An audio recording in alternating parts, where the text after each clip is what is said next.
Okay, so things are intense right off the bat. This guy is straight up grinning like a maniac. A war just breaks out and one side has a massive army of 37,463 soldiers. That's a lot of people. But their opponent, they only have O in person, and this dude is not messing around. We get a flash of red, and it's clear this isn't a fair fight. It's a total bloodbath brewing. The enemy army is huge, stretching as far as the eye can see, and it's super unsettling. The red keeps creeping in, hinting at the absolute carnage about to go down. It's giving major bad vibes.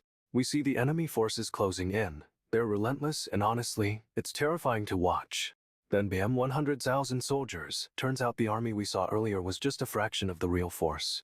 The red intensifies, and you can feel the power of this lone opponent growing with every second.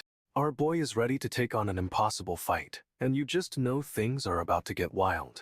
This dude asks which side everyone thinks will win, and our boy doesn't even hesitate. He points to himself. The other soldiers look stunned like, seriously? But our boy is all confidence and zero fear. He lays it out. This army knows exactly how many soldiers it has, down to the very last one.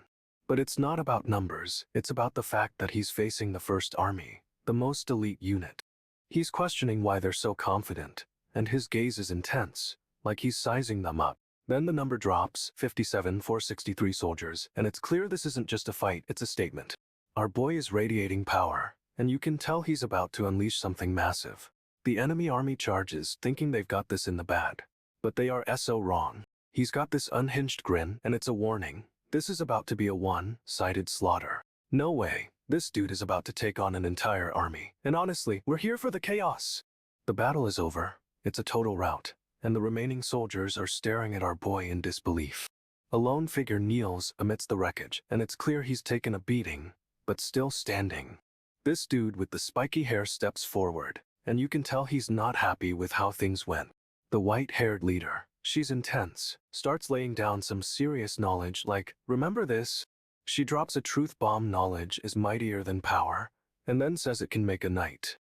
The spiky-haired dude is listening now, and you can see him start to understand what she's getting at. She asks what defines as a knight, and the scene cuts to a lone figure shrouded in darkness. This figure is cloaked and carrying his sword, and honestly, it's a super dramatic reveal. She lists the qualities of a knight: honor, justice, as a massive sword is encased in chains. The chains are breaking, and it's a metaphor for breaking free, and you just know things are about to escalate. The white-haired leader is laying down the law, and honorable death is a privilege, not a given. She's questioning how quickly they figured things out, and honestly, they look pretty shaken. She's laying out tomorrow's test. It's a big day, but she's not impressed with their current state. This leader straight up says they're all in bad shape, and it's clear she went easy on them today. She warns them that if they mess up tomorrow, they're all gonna fail. No pressure, right? She's mocking them, saying they were easy to read, and it's kind of brutal. But she's not done. She's laughing, and it's definitely not a friendly laugh. Our boy is looking up at her, and she's got this wild, intense energy. It's a power move. She's staring down at them, and the look on her face is pure, unadulterated confidence. She's just radiating power, and it's clear she expects nothing less than perfection. She orders them to do 100 reps of the basic technique, and honestly, it looks brutal. One of the trainees, this dude named Najin, immediately hits the ground. No way he's making it through one rep. Everyone stares at Najin, completely speechless, and you can feel the tension building. Another trainee yells about how they'll never finish 100 reps, and then gets immediately elbowed. Someone asks how Najin passed out after just one hit, and bro is shaking trying to explain. Najin says it's hard, and honestly, we believe him. This training is no joke. He's getting helped up, and someone asks if he's going home. Smart move, honestly. But wait, another trainee is confronting Najin. This is about to get messy. This dude accuses Najin of being watched during training with Fadian, and his eyes are glowing. He straight up says, "I watched you?" And Najin looks genuinely freaked out. What is going on? Najin's eyes snap open, but something is wrong, like his body isn't even his anymore. He's fighting someone, wrestling them, and it's intense. But it's clearly not a normal fight. Najin's struggling to keep his eyes open, and he's desperately trying to understand what's happening. He's losing the fight, getting pinned down, and the other guy is looking as seriously menacing. This dude is crushing Najin's hand, and it looks like it's about to break. No way! The grip tightens, and Najin's face is contorting in pain, but he refuses to give up. The attacker's eyes are glowing red, and he's just relentlessly squeezing Najin's hand. Our boy is absolutely reeling, and the attacker's face is getting closer and closer. Everything goes black, and Najin is completely overwhelmed. This is bad, really bad. Then, silence, and a single drop of blood falls, but honestly we have no idea what just happened. The attacker suddenly launches forward, and Najin is sent flying through the air. No time to react. He spins wildly trying to regain control, but gets slammed into a wall with insane force. Najin crashes through the wall, and it completely shatters. This dude is strong. He's falling, desperately reaching out for something to grab, but it's all happening too fast. Najin hits the ground hard, and a massive wave of red energy explodes outwards, engulfing everything. He's coughing up blood, clearly badly hurt, but he's still trying to push himself up. Our boy is resilient, but the attacker is already towering over him, and his face is completely devoid of emotion. The attacker's eyes glow again, and he's about to deliver a final, crushing blow. This is it. However, instead of striking, the attacker's form begins to dissolve into blue energy. The energy swirls around Najin, and he's left completely stunned, staring at the wreckage. What just happened? Someone grabs Najin, and he's instantly furious, straight up yelling at them for just watching. He's clearly losing it, but honestly, we're still completely in the dark about what even happened. Okay, so this episode is intense, warning us right off the bat about strong language and violence. Buckle up. We jump right into the action, seeing this dude, Nagyunn, looking straight up furious and ready for a fight. Flashback time. It's 1 week earlier, and we hear a thud. The day everything went down for our boy. Nagyunn's brother, Najin, is cornered by a bunch of sketchy guys, looking totally trapped and vulnerable. This dude Najin is putting up a fight, but it's clear he's outnumbered, and things are getting really messy. No way, they're straight up beating him, and it's brutal, with sounds of impacts filling the scene. Najin is down, coughing and broken, surrounded by these guys. It's a seriously awful sight. Another guy tries to finish him off, but someone intervenes, and it looks like a fierce battle is brewing. But wait, it's all a flashback, and Nagyunn is now determined to become the knight his brother was, for revenge. Our boy is training hard, and honestly, this is gonna be a wild ride as he takes on his brother's identity. Nagyunn starts walking toward the down Najin, each step heavy with rage and determination. He's close now and casually flicks a bit of blood off his finger, seriously cold. This dude Nagyunn is just examining the damage, like it's nothing, and it's kinda terrifying. He taps Najin's face, almost testing for a reaction, and honestly, it's brutal. Nagyunn turns away, declaring he hated this village, and the reveal of his silhouette is so dramatic. But then the title card drops, the Ember Knight, and it's clear this is about to get intense.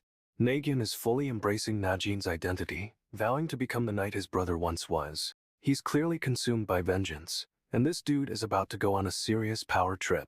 However, there's a darkness to his resolve. He's not just seeking justice, he wants to destroy. Our boy is fueled by pure hatred, and the stage is set for a revenge story that's gonna be epic. Nagyunn just straight up falls into a shop, startling the owner, and immediately starts sizing him up. The shopkeeper looks down on Nagyunn with pure disdain, but our boy isn't even fazed. Nagyunn declares he's gotten good at reading people while living here, and it's kinda creepy. He's meticulously controlling his expression, making it impossible for the shopkeeper to read him. Nagyunn nods, confirming he's mastered the art of the poker face, and it's unsettling, honestly. But this dude isn't just flexing his social skills, he's already plotting his next move. He's thinking about the past, about Najin, and the simmering rage is building again. Nagyunn is fully embracing the role of the Ember Knight, determined to become everything Najin was. However, it's not about honor or justice. This is a cold, calculated quest for vengeance. Our boy is dead set on revenge, and you can tell this is only the beginning of his journey. Nagyunn starts walking away, acting all nonchalant like he doesn't care. But he's totally stewing inside. He's trudging along, claiming he's not indifferent, and honestly, we believe him. He steps forward, and it's clear this is a mission. He's heading straight for first place, whatever that is. He keeps stepping, and it's kinda creepy how determined this dude is. Nagyunn suddenly collapses, and it looks like he's losing consciousness. No way! He's clutching at something, and it's covered in blood. This is getting intense. He's staring at his hand, a sinister grin spreading across his face, and it's a little terrifying. He says he can't help his expression, but bro is straight up reveling in this. The shopkeeper is shocked, looking at Nagyunn with wide eyes, and honestly, he deserves it. Nagyunn delivers a chilling half, And you can tell this is just the tip of the iceberg. Nagyunn demands his full pay, claiming he completed everything asked of him. But the foreman is not having it. The foreman drops a bomb. Nagyunn left the worksite during hours, and that means a pay cut. He corrects himself. It's not half, it's actually 1/3 of the pay, and it's because of Lucian and his crew. The foreman keeps lowering the amount, 1/4, because Lucian and his guys dragged Nagyunn away. Nagyunn is losing it, eyes wide with rage, while the foreman casually hands him the reduced payment. The foreman reveals he's the only one in the village who will even hire Nagyunn, and he knows its power. Nagyunn's eyes are now completely red, and he looks like he's about to explode. This is not good. He's practically collapsing, head bowed, and this dude is trying so hard to keep it together. Nagyunn states he can't cry or frown, he needs to maintain his composure. But it's a struggle. He's forcing himself to stay strong, and honestly, we're kinda worried about how far this revenge will go. Nagyunn is absolutely crushing that crumpled payment, like it personally wronged him, and honestly, it did. Someone spots Lucian, and Nagyunn's face instantly changes. This dude is laser focused, no doubt about it. Nagyunn fires off a shot, and it's a direct hit, but Lucian casually deflects it with a flick of his wrist. "You missed, idiot," Lucian sneers. Talk about a power move, this guy is straight up mocking him. Lucian demands Nagyunn really watch this time, and his eyes are glowing red. Things are about to get intense. We get a glimpse of a burning village, and Lucian reveals he's the one who burned it down. No way, that's cold. Nagyunn declares he's nothing more than a criminal in this village, and he's absolutely seething with rage. The scene cuts to a silhouetted figure overlooking the flames. It's a flashback to the devastating fire. Nagyunn is engulfed in the flames, and it's clear this memory is haunting him, fueling his thirst for revenge. A gust of wind whips through the wreckage, and Nagyunn vows to make Lucian pay for what he did. Our boy is serious. Lucian reaches for Nagyunn, and our boy flinches, but then straight up grabs his hand. Nagyunn apologizes to Lucian, calling him by name. Wait, what is happening right now? Lucian's hand closes around Nagyunn's, and Nagyunn's eyes widen. He's definitely surprised. Lucian asks if he's okay, and Nagyunn's expression shifts. This dude is playing a dangerous game. We see another flashback, and Lucian explains how he saved villagers during the fire. Wait for it. However, he says he was the one saving people, unlike Nagyunn, who did nothing. Ouch, low blow. Lucian claims Nagyunn was just standing there while the village burned. This is a total rewrite of history. But then we get a close-up of Nagyunn's face, and he's clearly remembering things differently. Nagyunn's expression is unreadable, but his eyes are blazing. This dude is about to snap, trust me. Okay, so our boy Nagyunn is straight up demolishing training dummies. He's really channeling his brother's power. But it's not just training, he's meticulously crafting this new identity, becoming Najin, the Ember Knight. He's got this whole brooding vibe going on, and honestly, it's working. This dude looks intense. Suddenly, he's getting a report about a bandit attack, and Nagyunn is volunteering immediately. Revenge time? He arrives at the scene and just slices through the bandits' hideout, cracking wood like it's nothing. Nagyunn is a whirlwind of destruction, taking down bandits left and right. He's a total beast in combat. He corners the bandit leader, and this guy is genuinely terrified. Good, he deserves it. But the bandit leader reveals he wasn't the one who killed Najin. No way, a twist. Nagyunn's face completely changes, his eyes glowing red. He's not just seeking revenge, he's hunting. He demands to know who the real killer is, and the bandit leader spills the beans. It's someone close to them. Nagyunn demands the bandit reveal the killer's name, and this dude actually tries to stall. Like that'll work. He's reaching for Nagyunn, probably thinking he can bargain, but our boy isn't having it. Nagyunn grabs the sword, and you can tell just by the way he holds it. He's a completely different fighter now. He's not scared of this attack, and honestly, he's barely reacting, just focused on getting answers. The bandit asks if he's here to kill him, and Nagyunn just fires back with "I'd like to see you try." Cold. The bandit leader finally blurts out a name, and Nagyunn's expression is unsettled, to say the least. He whirls around, and the bandit leader is just left there, completely stunned by the sudden movement. Nagyunn is gone, a blur of motion, and the bandit leader is left staring at nothing but empty space. The bandit is sent flying with the WHAM, and it's clear Nagyunn is taking this personally. Nagyunn delivers one final, brutal blow, and the bandit is down. Revenge is coming, and it's gonna be epic.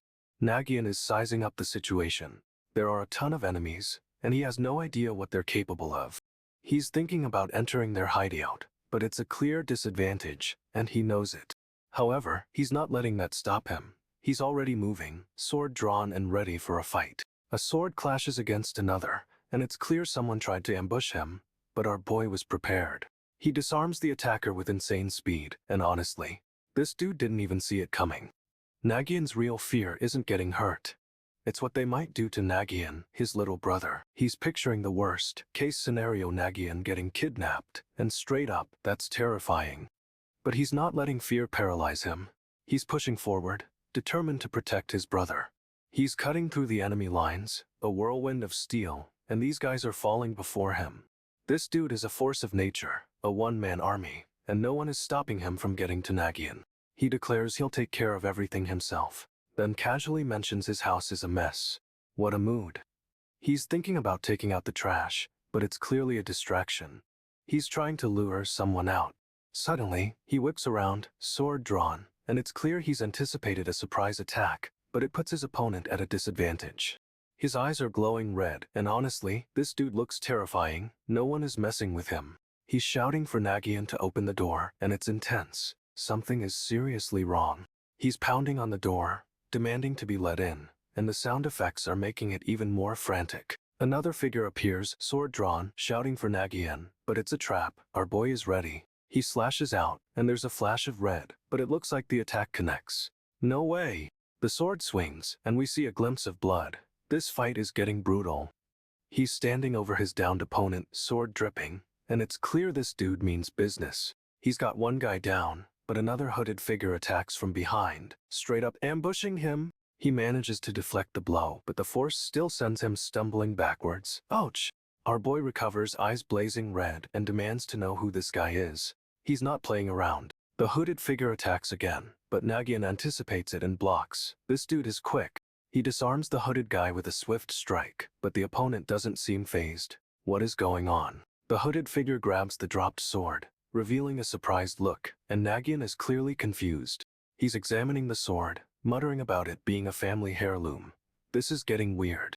Nagyunn attacks again, but the hooded figure blocks, realizing he's holding the wrong sword. No way! He's slashing at Nagyunn, and our boy barely dodges. That was a close one. Nagyunn's eyes narrow, and he prepares to counterattack. This fight is about to get intense. He leaps forward, sword flashing, but the hooded guys are too fast. They're slicing through the floorboards. Nagyunn realizes the space is too tight for a full attack, but he's figured out a plan. He's gonna focus on one target. He narrows his eyes, blood dripping from his sword, and says he only needs to worry about the guy with the circle on his forehead. He's confident he can take them, but he's fixated on the leader, the one who hasn't even drawn his sword yet. Nagyunn scans the group, pinpointing the leader, and the hooded figure finally acknowledges him. This is getting serious. The leader says Nagyunn is even stronger than he expected. Talk about a backhanded compliment? He reaches out a gloved hand, and Nagyunn prepares to meet the challenge. The tension is insane. They're making a move. Nagyunn's sword flashes, and he's ready to clash with the leader. Nagyunn swings his sword, but the leader easily deflects it. This dude is skilled. He's sizing up the leader, and it's clear this fight is going to be a real test of his skills. Someone's banging on the door, yelling for Najin. It's a distraction, and Nagyunn knows it. Nagyunn tries to slip out for help, but the hooded leader is already there, blocking his way. He swipes at Nagyunn with a shadowy blade, and our boy barely manages to dodge. That was too close. Nagyunn thinks back to his brother, Najin, realizing his decisions were mostly right. But the leader's blade slices through the door, and Nagyunn realizes this isn't a simple fight. He's cornered. The leader is straight up dismantling the door with his power. Nagyunn's eyes glow red. No way is he losing control. This is bad. However, he manages to fight it back and focuses on making the correct decisions. The leader is unfazed and continues his attack. This dude is seriously powerful. Nagyunn prepares to face him, but this time his eyes are burning with a terrifying power. Nagyunn realizes winning isn't guaranteed, and honestly, that's a huge shift in mindset. He's got the blade now, and it's Gilougyu. This is getting intense fast. Nagyunn coughs, admitting he's outmatched, but he's not backing down, not even a little. He trembles, bracing for impact as the blade comes down. This is it, the peak of the fight. Nagyunn's hand is getting sliced, but he's still holding onto the weapon, refusing to yield. He declares he can't wait to see what the leader will choose. What is this dude planning? S-less? The blade flies, cutting a path through the air, and it's heading straight for something. It's a small building on a hill. No way, he's attacking of town. Straight up reckless. The blade hits its mark, and honestly, it's a devastating blow. This is a whole other level of power. Everything goes white, and we're left with a single line in the sky. What just happened? Okay, so this episode starts with a huge warning. Things are about to get dark, like really dark. Someone gives a direct order, kill Najin, straight up, no hesitation, just cold instructions. This masked dude is prepping a weapon, sharpening a long blade, and it looks seriously menacing. But then we see Nagyunn, looking absolutely feral with that red eye. He's not taking this lying down. He's shocked and questioning why he's even being told to do anything for this guy. Nagyunn is losing it, completely enraged, and yells about not needing orders from anyone. The masked dude starts moving in for the kill, but Nagyunn isn't backing down from a fight. Nagyunn boldly claims he can take on anyone, challenging the masked man right then and there. The masked dude raises an eyebrow, like really? He's not impressed by Nagyunn's bravado at all. We get another close-up of Nagyunn, and honestly, this dude is about to explode with rage. Nagyunn's trying to protect someone. It's Najin, but like a broken, injured Najin, and things are getting messy. Najin is desperately telling Nagyunn to run, but Nagyunn is not listening, shouting that they can't both die here. He's pressing something, a weird device, into Najin's hand, and it looks like a last-ditch effort to save his brother. Cut to the masked dudes, and they're all shocked. Whatever Nagyunn just did clearly messed with their plans. But hold up, the blade is still coming down, and it's dripping with something, heading straight for Nagyunn. Nagyunn's eyes are glowing red now, and he's straight up staring down the blade, totally unfazed. He grabs the blade with his bare hands. Yeah, you read that right, and it's like a moment of pure defiance. The blade is cutting into his hand, and blood is dripping. But Nagyunn doesn't even flinch. He's gripping it tighter. Close up on his eyes, those red eyes, and you can tell this dude is tapping into something seriously powerful. Nagyunn's face is contorted, like he's in immense pain, but he's determined to see this through, no matter the cost. Nagyunn's losing it. His body starts glitching, like it's rejecting something, and a dark energy just explodes out of him. He's clutching his head, eyes wide and glowing red, clearly in immense pain, but refusing to fall. Nagyunn's power surges, and he's now standing tall, but it's not him anymore. This is something else entirely. He starts walking, slow and deliberate, and honestly, it's terrifying. The posture, the aura, everything. Close up on his eye, and it's completely red, like a burning ember, and you can feel the raw power radiating off him. He takes a step, and the masked dudes finally realize they messed with the wrong guy. They're backing up fast. Nagyunn declares their work is done. It's chilling, and feathers just flutter down around him. It's so ominous. The narration hits us hard. Woodian's flame is extinguished, and Nagyunn collapses, looking completely drained. He hits the ground with a thud, but he's not out. He's still breathing, though barely conscious. Everything goes black, and then the final line drops, only ash remains. No way, this is a brutal ending. Nagyunn's body is cracking, but he's pushing through. He's got a tiny ember of energy left. He's staring into the abyss, questioning why this is happening, and a miniature version of himself appears. Nagyunn's face is a mess of pain and determination. He's barely holding on, but he's got a promise to keep. He declares he'll take care of anyone who messes with her, and the intensity is off the charts. Nagyunn's voice is chilling as he says, "You're my one and only." It's a possessive, protective vibe. The scene cuts to a close-up of his face, and straight up, this dude looks terrifying, eyes glowing red. He finishes the thought, saying she's his family. It's a dark, twisted declaration of ownership. Nagyunn is fully transformed, radiating power, and honestly, this is a whole new level of scary. He's staring intensely, and you know whoever hurt her is about to get wrecked. Nagyunn's eyes are locked on something, and he's promising vengeance. This is a revenge story done right. This dude is straight up borrowing his brother's name, Najin, like it's no big deal. He declares he'll be Najin from now on, and honestly, it's a little creepy, but we get it. Everything erupts in flames, and Nagyunn is sitting right in the middle of it, looking unbothered. He's announcing himself as the Ember Knight, and the title card is giving major villain vibes. Nagyunn is taking on his brother's identity, promising to become the knight Najin was supposed to be. He's fully embracing this new persona, and it's a total transformation, a dark, powerful rebirth. Our boy is saying he'll protect her, and he's not asking, he's claiming her as his. He's going all in on this brother act, fully stepping into Najin's shoes. It's intense. Nagyunn vows to become the Ember Knight, and it's clear this isn't about justice, it's about possession. He's got a burning determination, and you just know someone is about to pay for what happened. Nagyunn stands before the ruins, and someone is watching him from the shadows. Creepy. A face appears, all sharp angles in a single blazing red eye, and honestly, it's terrifying. Someone asks if he's here to kill them, but Nagyunn just says he's eager to try, total confidence.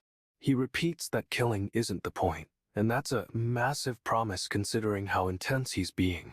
Nagyunn reveals what is important: vengeance. This isn't about justice, it's personal. He's asked how he'll get revenge on bandits he doesn't even know, but Nagyunn doesn't see it as a problem. Nagyunn declares he'll live as Najin, and it's clear he's fully committed to this whole identity swap. He's gripping a sword, and his eyes are glowing red.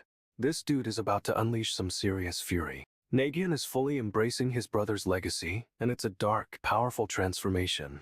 Our boy is ready to become the Ember Knight, and he's promising a reckoning. No way this ends well.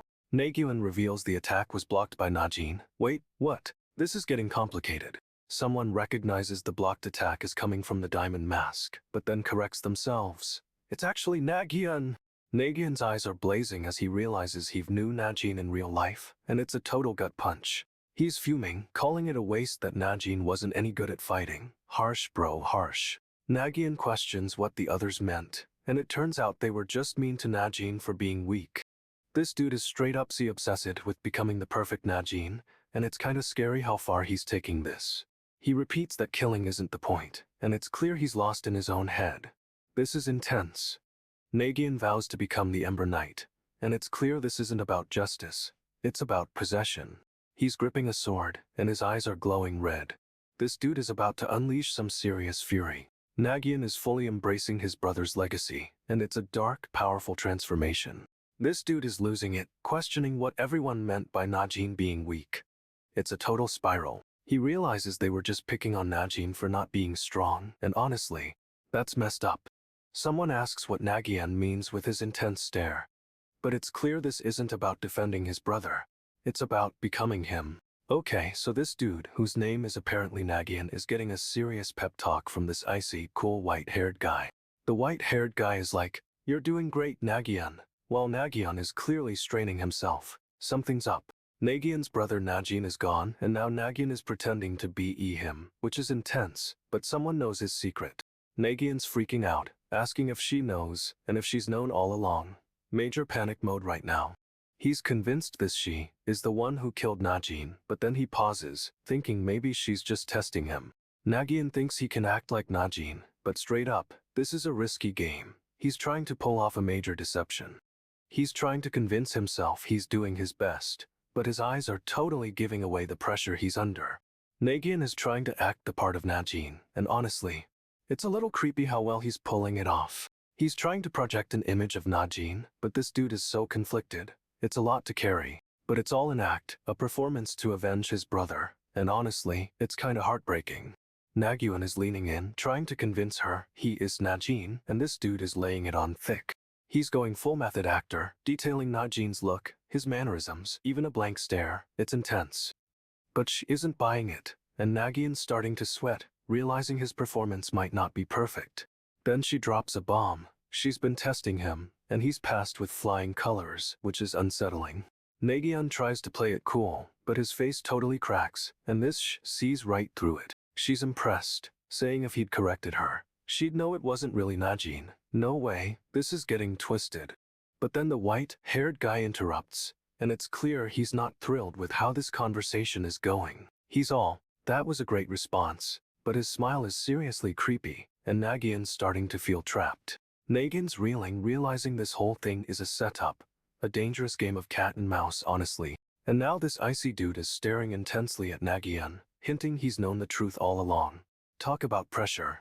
This dude is losing it, realizing he's been played. He's desperately trying to figure out how to respond. The white-haired guy casually tells him to relax, like Nagyunn's panicking is amusing, and honestly, it is. But it's a trap. The white-haired guy straight up admits Nagyunn is doing a sloppy job pretending to be Najin. He's leaning in close, and this dude is not friendly, laying down a chilling warning. Then the real bombshell drops. Nagyunn isn't supposed to become Najin, which is a total curveball. Nagyunn's face is a mess, and this white-haired guy is loving every second of his despair. The white-haired guy drops a cryptic line about being unable to become Najin, and it's super ominous. However, he ends with "mark my words," and it's clear this isn't just a threat, it's a promise. Nagyunn is reeling from this, trying to process what the heck is going on. Our boy is officially trapped in a nightmare, and this dude's about to make him pay for his deception. Nagyunn is spiraling, questioning if he can even trust this white-haired dude. He's completely lost. He vows to stay in character no matter what, pretending to be Najin, but secretly he's suspicious as heck. She seemed intimidating, but Nagyunn doubts she's a true enemy. However, she's still his #1 suspect. Revenge is the name of the game, and Nagyunn is determined to avenge Najin. It's all he cares about right now. He knows he needs to pick a target, a specific person to blame for his brother's death, and he's starting to formulate a plan. Nagyunn is stuck in a total mind game, and this dude is clearly manipulating him for some reason. He's remembering the advice this guy gave him, realizing it was a twisted test all along. No way. The white-haired guy drops the truth bomb. Nagyunn wasn't supposed to become Najin. What? Nagyunn is questioning everything, lost in a sea of doubt.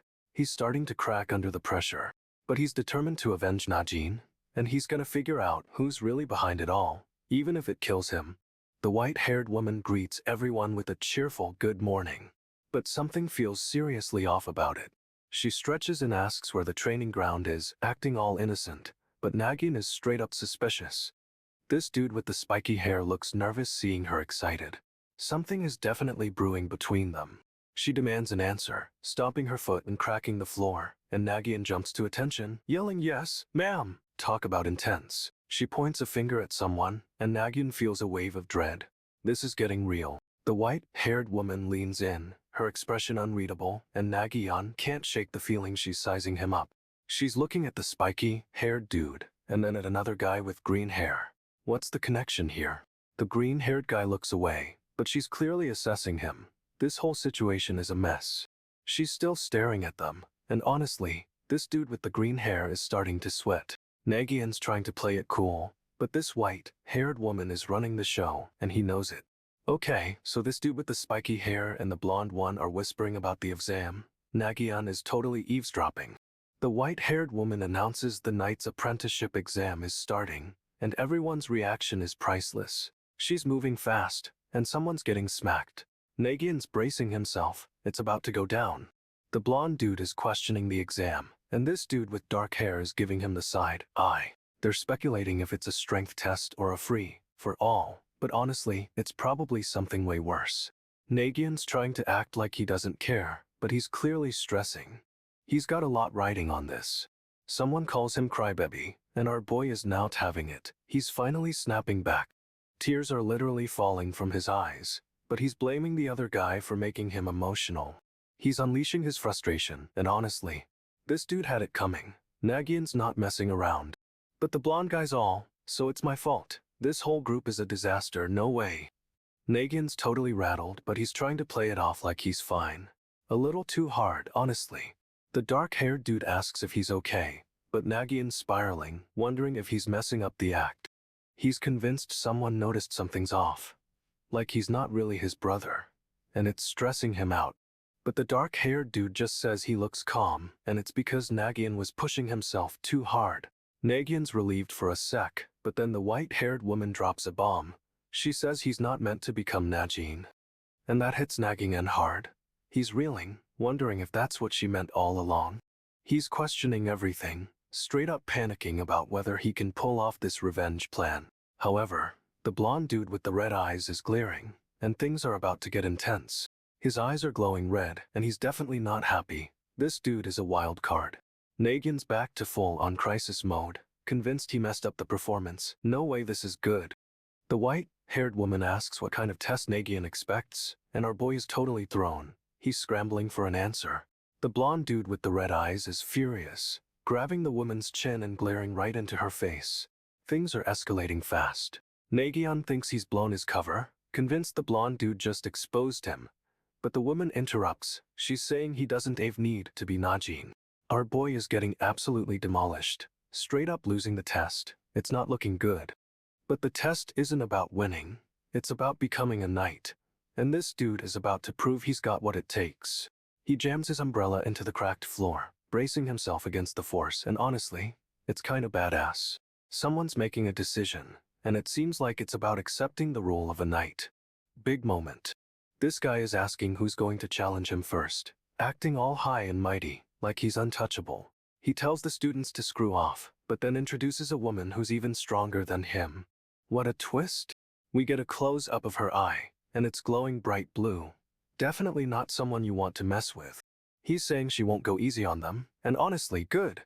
They need a real challenge. Our boy is standing tall, umbrella in hand, and straight up declares she's more powerful than he is, humble king. Another student steps forward with glowing red eyes. No way, this is about to get intense. Okay, so this dude is losing it. He's panicking about failing the exam straight up. He's realizing how crucial this test is for Nagyunn, and that he has to pass it. We get backstory. Najin was considered the brightest knight, in training, destined for greatness. But now it's back to the present, and this red-eyed student is unleashing some serious power. He's got a tear rolling down his face, but that doesn't stop him from charging forward.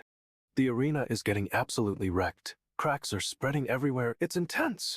This dude is unleashing a wave of energy, and everyone is getting blown back. Chaos! Students are falling, shields are breaking, and it's a total free-for-all, honestly. Our boy stands firm though, facing the onslaught with his umbrella. He's a beast. However, another student steps up, glowing eyes blazing. This is about to escalate quickly. Day 1 wraps up, and our boy gives a victory pose. He's feeling confident. Everyone starts trudging forward, looking exhausted after the test, but it's interrupted. Everything pauses as a hooded figure descends. Who is this mysterious arrival? This dude is staring intensely, and you can tell he's got a serious problem with someone. He straight up glares at the blonde student. The tension is so thick you could cut it.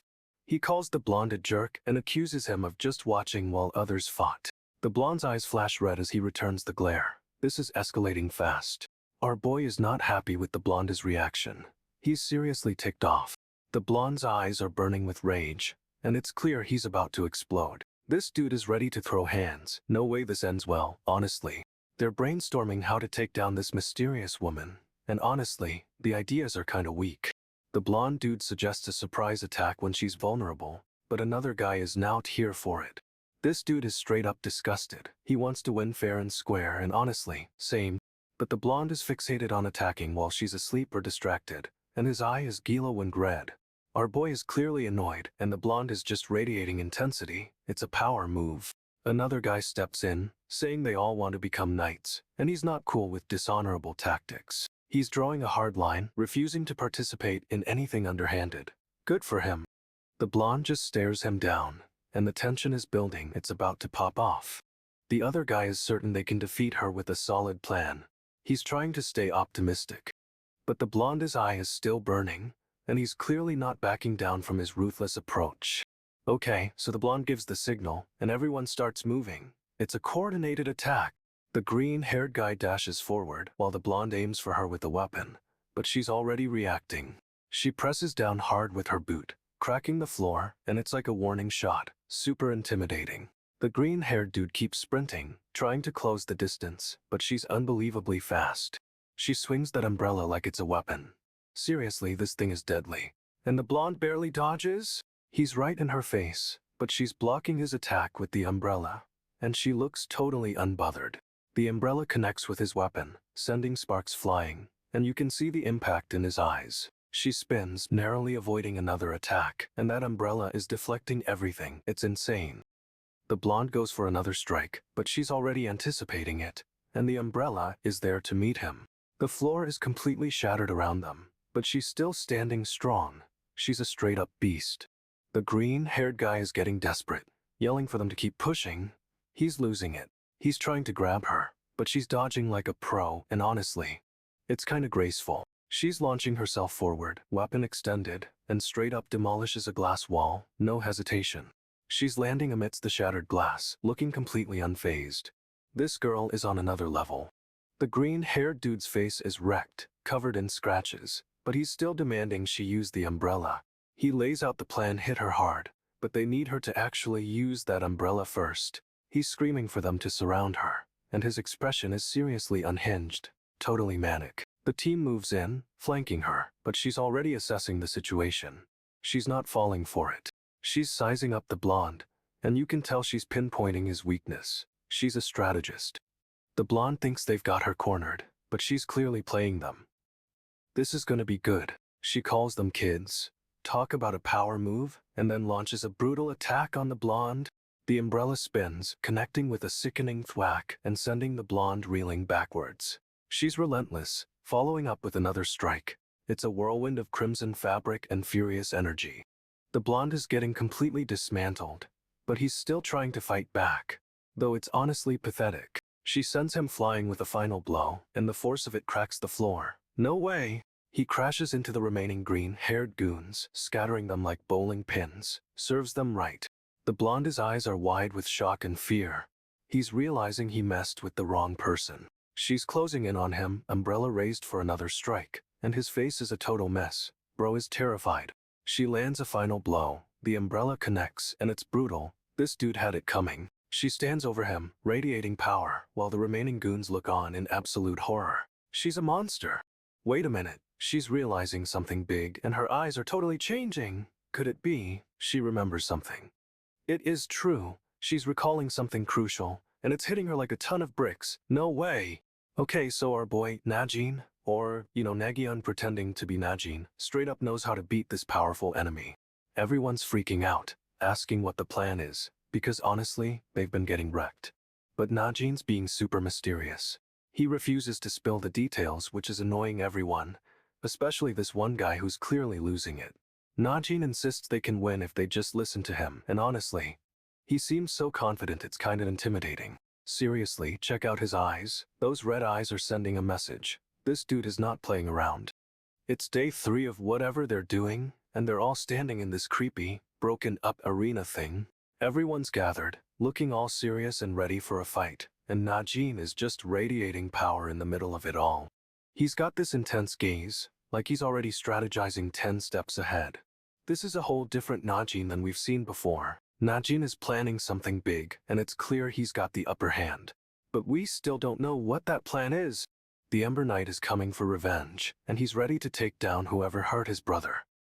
It's gonna be epic. Najin announces they're not going to beat the Knight in a straight-up fight, which throws everyone for a loop. He lays out his plan. They're going to prove they're stronger than the Knight, not just defeat him. An older man looking all smug thinks Najin's plan is good. He wants to best the Knight somehow. But Najin clarifies it's not about a fight, and honestly, the black-haired guy looks super skeptical. Najin doubles down, declaring they'll prove their strength transcends that of any knight. Talk about confidence. He says this is the whole point of the exam, as he sees it, and the black-haired guy is like, is that so? The blue-haired dude interrupts, questioning the plan, but Najin just gives him this intense look. The team has made a decision, and it looks like they're all on board with Najin's crazy scheme. They're rallying around him, ready to execute whatever plan he's cooked up, and honestly, it's a power move. Najin declares they're going to best the Knight in battle, but it's going to be on his terms. Okay, so Najin is thinking about Ludica and straight up predicts she's furious right now. He explains there are fighters who get stronger when angry and others who crumble. A clear setup for what's coming. Najin drops a bomb. He knows the other guys thought they could beat Ludica in a fight. He's calling them out, saying they underestimated her, and honestly, he's not wrong. Najin points out she's definitely part of the old guard, and the blue-haired dude is not happy about it. This dude just straight up attacks? No way, he's going for the throat. But Najin is ready, dodging the attack, and the whole team is shocked by the sudden move. One of the guys yells for everyone to shake it off, but another is already frozen with fear. Najin's still calm, assessing the situation, and you can tell he anticipated this whole thing. Our boy is confident, and now he's ready to show everyone exactly what Ludica is capable of. Najin spins that umbrella around like a weapon, and it's absolutely terrifying. He's a whirlwind of purple and red. He's got this intense look in his eyes, and you can tell he's about to unleash something serious. The other fighters are straight up losing it, screaming and trying to get away from this onslaught. Najin swings that umbrella, and it's creating a massive gust of wind, sending everyone flying. One guy tries to brace himself, but it's no use. He's getting tossed around like a rag doll.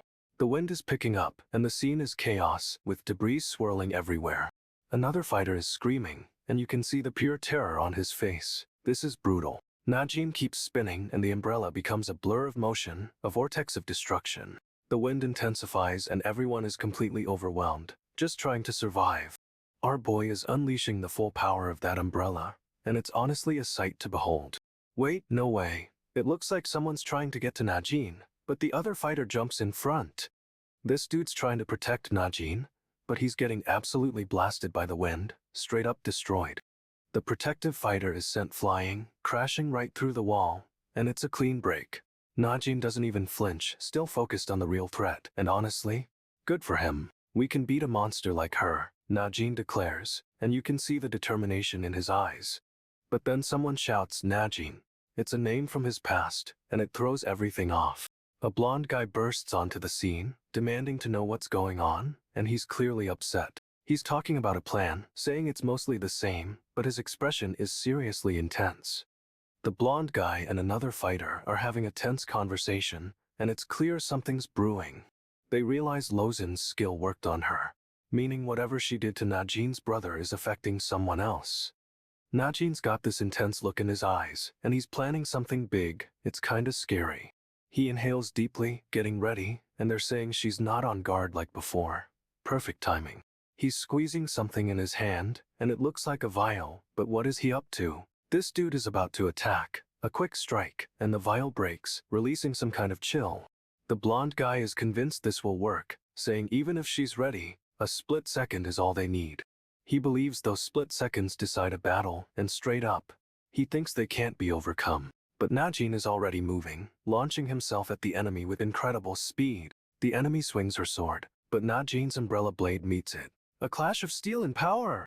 He's deflecting the attack, and it's a whirlwind of motion, a blur of black and red. However, Najin is now fully committed to the attack, and his umbrella is drenched in blood. Okay, so Najin's staring right into this enemy's eyes, and she's totally unfazed. This is unsettling. She's talking, saying it's alright, but honestly, it feels like a threat, not reassurance. Then this other blonde dude, Dash, bursts onto the scene, yelling, and it's a total shock. Najin's clearly surprised, and she's backing away. She's not expecting this at all. Dash is losing it, tears streaming down his face, but he's insisting Najin's aura doesn't affect him. He claims Najin can't even get an opening, but bro is clearly falling apart, massive denial. Najin's got this intense look again, saying he wants to see something, and it's creepy AF. Dash is still trying to act tough, but Najin is observing him, and it's clear he's reading right through him. Najin realizes this Dash dude was wary of Lozin from the start. A major reveal. He's connecting the dots. Dash isn't scared, he just expected this. No way this guy is innocent. Ludika wants to witness Nagyunn's power, and he's about to unleash his most destructive attack. It's gonna be epic. The attack lands, and it's brutal. So powerful, it seems like even Najin wouldn't have survived it. But here's the twist. Dash suddenly realizes something huge, and his face just drops. He's piecing it together, and it hits him. Najin is actually Nagyunn. No way. That's insane. Dash is reeling, completely shocked, while Nagyunn stands there with this intense, knowing gaze. Nagyunn's aura is overflowing, and it's clear Dash finally understands the scale of things. And just like that, the truth explodes and Dash is left speechless. The single person who knew all along. This dude is straight up floored, realizing the extent of Nagyunn's deception and the power he's up against.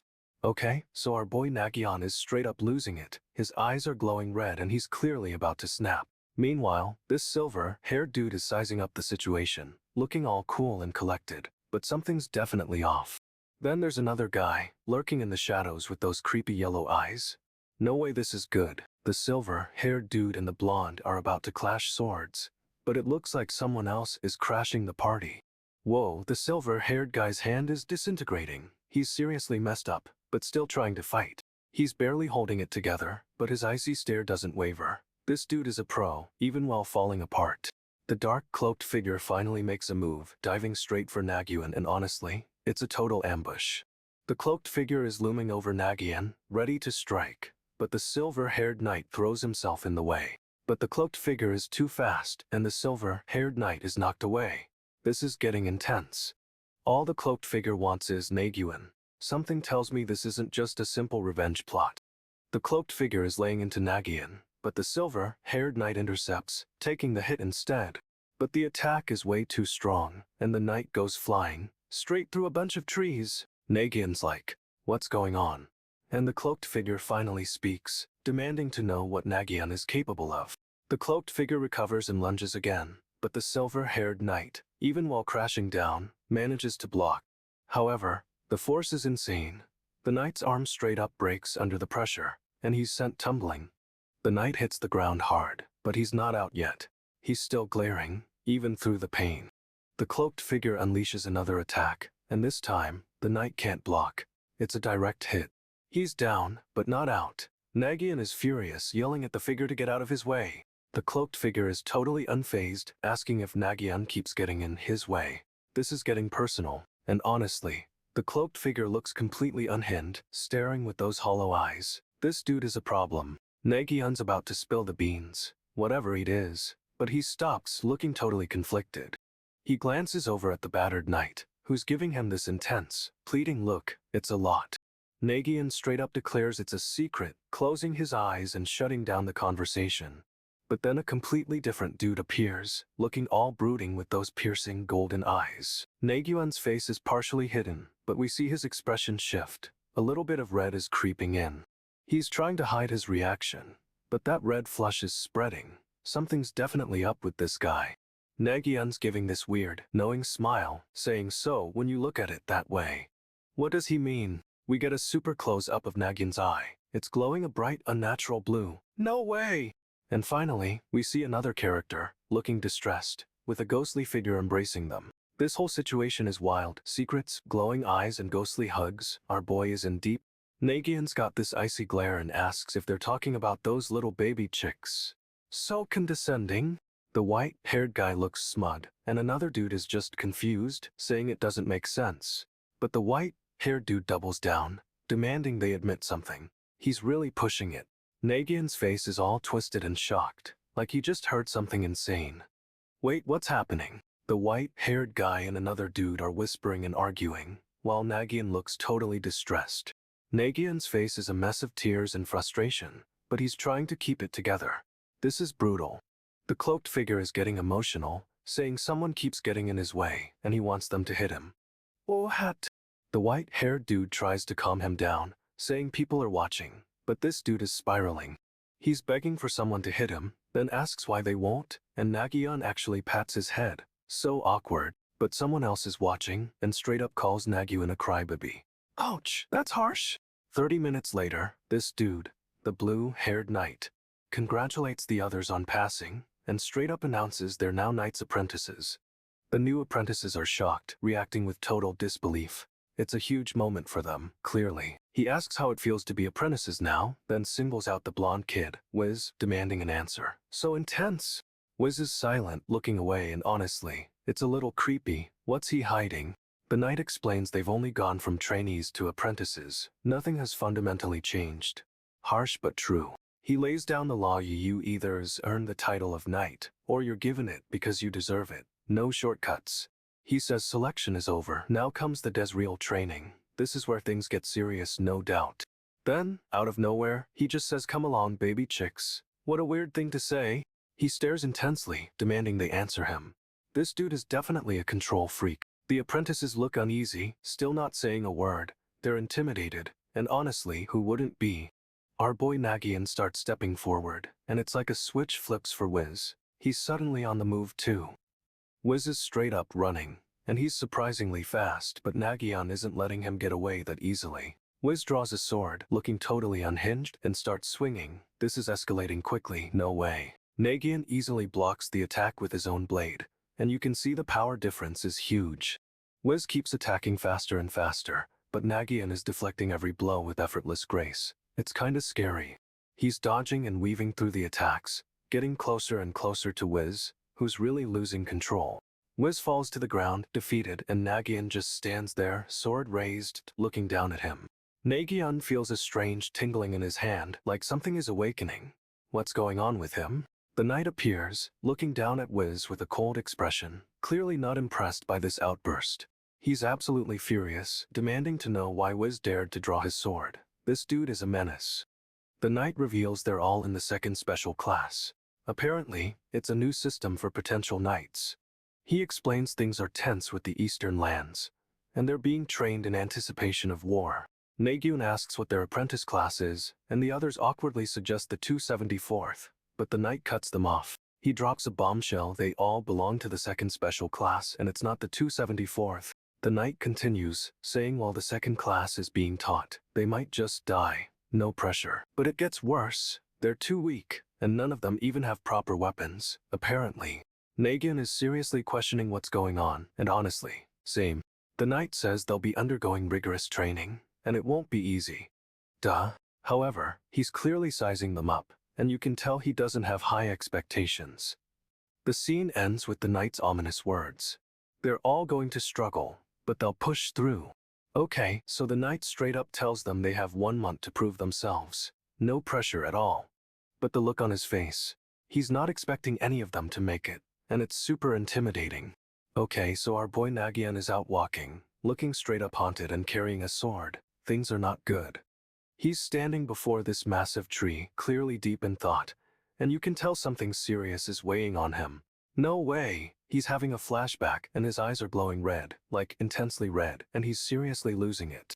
10 years ago, the story jumps back in time, setting the stage for some major backstory. We see a younger Nagyunn, full of energy, but then he gets sick, really sick, and it looks bad. His brother Najin is right there, worried, sick, and begging someone to protect him. It's heartbreaking, honestly. But then everything goes black, and it's implied something terrible happens, because of course it does. Later, Najin tells Nagyunn that seeing him like that, sick and weak, made him decide to do something. We're back to the present, and Nagyunn's still coughing, still messed up, but determined, and it's clear this is about revenge. He vows that things aren't getting any better, and we know our boy is about to go on a warpath to avenge his brother. Nagyunn's still reeling, staring into a reflection, and he's realizing he doesn't even recognize himself anymore. It's intense.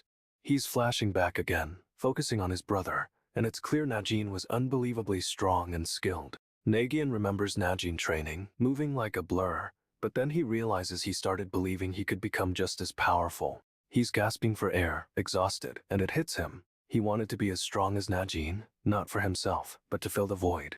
Someone is asking if he's feeling better, but Nagyunn's eyes are locked on something, and he's not listening at all. He's looking off into the distance, and he's straight up exhausted. But something is sparking in his eyes. Nagyunn is breathing heavily, clearly pushing himself, and he's stumbling forward, determined to keep going. He's running now, and it's a desperate sprint. He's finally chasing whatever took his brother down.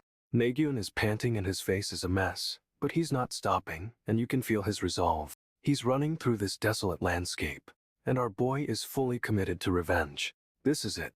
Nagyunn's spiraling, realizing he's made zero progress in 2 weeks. This dude is seriously doubting himself. He's comparing himself to Najin, and it's brutal. Najin was a once-in-a-century talent, a perfect gemstone. But Nagyunn, he's a lump of impurities, a total zero, and honestly, it's kinda harsh. They're laying it all out. Najin was unbelievably rare, but Nagyunn's lack of talent is equally special. He's questioning if this is even possible, if anyone can be this untalented, and we're right there with him. Nagyunn's spiraling further, asking if he has any talent at all, and it's a rough moment for our boy. The narration confirms it. Nagyunn straight up has no talent, and it's a hard pill to swallow. They're getting specific now, diving into how untalented Nagyunn is, and it's not pretty. Nagyunn is staring off into the distance, completely defeated, and you can feel the weight of it all. But then, a glimmer of resolve. He's accepting his lack of talent, and something new is brewing. Nagyunn's got a new plan. He's accepting he'll never be Najin, and it's kinda refreshing. He's declaring practice is useless, straight up saying the real deal is all that matters now. This dude is saying trial by fire is the best teacher, and he's fully leaning into the danger. Nagyunn recalls his story about a harsh teacher pushing a student to learn, but it's a fictional tale. However, the narration hits us with a brutal truth. The book was fiction, and this is real life. Nagyunn's admitting he's just gotta feel the pressure, and it's a dark turn for our boy. He's staring at this massive cliff face, and you can tell he's about to do something insane. Nagyunn's positioning himself at the base of the cliff, a tiny figure against all that rock. He's bracing himself, preparing for whatever's about to happen, and it's seriously intense. Our boy is ready to throw himself into this trial, and honestly, we're both terrified and hyped. Nagyunn's grabbing onto the cliff face, testing the holds, and it looks seriously precarious. He starts climbing, and it's not graceful. This dude is straight up struggling, but pushing through. He pulls himself into a small cave opening, collapsing inside, and it's pitch black in there. Nagyunn's reliving a memory, seeing his brother Najin as a kid, and everyone thought he was weak. But the others are arguing. Apparently Najin was secretly demolishing everyone in training. They're shocked by how much stronger Najin has become, and they can't figure it out. Someone mentions Najin disappears every Monday, and Nagyunn realizes he's been training in secret. We get a close-up of Nagyunn, eyes glowing red, and he's absolutely determined to find out what's going on. Nagyunn's thinking he needs to understand how his brother got so strong, even without formal lessons. He's deciding he'll follow Najin on Monday, and honestly, this is where things are about to get intense. Nagyunn's tracking his brother, and he's questioning what Najin is even looking at. He spots Najin deep in the woods, and someone else is watching them both. Creepy. The observer, a blonde dude, is questioning if Najin has some kind of sixth sense, straight up. Nagyunn is not happy, demanding to know what Najin is staring at and telling him to leave. Suddenly, the blonde dude launches himself at Najin and it happens so fast.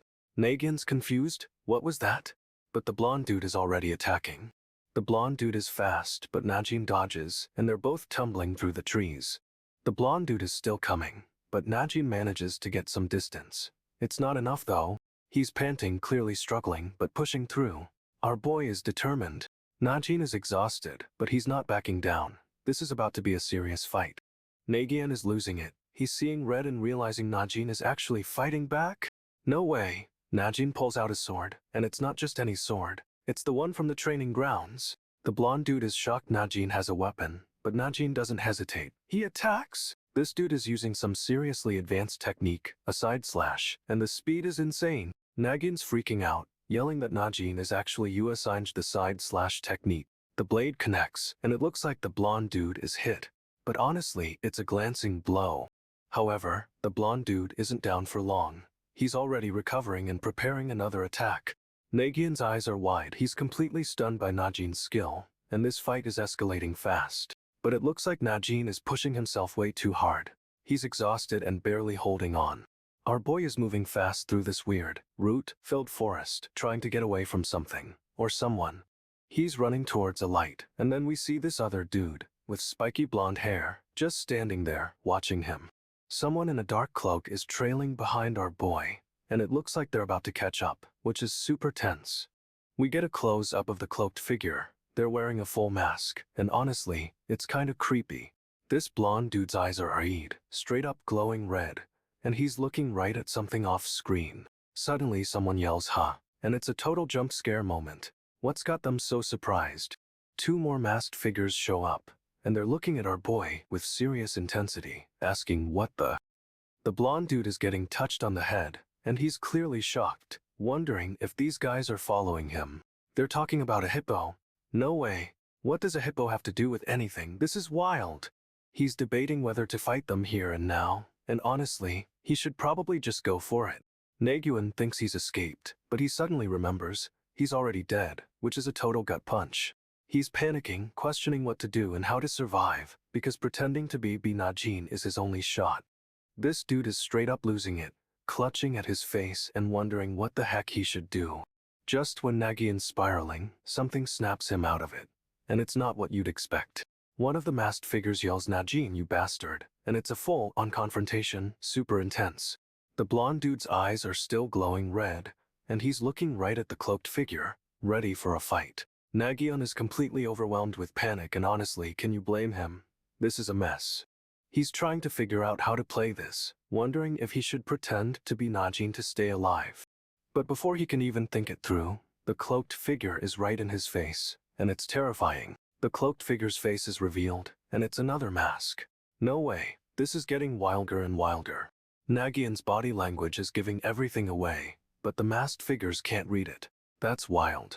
The blonde dude's mind is racing, trying to figure out what's going on, and his eyes are seriously intense. He gulps, realizing they're just as confused as he is. It's a total power move to see their reaction. Nagyunn stumbles, almost giving himself away, but the cloaked figure catches him, Talk about a close call. He's thinking, scheming, and suddenly he has a solution. But what could it be?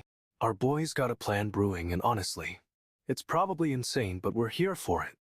The blonde dude's eyes glow red again, and it's clear he's about to unleash something serious. He's swallowing hard, bracing himself. This is about to get good, I can feel it. And the solution he came up with. It's a total curveball. Nagyunn's about to play a dangerous game. But this dude is straight up confident, and that's what matters. Let's see if this plan works. The cloaked figures think Nagyunn is unarmed, and they're starting to get cocky. Big mistake. One of them actually steps forward, thinking this is an easy win, but Nagyunn's companion quickly pulls him back. Nagyunn's companion is straight up furious, telling the other guy to calm down. But it's clear he's losing it. They're arguing about whether or not Nagyunn is a threat, and honestly, it's a distraction he needs. Nagyunn's companion thinks he's figured it out, that this was all a trap, and the realization hits hard. But before he can even say the words, Nagyunn's eyes flash, and he's already moving, a blur of speed. He dashes forward, catching the cloaked figures completely off guard. Talk about a power move! The cloaked figures are stunned. They didn't expect that, and Nagyunn's companion just stares in shock. Nagyunn reveals the truth: this was a trap all along, and he played them perfectly. And honestly, the look in his eyes, pure unadulterated vengeance. This is gonna be good. The leader of the masked bandits has super senses. Nagyunn's about to test those limits. Everyone thinks it's a trap, but there's no proof, so they're relying on a gut feeling risky. However, in the current situation, that gut feeling is their best guess. Nagyunn is going for it. Nagyunn steps forward, and his companion realizes the circumstances themselves are a complete falsehood. No way. But wait, Nagyunn implied he wanted them to think it was a trap, and now his companion is freaking out. His companion almost steps into a hidden danger, but Nagyunn saves him. Our boy is a lifesaver. Nagyunn acted the part perfectly, leading them right where he wanted. This dude is a master manipulator. Nagyunn's companion is reeling, realizing he nearly died, but Nagyunn had everything under control. Nagyunn's companion is running for his life, and honestly, he's lucky this dude had his back. Nagyunn acted the part as best he could, and now the real game begins. Nagyunn straight up tells his companion to find weapons. This is about to get real messy. His companion equips some serious gauntlets, and they look absolutely brutal, honestly. Nagyunn pulls out a massive blade, and it's clear he's not messing around. This is a different level. But then, a mysterious figure with spiky blonde hair appears, and he's radiating pure power.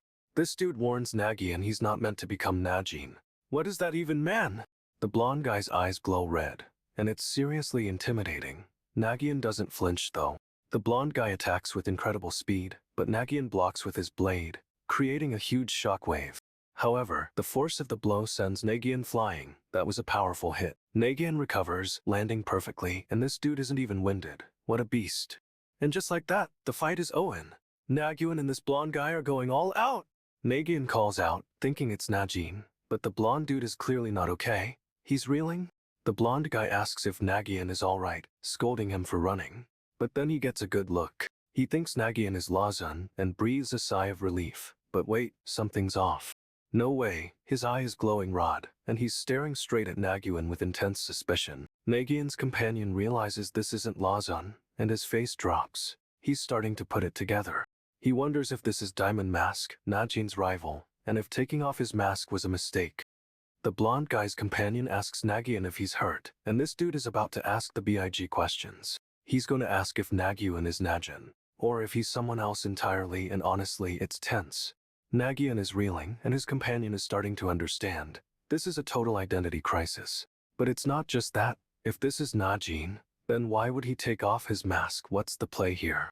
Nagyunn calls out Najin's name, realizing this blonde dude has been searching for ages. The blonde guy's companion suddenly screams, "The fox is gone, and she's nowhere to be found." Both of them turn shocked and stare at Nagyunn. Something is seriously wrong with this situation.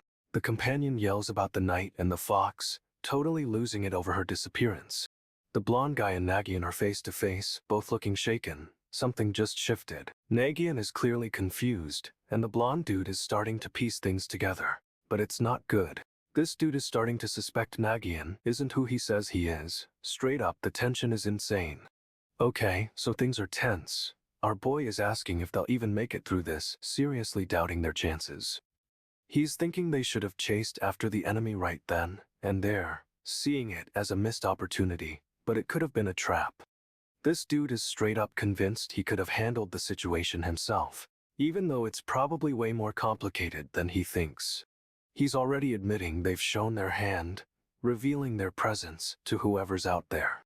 Nagyunn asks if everyone is ready, gearing up for whatever's about to go down, and honestly, the mood is intense. They're moving out, and Nagyunn is giving the order. "Let's go," with a determined look in his eyes. The crew is marching forward, swords drawn, and they look ready for a fight. But it's a grim, serious vibe. One of them shouts, "Let's show her what we're made of." Clearly, there's a specific target they're after. It's go time and everyone looks focused, ready to prove themselves, but the situation is clearly dangerous. Nagyunn suddenly realizes something. He's found a clue, and his expression is intense, like he's onto something big. He's holding up what looks like a tiny shard of metal, and it's clearly important to the investigation. Lawson praises Nagyunn for finding it, and tells the team to move out. They're getting closer to their target. They're trekking through the forest, headed towards a village in the distance, and everyone is on high alert. Lawson orders everyone to keep their eyes peeled for more signs. This place is crawling with clues, apparently. But it's Leon who's looking troubled, staring off into space, and honestly, he seems really worried. He's lost in thought, and it's clear something is bothering him. He's clearly hiding something from the group. Now, Leon is staring off into the distance, but the others are starting to get suspicious of his behavior. And honestly, the tension is building. Something's about to go down, you can just feel it. They're still moving forward, but Leon is lagging behind, and it's super obvious he's not okay.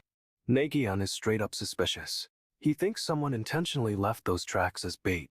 Leon explodes, asking what Nagyunn is even getting at, and honestly, he's not handling this well. Nagyunn points out there's no guarantee of finding more tracks, but he's convinced they're being led on.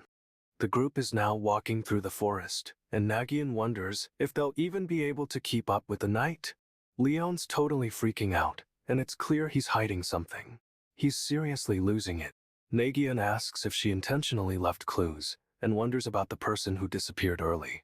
It's all connected. Nagyunn is convinced the clues are real, and they'll find more, but Leon is not buying it. Leon is losing his mind, accusing Nagyunn of joking and trying to aggravate him. This dude is a mess. Leon is yelling and Nagyunn just stares back, all icy and intense. The tension is unreal. Nagyunn insists it was a hint, and they will find more clues. Our boy is determined to solve this mystery. Nagyunn lays out the plan, no more random searching. They're deducing where she went based on the first clue. The others agree they need to be that good to catch her.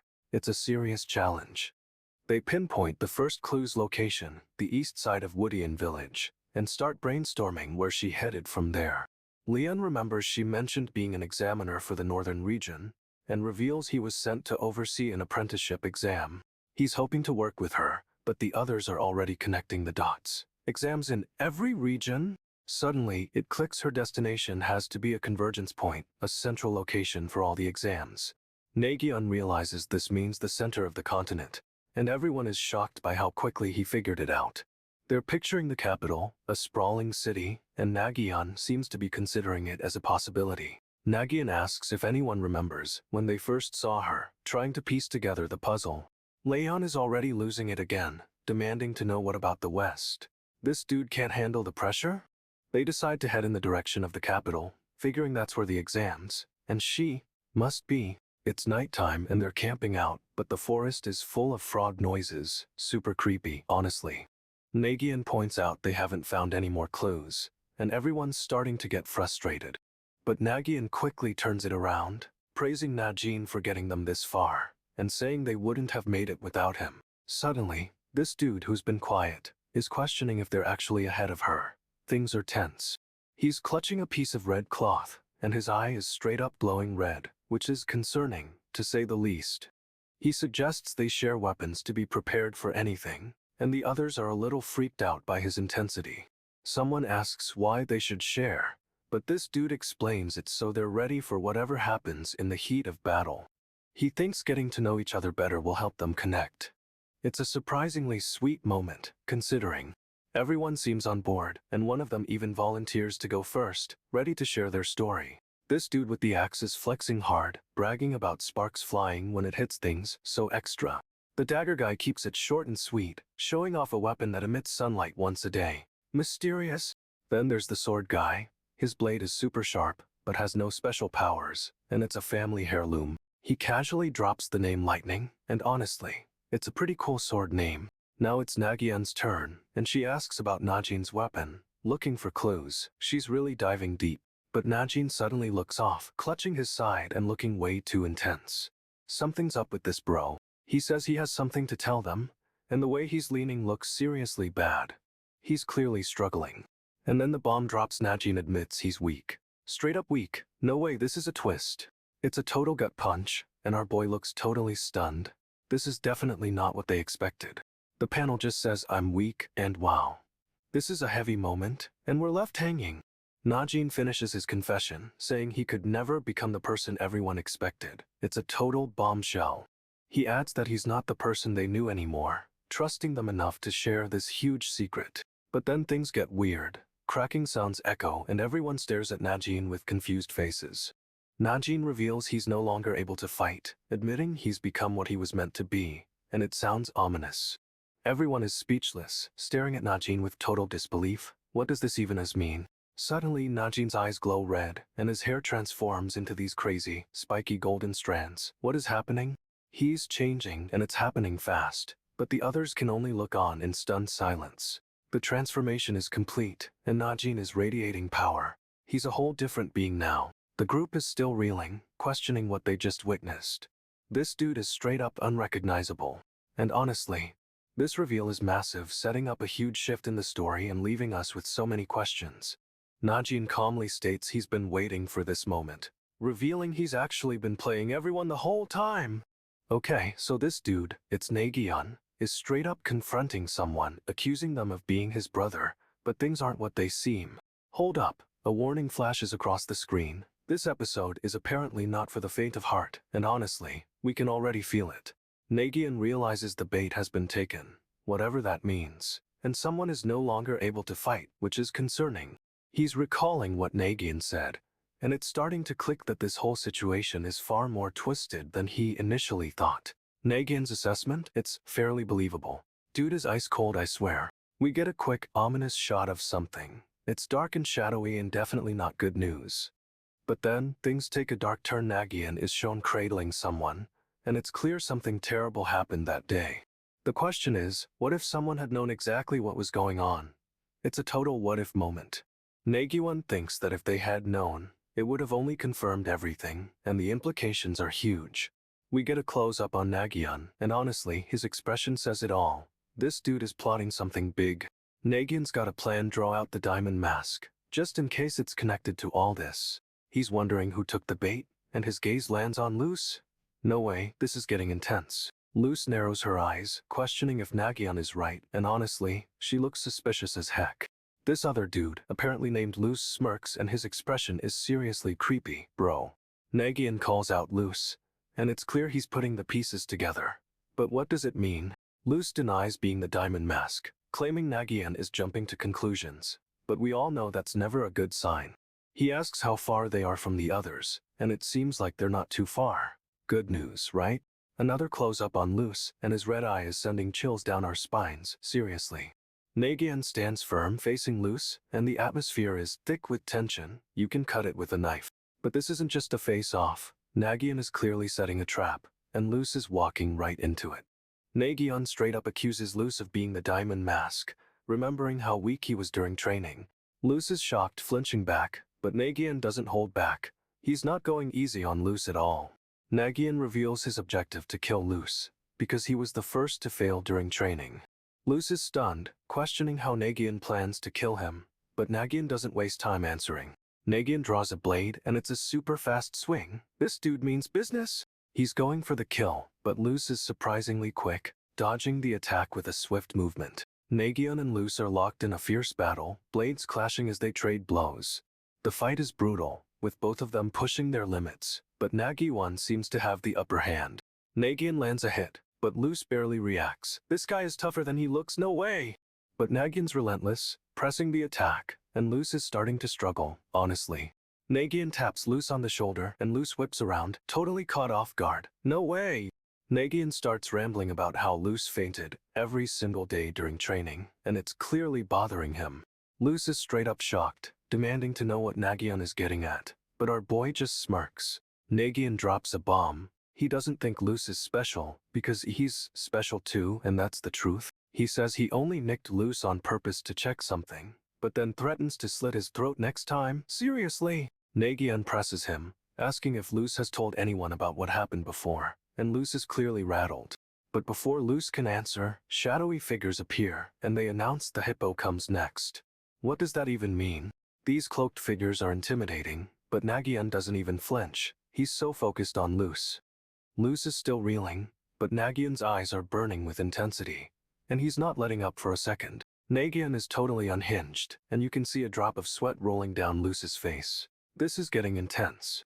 Nagyunn reveals there are two things he's certain about after hearing what Luz said, and it's getting real. First, he says it must have been pretty important, whatever Luz was talking about, and Nagyunn's grin is terrifying. He then lays it on thick. Luz said what he said was meant for Najin, and Nagyunn is not having it. Nagyunn straight up declares he's just like Najin, and Luz definitely isn't convinced. This is a power move. He doubles down, saying Luz doesn't even know he's Nagyunn, and honestly, this dude is playing mind games. Nagyunn's face is intense, and he's radiating menace. You can feel the tension building, seriously.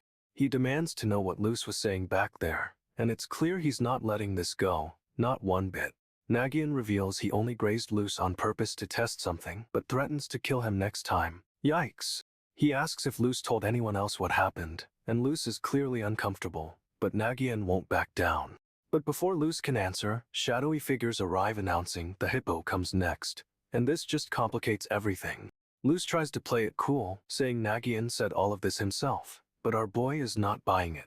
Nagyunn declares Woodion's flame has been extinguished, no way, and it's a total power move. He's staring Luz down, and honestly, the intensity is off the charts. This dude is terrifying. Nagyunn straight up denies being Ash, and his face is a mask of fury. It's a full-on transformation. He promises to rage on, and you can see the raw power radiating off him. This is escalating fast.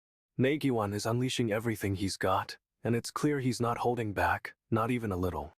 Luz is completely overwhelmed. He's trying to fight back, but it's just not happening. Nagyunn's power is crushing Luz, and it's brutal. This is a complete beatdown. But just when you think it's over, Nagyunn stops. He's clearly holding back, and it's unsettling. He demands to know who Luz is protecting, and the tension is so thick you could cut it with a knife. Nagyunn is asking if this is really Nagyunn. Like, is he talking to a copy or something? Luz says he will reveal everything, but Nagyunn demands to know how exactly. Suddenly, someone else drops down behind Nagyunn, and it's that spiky-haired dude from before. Spiky-haired dude crouches, ready to attack, and Nagyunn whips around with a weapon. It happens fast. Nagyunn swings that axe like a pro. It's a blur, and the spiky-haired dude is sent flying. The attack sends him crashing through the trees, and it looks painful, honestly. Nagyunn turns back to Luz, still demanding answers. This dude is relentless. Luz just stares, completely shocked. He did not see that coming. Nagyunn is practically breathing down Luz's neck, and the pressure is insane. But then, everything goes black. What just happened? This is a cliffhanger. Something's off, right? Our boy Nagyunn is clearly messed up about something. It just doesn't add up. Nagyunn walks into a crowd of people chatting, searching for someone, but he looks totally lost and confused. Everyone rushes to Najin, asking if he's okay, but Nagyunn seems to be pretending to be Najin. It's a whole vibe. This dude Nagyunn is staring intensely, sweat dripping, and his eyes are dull. Something is seriously wrong with him. Someone calls out for Najin, but a cloaked figure steps forward and insists it's actually Nagyunn, not Najin. The cloaked figure claims they saw Najin die, and this dude is straight up insisting Najin is gone for good. However, the cloaked figure backtracks, saying they aren't certain and it was a mistake. What is happening? But someone else argues that Najin definitely died from his wounds, and this whole situation is spiraling out of control. The cloaked figure is like, hold up, questioning what everyone thinks they saw and if they're sure about anything. Nagyunn is clearly not making sense, and honestly, this whole thing is a mess of confusion and maybe deception. Nagyunn is convinced Najin is dead, but he's questioning everything he thought he knew. It's intense. A circle of cloaked figures surrounds Nagyunn, and they're all silent, just watching him. One of the cloaked figures finally speaks up, confirming Najin is gone, but things are still super sus. Nagyunn demands to know if they're sure, like, really sure, and honestly, his tone is a little scary. But then he asks if they're telling him something different than what they said last week, and the tension is building. One of the cloaked figures shouts that it's possible Najin is just pretending to be someone else. No way! Another figure quickly shuts that down, saying they can't be certain, and this whole thing is a mess. This dude Nagyunn is straight up losing it, and it's clear he's trying to piece together a twisted puzzle.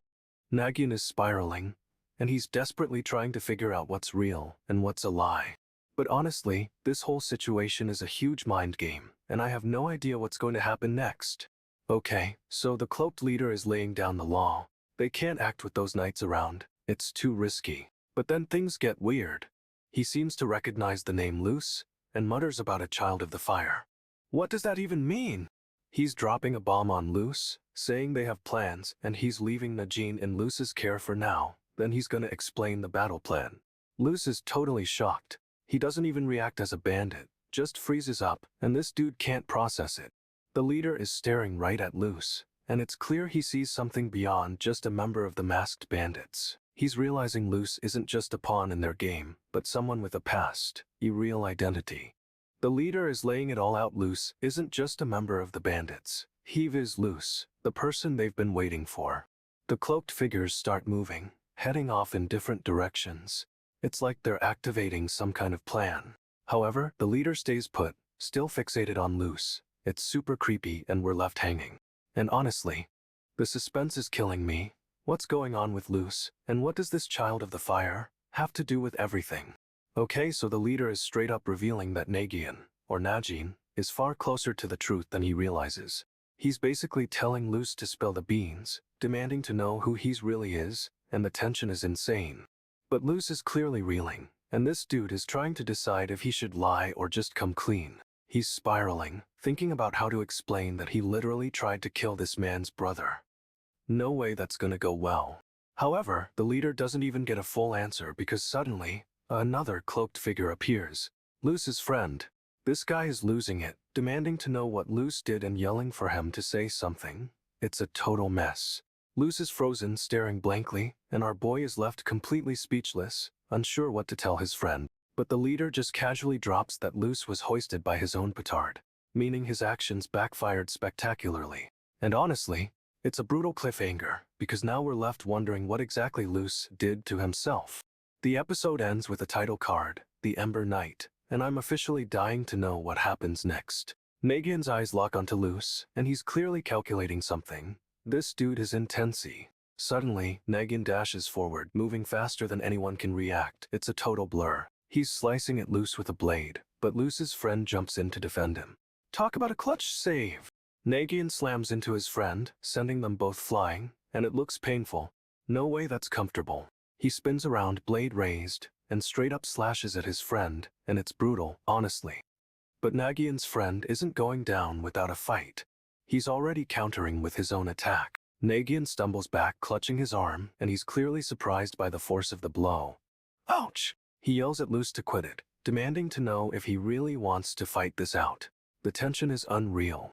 Luce's friend swings his blade, pushing Nagyunn back, and it's a fierce exchange of attacks. Nagyunn is reeling, but still manages to block, and this fight is escalating quickly. I'm on the edge of my seat. Nagyunn's laying down a truth bomb. He admits he's new to fighting and just goes all out every time. He lifts his sword and then, he attacks, launching himself toward Luce's friend. Nagyunn's friend is dodging and weaving, but this dude is seriously fast and relentless with his attacks. He's swinging his blade like a madman, but Luce's friend manages to block, narrowly avoiding a hit. Nagyunn's friend slides back, looking genuinely shocked. He wasn't expecting this level of intensity. Nagyunn declares if they really want a fight, they should prepare to die. That's a serious threat right there. He's all fired up, eyes glowing, and honestly, it's intimidating as heck. But Nagyunn just sighs and says fine. It's like he's resigned to the fact that this is happening. Another wish as he swings his sword, and now it's a full-on clash of blades. This is getting wild. Luce's friend is clearly overwhelmed, eyes wide with fear, while another figure looks on. What is going on? Nagyunn's sword flies out of his hand, and it's a total shock. No way, he's disarming himself. Luce's friend squints, trying to figure out what's happening. But Nagyun's already moving in. Nagyun's eyes blaze red. He's unlocking some serious power, and it's intense. He's blocking another attack, then suddenly leaps back with Luce's friend right behind him. The other two guys are following, and it's clear they're all heading somewhere specific. Nagyun's sword goes flying again, but this time it's aimed at something in the sky. The sword slices through the air, and a massive, shadowy shape starts to fall. What is that? It crashes down, and everyone stares, stunned, while Nagyunn looks completely drained. He's clutching his hand, looking exhausted, but it's clear he knew what he was doing. After a discussion, 3 of them agree to move forward. Our boy is straight up leading the charge. Okay, so our boy Nagyunn and the crew arrive at this super jagged mountain range, ready to search for clues.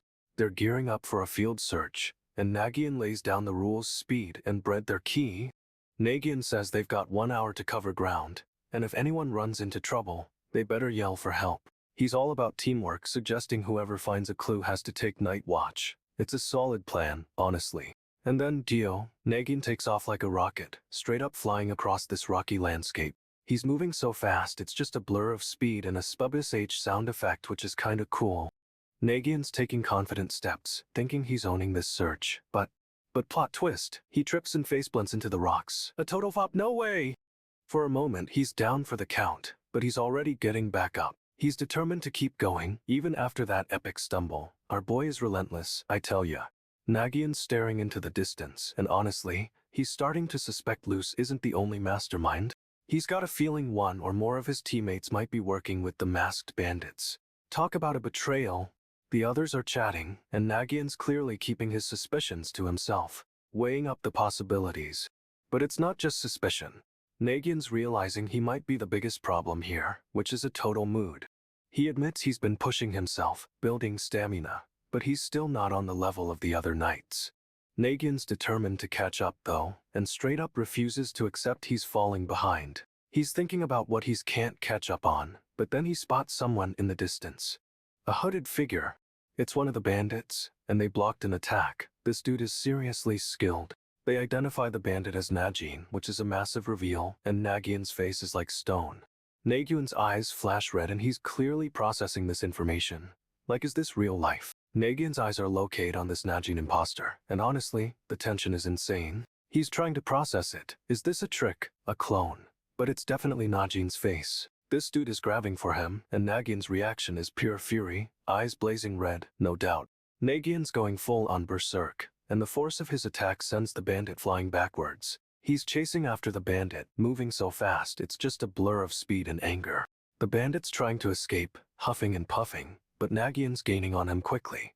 Nagyunn lands a massive blow and the bandit goes crashing into the trees. Ouch. He's finally cornered the guy, but it's not looking good. The bandit's completely broken. Nagyunn demands to know why this imposter is using his brother's face, and the bandit just gives up. The bandit admits he failed, and the weight of that confession just hits Nagyunn hard. This is brutal. Nagyunn demands the bandit spill everything, and this dude just complies straight up. He confesses that the declaration, whatever that is, was directed at them, and Nagyunn's getting info. The bandit claims it was Nagyunn who made the declaration, and Nagyunn's like, that makes sense. But then this other guy, a red-haired apprentice, starts yelling about wiping him out now. They're just apprentices with no knight. Totally reckless, honestly. Nagyunn shuts it down immediately though, saying it's too risky as long as that guy is around. He's thinking strategically, which is good, because this situation is about to get way more complicated.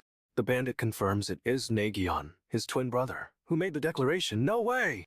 Nagyunn's processing this, and you can feel the weight of it. His brother is alive, but why?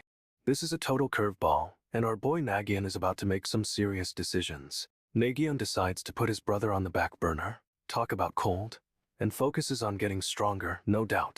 He figures he'll be protected by knights while he trains, but honestly, that sounds like a terrible plan. But then Najin, his twin brother, shows up out of nowhere, and it's a total shock. Najin's back and apparently the first to return, and another guy comes flying in with a sword, yelling about how fast Najin is. Najin just casually doesn't even think it was that fast, which is a mood, honestly.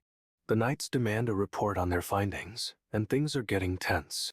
One knight says he found nothing, but then another one, this dude, immediately objects. He's all fired up, claiming he has a complaint. And Nagyunn's like, hold up, let everyone report first. But the knight doesn't care, he's insistent that if that is what his complaint is about. This is getting messy. However, Nagyunn shuts it down, saying he'll hear complaints after everyone's done reporting, and this dude is not happy. Okay? So Lucian straight up points out Najin's the smartest, and that they only got here because of his plans. Can't argue with that. But Najin's already over it, saying if they keep going on about him, he's taking a nap. No way! Everyone's shocked, and Lucian's like, eats fine, then declares Najin should be their leader. Smooth move. This other knight, the green-haired one, is clearly annoyed and tries to interject, but Lucian cuts him off. The green-haired dude finally gets to speak, saying Najin is still the one taking all the reports. Suspicious, right? Lucian and the green-haired knight are now having a tense conversation, and it's clear Lucian knows something's up. Lucian asks if he found anything, and the green-haired knight admits to finding a small village nearby, but says it's not much. But Lucian is not buying it, and asks what he found, sensing something's definitely off. The green-haired knight reluctantly admits he found something, and Lucian is clearly onto him. Lucian is staring him down and is thinking, how did he know before I told him? This is about to get good. They arrive at what's left of a village, and it's straight up destroyed. Totally wrecked. One of the knights asks if you even call this a village, saying everything is broken down. The green-haired knight asks how long ago it was destroyed, and our boy Nagyunn is clearly disturbed. Nagyunn orders them to split into groups of 2 to search the area, and things are getting intense. A dark-haired knight agrees, and honestly, this dude looks kinda freaked out. Okay, so this woman just got attacked, and our boy and his crew are checking on her. It's a rough scene. But hold up, another dude shows up, this one with spiky blonde hair and a serious glare, and he's immediately questioning her. She tells them the clue is super recent, and this blonde dude straight up zones in, getting all intense. He processes that info, and you can tell he's putting the pieces together, like this is bad news. Someone asks if she's okay, but she barely registers it. She's clearly shaken up, and the blonde dude's still focused. She finally manages to speak, saying her village was peaceful, but we all know that's about to change. The other guys are losing it, demanding to know who did this to her. They're furious, and honestly, they have a right to be. She starts shaking her head, and it's clear she's remembering something awful, something truly terrifying. No way she's recalling the attack, and the trauma is hitting her hard. You can feel the weight of it. This is messed up, but she's trying to explain what happened, and I have a feeling this is about to get real intense. The others ask if she saw anyone else, and she remembers someone with blue hair and fuzzy hair. That's gotta be a clue. She drops a bomb. They were all knights' apprentices, and honestly, that changes everything. This is getting serious.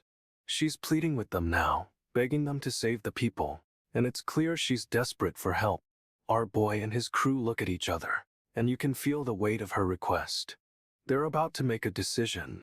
The blonde dude's eyes are blazing, and he's clearly not happy about this. He's got that revenge look. She's laying it all out, explaining the attackers didn't wear masks but covered their faces, and wielded strange weapons. But wait, this dude with the green hair is remembering something. A detail that might be important. He's recalling someone with blue hair and fuzzy hair, matching the woman's description, and things are starting to connect. However, the blonde dude is laser-focused, and he's already piecing everything together. This dude is a machine. The title card flashes, the Ember Knight, and you know this is about to escalate like now do. She's laying it on thick, reminding them Tar said they could become knights and urging them to help. It's a power play. She's arguing this is their chance to track down Lady Fox and complete their assignment, and honestly, she's making a good point. But the black-haired dude is pushing back, saying they're just apprentices, and it's a valid concern. This isn't a game. He's reminding them of the destroyed village, saying professionals did this, and it's a grim reminder of the stakes.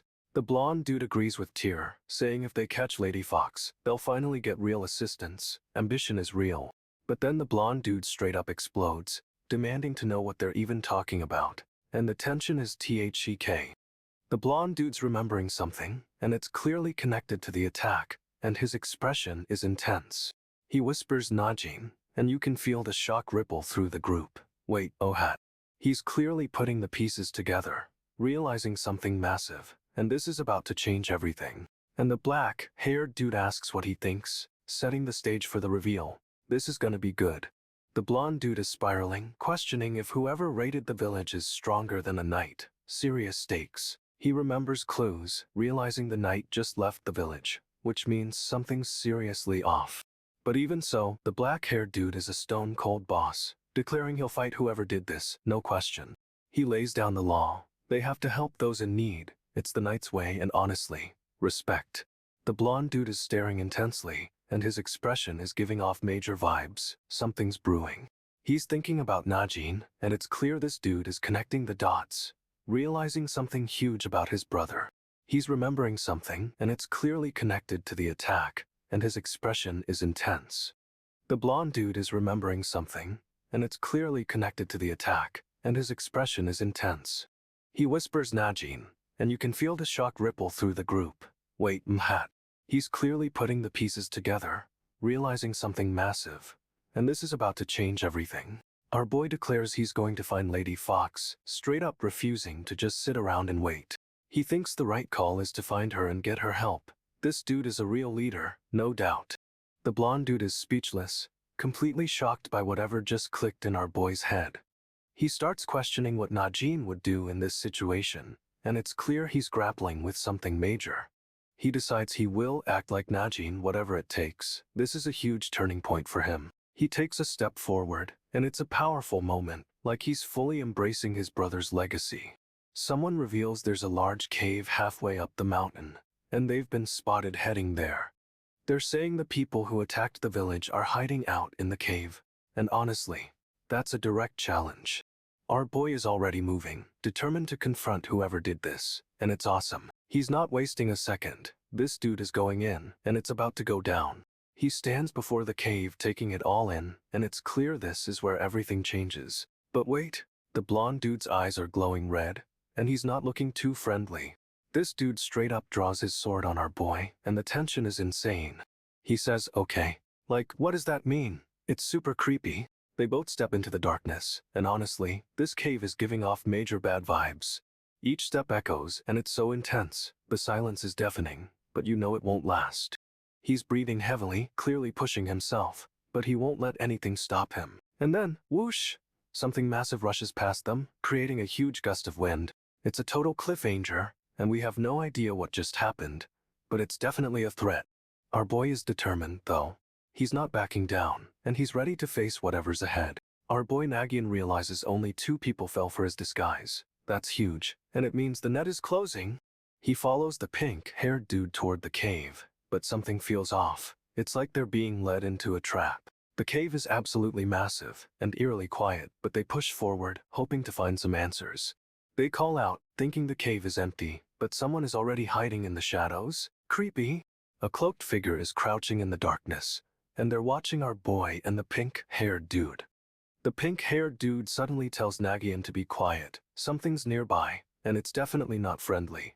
But wait, the cloaked figure is suddenly right in front of them, and the pink-haired dude's eyes glow red. No way. The pink-haired dude attacks, and our boy barely dodges, realizing he's been played from the start. The cloaked figure is revealed to be another pink-haired dude, and they're both going after Nagyunn. This is a total ambush, and our boy is surrounded. But he's not going down without a fight, that's for sure. Okay, so things are super tense. They just lost track of Lady Fox, and our boy is worried sick about her. He's saying they don't know when they'll get another chance to find her, and honestly, it's stressing everyone out. But he quickly adds they also need to find help for the villagers, showing he's still got a good heart even with everything going on. They decide to split into pairs, with 2 of them searching for Lady Fox while the other 2 help the villagers. A solid plan, right? Our boy promises they'll find her quickly and tells them not to try and fight everything alone, a real leader move. The blonde dude assures everyone they've got this, but then, he's getting seriously suspicious of this knight, straight up calling him a strong warrior, which is a little unsettling. We get a close-up of the knight, and honestly, he looks menacing, all wrapped up in bandages and shadows. This dude is radiating danger, and it's clear he's a force to be reckoned with, no way around that. The knight's got a serious grip on his sword, and it's a chilling sign of what's to come, for sure. Lucian's clearly stressed, asking what's wrong with our boy, but he's just worried about everyone else. He wonders if they'll be okay, and honestly, It's a legit question considering everything going down. They're headed toward a cave, and it looks super ominous, like straight-up horror movie vibes. The cave entrance is massive and dark, and you just know something bad is waiting inside. Inside, it's a sprawling underground chamber, and there are people already there. But they don't look friendly. This bandaged dude is Seal Chang's sword, and it's a clear sign things are about to get messy. Someone flinches, probably realizing they're seriously outmatched, and honestly, who wouldn't? Close up on the bandage guy's eye, and it's glowing. This dude is not normal, no way. He's radiating pure menace, and it's giving off major villain energy. Seriously scary stuff. The cave is full of jagged rocks and weird formations. It's a perfect setting for a showdown. Lucian asks where the survivors are, but our boy just lays down the truth. He's weak and relies on Tyre. He explains Tyr's speed and mobility, but admits he doesn't have destructive power, which is kinda rough. Tyr's got a weapon that can unleash a blinding flash of light, but only once, so it's gotta count. Close up on Lucian, and he's seriously stressed, but determined to fight alongside our boy. Tyr launches forward with his blade, and it's fast. He's aiming straight for the enemy. He slashes, and the blade connects with a sickening smack. It's a direct hit. But the enemy just casually blocks the attack with their arm, and it's clear they're not impressed. Tyr tries another attack, but the enemy swats him away like a fly. Our boy is getting tossed around. He's sent flying through the air, and Lucian is right behind him, clearly worried. The enemy's blade comes crashing down, and it's a near miss. Seriously, that was way too close for comfort. The enemy grabs Tyr's blade, straight up catches it, and the force sends a shockwave through our boy. Tyr's getting hurled across the cavern and his arm is completely messed up. No way that feels good. Lucian sees everything and is shocked, realizing just how outmatched they are. The enemy lands with a crash, and honestly, this dude is terrifying with those glowing red eyes. He's staring down Tyr, and the intensity is insane. You can feel the pressure building. Lucian steps forward, determined to protect Tyr, even if it means facing this monster alone. The enemy mocks Lucian's bravery, says he's just a pathetic human, but Lucian doesn't flinch. He declares he'll protect Tyr, no matter the cost, and that's a promise, not a suggestion. The enemy scoffs, but there's a flicker of surprise. He didn't expect this level of resolve. But he quickly recovers and prepares to attack, and things are about to go from bad to worsey. The enemy swings his sword, and Lucian intercepts, bracing for the impact. It's a full-on clash, but the force of the blow is insane, sending cracks spiderwebbing across the cavern walls. Lucian's getting pushed back, and he's desperately trying to hold his ground, but this dude is relentless. He manages a quick counterattack, slashing at the enemy's mask, but it barely makes a dent. The enemy retaliates with a powerful kick, sending Lucian flying. No way that felt good. Lucian crashes into the cavern wall, and a trickle of blood runs down his face. This is bad.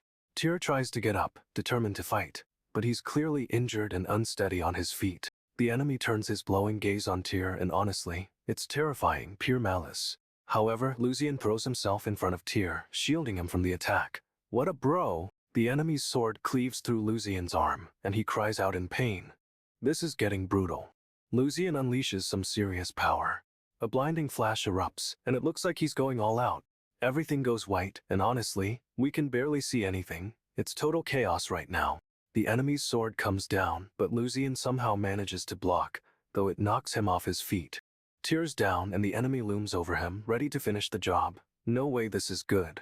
But Lucian isn't letting that happen, and he throws himself in front of Tyr, taking the hit instead. Lucian's still conscious, but he's clearly struggling. He passed out, but didn't die. He insists he didn't even get a single fatal blow, but admits to blacking out.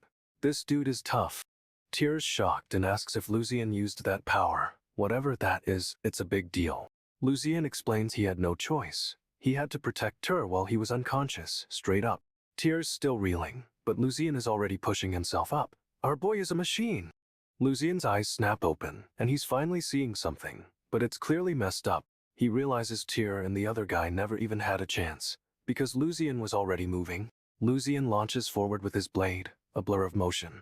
It's a total surprise attack. The enemy tries to block, but Lucian's speed is insane. He slices right through the defense. Lucian's attack connects, sending the enemy flying. It's brutal, but necessary. He slams into a wall, and Lucian immediately moves to finish the job. No mercy here. But the enemy is still alive, clenching his fist and struggling to stand. This dude is tough. Tyr stares up at Lucian, completely shocked by the power he's unleashing. It's a whole new level. Lucian looks down at Tyr, a terrifying expression on his face. This is getting intense, fast.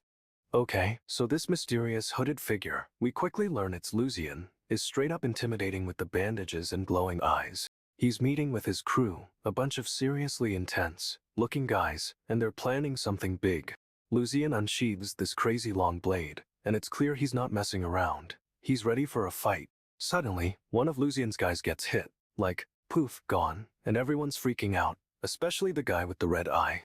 They're yelling at Lucian to block the incoming attackers, and it's chaos as something massive starts breaking through the rocks. The red-eyed dude is losing it, but Lucian is already moving, blocking the attack with his blade. It's a close call. One of the attackers gets closer, and you can see Lucian's face is all serious, determined to protect everyone. We get a super close-up of the attacker's hand, and honestly, it looks pretty messed up and terrifying. The attacker's hand is reaching for Lucian, and it's a desperate, last-ditch effort to take him down. But Lucian is ready, he's blocking, and the fight is on. Our boy is about to show them what he's made of.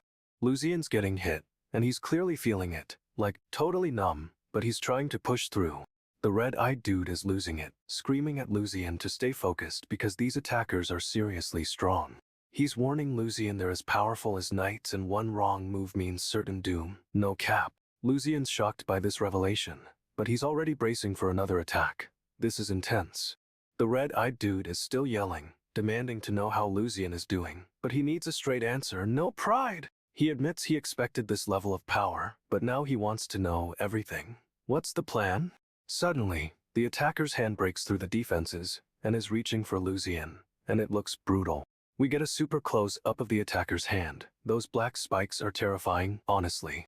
Lucian is blocking, but this attack is different. It's relentless and pushing him to his limit.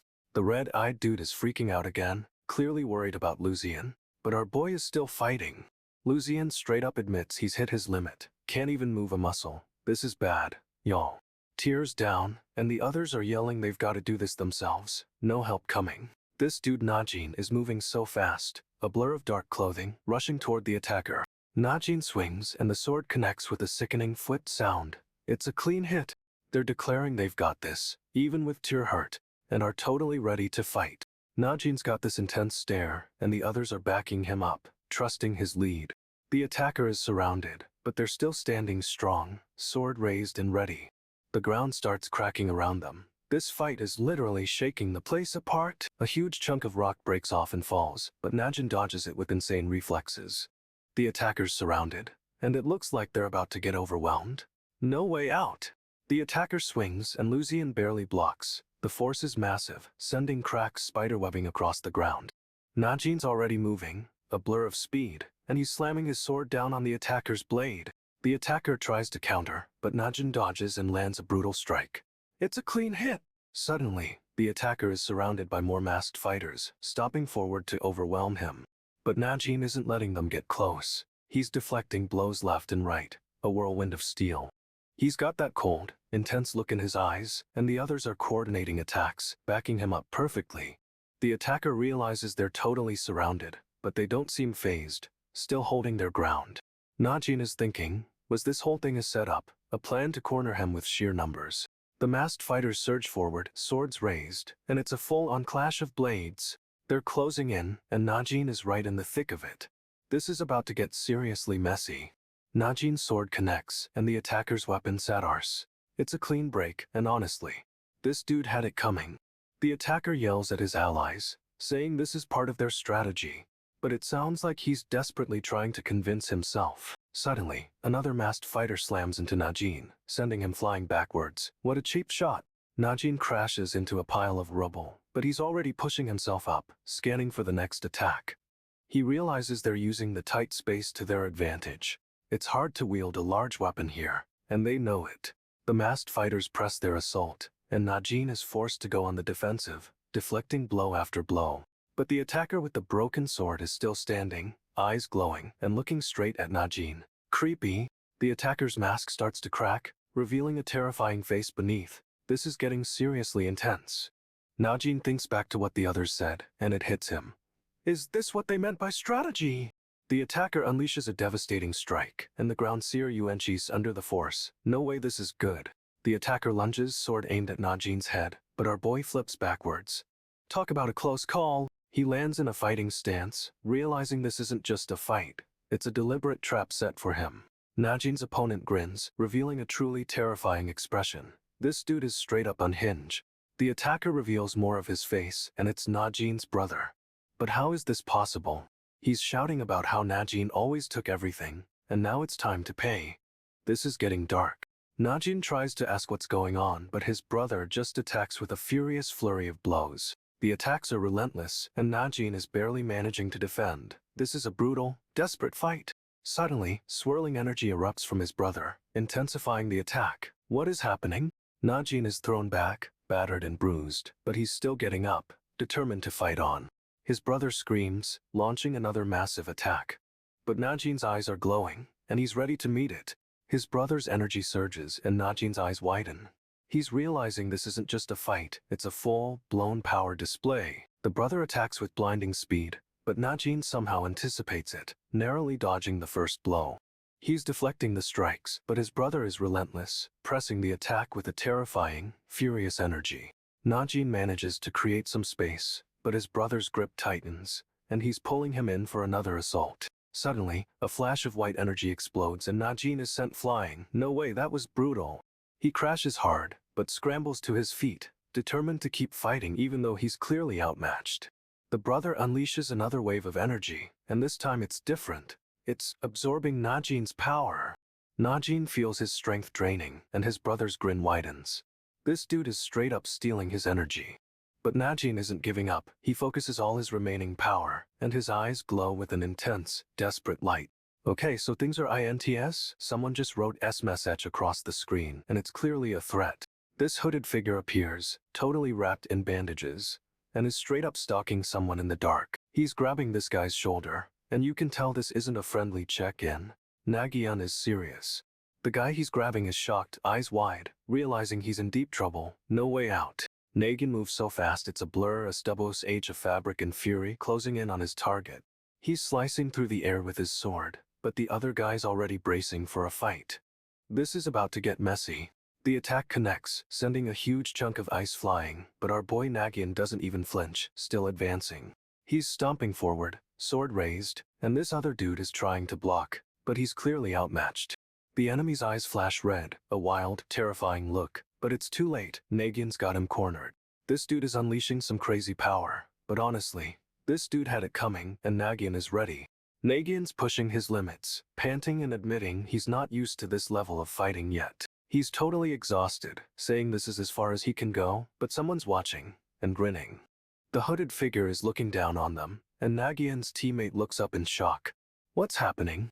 Nagyunn's teammate is clearly worried, but Nagyunn says he'll give them a chance. A chance at what though? The hooded figure declares those who don't want to fight can leave, and he's starting a countdown.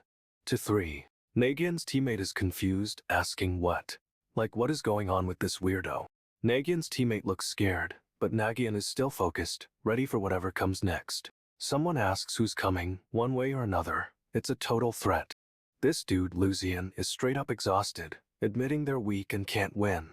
He says even with everyone fighting, they have no chance. Things are looking bleak. Lucian asks if this is what it's come to, but then admits the problem is they're helpless. He declares they have no choice, they're too weak, but it's a desperate plan forming. Everyone's looking at Lucian, questioning what he's thinking, and he's not backing down. Lucian says if they keep fighting, they'll die, and his teammate begs him to reconsider. But Lucian doesn't listen, and his hand starts to tremble. Something big is about to happen. And then, a single golden eye opens, radiating power. No way, this is intense. Lucian's eyes glow, and he's about to unleash something terrifying, leaving everyone speechless. Lucian's still rallying the troops, saying they have to fight, even if it's a tough path. He admits he's scared of dying, straight up, but insists they're knights' apprentices, and need to act like it. Lucian grabs a sword and honestly, the grip is intense, he's serious. He asks if they want to choose their path, but then says their path leads right through Nagyunn. Nagyunn's eyes widen, and Lucian screams, "Wheel bastard!" Talk about a betrayal. We get a close-up of Lucian's face, now glowing red, and this dude is furious. Lucian shouts 3, and it's a signal, something's about to go down. He attacks Nagyunn, and the sound effect is duojosh. It's fast and brutal. Lucian's coming in hot, and it looks like he's about to land a serious blow on our boy. However, Nagyunn isn't backing down, and this fight is about to get real messy. Lucian swings, but Nagyunn dodges and it's a blur of blades. These two are seriously fast. Nagyunn counters, and Lucian's forced to block, but the force sends him stumbling back. Lucian's getting pushed back, and he yells for Nagyunn to show his true face. What's going on?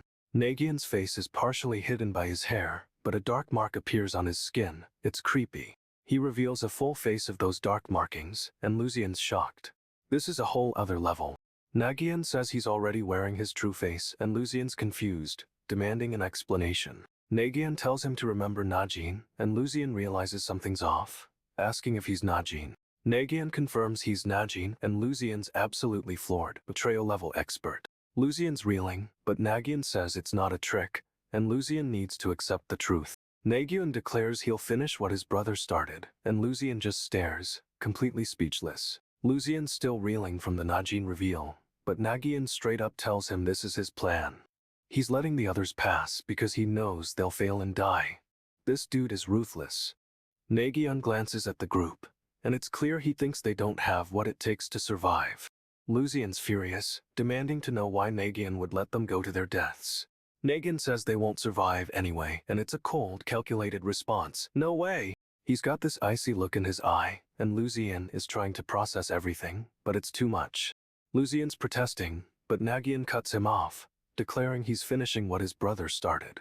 Lucian's completely stunned, and honestly, he looks like he's about to pass out. Nagyunn's face is hidden again, and Lucian's desperately trying to understand this twisted situation. But Nagyunn just repeats it's his plan, and this dude is committed to his revenge. Nagyunn's laying down the law. He's sending anyone who tries to interfere straight home without mercy. The group is facing off against Nagyunn, Lucian, and another shadowy figure, looking totally intimidated. A fourth fighter steps forward, but Nagyunn just scoffs, unimpressed with their skills. Nagyunn gives a curt good work. Clearly, someone has already fallen, and he's pleased. One of the fighters is down, clutching his wound, and looks absolutely terrified. Lucian demands to know what's going on, but Nagyunn cuts him off, insisting he's just following through on his brother's mission. The injured fighter tries to protest, but Nagyunn's already explaining his strategy. It's all about deduction. Nagyunn reveals he wanted them to figure out his destination from the first clue, not just blindly search for the next one. He admits their approach wasn't bad, but it wasn't impressive enough for him. Nagyunn's still got that cold edge, and it's clear he's expecting more from whoever tries to stop him. Nagyunn straight up demands to know who sent them, and Lucian's losing it trying to figure out what's happening with our boy. Fedorance is straight up gasping for air, saying he thought he was gonna suffocate in there. Whatever there is sounds rough. He's clearly shaken, explaining he had to act and fight without hurting anyone, which is a whole thing. The other guys look super concerned, like what did you even do? And Fedorance is still catching his breath. But hold up. Turns out this whole ordeal was a test orchestrated by Lady Fox, and she was apparently taking it easy on them. Fedorance is stunned, realizing the bandaged mystery person was actually a knight all along. No way! He admits they put up a better fight than he expected, and honestly, it's a little bit of a compliment. Fedorance is fuming, saying Lady Fox set him up, and he's still paying for something she did. Ouch. However, he's distracted because the others are still talking, and they're already running late, apparently. He wonders what they're even discussing for so long, but time is ticking and they need to move. Our boy is clearly stressed, and we're left wondering what Lady Fox's game even is. This is getting intense. This dude recognizes Nagyunn immediately and is straight up flustered, saying it's embarrassing. Talk about awkward. He asks what's going on, but Nagyunn's got a serious look and is clearly processing something. Nagyunn is absolutely stunned, asking how a knight could do what they did to the villagers. It's a heavy question. He's been thinking about it, but even if this knight had a reason, hurting innocent people is unforgivable. The others are listening in, and the tension is building. Everyone looks so stressed right now. Someone asks what's wrong, and Nagyunn just stares with a questioning look. What is he hiding? Nagyunn is lost in thought, remembering a conversation. It seems like someone warned him about this. But wait, he recalls another part of the conversation, and it's about someone being a spy. This is getting wild. He realizes the spy wasn't who he thought, and a shadowy figure is revealed. No way, it's a total twist. The Ember Knight logo flashes on screen and our boy is left reeling. Cliffhanger alert, this is intense. Nagyunn is playing it cool, dodging the question about Luce and saying she'll have to ask her directly. Smooth move. But the other guy isn't buying it, thinking Nagyunn is hiding something and trying to deflect the conversation. Nagyunn reveals he had a conflict with the group on purpose, and that's why he can't give an objective answer. Wow, straight up savage. The other dude is skeptical, but then he remembers Luce bailing, and suddenly Nagyunn's team is disqualified. A total game changer! We cut to the mysterious observer, and honestly, this dude looks furious about what's going down. Nagyunn is clearly rattled, recalling a warning about someone being a spy, but he's connecting the dots now. It's all coming together. He realizes the spy wasn't who he thought, and it's a total twist. The Ember Knight logo flashes, leaving us hanging. The observer is still watching, and he's not thrilled with how things are unfolding. This is a seriously tense standoff. Nagyunn is thinking back to a conversation, remembering a warning about someone potentially being a spy. He's piecing things together, but it seems like the observer knew this all along, and is already planning his next move. This dude is ruthless. Nagyunn is thinking it's either a trap or a test. He's reading the situation, and honestly, he's probably right. We flash back to the destroyed village, but there's no blood, just old destruction. It happened a long time ago. Someone is clearly upset, staring intently at Nagyunn, but they're keeping their thoughts to themselves. Another character bursts in, demanding to know why Nagyunn and the others didn't tell their peers about the situation. Nagyunn explains he wasn't certain of anything, so he didn't want to jump to conclusions. Fair enough, right? But the other character is still pressing, wanting to know why they kept it secret. It's clearly a big deal. Nagyunn is reflecting on the past, remembering a warning about a potential spy among them. He's starting to connect the dots. The observer is still watching, and it's clear he already knew about the spy. This dude is always one step ahead. Nagyunn thinks back to a conversation about the spy, realizing he was warned. It's all coming together now. But the observer is already planning his next move, which means trouble is definitely brewing. This is getting intense. Nagyunn is laying it all out. He's certain the umbrella guy was met face to face by someone. But then another character, with glowing red eyes, straight up admits he's the one who met him. He claims there wasn't even a fight, and it didn't hurt at all. This dude is seriously unbothered. Having faced him, he knew it was all a setup, a test designed specifically for Nagyunn. He drops the bomb, everything was a lie. No way! This is a major twist. Nagyunn is reeling, remembering the warning about a spy, and realizing it all connects now. The red-eyed character is still watching, and it's clear he's been playing everyone the whole time. Nagyunn is thinking back, piecing together how the spy knew everything. It's all clicking into place. However, the red-eyed character is already planning his next move, and things are about to get messy. Nagyunn is certain of it now. This was all a test, and this dude is definitely the mastermind. Nagyunn is absolutely not buying this guy's story. He sees right through the act, and it's infuriating. The other character explains he hid his knowledge to help his peers fight, but Nagyunn isn't having it. Nagyunn is straight up unimpressed, narrowing his eyes and calling BS on the whole thing. This dude is radiating suspicion.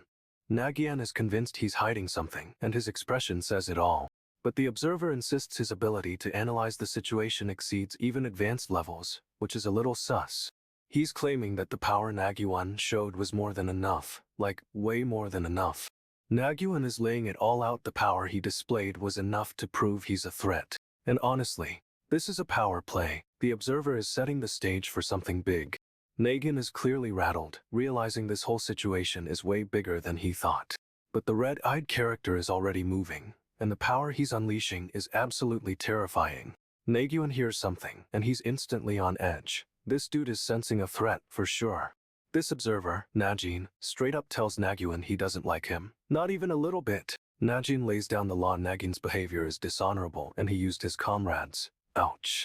Nagyunn flinches, but he's not backing down, and insists he can't ignore the way Najin exploited others. He declares he's keeping a close eye on Nagyunn, and honestly, the tension is thick right now. But Najin isn't wasting time. He's already giving the order to move out and get ready for action. Our boy Nagyunn and his team start marching forward, heading toward a blinding light at the end of the tunnel. Najin is right behind them, and you can tell he's plotting something. This is getting intense. They're all heading towards that light, and it feels like a point of no return. No way this ends well. Okay, so things are intense. Our boy Nagyunn is straight up losing it. His eye turns completely red. Everyone's sussing out who's arrived, and they quickly realize it's Cerulean Chulin Zeus, plus Black Hen Warren. But wait, there's Ano Har Newbie Sky Blue Raccoon Durang chilling in a tree. This dude is a total mystery. Nagyunn's hand is glowing and he's clearly sensing something. This is bad, Ariel Lal bad, he knows it. He catches a glance of whoever's approaching, and it's sending chills down his spine. Something's definitely off. They're all discussing the apprentices from Myok, Eastern region, but Nagyunn is totally preoccupied with the danger he feels. Nagyunn's instincts are screaming, and honestly, we're right there with him.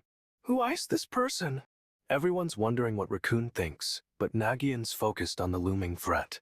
And things are about to go down. Nagyunn's face is a mess, but it's clear he's recognizing someone, and it's not good news. The apprentices are from Myok, but it's clear that something else is going on.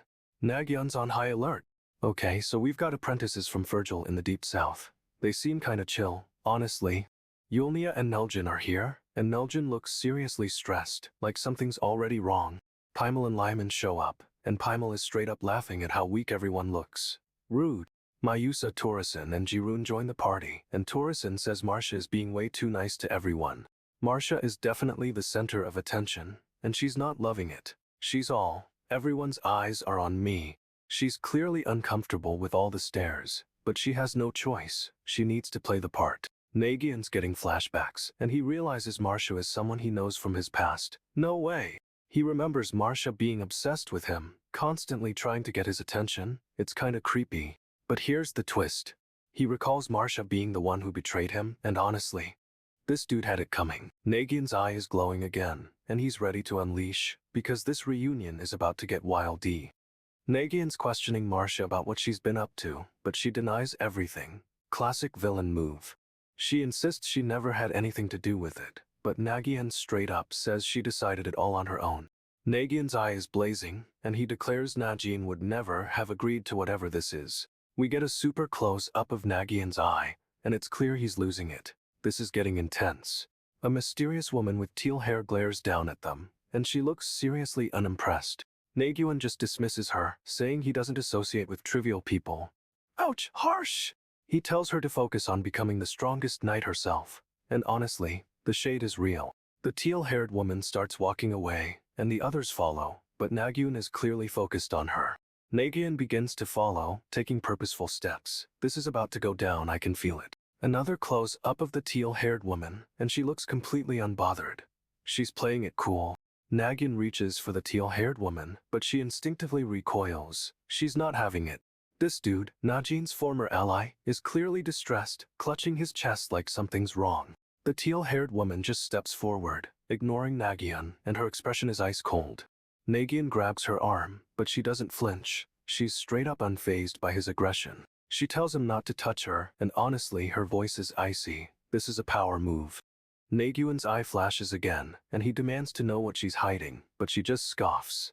She warns him not to push it, and her eye is glowing now. No way! This is escalating quickly! Nagyunn's getting closer, and his touch seems to physically hurt her, causing her to visibly react. She finally snaps, telling him to stop, and her eye is fully activated. It's a terrifying sight. But she's walking away, leaving Nagyunn and his crew stunned, and honestly, she's totally in control. Cerulean Chulin Zeus, a knight, straight up introduces himself. Our boy's laying down the law.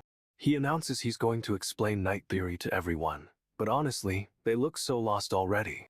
Nagyunn tries to call him out, saying knights don't need theory, but Zeus isn't having it. Zeus snaps back, saying he's explaining it, because these guys are a bunch of dummies. Harsh! He points at someone and goes off, and honestly, everyone looks confused and annoyed. Someone finally tells him to bite his tongue, and you can feel the tension building. It's about to pop off. Zeus doubles down, demanding to know who thinks knights don't need theory, and bro, it's a bad idea. Someone actually raises their hand, questioning the need for knightly studies, and Zeus is not pleased.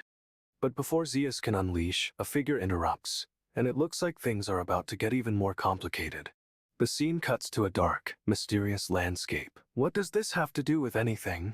Zeus lays down the law at anyone with their hand up is unfit to be a knight. Talk about a power move. Everyone flinches at Zeus's words, and honestly, you can feel the tension in the air. It's intense.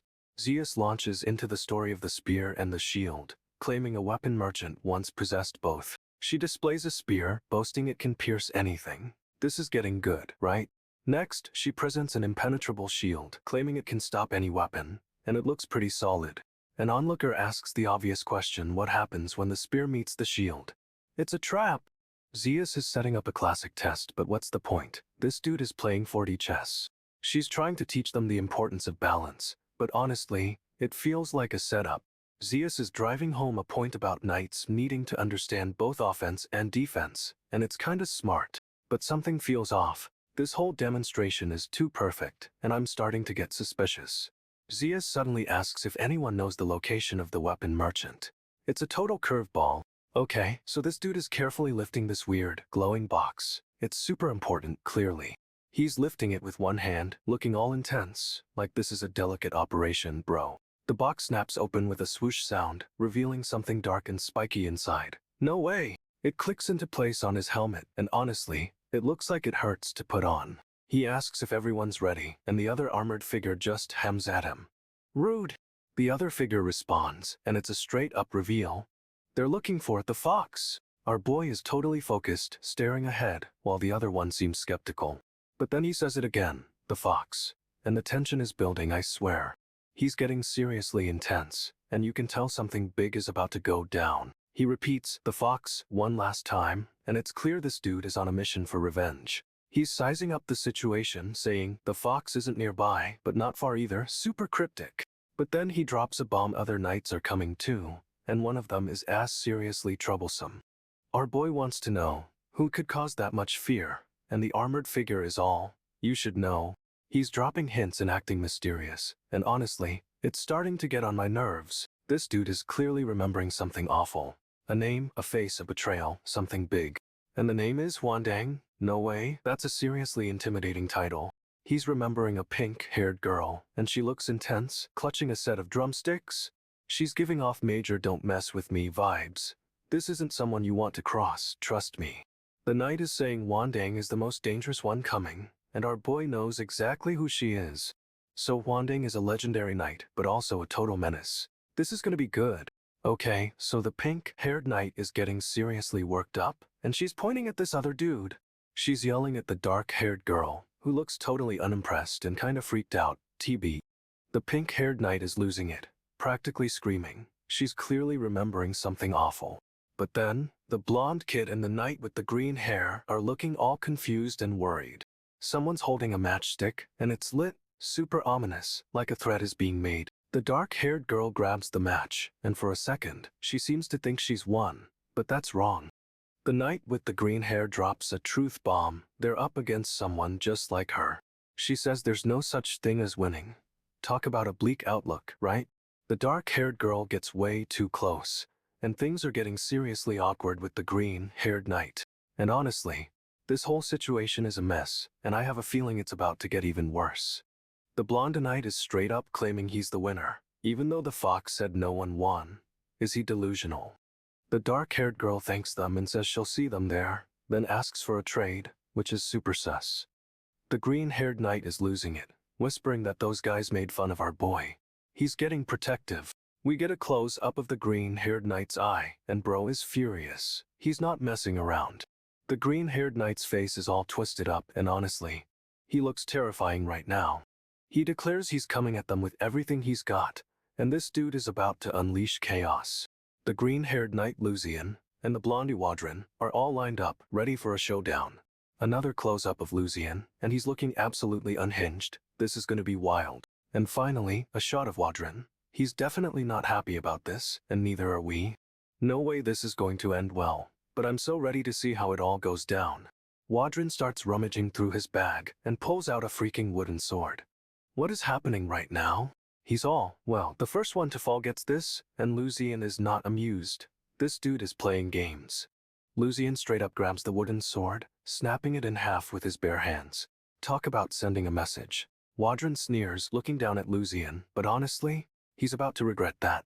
The blonde knight who we know as Najin is giving Wadrin the most intense glare. It's a full-on standoff. Wadrin and Lucian are practically nose to nose, and the tension is so thick you could cut it with a knife. Suddenly, a figure in black armor appears between them, blocking the view. Who even is this mysterious knight? The armored knight steps forward, and Lucian and Wadrin both immediately back off, shocked and wary. Lucian demands to know who this knight is, and why they're interfering, but the knight stays silent. So mysterious. The knight turns, and we see a glimpse of another blonde. Is this some kind of twisted twin situation? The armored knight demands weapons be tossed to Lucian and Najin. Talk about escalating things quickly? Najin and Lucian both catch the weapons thrown to them, and they're ready for a fight. You can feel it. Wadrin suddenly lunges at Lucian, sword raised. This dude is not playing around. Lucian narrowly dodges Wadrin's attack, but gets a nasty cut across his cheek. Ouch, that looks painful. Najin steps in, blocking another attack, and is clearly furious at Wadrin for hurting Lucian. Najin shoves Wadrin back, and honestly, Wadrin looks genuinely shocked by his strength. Wadrin stumbles, but Lucian is right there, grabbing him by the collar. This is getting intense. Lucian's about to deliver a serious blow, but then Najin stops him. What is going on? Najin pulls Lucian back, and you can see the confusion and anger on Lucian's face. This is a twist. A massive Celie-Ange echoes as weapons collide, and everything goes white. No way, cliffhanger! Okay, so Najin is holding Lucian close, protecting him. It's a super intense moment, honestly. Wadrin tries to attack Najin, but his sword just scrapes off the armor. This dude is tough. We get a quick flashback to Lucian and Najin standing side by side, looking determined. It's a training montage vibe. Najin shouts, "Okay then, on your mark," and immediately launches forward. Talk about a fast start. Najin dashes forward with incredible speed, leaving only streaks of motion. This is insane. He slams into Wadrin with a massive wham, sending him flying, and honestly, this dude had it coming. Wadrin's getting absolutely wrecked, and Najin's expression is stone cold. No mercy here. Najin grabs Wadrin, and you can see the raw power in his grip. This is a dominant move. Lucian's eyes glow with an eerie blue light. But what's happening to him? It's kinda creepy. Lucian is staring intensely at Najin, and it's clear something's off with his expression. No way, something's brewing. Someone's worried about Lucian, saying he's not weak, but that's a weird thing to say right off the bat. Lucian stands there all stoic, arms crossed, and this other dude starts laying it on thick about his strengths. He lists off power, speed, wits, basically everything, but then says Lucian isn't better than anyone else, which is straight up confusing. Lucian's eyes are intense, and he says everyone has their own strengths, but it feels kinda hollow. We get a close-up on this mysterious guy, and his face is shrouded in shadow. Super creepy vibes are happening. Zoom in on his eye, and you can see a weird glow, like something's definitely not right with this dude. He's questioning what his strengths even are, which is a major mood, honestly, but also a really bad time for an existential crisis. Someone starts squeezing his head. No way, and it looks incredibly painful. He's getting crushed, and it's clear whatever's happening is seriously messing him up. This dude is totally broken, questioning everything, and it's a brutal moment. Our boy is really falling apart. Lucian declares he's found something fun, and straight up walks off with a group of people following. He whispers something to the guy with the green hair, and this dude's eyes are double LD, like he's about to lose it. The green-haired guy is clearly upset, shouting about his dad still being alive, but something's off. He repeats his dad is still alive, and his hand is glowing. It's super intense and looks like pure energy. But then his face changes, his eyes go blank, and it's like someone else is controlling him. Creepy. The group is all shocked, and it's clear whatever just happened is a major problem for everyone involved. Lucian's just standing there, observing everything with a cold look. This dude is playing a long game. The green-haired guy is completely overtaken, and Lucian's face is unreadable, like he anticipated all this. Lucian's energy surges, and the background flares up. Something huge is about to go down for real. He's fully embracing his power, and honestly, this feels like a turning point. Our boy is serious now. Someone's running, and it's the red-haired guy. He's desperate to get away from something. Suddenly, a massive explosion rocks the scene, and the blonde dude is right in the middle of it. Lucian demands answers, getting right up in the blonde's face. This is intense. No way. The blonde shouts about why Lucian would do this, questioning his motives. It's a total breakdown. He keeps asking why his dad had to die, and it's clear he's unraveling, completely losing it. The green-haired guy asks if his dad maybe did something wrong. What is happening? He demands to know why Lucian started the fire. This dude is spiraling out of control, seriously. Lucian just stares back, cold as ice, while the green-haired guy yells for answers. It's a power play. The green-haired guy keeps repeating his dad is still alive, but his face is blank. Something's off. He asks what his dad did wrong, and then demands Lucian do something wrong too. What a twist! Lucian's totally lost, straight up admitting he doesn't know what's going on. That's a first. The blonde dude is losing it, demanding to know who Lucian thinks he can blame.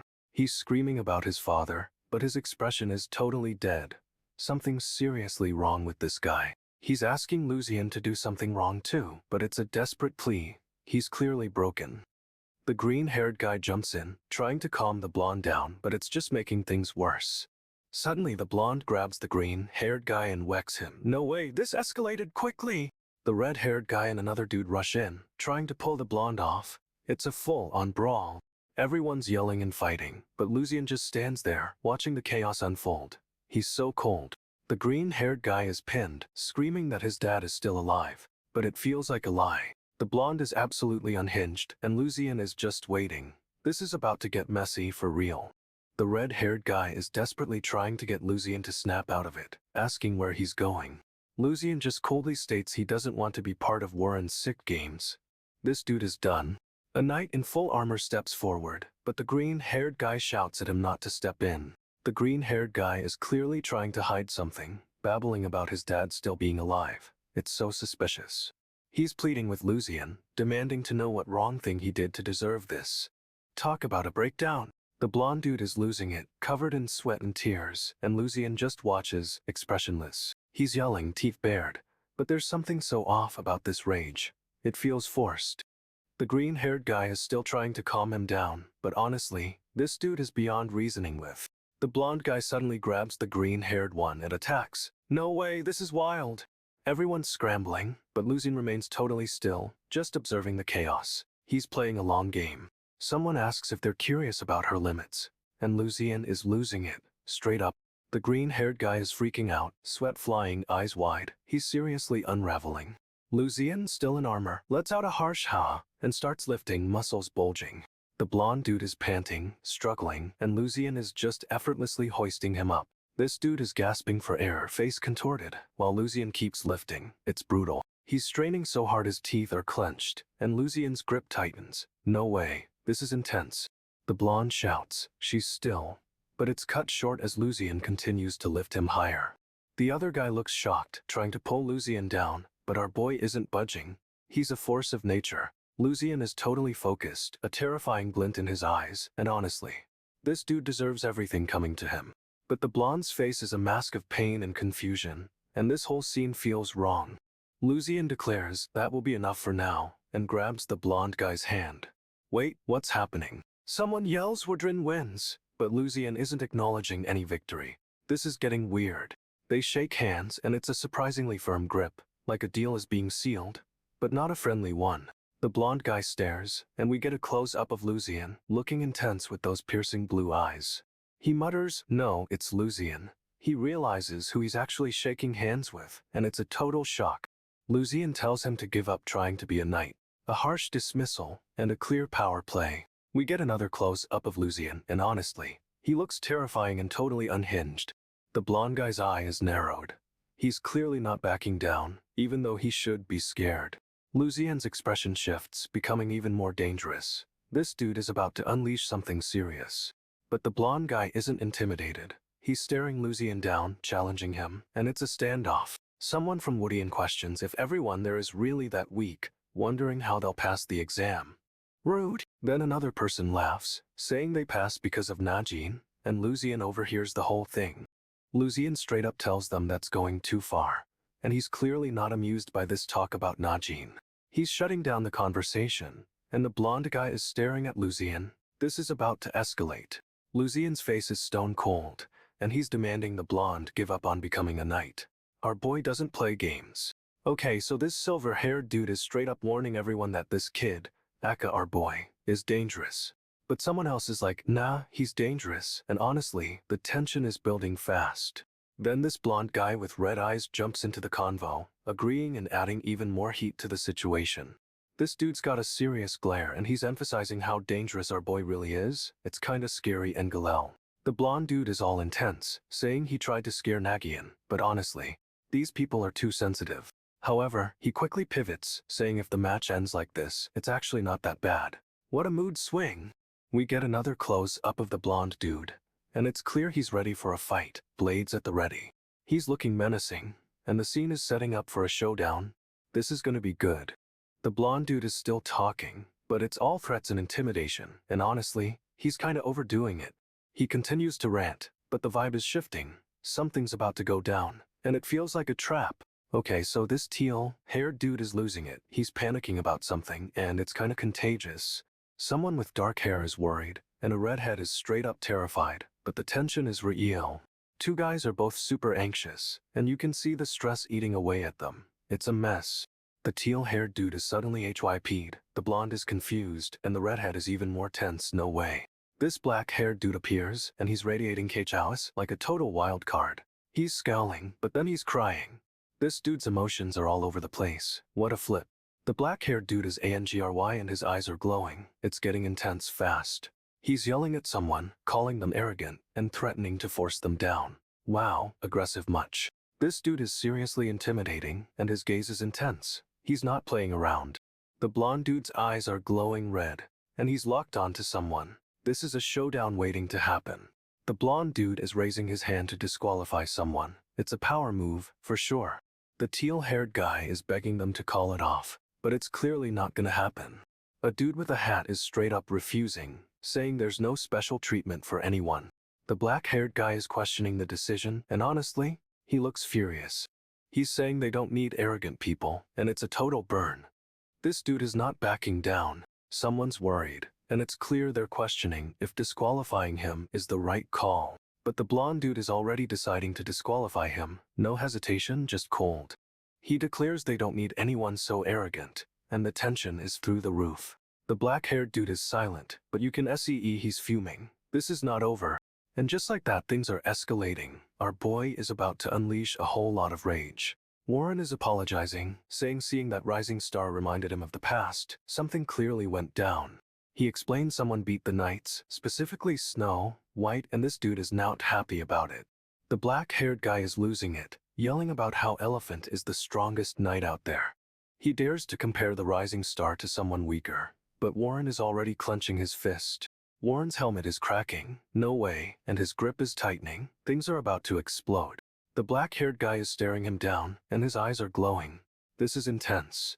The blonde dude declares this fight will be empty-handed, and honestly, that's a terrifying challenge. The teal-haired fighter is shedding his outer layers, revealing he's ready for a bare-knuckle brawl. He's standing there, all muscle and determination. This dude is serious about winning. But the black-haired guy isn't impressed. He's still absolutely fuming and ready to fight. The black-haired guy straight up draws his sword, declaring the fight begins. No hesitation whatsoever. The teal-haired fighter moves with insane speed, closing the distance before anyone can react. Whoosh. But the blonde dude notices something off.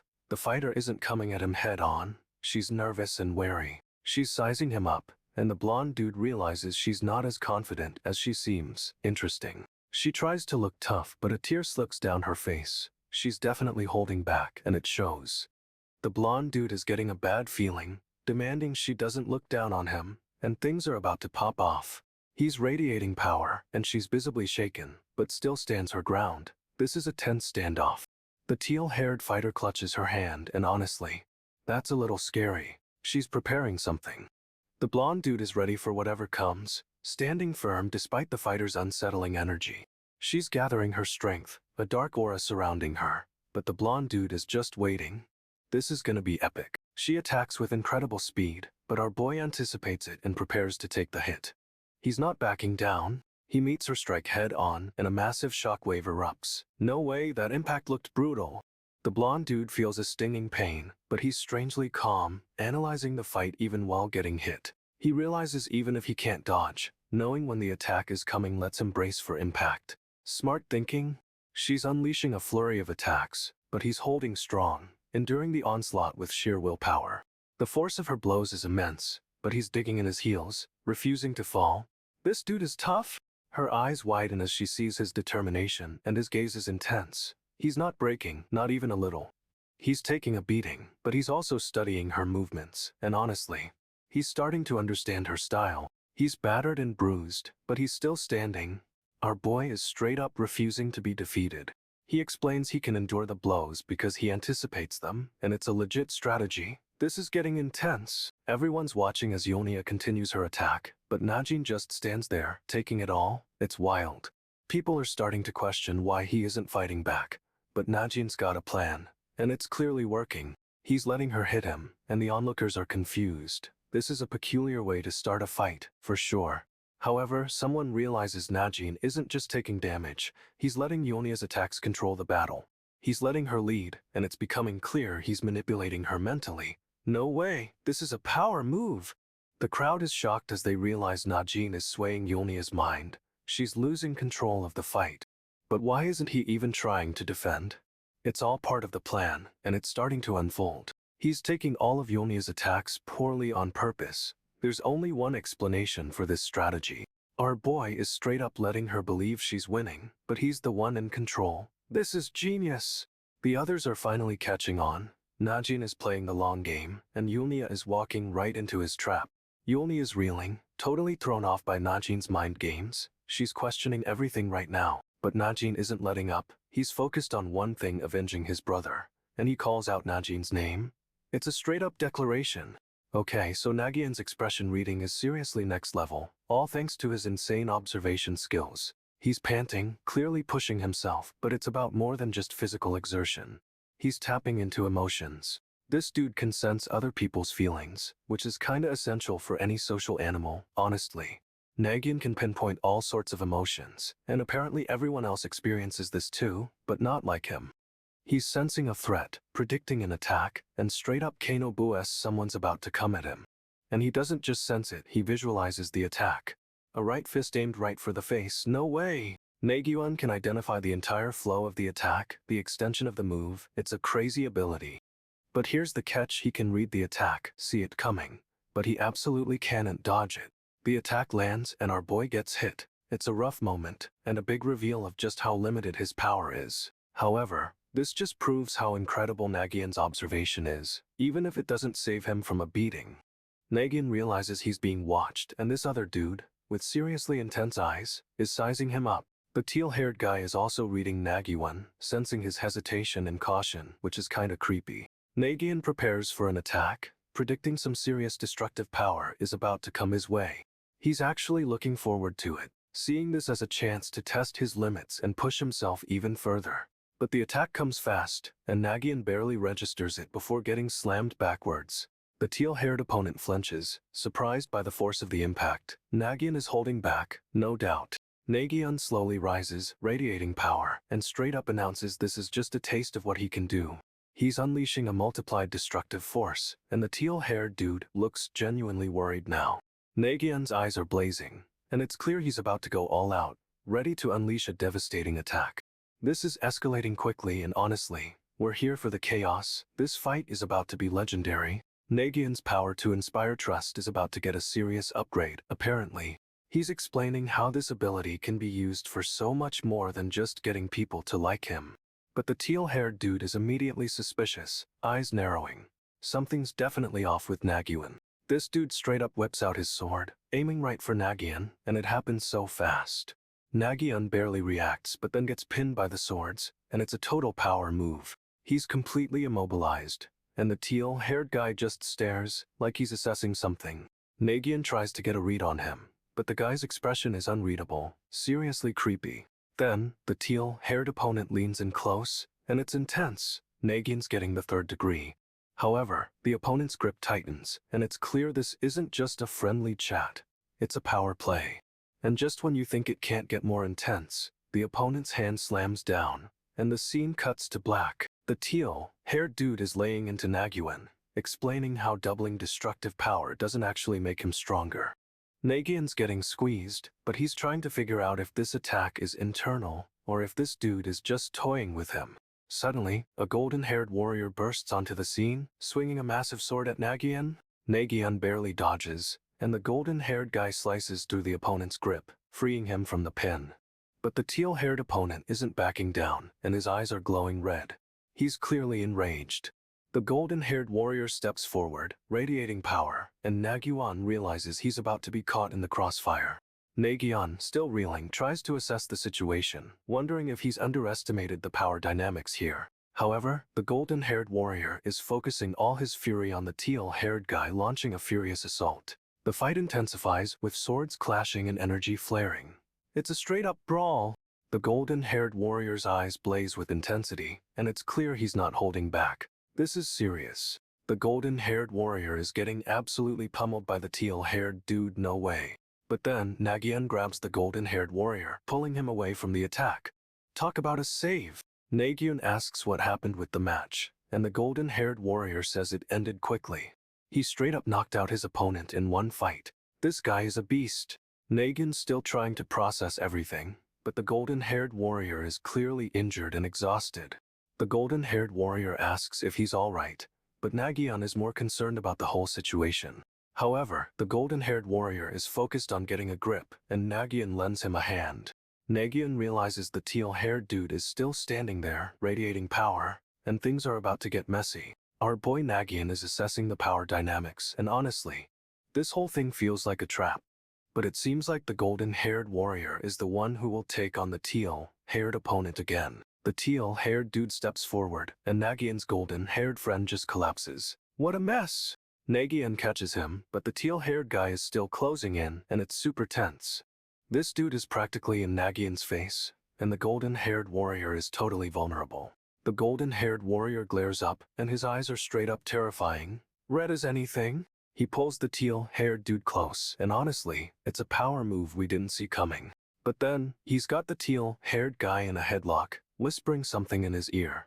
Nagyunn's confused, and the teal-haired guy looks shocked. What's going on here? The golden-haired warrior says he gained something, and it's clearly not good news. He's staring intently at something, and it looks like he's lost in thought. Suddenly, the teal-haired dude speaks up, accusing the golden-haired warrior of talking to another girl. Nagyunn points out the match has already begun, and this dude is seriously focused. It's kinda intimidating. He stumbles though, and it's a total mess, sending him crashing to the ground. But Nagyunn's still fighting, spinning around despite being totally disoriented. The teal-haired guy is annoyed he can't see anything, but he's about to show Nagyunn what he's made of. He demands to know if Nagyunn will show him, and honestly, that sounds like a threat. He's getting ready to unleash something big, and it looks like this fight is far from over. The teal-haired dude is really pushing it, and Nagyunn looks super annoyed by this whole situation. However, Nagyunn's clearly got a plan, and he's about to put it into action. He says he'll show him, and the teal-haired guy is straight up smirking. This is getting intense. Nagyunn's eyes glow, and the teal-haired dude looks surprised. No way, this is good. Nagyunn straight up declares he'll show him, and then bam, he unleashes a massive wave of energy. It's like a full-on explosion. This dude is fixated on Marcia, wondering how powerful she's become, but he's way more worried about what happened to Nagyunn's brother, Najin. Someone else is also thinking about Marcia, a creepy guy with wild hair who straight up says she's the Marcia. We get a close-up of this guy and see a scar on his neck. Something definitely happened to him, and it looks painful. He's scoping out the scene, looking for Marcia's opponent, and hoping this Woodian guy can bring out her full potential. This Woodian dude is being super cocky, but our boy isn't impressed. He's clearly judging this guy's attitude. Woodian starts moving, and honestly, he's moving fast, like a blur of blue hair and confidence. He's launching some sort of attack, a quick strike that looks deadly, and it's headed straight for someone. A flash of blue, and then nothing. He's gone, leaving a trail of energy in his wake. Our boy is shocked, but quickly realizes Woodian is after Marcia, and that this is a serious power play. But, no way, Woodian is already attacking, and it's a full-on assault with a massive energy blast. Woodian is launching a full-on attack, a massive energy blast aimed right at Marcia, and it's intense. But Marcia isn't standing still. She's dodging with incredible speed, barely avoiding the blast. She slides across the ground, narrowly escaping, and is clearly using everything she has to avoid getting hit. Our boy is still reeling, trying to process what's happening, but Marcia is already back on her feet. She's breathing hard, clearly exhausted, but there's a fierce determination in her eyes. She's not backing down. Woodian is grinning, enjoying the fight, and straight up taunts Marcia, saying she's turned. What does that even mean? He's fast, incredibly fast, and keeps attacking, pushing Marcia to her absolute limit, but she's fighting back. Marcia is getting cornered, and this dude Woodian is really going all out, but she's not giving up without a fight. She manages to block an attack, but it sends her flying, and honestly, she looks seriously injured. However, she's still standing, still defiant, and is clearly ready to give Woodian everything she's got. Woodian thinks our boy is overthinking things and won't make a good judgment, which is rude. Our boy spots a weapon on the ground, immediately suspicious. Is it a trap or part of a plan? He goes for the sword, but Woodian is already moving, launching a surprise attack. Whoa, this dude is fast. He's deflecting the sword with some kind of shadowy energy blade. Our boy gets knocked back, crashing into a building, and is clearly struggling with this fight. He tries to regain his footing, checking behind him, but Woodian is already circling like a predator. He whips around, searching for Woodian, but can't find him. Where did he go? Our boy turns, scanning for any sign of Woodian, but still nothing. He's on high alert, still looking for the attack, and honestly, this tension is killing me. But Woodian is already right behind him, and this dude is about to get blindsided. No way! Woodian drops from the sky, moving faster than our boy can react. It's a straight-up aerial assault! He's dodging and weaving, trying to avoid the attack, but Woodian is relentless and keeps coming. Our boy gets clipped, sent tumbling, and crashes hard. This is not going well for him. Woodian lands, poised and ready, and starts tearing up the ground with her power, but our boy is already scrambling back. He's babbling about Woodian not liking him, seriously.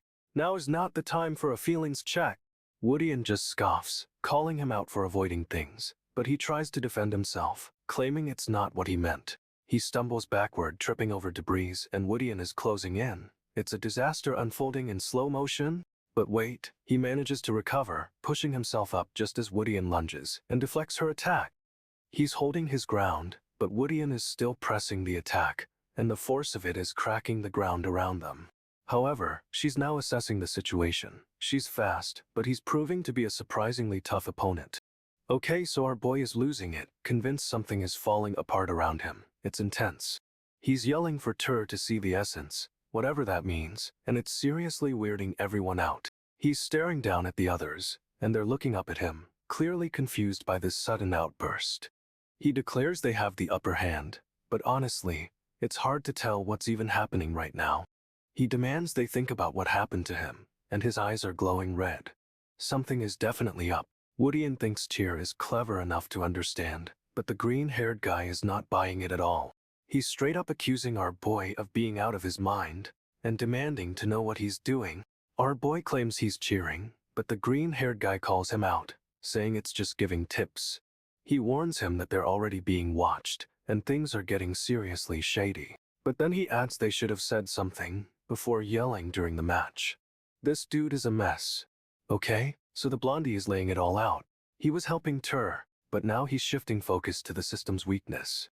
The green-haired dude is not impressed, and straight up calls him out for only saying the right things.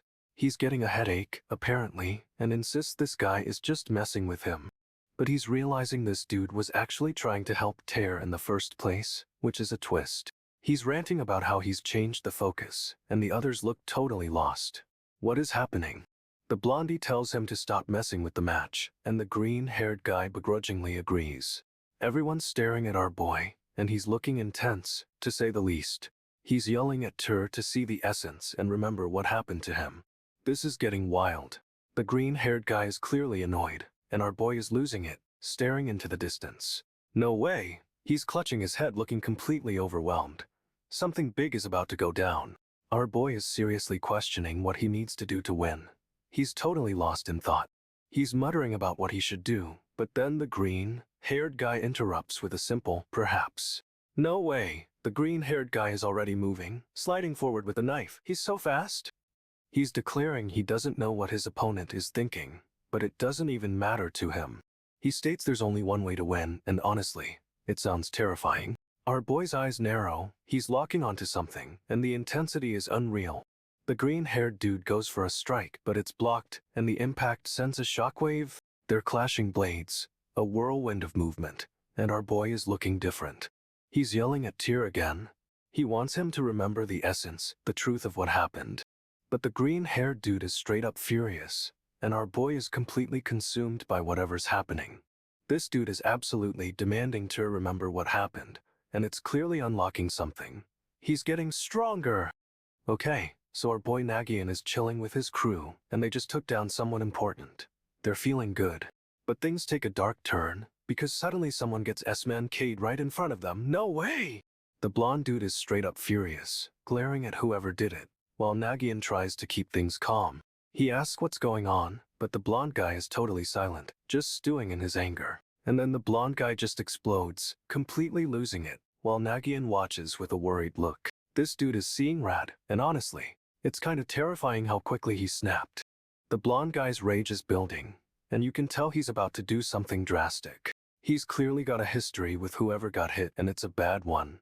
Nagyunn looks super concerned. The blonde guy is completely consumed by fury, and it's clear he's not thinking straight right now. Nagyunn's trying to figure out what's happening, but honestly, this whole situation is a total mess. This dude, Tyr, is just standing there, arms crossed, saying he's gonna watch everything unfold. But he explains it's because he believed things should be a certain way. Kinda creepy, right? Tyr didn't think violence was good, but he made decisions based on what the victims needed. However, he also thought victims couldn't make rational choices, which is a take. Nagyunn's processing all this, and honestly, he looks stressed AF.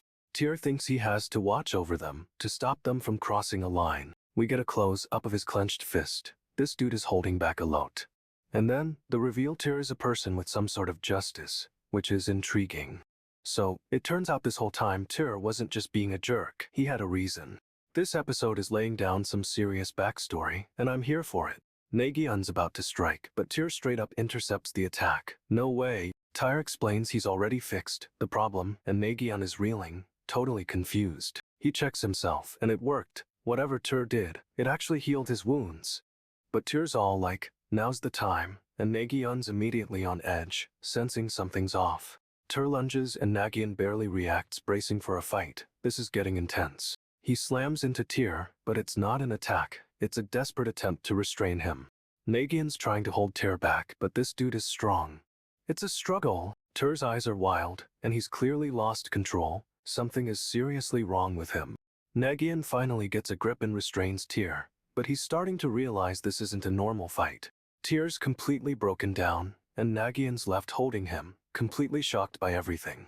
Nagyunn's holding Tyr, trying to figure out what's happening, but Tyr's face is twisted in pain and fury. Tyr's teeth are bared, and it's terrifying. He's clearly not in control of himself anymore. Suddenly, a shadowy figure attacks from the side, aiming for Tyr, and Nagyunn's reacting instantly.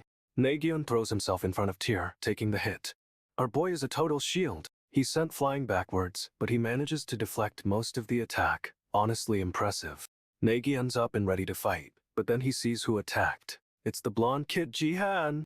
Jihan's all business, and is launching another attack, but Nagyunn's already bracing for it. Nagyunn shouts for Jihan to duck, and tries to pull Tyr out of the way. He's protecting everyone. But Jihan doesn't listen and gets hit, and this dude is seriously fast, dodging the worst of it.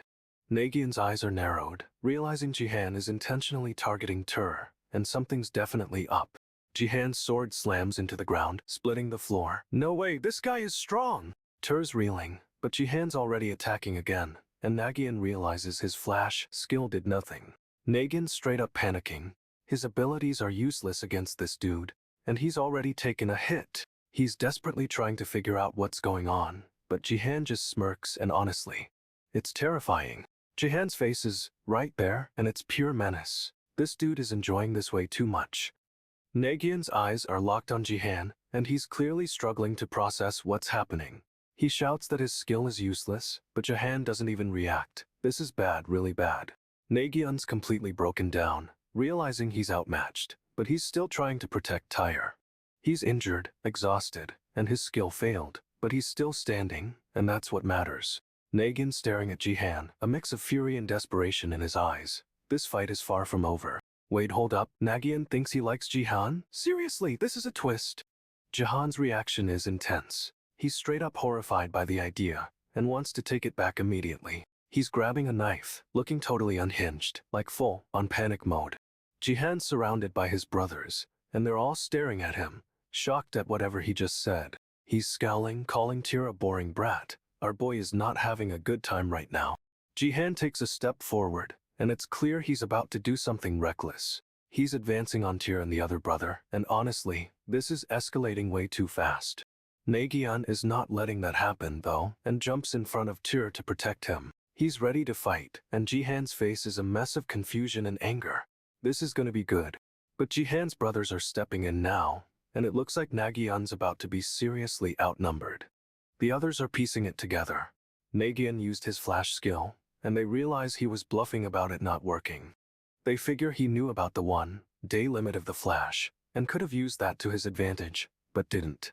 Nagyunn's thinking about how battles aren't won by overpowering opponents, but by stopping the knights. Jihan suddenly asks if Nagyunn is trying to teach him something. It's a weird flex, honestly. Nagyunn straight up says he wants Jihan to take this loss as a reference point, to get better next time.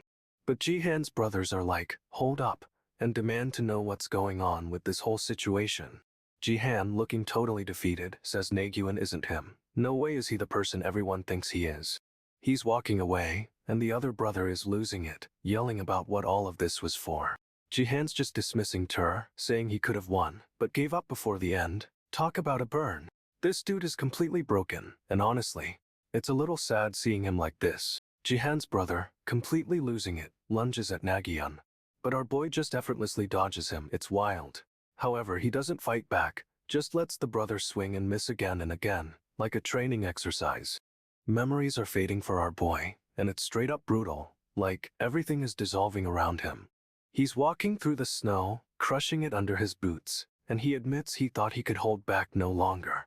This dude is freezing, seriously shivering, and you can tell the cold is hitting him hard.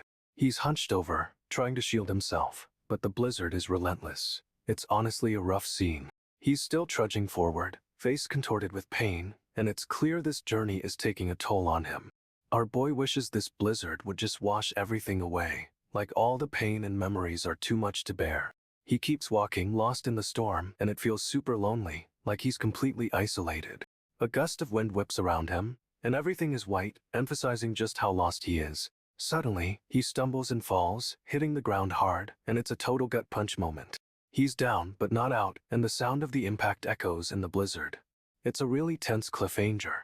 He's murmuring it's okay, but it's clear he's falling apart, just completely broken by everything. He thinks he can finally join his brother, but then he wonders, join who exactly? But before he can even finish that thought, someone shouts, "Hey, get up," and shakes him hard. They think he's dead, straight up thinking he's gone, but another voice insists he just flinched. And then we see who it is. Two little blondes with red eyes are peering down at him, looking seriously concerned. They're asking if he's okay, and honestly, this is where things get wild. It's a flashback. This is where our boy and these two first met, back when everything was different, it seems. The story is starting to come together, and it's a massive reveal of how these two kids met him. It's a full circle moment, and it's setting up something huge. No way this is a coincidence. The text reveals that's when we first encountered, and honestly, the mystery just deepened. So, this flashback shows Najin training. This dude is already a prodigy, straight up destroying everyone. He's swinging his sword like it's nothing, and the speed is insane. But he's also super cocky about it. But then, two kids show up, those same blondes, and they challenge him, wanting to test his skills. Najin accepts, thinking it'll be easy, but these kids are surprisingly good, dodging every attack with ease. He speeds up, going all out, and manages to land a hit, but it's blocked, and they're still standing. One of the kids disarms him, and Najin is honestly shocked. He's never met anyone who could do that. They're not trying to hurt him though. They just want to see if he's worthy of being a true knight. He's realizing that strength isn't everything, and it's a serious moment of humility for this dude. But then, the flashback cuts short, and we're back with Nagyunn still reeling, still trying to process everything. He's gripping his sword, determined to push through the pain. No way he's giving up on his brother's revenge. Nagyunn is clearly shaken, remembering everything. His brother's training and those blonde kids. He's suddenly dashing forward, weapon drawn, and he's moving fast, like, seriously quick. He swings his sword, aiming for one of the opponents, but they're dodging with impossible speed. Nagyunn keeps swinging, relentlessly pushing forward, but the enemy is effortlessly parrying every attack. He grits his teeth, pushing himself even harder. No way he's losing control now. This is for Najin. But one of the opponents manages to land a hit. A quick slash across his cheek, drawing blood. Nagyunn barely reacts though. He's focused, determined, and straight up ignoring the pain. He attacks again, a whirlwind of steel, but the enemy is still blocking, still deflecting everything. Nagyunn presses his attack, going for a final blow, but the enemy moves, sidestepping at the last second. However, it's a fate. The enemy's other weapon whips around, and it looks like Nagyunn isn't dodging this one. Nagyunn's sword is shattering, like it can't handle the force of the attack. No way! He realizes this isn't a sheath his opponent is wielding, but a blade itself. This dude is insane. Nagyunn whips his sword around, attempting to counter, but the enemy's blade is just too fast. He dashes forward, trying to create some distance, but the enemy is right on his tail. Another dash and Nagyunn barely dodges a swing, but the force still sends him stumbling. He spins, attempting to regain control, but the enemy's blade keeps coming, relentless and swift. Nagyunn blocks, but the impact sends a shockwave through his arm. Ouch, that has to hurt. He retaliates with a powerful strike, and honestly, this dude had it coming. But the enemy doesn't even flinch, and his opponent's calm demeanor is kinda creepy. Another opponent watches, commenting on the fierce sound. They're clearly impressed. But Nagyunn isn't. The enemy launches a side slash, but Nagyunn anticipates it. He knows this attack needs a setup. Nagyunn counters with a step forward, but the enemy's blade is still too fast. It's a flurry of attacks. He's dodging and weaving, but the enemy is relentless, pushing our boy back with each swing. Another observer points out that the enemy's attack requires prep time, and Nagyunn seizes the moment. He's slowing down though. The constant pressure is clearly taking a toll, and the odds are stacking against him. Nagyunn stumbles, and it looks like he's losing ground. This is bad, really bad. He tries to regain his footing, but the enemy's attacks keep coming, forcing him to retreat. Nagyunn breathes a sigh of relief, but it's short-lived. He's barely holding on. Something is falling, and the other fighter is looking at it with a questioning look. It's a piece of the enemy's weapon. Nagyunn managed to chip it, and he's moving in for the kill. This dude straight up calls Woodian pathetic, but Nagyunn isn't having it. He's not backing down. Nagyunn declares it's the end of Woodian, then launches a super fast attack. That slash looks lethal. But Woodian isn't finished yet. He counters with a question, and Nagyunn is caught off guard. Woodian claims Nagyunn doesn't know him well, and honestly, that's a little ominous. Woodian's getting serious. He says things are much simpler and blunter than Nagyunn thinks. Then, bam, Woodian moves so fast it's just a blur and a sound effect. Snap! No way! Everyone's shocked, and another fighter yells that Woodian got him. But what just happened? Nagyunn is down, Woodian is looming, and the situation is looking grim for our boy. Woodian is just standing there, a shadow over Nagyunn, and it's a total power move. But wait, Nagyunn's eyes are glowing red, and he's definitely not out of this fight yet. Nagyunn is unleashing this insane power, a black aura exploding around him. It's overwhelming Woodian.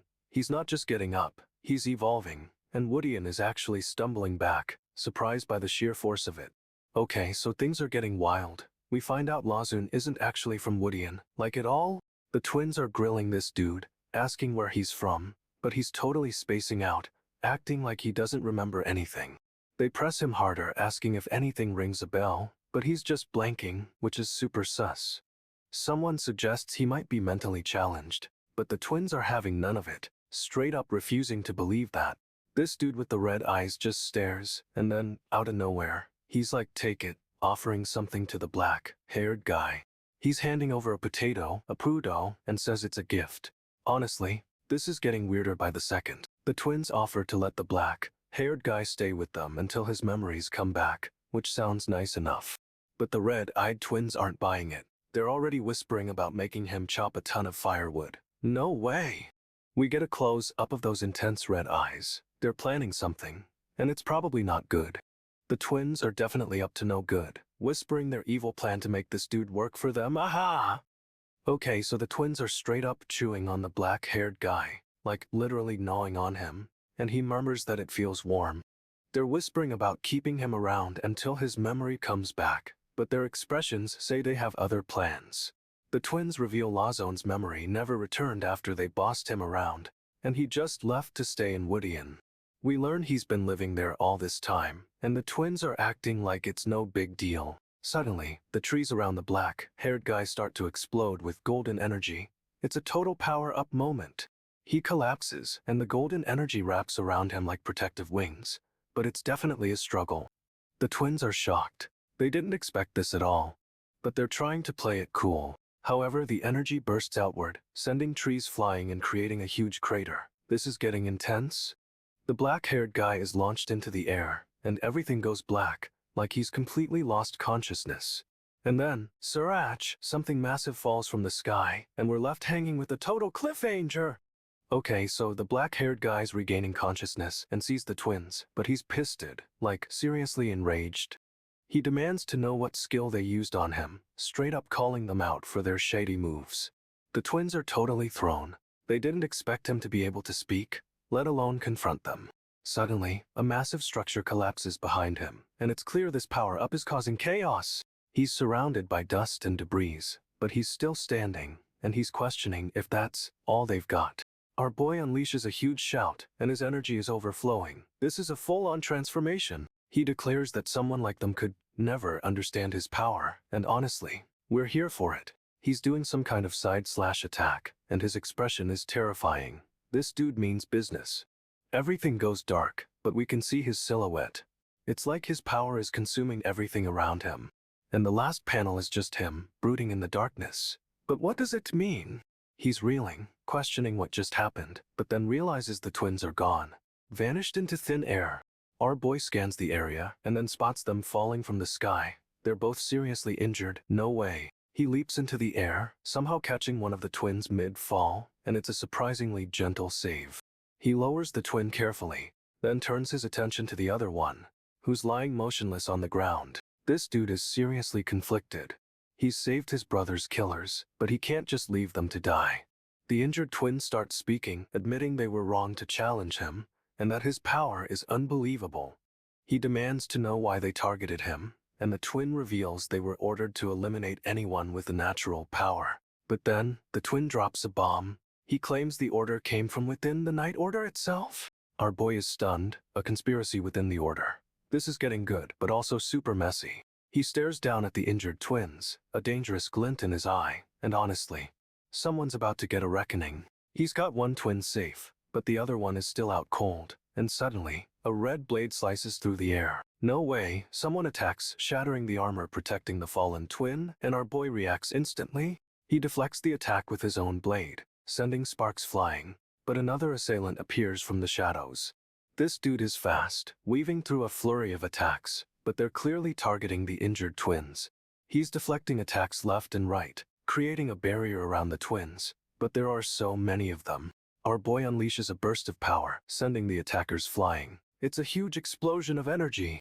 But wait, more enemies emerge from the wreckage, and they're all converging on him. It's a trap. He's surrounded, outnumbered, and for a second it looks grim, but then a hand reaches out to help. It's the twin he saved earlier. He's stepping in to fight alongside our boy, straight up defying his injuries. And honestly, that's a power move. These two are about to team up and unleash some serious payback. He's declared the winner, but our boy is totally wiped out, barely able to stand. The injured twins are shocked. They can't believe what just happened with that spear. He struggles to his feet, clutching his side, and honestly, it looks rough. The twins rush over, clearly worried, and ask what's with that insane spear attack. He groans, trying to explain, but it's clear he pushed himself way too far. But hold up. The announcer declares the final match of the first round is about to begin. And just like that, another clash of weapons rings out. Here we go again. The crowd is going wild, but our boy is still recovering, and it's not looking good. He's clearly injured, but he's determined to keep fighting, even if it kills him. However, this is a whole new level of pain. He's pushing through, but at what cost?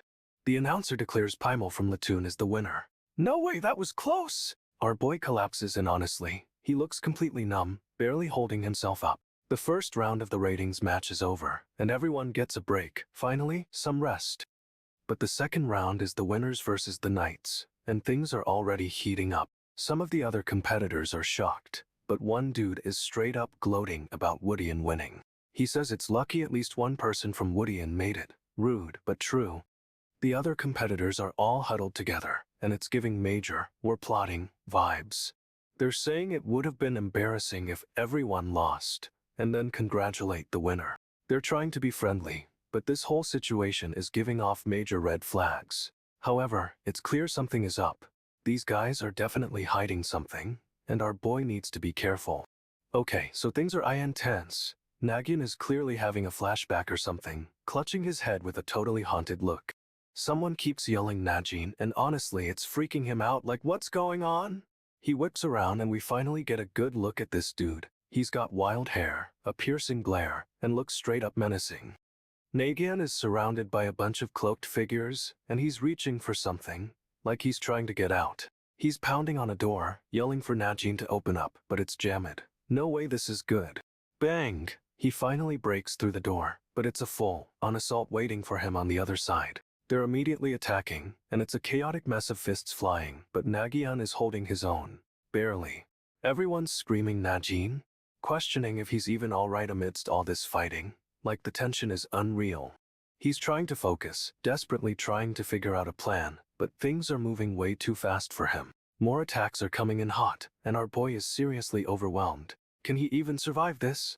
Nagyunn is getting absolutely pummeled. It's a full-on brawl, and he's desperately trying to defend himself. But amidst the chaos he spots someone, a figure with spiky blonde hair, and recognizes them instantly. He lunges toward the blonde dude, grabbing his face, and honestly, it looks brutal. Someone else is yelling about a foot, and it seems another person is injured. Things are escalating fast. Nagyunn is binding this blonde dude up, and it's super intense. He's not holding back at all. Close up on the blonde's face. His eyes are completely red, and he looks absolutely terrified. Nagyunn is seriously interrogating him, demanding to know what's going on, but the guy is silent. This dude is straight up terrifying, and Nagyunn is squeezing tighter. No way this ends well. We get a super close-up of the blonde's eye, it's bloodshot, and he's clearly in pain. However, the blonde dude finally breaks, and it's about to get real. The tension is insane. The leader of the knights announces the winners are going to take the day, but it's all talk. Nagyunn is about to change that. Liamin is declared the first winner by default, and Nagyunn points her out, setting the stage for a showdown. Nagyunn asks who wants to go first against the knights, and the team looks hesitant, but someone steps up. It's the blonde dude with the crazy hair, and he's ready to fight. He's even wrapping his fist with what looks like cloth. He declares he won't use his left hand, which is a choice, and definitely a weird flex right now. Nagyunn and the blonde dude face off, and it's clear this isn't going to be a friendly match. Tension is building fast. The blonde dude attacks, but Nagyunn is ready, blocking with his arm, and the impact is HG. The force sends them both flying. This dude is strong, but Nagyunn looks unfazed, ready to retaliate. Nagyunn launches his own attack, and the blonde dude's eye is wide with shock. It's happening so fast. The fight begins, and it's brutal. Nagyunn's strike connects, and the blonde dude reels back, clearly hurt. Nagyunn slams into the blonde dude, sending him reeling. It's a brutal hit, straight up. The blonde's eye is messed up, but he's still standing, and honestly, he looks kinda unbothered. He's got this weird smirk, and Nagyunn is clearly confused. What is this dude playing at? The blonde guy launches another attack, but Nagyunn anticipates it and deflects with ease. Nagyunn grabs the blonde's arm, and this dude doesn't even flinch. He's seriously tough. But Nagyunn isn't messing around. He delivers a devastating blow, and the blonde finally stumbles back. Someone else jumps in, trying to attack the blonde, but he's too fast and blocks with a sword. The attacker is sent flying, and the blonde just stares down at him, looking completely unfazed. He asks if anyone was surprised by that, and the blonde just gives a simple, chilling whoa. Nagyunn's expression is stone cold. This is about to get intense, and our boy is ready for war. Nagyunn and this other dude are trading blows. It's a flurry of attacks, and both of them are getting hurt. Someone with green hair and another blonde guy are watching, and they're starting to piece things together about Nagyunn.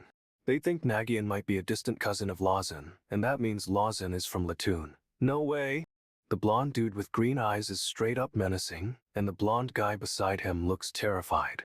The green-eyed dude is breathing heavily, clearly exhausted, but he's still standing. This guy is a tank.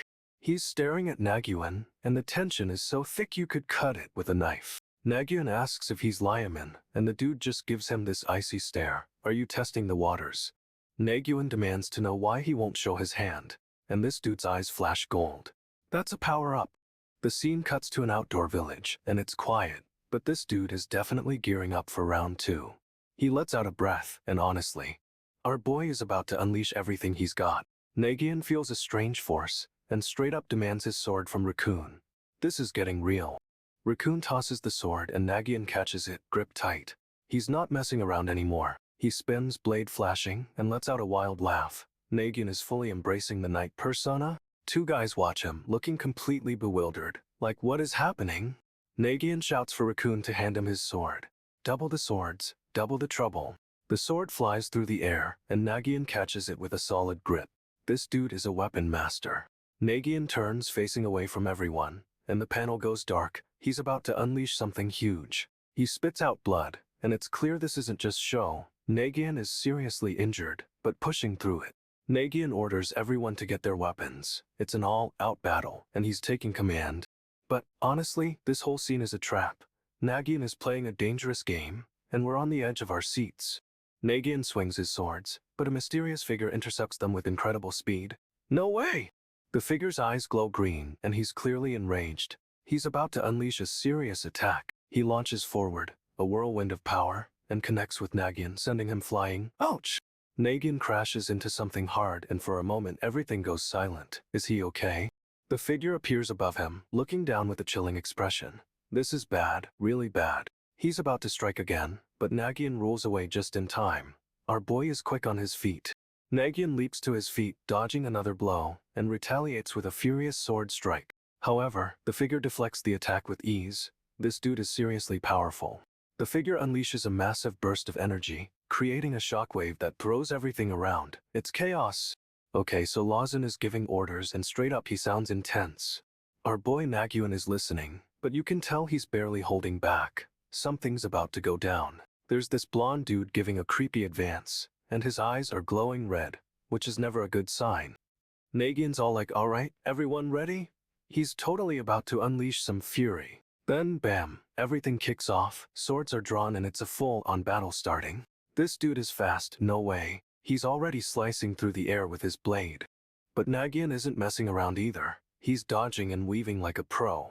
Nagyunn's going in for the grab, and honestly, this blonde guy had it coming. The attack lands, and everything goes white. It's a seriously powerful move. Nagyunn's hand is glowing, and the sword is moving so fast it's a blur. This fight is Idansanen. Nagyunn's swinging his sword, and the blonde dude is trying to block. But it's not working. He's getting tossed around like a rag doll, and honestly, this dude had it coming. Nagyunn's sword is glowing brighter, and he's delivering a final blow. It's brutal. The blonde guy is sent flying, and the force of it creates a huge gust of wind. Nagyunn's expression is cold as ice, and he's giving off major, don't mess with me vibes. Suddenly, another fighter appears, rushing in. It's a surprise attack. Nagyunn moves, dodging the attack with insane speed, but another one is coming. He flips backwards, narrowly avoiding the blade, and lands perfectly. Our boy is a pro. Nagyunn's sword flashes, and he's already countering, sending the attacker reeling. But the fight isn't over. More enemies are appearing, closing in fast on all sides. Nagyunn's got this arrogant dude pinned, and straight up calls him out for thinking he's so confident. The blonde guy tries to attack, but Nagyunn deflects it with ease. This is a total power move. Nagyunn's sword slices through the air, and the blonde dude is sent crashing into a wall. No way! He's reeling, but Nagyunn doesn't let up, launching another attack with incredible speed. Nagyunn's sword connects, and the blonde dude goes flying. The impact is huge, creating a shockwave. But the fight's far from over, as another enemy bursts onto the scene, launching a surprise attack. Nagyunn's dodging like a ninja, but the attacks keep coming. This dude's a whirlwind of blades. He manages to counter, sending one attacker flying, but more enemies are swarming in. It's intense. Nagyunn unleashes a massive energy blast, and everything around him is obliterated. It's a total explosion. The dust settles, and Nagyunn is left standing amidst the wreckage, looking absolutely wrecked himself. Nagyunn's opponent is grinning, and honestly, it's kinda terrifying. This dude is straight up enjoying the fight. The title card flashes, the Ember Knight. It's a dramatic reveal, signaling a shift in the story. Nagyunn's moving like lightning, drawing his sword and launching a furious attack on his enemy. He's deflecting attacks left and right, creating a whirlwind of steel, but his opponent is relentless. Nagyunn lands a hit, sending his enemy stumbling, but the guy is tougher than he looks, barely flinching. The enemy swings and Nagyunn barely dodges. That was way too close for comfort, bro. Nagyunn unleashes another powerful strike, and the enemy's armor cracks. This is starting to look serious. but the enemy counters with a fierce blow, sending Nagyunn flying backwards. No way, a direct hit! Nagyunn crashes to the ground, injured, and his enemy rushes in for the finishing blow. It's looking grim. However, Nagyunn grits his teeth, a determined look on his face. He's not going down without a fight. Nagyunn's enemy is reeling, but a second opponent suddenly jumps in, catching him totally off guard. This new guy with the red hair is fast, landing a blow that sends Nagyunn crashing. Ouch, that looked rough. But Nagyunn isn't giving up, and he's already back on his feet, sizing up the situation. He's assessing the threat. Someone else jumps in, and someone else. They're being surrounded, and it's a coordinated attack? This dude realizes they're all working together, and he's calling out their inefficient, separate attacks. He points out they have the power to overwhelm Nagyunn if they just coordinated. Smart thinking, actually. But they aren't listening, and he's straight up frustrated. Seriously, are they trying to lose? Nagyunn's enemy is getting pummeled, but he's still holding on. This guy is incredibly durable. Nagyunn launches forward, a red energy blade appearing. It looks like he's about to unleash something huge. He's slicing through the enemy, but another attacker is right there, sword raised. No break for our boy! Nagyunn's enemy tries to strike, but someone intercepts with a lightning-fast attack. No way! He's blocking the attack with a sword, taking the brunt of the force. Talk about a save! Nagyunn uses the opening to send his enemy flying with a powerful kick, straight up devastating. But the other opponents are closing in, and Nagyunn is seriously outnumbered. This is getting intense. He leaps back, dodging another attack, and looks at his enemies with a surprised, "Oh, what's he planning?" Nagyunn unleashes a blinding flash of light, and the scene explodes in white. It's a full-on power move. When the light clears, Nagyunn is gone, and his enemies are searching frantically. Where did he go? One of them realizes Nagyunn isn't there, and starts asking if it's a trick. He's catching on. But before they can react, Nagyunn reappears behind them, radiating power. Our boy is back! He declares this isn't the power they know, and it's clear he's about to unleash something completely different. Hold on tight! Nagyunn is flying through the air, sword raised, and straight up slices through one enemy in a single swing. Clean cut. Another enemy attacks, but Nagyunn deflects it with ease, looking totally unimpressed. Hemph indeed. He spins, launching the attacker, then uses the momentum to launch himself forward again. This dude is a whirlwind. But another opponent arrives, and Nagyunn's sword meets theirs in a clash of steel. It's a brutal impact. The force sends a shockwave, ripping through the enemy's clothes, and honestly, this dude had it coming. Nagyunn pushes forward, sending his enemy reeling, and then unleashes another blast of power. Whoosh! The attack sends the enemy flying backwards, and Nagyunn doesn't even break stride. He's relentless. He's landing now, looking down at the downed opponent, and his face is stone cold, zero mercy. Nagyunn declares this isn't the power they recognize. He's fully embracing Najinn's strength. And he finishes with a chilling promise. He'll make sure they all regret ever crossing him. Bro is serious. Nagyunn doesn't give the downed enemy a second glance. He's already charging towards another opponent, sword leading the way. This dude is a machine, straight up, and he's got a score to settle. Okay, so the commander is demanding a report from someone, and honestly, the tension is already THK. This woman with the pink hair straight up glars at a guy, and he's visibly freaked out, which is kinda satisfying. She asks where everyone is, and it turns out they've all been separated. No way, that's a terrible situation for them. This dude announces he's with Fox's squad, then another says he's with Raccoon, and then this blonde guy yells he's with Chulin. But it's all bad news because they're all split up, and someone says it's too bad. Like, yeah, no kidding, it's too bad. The green-haired woman is telling everyone not to hurt themselves, which is concerning. Because what even happened? We get a close-up of the blonde dude, and his eyes are glowing red. Okay, something is definitely off with this guy. She's saying they need to get stronger for when they meet again, which sounds like a promise of a rematch. And honestly, this whole scene just feels like a setup for something huge to go down. Okay, so Lucian is all, you worry about yourself, we're talking about Najin, which is a choice. But then someone interrupts, saying Najin isn't doing so hot, and Lucian is quick to shut that down. They're saying Najin can't use his power like before. But honestly, they don't think he's actually weaker. Instead, they suspect something else is going on with our boy, and it's super unsettling. This blonde dude is having a whole internal monologue, wondering if he's grown attached to everyone. He's remembering saying, let's all be stronger next time, and it's kinda sweet, actually. And then, boom, We get a full shot of this dude's outfit, complete with a sword and a serious vibe. Seriously, this guy is a whole mood with that look. The title card flashes, the Ember Knight, and it's all dramatic and red. Perfect. Then, a simple wanding appears, and honestly, it feels like a promise of things to come. Someone asks Lucian a question, but the blonde dude looks unimpressed, to say the least.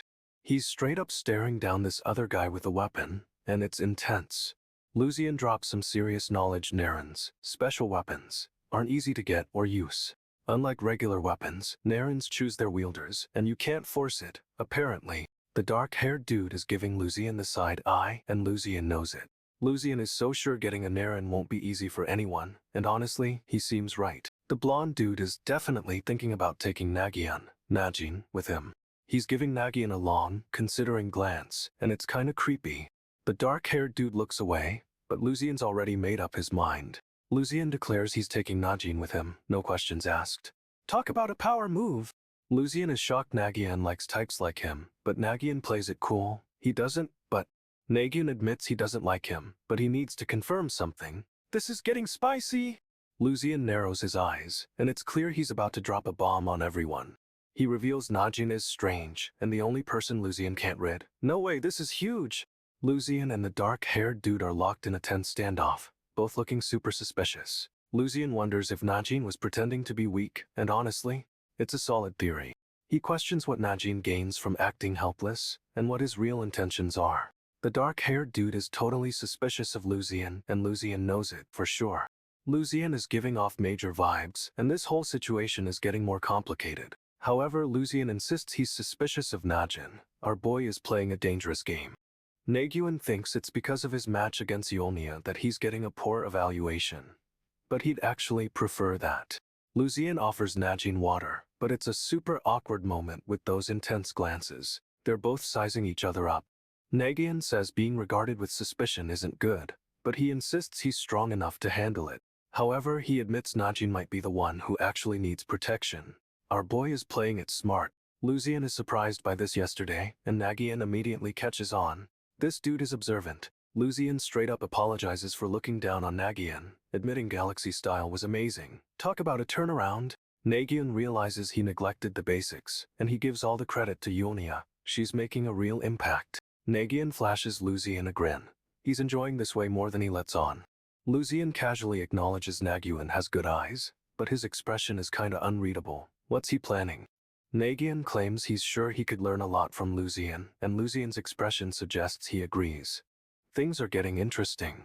Nagyunn's thinking Lucian is subtly testing him, and straight up wonders if he's been relying on raw talent. He suspects Lucian is baiting him to admit a lack of foundational training. This dude is playing 4D chess. Nagyunn realizes Lucian is probably offering to teach him the basics, framing it like a simple favor, smooth move. But Nagyunn thinks Lucian's apology is a little too perfect, and he's starting to feel like he's being played. He wonders if Lucian noticed his suspicion, and honestly, it feels like he absolutely did. This is tense. Nagyunn decides they need to move out, and he's got a weirdly intense vibe. Something's definitely up. Lucian seems relieved. It's a strange reaction, and Nagyunn's starting to question everything. He's getting a bad feeling, like he's pushed too far, but Lucian's just casually walking along. What is happening? Lucian breathes a sigh of relief, and it's unsettling. No way, this is a good sign. And we end on a shot of the group walking, with no clue what Lucian's planning. Cliffhanger. Okay, so Lucian starts laying down some serious wisdom. Being strong isn't just about power, it's about restraint. He explains true strength means not killing your opponent even when you absolutely can. Deep stuff, right? But it's not just a philosophical rant. Lucian is straight up looking at Nagyunn while he says this, testing him. Nagyunn's face is unreadable, but he's clearly absorbing this. He's trying to figure out Lucian's angle. Lucian says it's a famous saying and tells Nagyunn to take it to heart, but the intensity is kinda unnerving. A few days later, the crew is on the move, and Lucian announces they're already at their first assignment. He reveals the place is called Kronel, and honestly it looks like a massive fortress. This is where the action starts. Nagyunn's face is stoic, but he's definitely got that let's get this done energy, and honestly, we love to see it. Lucian's got a weird smirk, and for some reason, he's looking at someone off panel. What's he scheming? This dude is clearly hiding something, and it feels like Kronel is walking right into a trap. Oh boy. Our boy Nagyunn is walking through town with a whole crew, a motley bunch of fighters and mages, honestly. Someone asks what they're meeting what the magician is about, but it's not just a meet and greet. They're escorting him to the capital? Nagyunn is straight up demanding to know why they're doing this, and things are getting tense. They tell him it's strictly confidential and connected to their orders, which is super shady. This dude is getting more and more agitated, and you can see his brother's face flashing in his mind. Nagyunn focuses on the task at hand, trying to ignore the growing questions and focus on the road ahead. But then someone asks if he's hungry seriously? At a time like this, the magician and another member of the crew share a look, like they know something Nagyunn doesn't. And honestly, something feels off about this whole situation, like they're walking into a trap. Nagyunn insists he'll meet the magician on his own. This dude is serious about space. The others tell him they all stop for food, but to make it quick because they're leaving ASAP. As Nagyunn walks, the others follow, and honestly, it feels like he's being herded, not escorted. A blonde guy and a dude with face scars are right up front, and they're giving off major bad vibes. A turquoise-haired woman keeps glancing at Nagyunn, like she's trying to figure something out. The blonde dude and scarred guy are now right in front of Nagyunn, and he's clearly not thrilled. Scarred guy says they don't mind either way, but it's a super weird response, and Nagyunn knows it.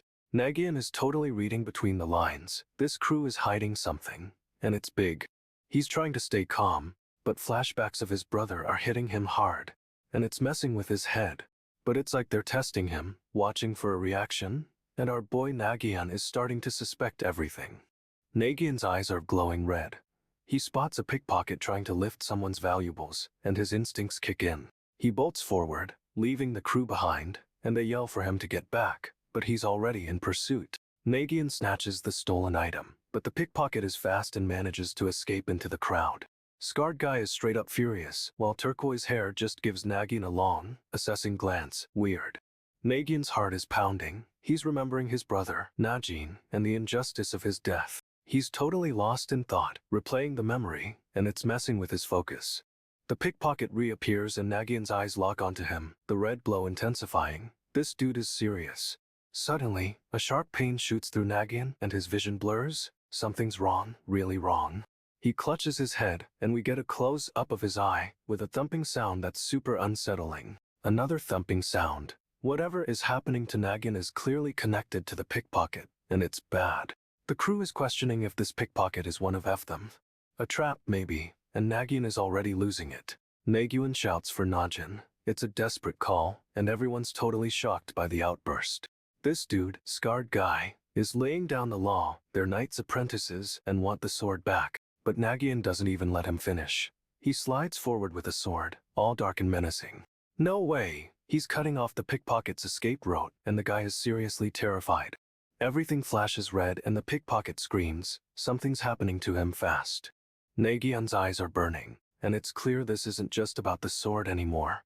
It's personal. However, the pickpocket isn't just falling. He's being consumed by this red energy. And honestly, it looks like the same dark power that killed Najin is taking over this guy. Nagyunn's losing control, and it's straight up terrifying. This is way bigger than revenge now. The scared knight and the blonde dude try to dodge the blast, but Nagyunn's power is too much. It's exploding around them. Someone shouts a warning, and the blue-haired guy's eyes widen. He's realizing just how dangerous this situation is. No way. The blue-haired knight tries to leap away, but Nagyunn's attack is lightning fast and slams right into him. Everyone is shocked. They can't believe Nagyunn just dodged that attack and is now going after the blue-haired knight. The scarred knight is furious and clenches his fist, clearly about to lose his cool. This is escalating quickly. Nagyunn swings his sword in a wide arc, and the blue-haired knight barely manages to block it, sending cracks across the floor. But it's not just a block. Nagyunn's sword is infused with that dark energy, and the blue-haired knight is getting sliced up. The blonde dude is still reeling from the initial blast, and now he's watching his friend get wrecked. It's a total mess. The scarred knight is absolutely losing it, but Nagyunn doesn't even flinch. Our boy is a straight-up machine right now. Nagyunn finishes the swing, and the blue-haired knight goes flying. Thud! This dude is down for the count. The scarred knight lunges, trying to grab Nagyunn, but our boy just teleports away. No way! Nagyunn's eyes are glowing red, and he's got this intense look. He's fully consumed by whatever's happening. He moves in for the kill, a dark blade flashing towards the scarred knight, who finally realizes he's outmatched. The scared knight manages to parry, but the force of the blow sends them both crashing. It's brutal. Nagyunn's sword slices through the knight's armor, and blood starts to spill. This dude is seriously hurt, but the knight isn't going down without a fight. He's trying to counterattack, but Nagyunn is too fast. Nagyunn dodges and sweeps his leg, knocking the knight off balance. Straight up humiliating. He grabs the knight's weapon, disarming him, and then, bam, a powerful kick sends him flying. The knight crashes to the ground defeated, and Nagyunn stands over him, sword raised. It's over. A voice echoes asking if Nagyunn wishes to continue, but honestly, this feels like a trap. Okay, so a mysterious figure is watching Nagyunn from a rooftop. Super creepy vibes, honestly. The scarred knight is struggling to speak, and it sounds like he's begging for more. What is going on? Suddenly, a shadowy figure drops from the roof. No warning, just drops, and cracks the tiles below. Nagyunn whirls around, and it's clear he's not surprised. He was expecting someone for sure. But then the scarred knight's eyes glow red, and he's straight up controlling this new shadowy dude. The shadowy figure smirks, and it's clear he's enjoying this. This is getting wild. Nagyunn's eyes are locked on the shadowy figure, and he looks conflicted, like he knows this guy.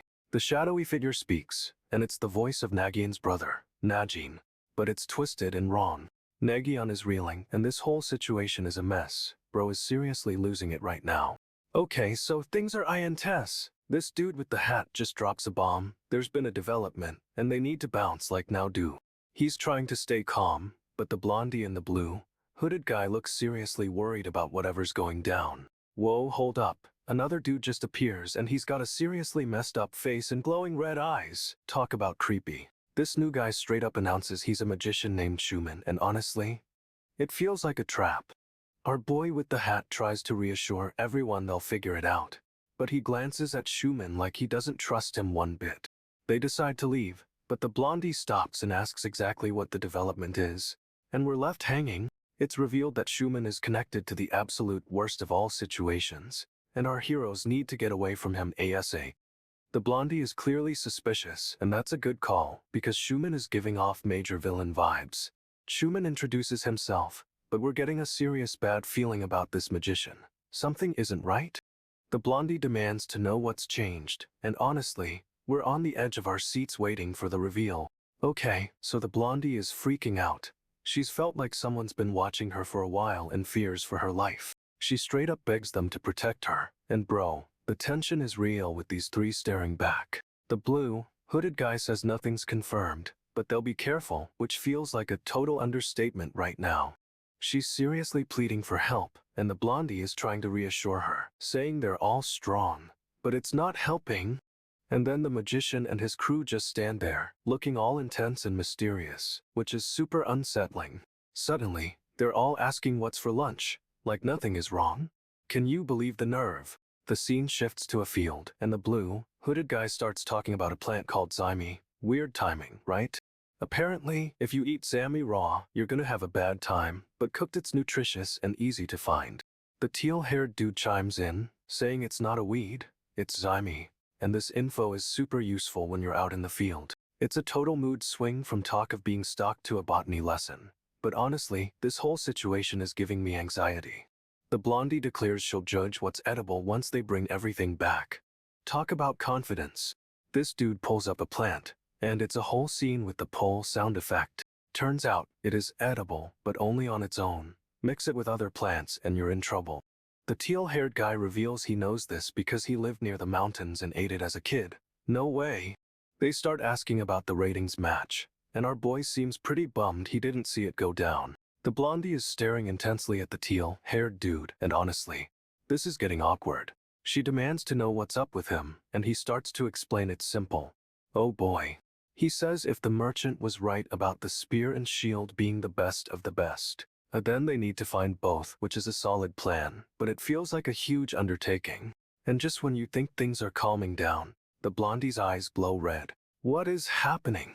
Nagyunn is all about the spear and shield being two sides of the same coin. It's kinda deep, honestly. He tells Yulia to go find something to eat, and she's immediately skeptical. Fair enough, TB. Yulia and the teal-haired dude whip up a meal of weeds and rocks. That's a weird salad. Yulnia presents the meal to the blondie, but she totally flinches. She's not impressed, to say the least.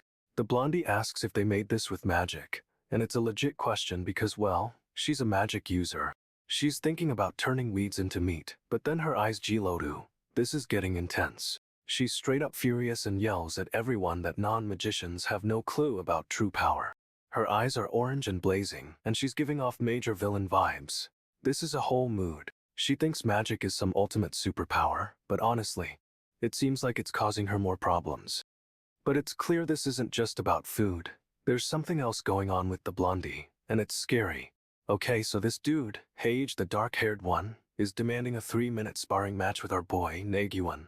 He wants Nagyunn to hold back, no ratings, match level intensity just to point out weaknesses. Sounds kinda condescending, TB. Nagyunn accepts, but Hage is clearly bracing for something awful. You can see the sweat dripping, no cap. Heiji starts talking smack about how Nagyunn lost their last ratings match. Major trash talk, setting the stage. The teal-haired guy is giving Hage the side eye, and the blondie looks unnerved, like she knows something's up. Nagyunn starts the match, and he's fast. Hage doesn't even see the first hit coming, which is wild. But it's not just speed. Nagyunn's attacks are brutally efficient, and Hage is getting wrecked in seconds. Hage tries to block, but Nagyunn's attacks are relentless, and he's getting pummeled. It's kind of brutal. Heiji's getting absolutely demolished, and he's clearly panicking. This isn't a friendly spar at all. Nagyunn stops, the 3 minutes are up, but Hage is a mess. Our boy is straight up terrifying right now. Hage demands space, claiming he needs to observe Nagyunn's techniques and habits, like he's some kind of monster hunter. Heiji bolts, creating a massive crater with his takeoff. No way, this dude is seriously strong. He's analyzing other fighters, trying to mimic their skills, and it's kinda creepy, honestly. Hage's eyes are glowing red as he focuses, and he's starting to look less like a knight and more like something else. He's piecing together all these different fighting styles, and he's confident he can replicate them perfectly. But Nagyunn isn't impressed. He's just standing there, radiating power, and it's terrifying. Nagyunn's aura explodes outward, and Hage is instantly overwhelmed. This is about to get messy.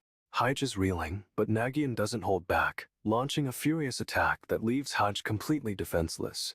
Nagyunn's attack is relentless, and Heiji is getting absolutely destroyed. It's brutal, but honestly, he had it coming. Nagyunn finishes the attack, and Hage is a broken mess. Our boy is straight up terrifying when he's angry. Nagyunn's still towering over Hage, and he casually points out how much Hage has grown. It's a super creepy flex. Hage is glaring at another fighter, and Nagyunn calls him out for being full of malice. This dude is spiraling. Nagyunn's getting a bad vibe from Hage, sensing something truly dangerous is brewing. And he's not wrong. Hage is clenching his fists and his eyes are glowing again. He's clearly lost control, and it's terrifying. He launches himself at Nagyunn, but our boy doesn't even flinch. He's just standing there, completely unfazed. Nagyunn effortlessly blocks the attack, and Hage is sent flying. Seriously, the power difference is insane. Hage crashes through trees, and Nagyunn calmly follows, still radiating this terrifying aura. No escape for this guy. Nagyunn grabs Hage by the neck, lifting him off the ground. This is straight up brutal, and Hage is getting wrecked. Hage is desperately trying to break free, but Nagyunn's grip is unyielding. It's a total power imbalance. Rain starts pouring down, and Nagyunn just drops Hage, like he's nothing, leaving him in the downpour. Someone, or something, startles the group, and everyone's on high alert, wondering what just happened. We get a super close-up on this mysterious guy, and his eye is Gilawan. Seriously, this dude is intense. This dude unleashes a dark energy attack, and it's moving fast, like whoosh fast. The attack connects with someone, and they're totally overwhelmed by it, getting slammed to the ground. He's flexing and looking furious, but honestly, he looks like he just used a lot of energy. Our boy explains that if this attack lands hard enough, it can completely immobilize someone. However, he's clearly still recovering, and his arm is throbbing from the impact. Ouch! Another guy's eyes are glowing red now, and he's straight up furious at whatever just happened. The energy attack is still radiating, and you can see the impact point is seriously messed up. This dude is clearly powerful, and his expression is a mix of pain and rage. Things are about to get messy. Okay, so the guy with speaky hair is channeling some serious power, claiming this is his true form, whatever that means. He's focused on the fight, but another dude is questioning why he's holding back during the match. It's a little sus. Then we get a close-up on the green-haired guy, and honestly he looks pissy. Yellow eyes are blazing. He's asking if this other dude, Najin, is intentionally throwing the fight, and things are getting intense. The green-haired guy warns that if they go any further, something bad will happen, and the spiky-haired dude looks confused. Spiky-haired dude asks if he's being asked a question, and the green-haired dude is just staring him down. Another intense close-up of the green-haired guy, and his eyes are really unsettling, like predator mode. The spiky-haired dude is looking nervous now, and the green-haired guy is definitely not happy with whatever's going on. He's asking if the spiky-haired dude is answering him. This is a serious standoff. Spiky-haired dude finally says ice, but he's clearly wondering why this dude is grilling him so hard right now. Nagyunn asks if they're tired, then straight up suggests they take a break, but the other guys are not having it. They're panting and pushing themselves, yelling, "No, ma'am." These dudes are seriously devoted to training. Nagyunn is pleased with their dedication and says very good, which is terrifying, honestly. She's all close up, and then declares they're going to increase the speed. No way, this is intense. The other two look absolutely horrified at that announcement. They thought they were already pushing it.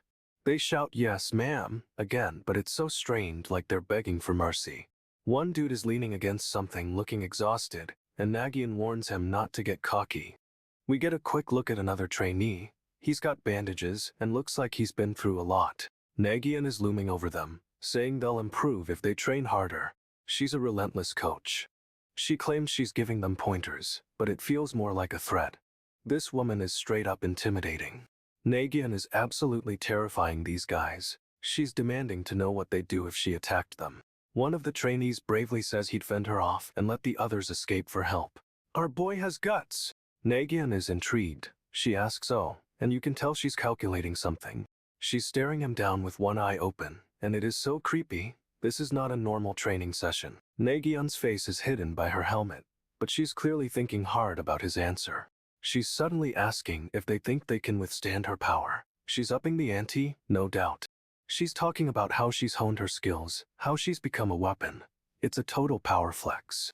Nagyunn claims she's testing them, but honestly, it feels like she's just showing off. She's declaring she'll break them down and rebuild them. This is some serious villain energy. Nagyunn's laying down the law. She's going to push them until they break, and she seems to want to. Nagyunn is straight up threatening them. She says they won't escape her weapon, whatever it is. One of the trainees calls her plan vague, but Nagyunn doesn't seem to care at all. She's testing them again, wondering if they'd react faster if this was a real fight. A mysterious figure, Warren, is listening in, and he looks seriously concerned. Another trainee spots Warren, warning everyone that she's dangerous and they should stay away. Warren reveals he was actually going to ask about Nagyunn's weapon. Talk about awkward timing? A little girl pops up, shocked to hear Nagyunn is Black Hen, a knight who used to hunt other knights. Warren is clearly spooked. He's saying he's scared and refuses to go near her. No way.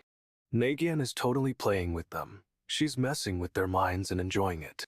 But honestly, this whole situation is escalating fast, and these trainees are in over their heads. Okay, so this hooded figure is observing the group. He's definitely judging their training. Nagyunn's asking about color theory, straight up, and these two guys are getting weirdly intense. One of them says pastel colors are prettier. But then a little girl chimes in with a totally different vibe. Nagyunn asks Najin what he thinks, and he's silent for a beat. This dude is thinking hard. Nagyunn explains that being strong also means making an impression, which is a whole mood. She brings up Warren, saying people connect strength with dark colors. It's all about perception, apparently. Nagyunn believes people just see what they want to see, and she and the hooded figure think alike. The hooded figure finally reveals his face, and it's a serious stare, down with the other two. Nagyunn is dropping knowledge. People believe what they want, and she and this guy are on the same wavelength. But honestly, the intensity between these characters is off the charts, and I'm here for it. Nagyunn asks what level of opponent they should prepare for, and this dude casually says around Yulnia's. But wait, Nagyunn drops a bomb. She's actually just weak in general, which is a total curveball. Now they're brainstorming battle strategies against knights, and the hooded figure is leading the charge. The blonde trainee steps forward, seemingly volunteering for the first attack. He's eager to prove himself. Suddenly, the teal-haired girl blurts out a bra. No idea what that's about, but it's a mood. The hooded figure is totally focused on Nagyunn, and it's giving off some intense vibes. Nagyunn's explaining that she's thinking about how others perceive strength. It's all psychological warfare. However, the blonde trainee seems to be questioning Nagyunn's logic. He's not buying it, apparently. The hooded figure stares intently at the blonde, and straight up, this is a power move. Okay, so our boy is trying to read people, but it's way more than just reading faces, he's diving deep. This dude, Cerulean Chulin, is seriously stoic, straight up expressionless, making it impossible to read him. He's walking through the forest, and Nagyunn is trying to figure out what Chulin is thinking. But it's like hitting a wall. Chulin glances over, and Nagyunn realizes this guy is already operating on another level of guardedness. Chulin turns, and Nagyunn admits he's generally expressionless, making him impossible to read or predict. But it's even worse. Even when Chulin does talk, Nagyunn can't tell if he's being truthful, because he's hiding so much. Chulin asks if Nagyunn is even listening, and honestly, he's kinda rude about it after Nagyunn asked for the explanation. Chulin starts the invocation, telling Nagyunn he needs to plead to the magical powers. Sounds intense, right? He's pleading to the powers, and honestly, it's a bit dramatic. But hey, that's magic for ya.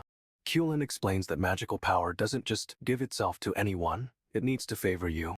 But even if it does, if your magical equation is off, the magic just won't work, which explains why true magicians are so rare. Chulin turns the question on Nagyunn, asking what he can do, and our boy doesn't even hesitate. Nagyunn straight up says he's good at both, magic and swordplay, and gives a little shrug, like it's no big deal. Chulin's expression shifts, and he's clearly surprised by this claim. Nagyunn is messing with his head. Nagyunn doubles down, saying that's why he's a magician, and Chulin actually seems to buy it, maybe. He pulls out a glowing, intricate diagram, looks like some seriously complex spell work, and slides it toward Chulin. Chulin takes the diagram, stepping forward as Nagyunn follows, and starts examining it closely. Nagyunn reaches out, and it looks like he's about to take the diagram back. He's moving fast. But Chulin is faster, and Nagyunn's hand stops just short of touching the diagram. This dude is quick. Nagyunn's eyes glow red, and he unleashes a flash of light. No way, this is getting intense!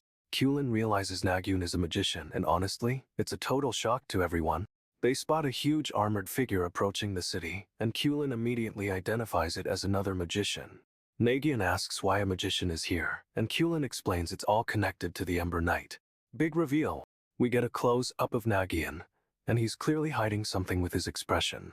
Another face appears, looking all shadowy and mysterious. Who is this new player? Chulin confirms this is another magician, and the others are starting to get seriously worried. But why a magician? They're all questioning it, and it's a legit question at this point. The new magician looks down at them, and things are about to go down. The tension is unreal. This dude is staring right at them, and honestly, it's a little creepy. Nagyunn asks if they're on their way to meet the magician, and Chulin's expression is intense. Chulin asks if they're there yet, and suddenly a massive figure slams into the scene. What the heck? This new magician is Yuji, and he's staring right at them. Bro is definitely not happy. Nagyunn's eyes narrow, and he's clearly analyzing this dude, trying to figure out his motives. The magician murmurs something about my, and honestly, that's creepy AF. Chulin tries to figure out what this magician wants, but he just keeps staring. It's a standoff. Nagyunn's face is unreadable, and you can tell he's hiding something. What's he planning? The magician continues to stare, and it's clear he recognizes Nagyunn. This is getting good. Chulin is getting increasingly frustrated, demanding to know why the magician is here. He's not playing games.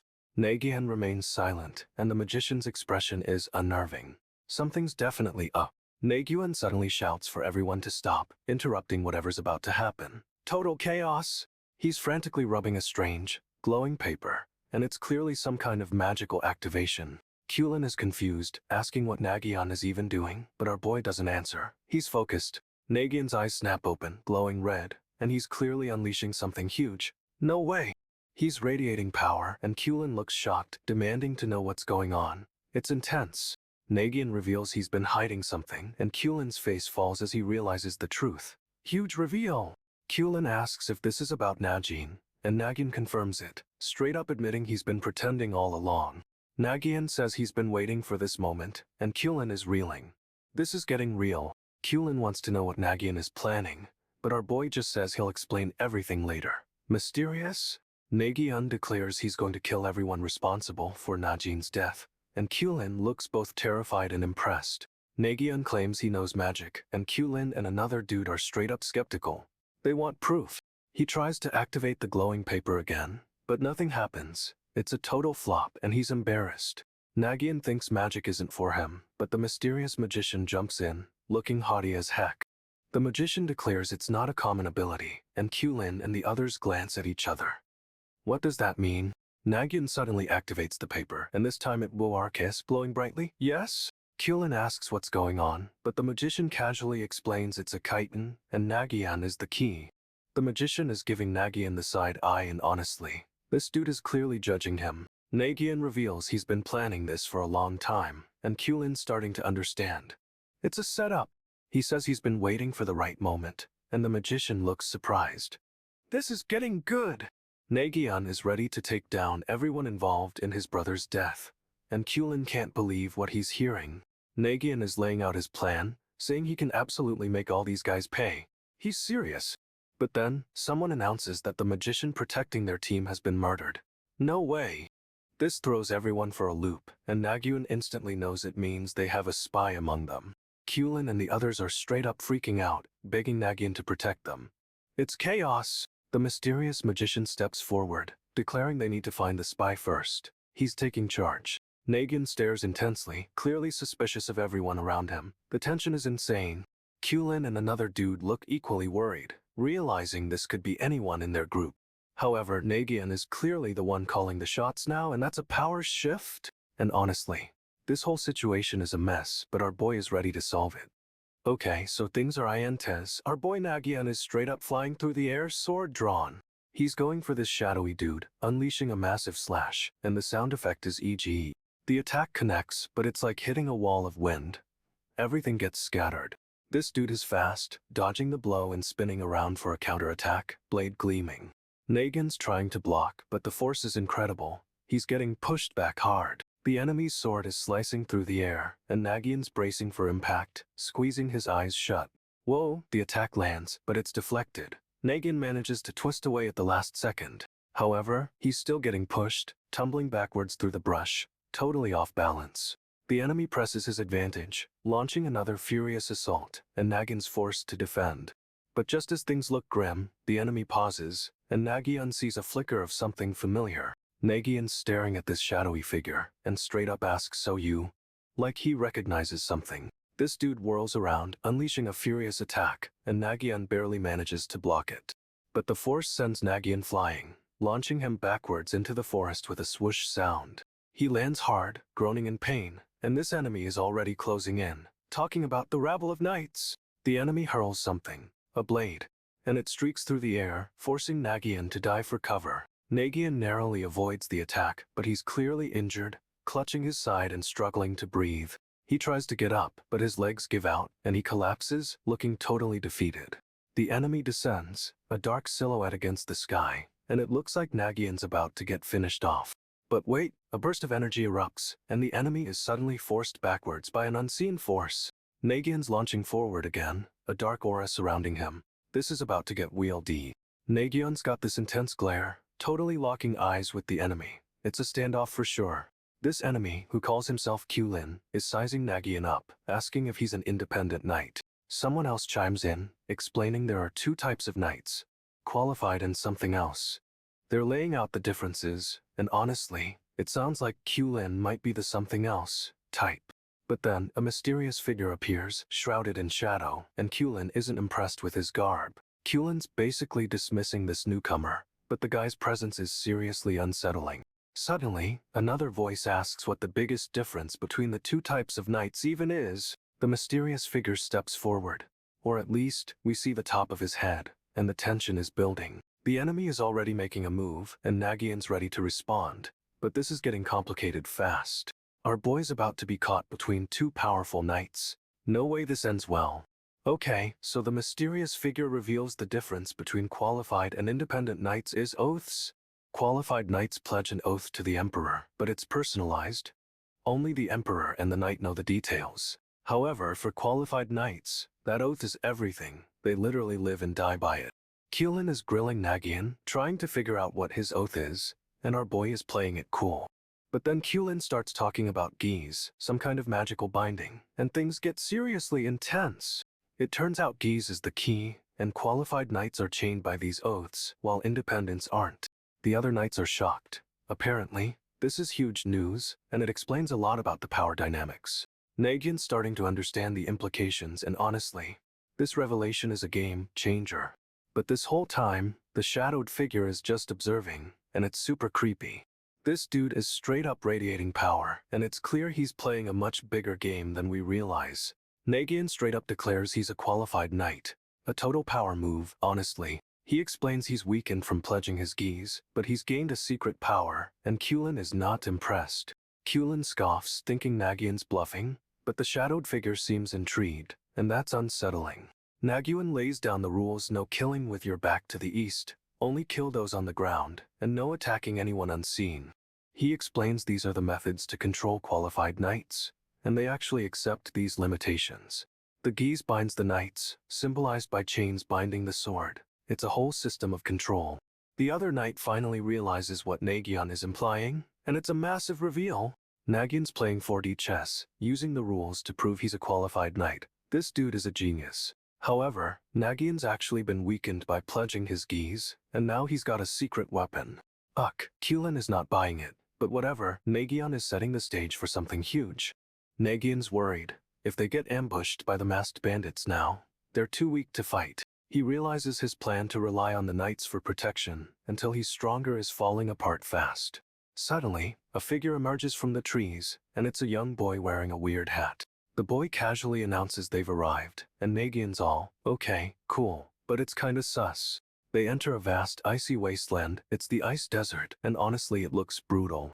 Nagyunn surveys the landscape, and his eyes are glowing red, like he's seeing something else entirely. He's got a creepy, intense stare and a slight smile, and it's sending shivers down my spine. Nagyunn points to a distant formation of crystal rocks, declaring they're made of crystal stain. He straight up says he wants to travel everywhere, and you can tell he's got big plans.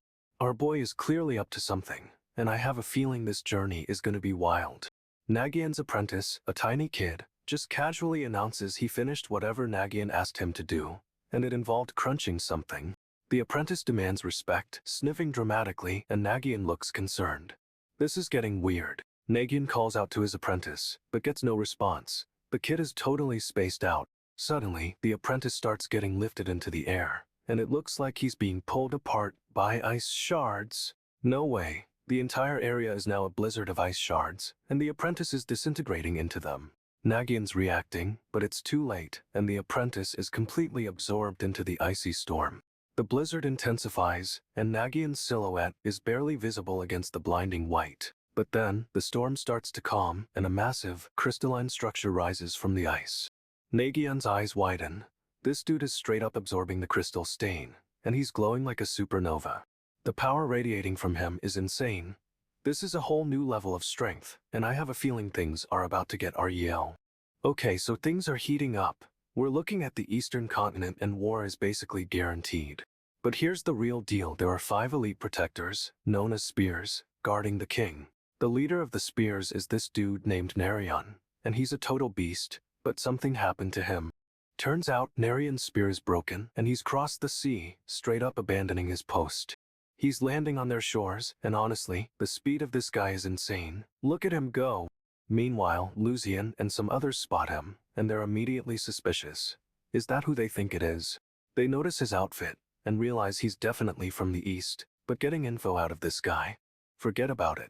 The group starts moving closer, step by step, trying to get a better look at the mysterious arrival. Nagyunn arrives, and Lucian's group is starting to get seriously nervous. Something's off with this dude. This is wild.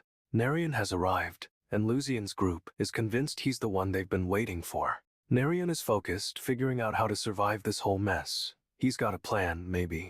But Lucian and his crew aren't messing around. They're moving in for the kill, fast.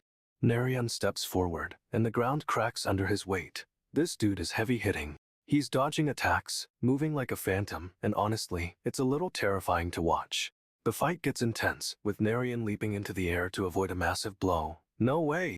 He's landing on shattered ice, and Lucian's group is starting to realize they messed with the wrong guy. Nagyunn is dashing forward, relentless, and Lucian's team is scrambling to react.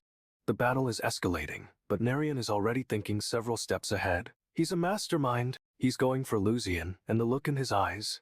Straight up terrifying. This is about to get real. Lucian is clearly scared, but Narration isn't showing any mercy. This dude is a force of nature. Narration is pressing his sword forward, and Lucian is backing up, seriously regretting his life choices. He's stepping on the shattered ice, but Lucian is frozen. Narration is relentless. Narayan's eyes are glowing yellow, and he's letting Lucian know exactly what he thinks. Rude boy indeed. Lucian is questioning if that was really Narration, and honestly same. Something is different about him. But Narration just ignores him and keeps pressing forward, sword aimed right at Lucian. The skull mask is getting a ton of attention. Someone thinks it's here for the magician. Interesting. Narayan's eyes flash red, and everyone is realizing this isn't the Narration they thought they knew. He's still moving forward, and Lucian is totally cornered. No escape for this guy. Narration is unleashing some serious energy, and it's about to explode. Hold on tight. Our boy is straight up terrifying, and Lucian is about to find out why they call him the Ember Knight. Narration is unleashing a blast of energy, and Lucian is totally caught in the explosion. No way! He's sliding across the ice, but Lucian is still trying to fight back, clenching his fist in defiance. Narayan's face is right up in Lucian's, and bro looks furious. This is intense. He's staring down Lucian and his crew, taking slow steps forward, and they're starting to sweat. Narayan's voice is cold as ice, and he's saying he'll figure out the magician on his own. But he's got his sights set on the rest of them, and they are absolutely terrified. Someone dares to ask if he's even Narration anymore, but our boy doesn't even bother responding. He demands they show themselves, but admits he doesn't even know what they look like. So mysterious! Lucian's second in command is asking what's going on, but Nagyunn just dismisses him with a whatever. And then, the skull-masked figure swings his sword, and honestly, this dude had it coming. Nagyunn leaps forward with his sword, and Lucian's crew tries to shield the magician. It's a full-on brawl. Someone yells for Najin and Nagyunn to protect the magician, but Nagyunn just keeps slashing, ignoring them all. The magician screams as a blade flies toward him, and honestly, this dude had it coming. Nagyunn unleashes another blast of energy, sending Lucian and his men flying. Bam! This is brutal. He's standing over a kneeling Lucian, sword raised, and Lucian looks absolutely terrified. No escape now. But then, the skull-masked figure steps forward, blocking Nagyunn's attack. What is going on? The skull-masked dude's eyes are glowing red, and he's staring down Nagyunn. This is getting creepy. Nagyunn's back is to the camera, but the skull-masked figure is huge, and this dude clearly means business. Nagyunn demands to know who this guy is, but he doesn't seem to recognize him. So mysterious. However, the skull-masked figure just smirks, and suddenly, Nagyunn looks off, like he's losing control. The skull-masked dude straight up knocks Nagyunn off his feet with a single swing. No way! Nagyunn lands hard, struggling to breathe, and the skull-masked figure just looms over him, menacingly. Suddenly, another figure drops from the sky, intercepting the skull-masked dude's attack. It's Lucian's guy! Lucian's man is trying to fight back, but the skull-masked figure is too strong, easily batting him away. Nagyunn tries to get up, but he's clearly weakened, and the skull-masked figure is already closing in. But then, the skull-masked figure's gaze shifts, and he seems to recognize something about Nagyunn. He's muttering about it, trembling, and then starts to shake violently. What is happening? Nagyunn's face contorts in pain, and it looks like he's fighting some inner battle. This is getting intense. The skull-masked figure throws his head back and lets out a chilling laugh, and Nagyunn collapses.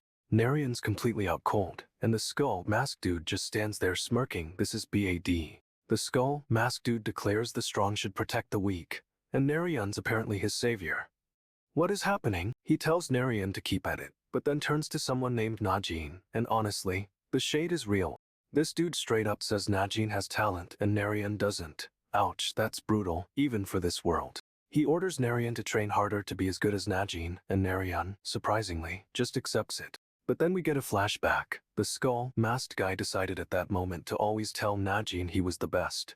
He fully commits to the bit, declaring he'll always be Najin's subordinate. It's a whole loyalty thing. So, this dude is basically creating a super fan, and it's kinda creepy, not gonna lie. Now we see Nagyunn training like a maniac, pushing himself to the limit. This is where it all started. And honestly, it's all a little sad because we know this dude is just trying to fill his brother's shoes.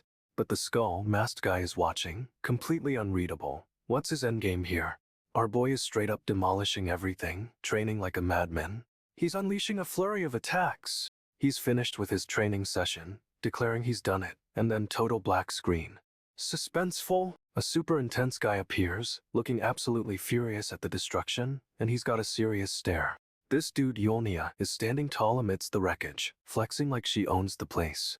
The intense guy reveals that the galaxy-style technique is only supposed to be passed down to Yolnia. Talk about exclusive. But he's willing to teach our boy the basics, which is a huge development, honestly. We get a close-up of the intense guy looking skeptical as he sizes things up. He's clearly evaluating whether our boy is worthy of learning the galaxy style. The pressure is real. The intense guy, whose name is Najin, admits he only tried galaxy style once, and it didn't exactly go well. Najin grips his hand, and it's clear he's about to show our boy what galaxy style really looks like. Najin discovers his own talent, and honestly, it's a massive power-up. The ground shakes with the force of it. However, Najin immediately decides to keep this ability a secret, and it's all for Yolnia's sake, apparently. In that moment, Nagyunn's mind goes completely blank. He's shocked by what just happened, no doubt. The moment Najin lays eyes on Nagyunn, he snaps back to consciousness, and it's clear something's up. But as Nagyunn, Najin realizes he only regained his senses thanks to our boy. Talk about a dead ode. This dude is furious. He admits he lost because he was weak, and that's a huge turning point. Nagyunn is taking it all in, and you can see the determination building in his eyes. Najin is straight up admitting he needs to train harder, and this is where things get interesting. Nagyunn accepts Najin's challenge, and bro is ready to push himself to the absolute limit. And honestly, this whole situation is about to explode. Nagyunn's got a new goal, and he's going for it. Najin is having a full-on flashback. He remembers when Najin died, and it's brutal. He's seeing Najin get absolutely demolished, and someone is ordering his execution, but with a catch: let Nagyunn live. Najin grabs a sword, clearly intending to carry out the order, but he's hesitating. This is intense. He's got a sword at someone's throat, and it's a total standoff, with a mysterious woman watching. But wait, Najin is addressing other cloaked figures, revealing they're taking out magicians one by one. Raccoon and Hippo are next. Someone else reports that the magician's another team was sent to retrieve are already dead. No way! Najin demands to know who's there, but he admits he doesn't even know what they look like. Talk about a weird situation. And then, a shadowy figure finally reveals themselves, and it's the guy with the red eye. This dude is creepy AF.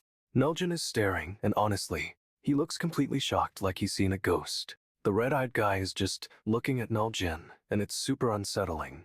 This is about to get real. Najin's subordinate, a skeleton, is actually holding his own against Nagyunn. No way! Najin straight up embarrassed. His skeleton is getting beat, and he's ready to step in. But Najin pauses. He's testing Nagyunn, wanting to see if he'll actually finish the fight. Nagyunn's panting, clearly exhausted, but he declares he is the knight, and he won't fall. Najin thinks he's offering Nagyunn a little fun, but quickly realizes Nagyunn is disappointed. Najin is about to end this, and honestly, he looks furious, ready to unleash everything he's got. He draws his sword, and the speed is insane. It's a blur of silver cutting through the air. Nagyunn dashes forward to meet the attack, but it's a trap. Najin is toying with him. Najin's taunting Nagyunn, saying he expected more from the knight, and this dude is not playing around. Nagyunn is cornered, and Najin's got him right where he wants him. This fight is about to get brutal. Najin attacks with black tendrils, but Nagyunn dodges, coughing from the strain of the fight. It's intense. Najin's subordinate shouts his name, but Nagyunn is getting overwhelmed, barely able to stand. Najin thinks he's won, but Nagyunn grits his teeth, gripping his sword tighter. He refuses to fall. However, Nagyunn admits he's too weak to help, and is frustrated with his own limitations. He's straight up calling himself pathetic, but then declares he wants to be useful, even if he can't. Nagyunn tightens his grip on the sword, determined to push through the pain. Our boy is not giving up. He says all he can do is stay put, but he won't be an obstacle, and vows to become stronger. Nagyunn's still struggling, but he's digging deep, trying to find the strength to keep going. He's gripping that sword so hard his knuckles are white, and honestly, it's a powerful image. Nagyunn declares he will be of help, and his eyes flash with a renewed determination. This is a comeback. Nagyunn wishes he could be strong too, but then something happens. A weird dump in a flash of light. Someone, a blonde kid, calls out Lucian's name, and Nagyunn is instantly confused. Nagyunn asks if this is Najin, and then tells him to turn around. Something's definitely off. He sees the kid holding a sword, and questions if this is the weapon they were talking about. The kid says it won't work on something too big, But Nagyun's got a plan, and it's risky. But then, bam, a burst of black energy explodes and the scene goes white. Nagyun's vision is narrowed, focused on one single, bright blue eye. It's intense. For some reason, the kid asks if it's working, but Nagyunn doesn't respond and is clearly struggling. Nagyun's still pushing, determined to find a way. And honestly, this is a pivotal moment. He's saying he'll help, even if it kills him, and the energy around him is building. No way this is over. Nagyunn whispers accelerate, and straight up commands whatever power he's tapping into to go. A flash of light erupts, and it's like a sword of pure energy, just blasts forward, no holding back. The energy sword cuts through everything, and the force of it sends debris flying everywhere. It's intense. The blade races toward the kid, and Nagyunn's eyes widen in shock. He's realizing this might be too much. Nagyunn grips the hilt of his own sword, bracing for impact, but it's clear he's barely holding on. He's straining, sweating, and looks like he's about to pass out, but he's still pushing this power through. The energy sword slices through the air with a swish, and it's honestly a terrifying sound. It's so clean. Nagyunn's body slips, and he almost loses his footing. This power is seriously taking a toll on him, but he manages to stay upright, gritting his teeth and refusing to give in. Our boy is a machine. Okay, so the story kicks off with the Ember Knight title card. Super dramatic, sets the tone right away. We jump into a massive battle, fields covered in what look like broken weapons. It's intense. Our boy Kulin is seriously wounded, taking a hit while protecting someone. No way! He's down, but still trying to fight, clutching his sword while everything fades to white. Kulin wakes up, clearly messed up and injured, but he's alive, thank goodness. Yulnia and another dude rush over, totally panicked about Kulin's condition. They're worried sick. They're asking if he's okay, and honestly, he's got a serious wound, but he's trying to be tough. The other guy tells Kulin to get ice wound treated too, but Kulin's already focused on Yulnia being safe. Kulin insists Yulnia is awake, and straight up tells them to take care of themselves as well. He's clearly in pain, but still trying to be the responsible one. This dude is a real hero. Someone asks Kulin what happened to the other apprentices, and he looks totally devastated, like really broken up. He starts to apologize, saying it's his fault they're gone because he's too weak, which is rough.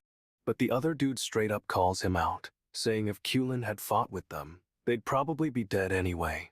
Kulin's face is a mess, but he's trying to hold it together, and his eyes are wild.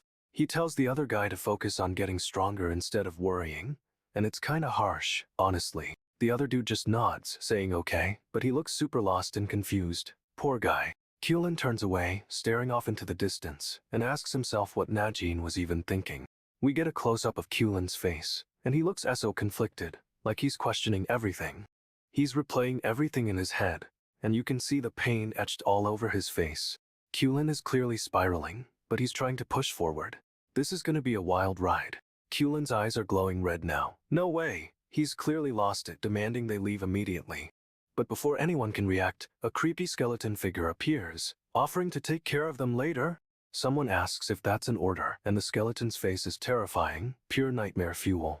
Kulin interrupts, telling them they have to go, promising to explain everything on the way. He's still freaking out, his eye practically bleeding red, but insists they need to move. A close-up on his eye is intense. This dude is barely holding himself together, seriously. They're running through the woods, and honestly, it's a total blur, but they're booking it. Someone asks so, and Kulin just keeps running, leaving everyone confused. The skeleton is casually strolling behind them, which is unsettling. It's like he's enjoying this. Our boy is a mess, but he's pushing through. This revenge plot is about to get real. Kulin straight up understands the skeleton's deal. He's gonna be relying on this mission to survive. He confirms he understands, but then adds, of course, that sounds super suspicious. The skeleton explains the important part is what's happening now, and from this moment on, Kulin's life depends on his words. Kulin's eye is intense. He knows this is a life or death situation, and every word matters. But first, he needs more information, and he's already planning to pry it out of whoever he's with. He asks if they remember the mission, and then declares he'll get the details out of them, grabbing at someone's arm. They're all shocked, and Kulin's target explodes, yelling about the mission and refusing to cooperate. The skeleton's squeezing their arm, and Kulin is furious, saying he'd never do this favor if not for a royal decree. This dude is not happy, and honestly, we're starting to think the skeleton might be the less scary one. Kulin's analyzing the skeleton, figuring out he's arrogant and doesn't see anyone as his equal. Smart move, bro. The skeleton warns Kulin to watch his mouth or he won't live to see another day, and then squeezes his arm. Kulin's wiping blood from his face, but he's admitting this dude is strong, and that makes things easier. He realizes it's better this guy isn't overly concerned with him, because that means he can manipulate him. Suddenly, the skeleton asks why Kulin changed his mind, throwing him off guard. No way, the tables are turning. Kulin says they need to send tricksters to the capital, claiming the words need to keep flowing. What's he planning? He reveals his true motive: Cerulean Kulin is the key, and he needs to exploit that information. This is getting intense. But the skeleton isn't buying it, and he's clearly suspicious of Kulin's sudden change of heart. The skeleton claims only those with special permission can enter the capital, and it involves a magical device. But Kulin straight up calls BS, saying there's no magical authentication to get into the Emperor's castle. He's building a story, claiming he adds lies to make things seem plausible. This dude is a master manipulator? Kulin explains he's fabricating this truth to make it appear as though he's working with them. He needs tricksters sent to the capital, because apparently Cerulean Kulin is the key to everything. However, the skeleton isn't falling for it. He's definitely seeing through Kulin's deception. Kulin insists that they analyze the magical device, but the skeleton is convinced he's hiding something. The skeleton demands to know why Kulin changed his tune, and our boy's forced to improvise. Kulin plays it cool, saying the capital needs a constant flow of misinformation. Classic misdirection. He says Cerulean Kulin is crucial, and he's exploiting that fact, but the skeleton is still totally skeptical. Okay, so the skeleton dude is all, fine, I'll ask your leader for specifics. But Kulin's already 2 steps ahead. Kulin's giving vague answers, claiming it's to prepare for something. Honestly, this guy is a pro at dodging questions. We get a good look at Kulin, and those red eyes are intense, like he's hiding a whole other person inside. Alright, the skeleton nods and tells Kulin to lead the way. But something about that skull grin is super unsettling. They start walking, and Kulin's actually stepping in front of the skeleton. Talk about a power move. The skeleton recognizes the sword Kulin's carrying, and it hits us. He's met the leader of the masked bandits before. We get a close-up of the sword, and it's got a seriously ominous design. This thing has seen some stuff. Another close-up, this time on Kulin's eyes, and they're practically glowing red. Bro is not okay. Kulin's laying it all out. He needs the bandits' leader, because they have what he wants. But the skeleton isn't fooled, and he's definitely seeing through Kulin's entire scheme. This is gonna get messy. Kulin's straight up losing it, screaming about Fit Orange. Something's clearly wrong with him. He's crashing through the forest, totally frantic, and a hand is getting crushed by some kind of mechanism. It's a trap. A huge stone wall is closing in, and that hand is pinned beneath it. Yikes. Someone else is there, a blonde dude, and he's looking at Kulin with a surprisingly calm expression. Kulin's desperate, trying to hold the wall up, but he's exhausted and admitting he's tired. The blonde dude steps forward, and it looks like he's gonna help. But is it a trick? No way. The blonde dude just pushes the wall down further, trapping Kulin's hand even more. Kulin's furious, but the blonde dude is unbothered, like this is all part of the plan. Turns out, this blonde dude is the bandit leader, and he's been waiting for Kulin all along. However, the skeleton is watching everything, and he's clearly piecing together what's really going on. The bandit leader's just casually chatting, revealing he knew Kulin was coming all along. Talk about cold. Kulin's losing it, yelling about Najin and demanding to know what the bandit leader wants with him. But the bandit leader reveals he doesn't care about Kulin, he's after someone else. Someone connected to Najin, apparently. Okay, so things are super tense. Someone just tells them, straight up, don't forget. Like, what does that even mean? This dude with the spiky hair reveals they're all in the 2nd special class and immediately throws missions at them. No pressure, right? He clarifies what missions means: their lives are constantly on the line. Seriously, this class is no joke. Another guy chimes in, saying they just do the job. It's all business for him, apparently. A little cold, if you ask me. Spiky hair dude doubles down, saying they signed up knowing the risk. He's laying it on thick, bro, like they're already expendable. And then, someone named Najin is revealed to have betrayed them. No way. This is a total plot twist. One of the guys is freaking out, but another is like, yeah, Najin's a jerk, but still talk about complicated feelings. We get a close-up of this other guy, and honestly, he looks completely devastated by the betrayal. We see Najin and another dude standing in a forest, and Najin's got a sword. This is getting real. Our boy is clearly shocked, and the other guy looks equally stunned. This whole situation is just messed up. This dude is convinced there was a reason for Najin's betrayal, refusing to believe it was malicious. Everything goes white like a blinding flash, and we jump to a forest scene. Someone's walking through the trees, and each step echoes with a heavy, steep sound effect. Our boy is starting to wonder if no one noticed what he was actually up to. He's seeing flashbacks and honestly, his eyes are straight up terrifying. The mysterious cloaked figure is getting closer, and it's super ominous. This dude is getting a really bad feeling, and the cloaked figure seems to be taunting him. The scene cuts to a wide shot, showing both the cloaked figure and another person in the distance. Our boy looks absolutely furious. He's clearly ready for a showdown. He's got his sword drawn, and the tension is so thick you could cut it with a knife. Najin is hoping the knights won't have to fight, but he doubts it since they're, well, knights. The cloaked figure confirms something is definitely happening, admitting it's only a matter of time before the skeleton catches on. Someone is arriving, and the cloaked figure is worried they haven't shown up yet. This is getting intense. A green-haired dude appears looking concerned and honestly, he's got a bandage on his face. He's talking to the cloaked figure, and things are clearly serious. They're about to get real. The cloaked figure declares it's game time, and he's standing tall, ready for whatever comes next. We get a close-up of the ground, and it looks like they're walking through a rough, overgrown area. Najin is questioning who could possibly be here, and his expression is so intense. He's not messing around. He's staring at someone, and honestly, the tension is building with every panel. Our boy is ready to fight, and this whole situation is about to explode. Najin's tracking someone through the woods, and every step is low-viewed. It's kinda comical, honestly. He finds a mysterious figure, and this dude's eyes are straight up glowing red, super creepy. The figure is completely shrouded in shadow with a question mark for a face. But Najin thinks he's found a masked bandit. Najin realizes he can identify the rest of the bandits based on this one guy. He's figuring things out fast. But he admits he doesn't have solid proof, and he's not even sure how many of these bandits there are. He decides to change tactics, realizing dwelling on it won't help. Our boy's adapting on the fly. Najin shifts focus, wanting to know what the masked bandits are actually after.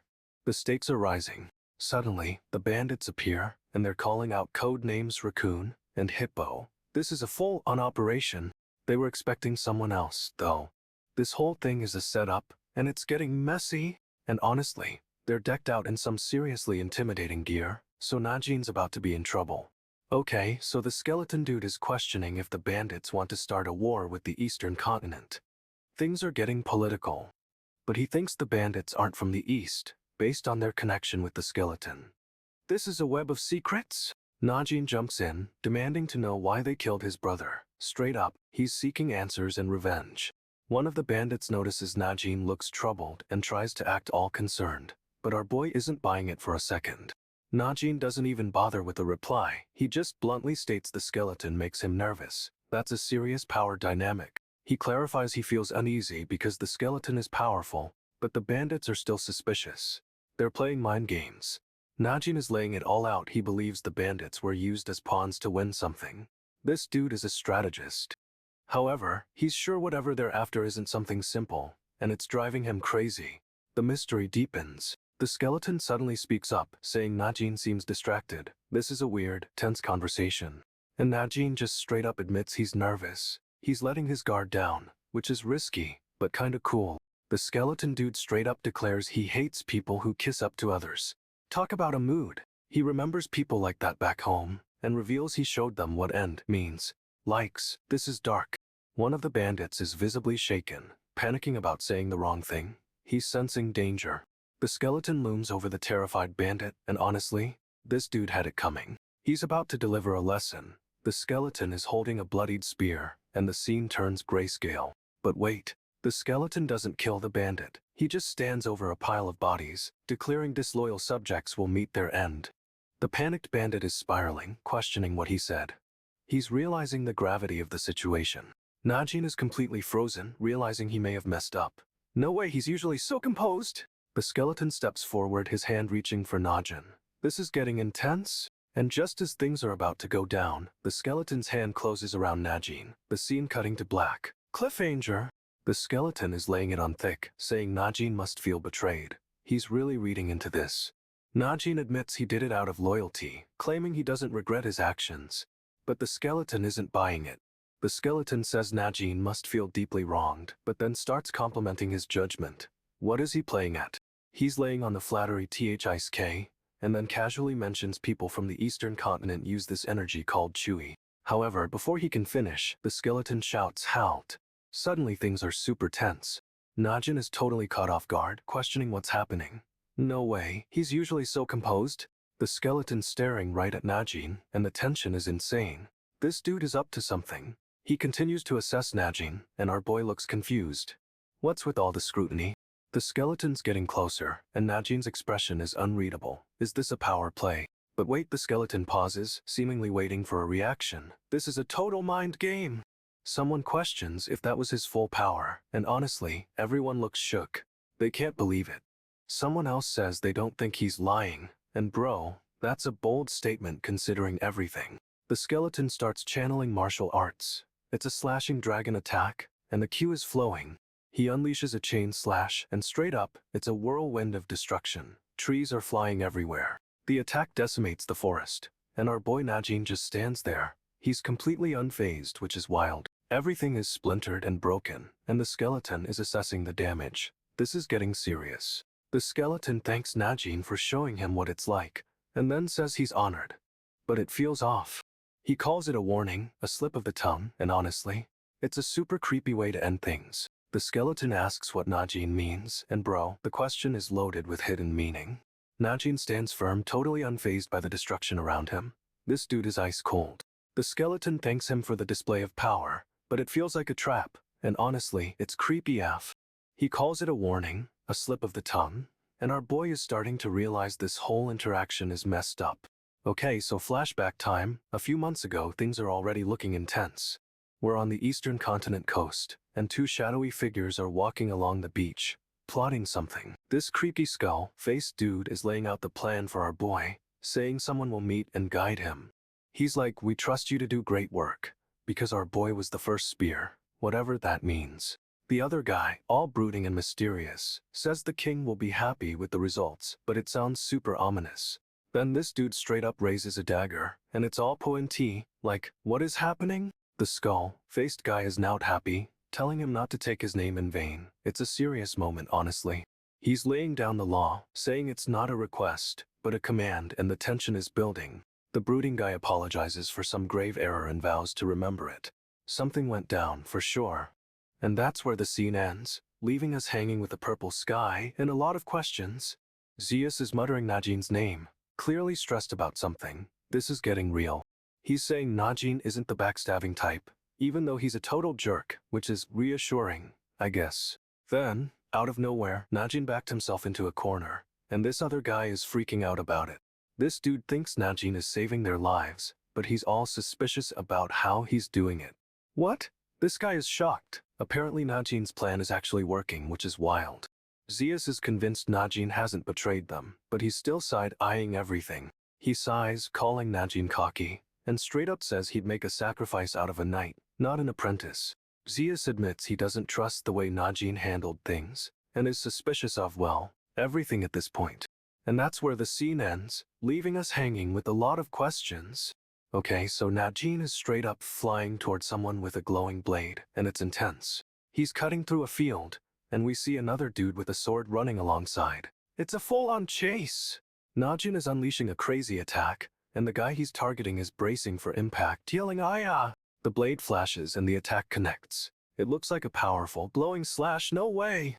But hold up, Najin isn't attacking him. He's cutting down a bunch of shadowy figures surrounding the other guy. This dude is stunned, realizing Najin just saved his life, but still can't believe what he's seeing.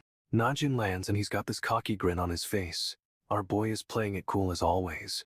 The other knight is speechless, staring at the scattered shadows, completely baffled by Najin's power. Najin casually brushes off the rescue, saying it was nothing. This dude is a legend. However, Zeus is still watching from the shadows, and he's not buying any of it, suspicious as ever. Zeus is still lurking, and he's clearly not impressed with Najin's heroics. This dude is seriously suspicious. But Najin isn't paying attention to Zeus. He's focused on the knight he just saved, demanding to know who sent the shadows. The knight explains he's been targeted for a while, and honestly, this dude had it coming. He messed with the wrong people. Najin leaps forward, intending to finish the job, but the knight suddenly tries to stop him. What is going on? The knight is surprisingly strong, managing to block Najin's attack, and a massive shockwave erupts, sending them both flying. They crash into the ground, creating a huge crater, and Najin is momentarily stunned. No way! However, Najin recovers quickly, realizing the knight was protecting something, a wobbly, shadowy figure. The shadowy figure has one glowing red eye, and it's radiating a creepy energy. This is definitely not good. Najin unleashes another attack, a burst of energy that sends everything flying, but the shadowy figure is still standing. The force of the blast creates a huge explosion, and the scene ends with everything in chaos. Talk about a cliffhanger. The shadowy figure suddenly moves, and Najin barely registers it. This dude is fast, but Najin isn't phased. He unsheathes his sword, ready to fight. Our boy is all business. The knight and another figure with a hooded cape arrive, demanding to know what's going on. The knight reveals they've been babysitting Kulin, a total brat, and they're here for a reason. Kulin steps forward, declaring they've come to take what's rightfully theirs. Sounds ominous. Another figure appears, looking all mysterious and brooding. Seriously, who is this guy? The hooded figure launches a surprise attack, sending blades flying, but Najin deflects them easily. The group stands together, facing an unseen enemy, and the knight warns them attacks won't work. He tells them to stay vigilant, but honestly, this whole situation is a mess. Najin is clearly rattled, and the episode ends on a tense note. What's going to happen next? Najin is totally exhausted, but he insists they can take a 1-minute break and do it all over again. But Kulin is not having it. He's straight up furious at Najin's suggestion. The knight observes everyone struggling and realizes the extent of their exhaustion. It's rough. Najin pushes through the pain, gasping for air and coughing, refusing to give up. He's breathing heavily, covered in sweat, but still trying to keep everyone motivated. What a leader. The group is clearly falling apart, barely holding themselves up, and Kulin is judging them hard. Kulin thinks everyone is working so hard, but it's mostly because Najin is pushing them relentlessly. However, Najin suddenly starts laughing, which is unsettling to say the least. He tells them they'll take a 1-minute break, but Kulin immediately agrees to go along with it. Kulin's expression is kinda creepy. She's definitely planning something, and it doesn't look good. Everyone is staring at Najin, super confused, and he's just standing there, shrouded in darkness. Suddenly, a ton of energy explodes outward, and it's like a massive shockwave rips through the area. The shockwave sends trees flying and throws everyone around. It's absolute chaos, no way.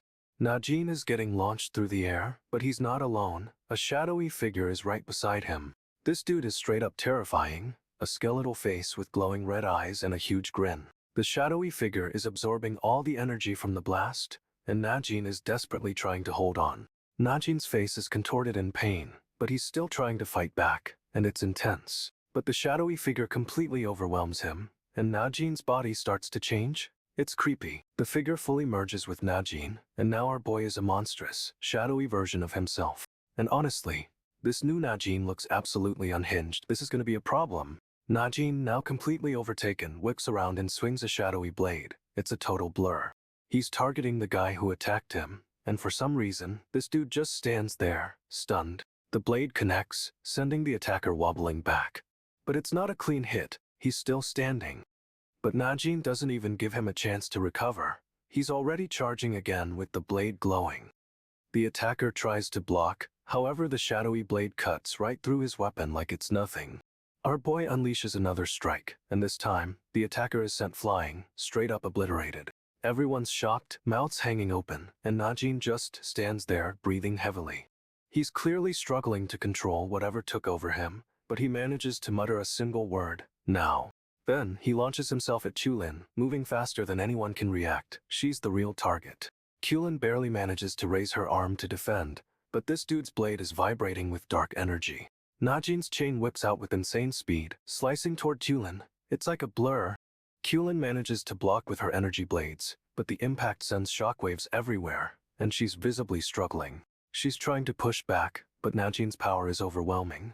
This dude is straight up relentless. Kulin's shocked, yelling out in disbelief as Najin keeps attacking, and honestly, she's starting to get pushed back. Okay, so Warren's just tapping on this massive stone wall like it's gonna open up or something super weird. He meets up with the other knights, Rena and Era. But the whole vibe is off. It's awkward and silent, bro. Warren keeps tapping his spear on the ground, a rhythmic tap, tap, tap, honestly driving everyone crazy. He's sitting down now, still tapping, and Era is definitely giving him the side eye. She's not amused. Rena finally speaks up, asking if this is the right meeting spot, and Warren just keeps tapping. What is UP with this dude? The tapping continues relentlessly as Rena stares at him. It's getting seriously unsettling, no cap. More tapping, more awkward silence, and then, finally, Warren just blurts out okay, like he's had an epiphany. Warren's still tapping, and Rena and Era look like they're about to lose it. Straight up, this is a mess. He's just relentlessly tapping, and I'm starting to think this whole mission is gonna fall apart because of it. But then, Warren stops, and the tension is real. Something's definitely about to go down, I can feel it. Okay, so it turns out Warren's been training in dragon martial arts, a technique only 2 people have ever mastered. He's facing off against a massive dragon, and the energy is insane, straight up a battle of legends. Warren starts unleashing these crazy energy blades, slicing through the air. It's a flurry of attacks. The dragon retaliates with a wave of energy, but Warren's deflecting everything with his spear, no sweat. He's dodging and weaving, slicing through more energy blasts. This dude is seriously skilled, I'm telling you. Warren is moving so fast, the blades are just a blur, cutting through the dragon's attack like butter. The energy blades are now flying eviroiture, forming a shield around Warren. It's a beautiful, chaotic mess. But the dragon isn't backing down, and it unleashes a concentrated blast right at Warren. It's a direct hit. However, Warren absorbs the attack, and his eyes glow. He's channeling the dragon's power, which is kinda terrifying. Rena and Era are witnessing this, and they're totally shocked. They have no idea what he is. Warren's losing it, questioning if they're even fighting humans as the forest gets wrecked around them. He's sensing something huge, and the ground starts rumbling. It's not looking good, guys. Warren is desperately trying to find a weakness in these opponents, an opening to exploit. He needs a plan. Ira's asking Kulin how to take this dude down, and honestly, it's about time she stepped up. Kulin tells Era to read the situation carefully, and then she leaps into action, straight toward the enemy. No way. Era's got these glowing energy blades now. Slicing through the air, she's a whirlwind of fury. She's right there, attacking and lands a hit, but it's here. She struck something. Era's totally surprised by what she hit. It's a sudden, unexpected encounter.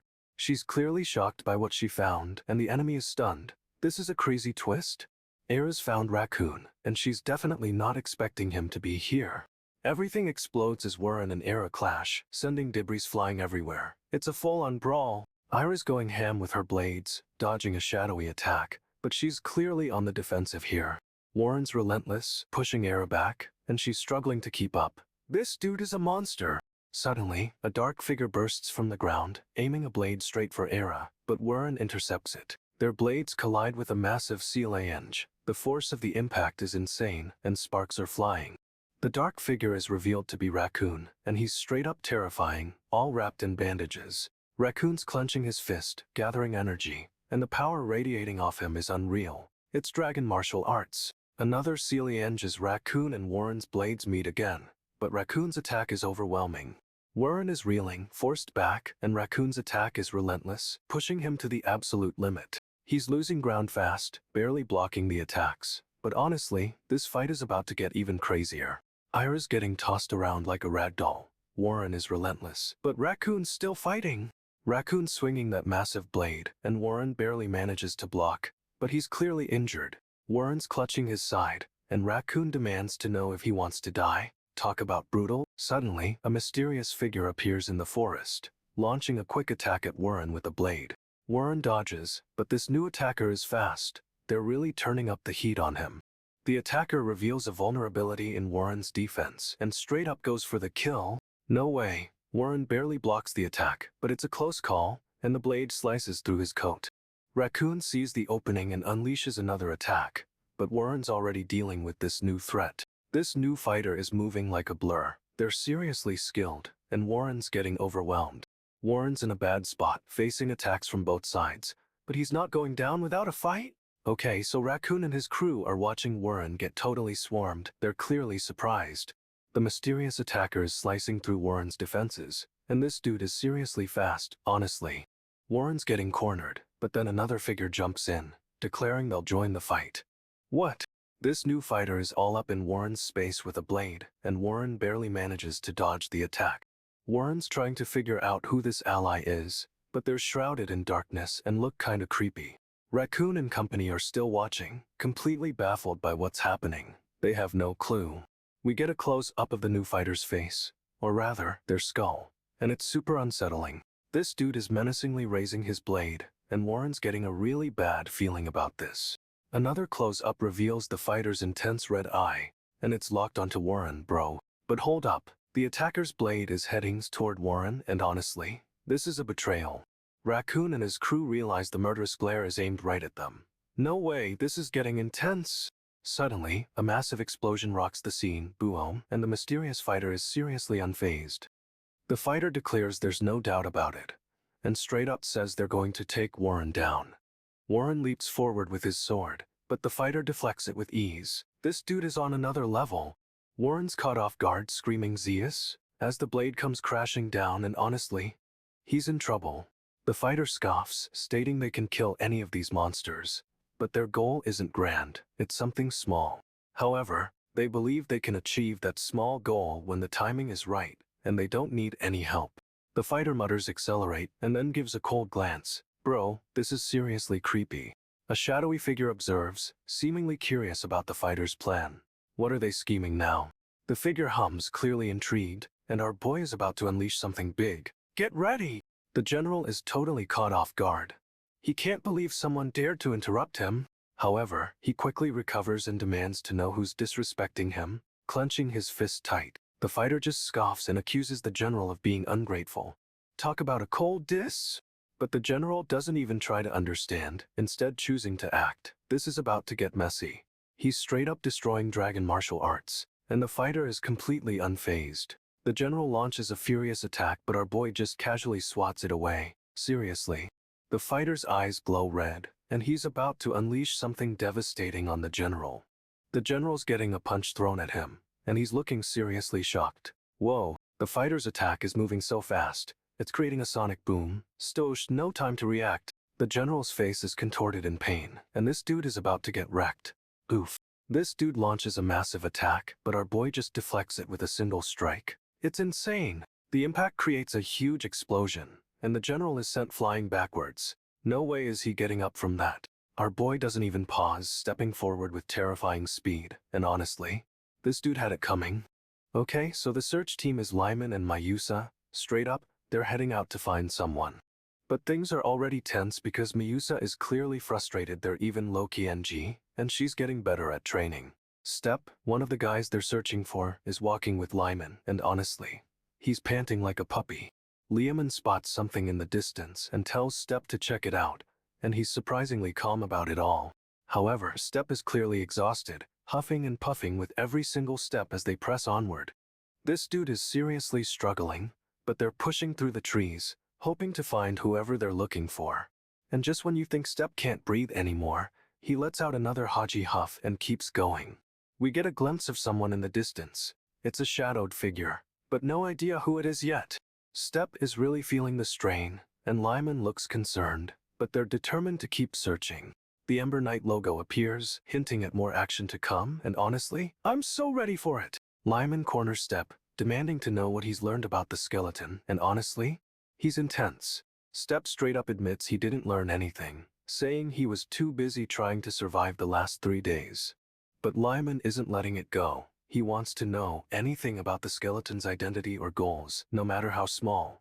Step recounts being on the verge of death, barely holding on, and it sounds rough. We get a flashback of Step's harrowing experience, and his face is a mess. He's clearly traumatized.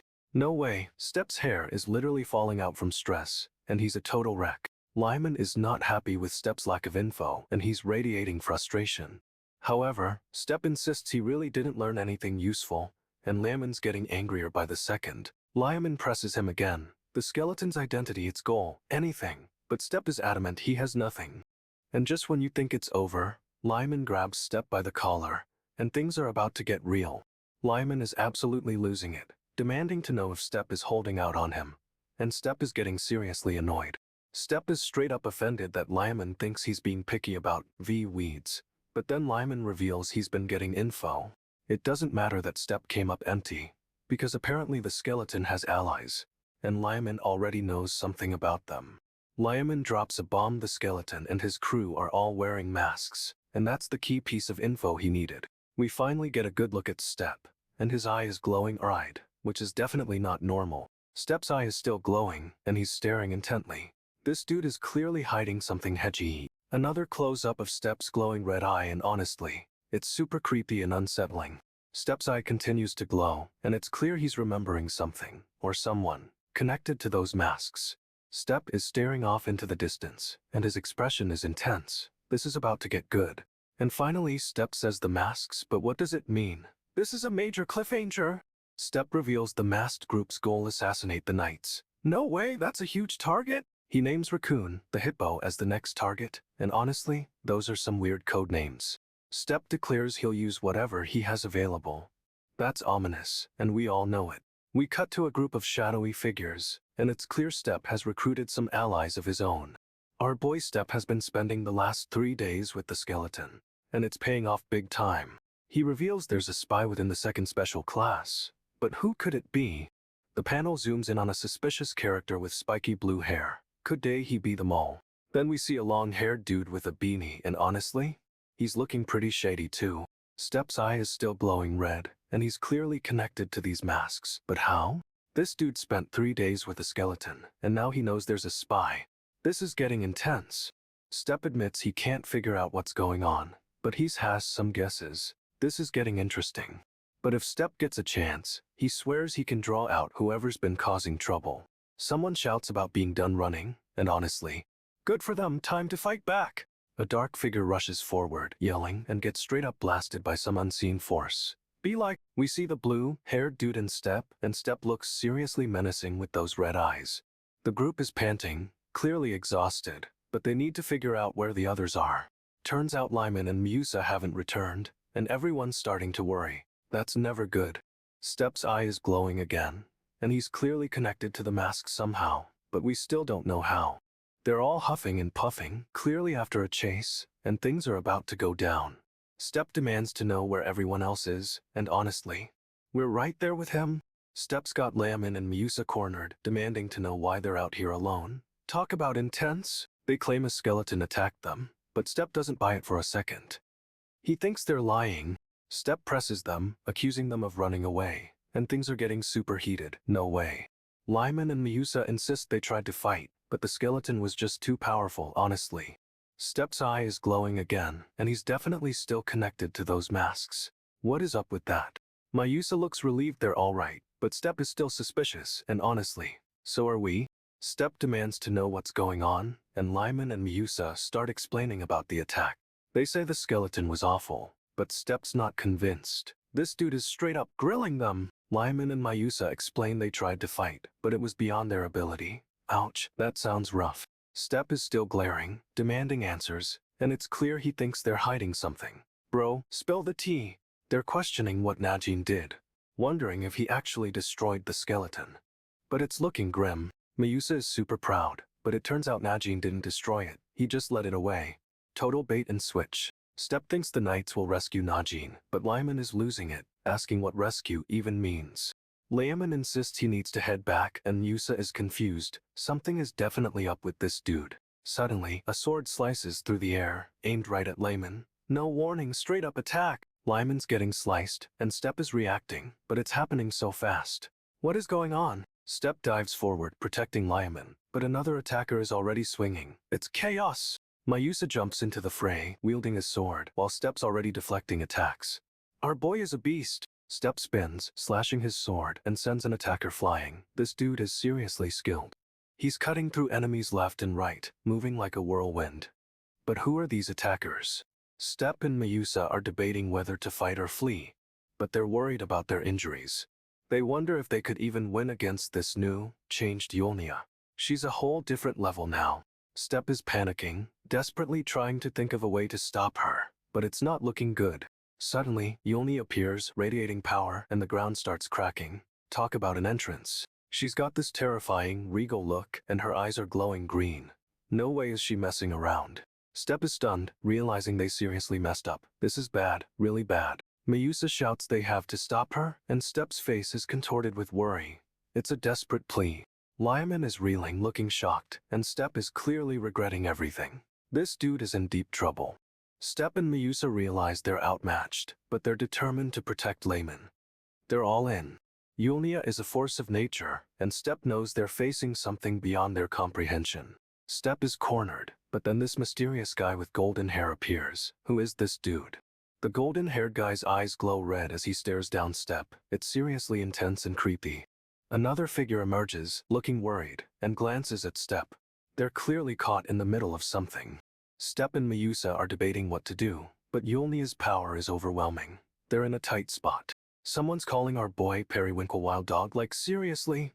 And he's clearly not amused. He's demanding an explanation, but it's more of a "you have 5 seconds to live" kind of demand. This dude wants to know what makes them think it's him involved, and the tension is THCK. He's straight up telling them to explain themselves, and honestly, we love to see it. If they don't have a good reason, he's gonna suspect them too. No mercy from our boy. Things escalate fast, everyone's jumping in, and it's a total brawl. Do you everywhere? The fight gets even more intense, with a flash of blonde hair and a whole lot of chaos. Someone swings a weapon, and our boy barely dodges. Woo, that was close! He's assessing the situation, eyes narrowed, and you can tell he's about to unleash something serious. He's clearly got a plan, and that intense stare says it all. This is about to get wild. Someone drops a bombshell. Yulnia and Najin could die, and our boy's face is a mess of shock and anger. He's clenching his fist, barely holding it together. But someone's already talking about wasting precious nights. But it turns out this is all just Najin's opinion, and honestly, that makes things even more complicated. He agrees to listen, even if it means wasting time, but his expression says he's barely containing himself. Our boy finally speaks, and it's short and icy. Alright. Like he's made a decision. He's demanding to know why they trust this other guy more than a knight, and the tension is building. They're explaining that they're just listening to what this person says. But it's clearly not sitting well with him. He's completely losing it, eyes wide, face contorted, and you can tell he's about to explode. However, he forces himself to calm down because whatever's happening is serious. He's glaring, but finally agrees to hear them out, even if it kills him. This dude is a pro at masking his rage. Okay, so Najin's laying down some serious conditions. He'll help, but he wants full control. The others are skeptical, asking if that's all he's upset about, but he's straight up denying it. He insists their reasons are minor, and honestly, his expression is terrifying. This dude is not okay. Someone points out Najin's being irrational, but another guy's like, hey, better safe than sorry, which is smart. But then he's all, I got it. And it's clear he's trying to act calm, while barely holding it together. He's telling them he rescued those people, and then says Fox will keep watch. That's his pet, by the way. For a second there, it looks like he's about to snap, face all twisted and eyes narrowed. But he manages to contain it. He's trying to play it cool, but you can see the storm brewing behind those eyes. This is intense. And then, a flashback. We see a glimpse of a dark-haired figure, and it's super creepy. This dude is clearly haunted by something, and it looks like we're finally going to find out what. Okay, so it turns out Lyman revealed her identity herself. No way. And they conclude there are no other spies.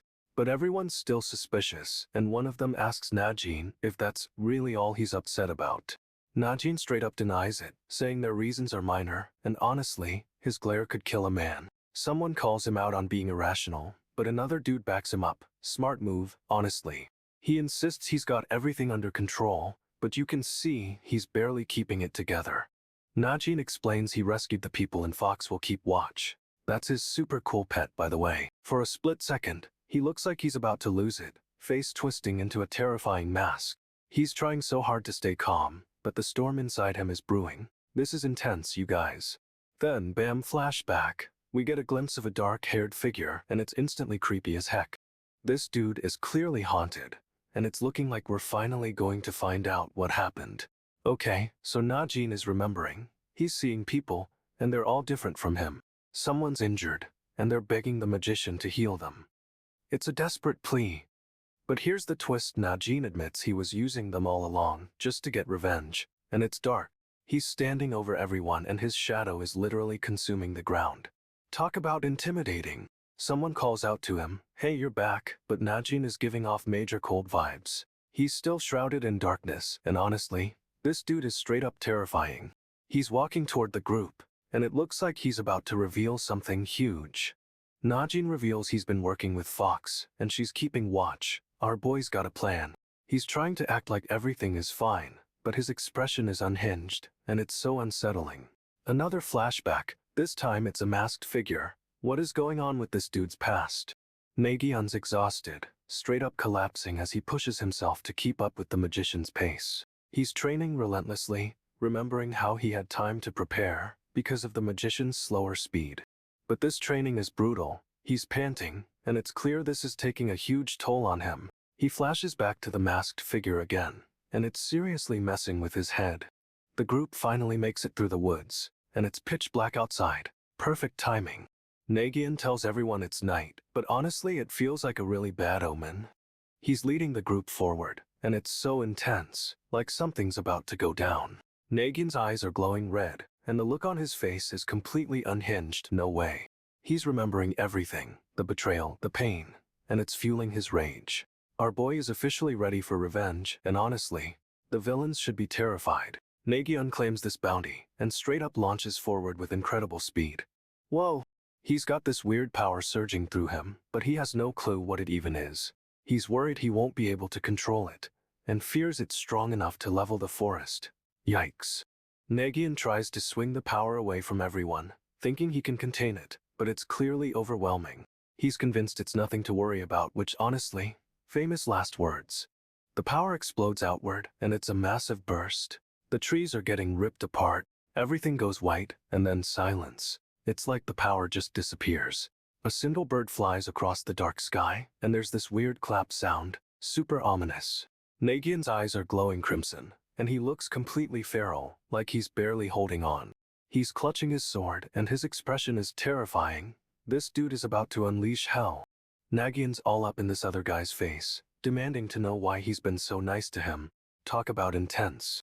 The blonde dude just stares back, totally speechless, while Nagyunn's power is clearly surging. Nagyunn tries to apologize, saying he doesn't need to be sorry, but the blonde doesn't respond. Awkward. He keeps pressing, insisting being careful isn't a bad thing, but the blonde is clearly shaken. Nagyunn realizes the blonde is sorry, and straight up asks if that's how it feels to him. Ouch, direct hit. The blonde confirms, and Nagyunn, looking a little less terrifying, says they should try it out.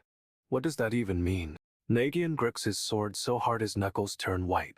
This is about to get real. He swings and the forest is just sliced apart with these crazy energy waves. No way! The blonde dude is dodging, but Nagyunn's attacks are relentless, and honestly, it's a whirlwind of steel. Nagyunn's going all out, but he's also exhausted. This power is clearly taking a toll on him.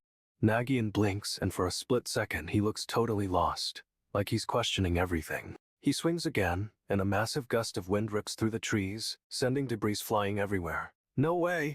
The blonde dude barely dodges, but Nagyunn's relentless, pushing him back with another furious attack. Okay, so things are getting wildy. This dude Lyman is losing it over something. He straight up reveals that Paimon wasn't from their village to begin with, and everyone's Sishu okay. Apparently, Lyman reappeared just 2 days ago, and everyone is questioning what he knows. Our boy is seriously suspecting Paimon betrayed them, but he's trying to stay calm. But Kulin steps in and says it wasn't betrayal. Paimon was always on the other side? No way. Kulin drops the bomb. Paimon had no idea she was working for the enemy. This is a mess. He's totally reeling from this news. Can you blame him? This is a huge twist. Kulin asks what our boy thinks, but honestly, he looks like he's about to faint. Paimon apparently had no clue she was a pawn in someone else's game. This is so messed up. And honestly, this whole situation is a total mind game, and I'm on the edge of my seat. So, apparently, things have changed. The trainees used to just assist the leaders and knights, but now, Kulin is adding another task. The squad leaders have to monitor their own team members.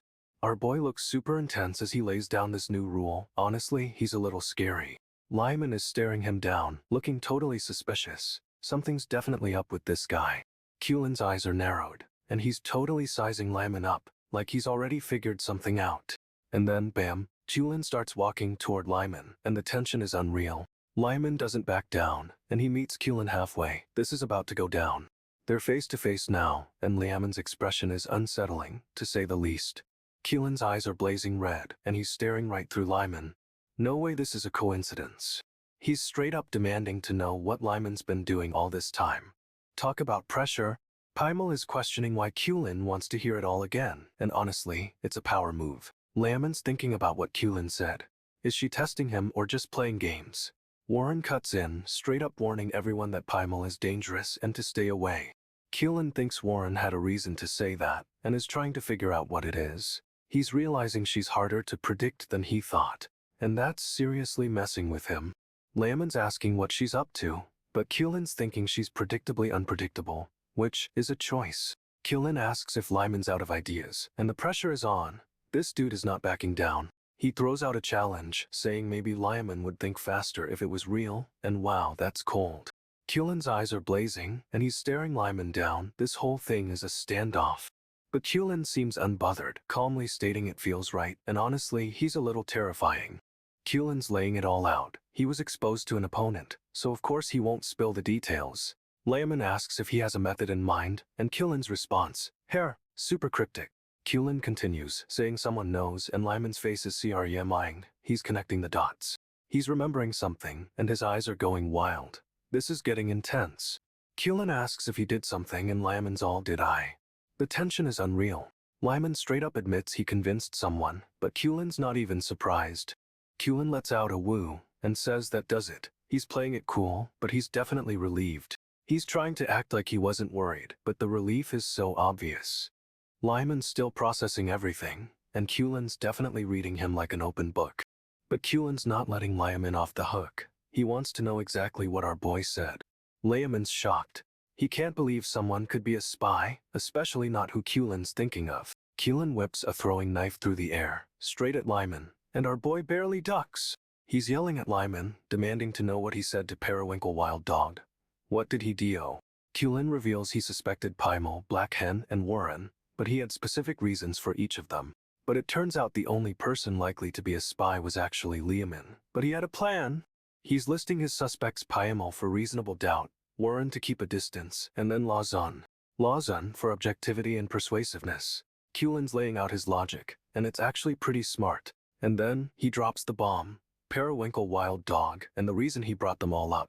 Keelan's accusing Liamon of trying to manipulate everyone by making them all look suspicious. Liamon's absolutely losing it, and Keelan's just standing there, completely unfazed. Keelan's giving Liamon the side eye, and straight up remembers what she said, Nagyunn, which is suspicious. He's piecing it all together, realizing Liamon said Nagyunn's name, not Najin's, and it's a huge red flag. Liamon's cornered now, and Keelan's accusing him of needing a bodyguard, implying he's the target. Keelan shifts, and is suddenly looking different, but Liamon seems to think it's just a joke. However, Keelan's not joking. He's gripping the sword tighter, and things are getting intense. Liamon starts questioning if Keelan was actually serious, but this dude's grip is saying otherwise. Keelan's finally speaking, and he's laying it all out. He brought Wild Dog with him for a reason. He thinks it was pointless to bring Wild Dog, but then realizes this is a peculiar situation. Keelan's worried he'll look weird if he digs deeper, but he's already this far in, so what does he care? And now he's saying this situation is peculiar. Keelan is completely unhinged, honestly. Keelan asks what Nagyunn wants to know, and honestly, the tension is tight right now. But Keelan's grinning, and it's not a friendly grin. This dude is about to drop a bomb. Keelan straight up tells Nagyunn that the sword Narration is refusing him, which is wild. Usually, no one can use Naryon's special abilities, but Keelan says this situation is unique. What? Nagyunn's kneeling in the forest, looking totally defeated, and it's heartbreaking, honestly. He blinks, and it's like something snaps. Nagyunn is completely losing it. Nagyunn admits he's got nothing left, which is a huge blow, but he's not giving up yet. Nagyunn wonders if he was played, looking seriously bummed, and honestly, we feel for him. Wild Dog asks if Nagyunn is sick, but our boy brushes it off, saying he just didn't sleep well. Wild Dog points out Nagyunn is always so perceptive. Talk about a backhanded compliment. Nagyunn starts running, and his stamina has improved with all that training, but it's still a struggle. He's huffing and puffing, pushing himself, and it's clear he's determined to keep going. Nagyunn thinks about how his stamina has improved, but he's still exhausted. This is rough. He's running through the forest, pushing past his limits, and it's a straight-up power move. Nagyunn is absolutely gassed but refuses to stop, which is peak dedication, honestly. He's panting, barely keeping pace, but this dude is not giving up, no way. Nagyunn is exhausted and struggling, but he's determined to get stronger, no matter the cost. Nagyunn's exhausted, but he finally figures out something crucial while pushing himself to the limit. He realizes he's been training all wrong, and it's a total game changer for our boy. Nagyunn grips the sword tightly, testing its strength, and it slices straight through a tree. Whoa! He's discovered the sword's true power, and honestly, this is exactly what he needs to avenge his brother. Okay, so things are intense. Our boy Nagyunn is confronting someone in the woods, and it's clearly his brother Najin, or well, someone who looks exactly like him. He's asking Najin to rise, like he's commanding him to get up, but it's super creepy and unsettling, honestly. Nagyunn reaches out, and Najin's hand starts to disintegrate as he touches him. No way, it's like he's made of dust. Then, straight up, this dude slaps Nagyunn. Hey hard, and the force sends him flying back, scattering leaves everywhere. Najin's unleashing a whirlwind of dark energy, and Nagyunn's trying to defend himself, but it's a total onslaught. The energy whips around, and you can see it's slicing right through Nagyunn's hair. Talk about a bad haircut. Nagyunn's getting tossed around like a rag doll, but he manages to regain some footing and tries to fight back. However, Najin's power is overwhelming. He's sending out these sharp, black tendrils that are just relentless. He's hissing, straight up hissing, as he attacks, and it's clear this isn't the brother Nagyunn remembers at all. But Nagyunn isn't backing down. He's bracing himself, ready to take whatever comes next, even if it means facing a corrupted Najin. Nagyunn grabs the spear. It's like he's drawing power from it, but he's clearly struggling to lift it. He finally gets it up, panting and gasping for air, and declares it's the power of the spear. But then he looks closer and his eyes widen. It's not real, this is an illusion. Nagyunn realizes he gave this power a name for a reason. It doesn't work like normal hallucinations. Suddenly, he feels a rustle in the bushes and 3 figures emerge. Whoa, a full squad! Nagyunn is reeling, clearly shaken, and his body starts to quiver. This is messing with his head. He's staring at the spear, and it's like the illusion is trying to break him, but he's fighting it. Nagyunn says illusion again, trying to ground himself, but this power is unlike anything he's faced. However, the power is clearly affecting him. It's not just a visual trick, it's something deeper. And just when you think it's over, he's hit with a wave of something, and he's completely disoriented. Nagyunn realizes everyone else can see this illusion too. No way, it's not just in his head. But it gets weirder, because this illusion actually has a form, and it's a massive, shadowy bird. Then, with the clap sound effect, the bird straight up vanishes into nothing. It disappears when it's far away or impacted.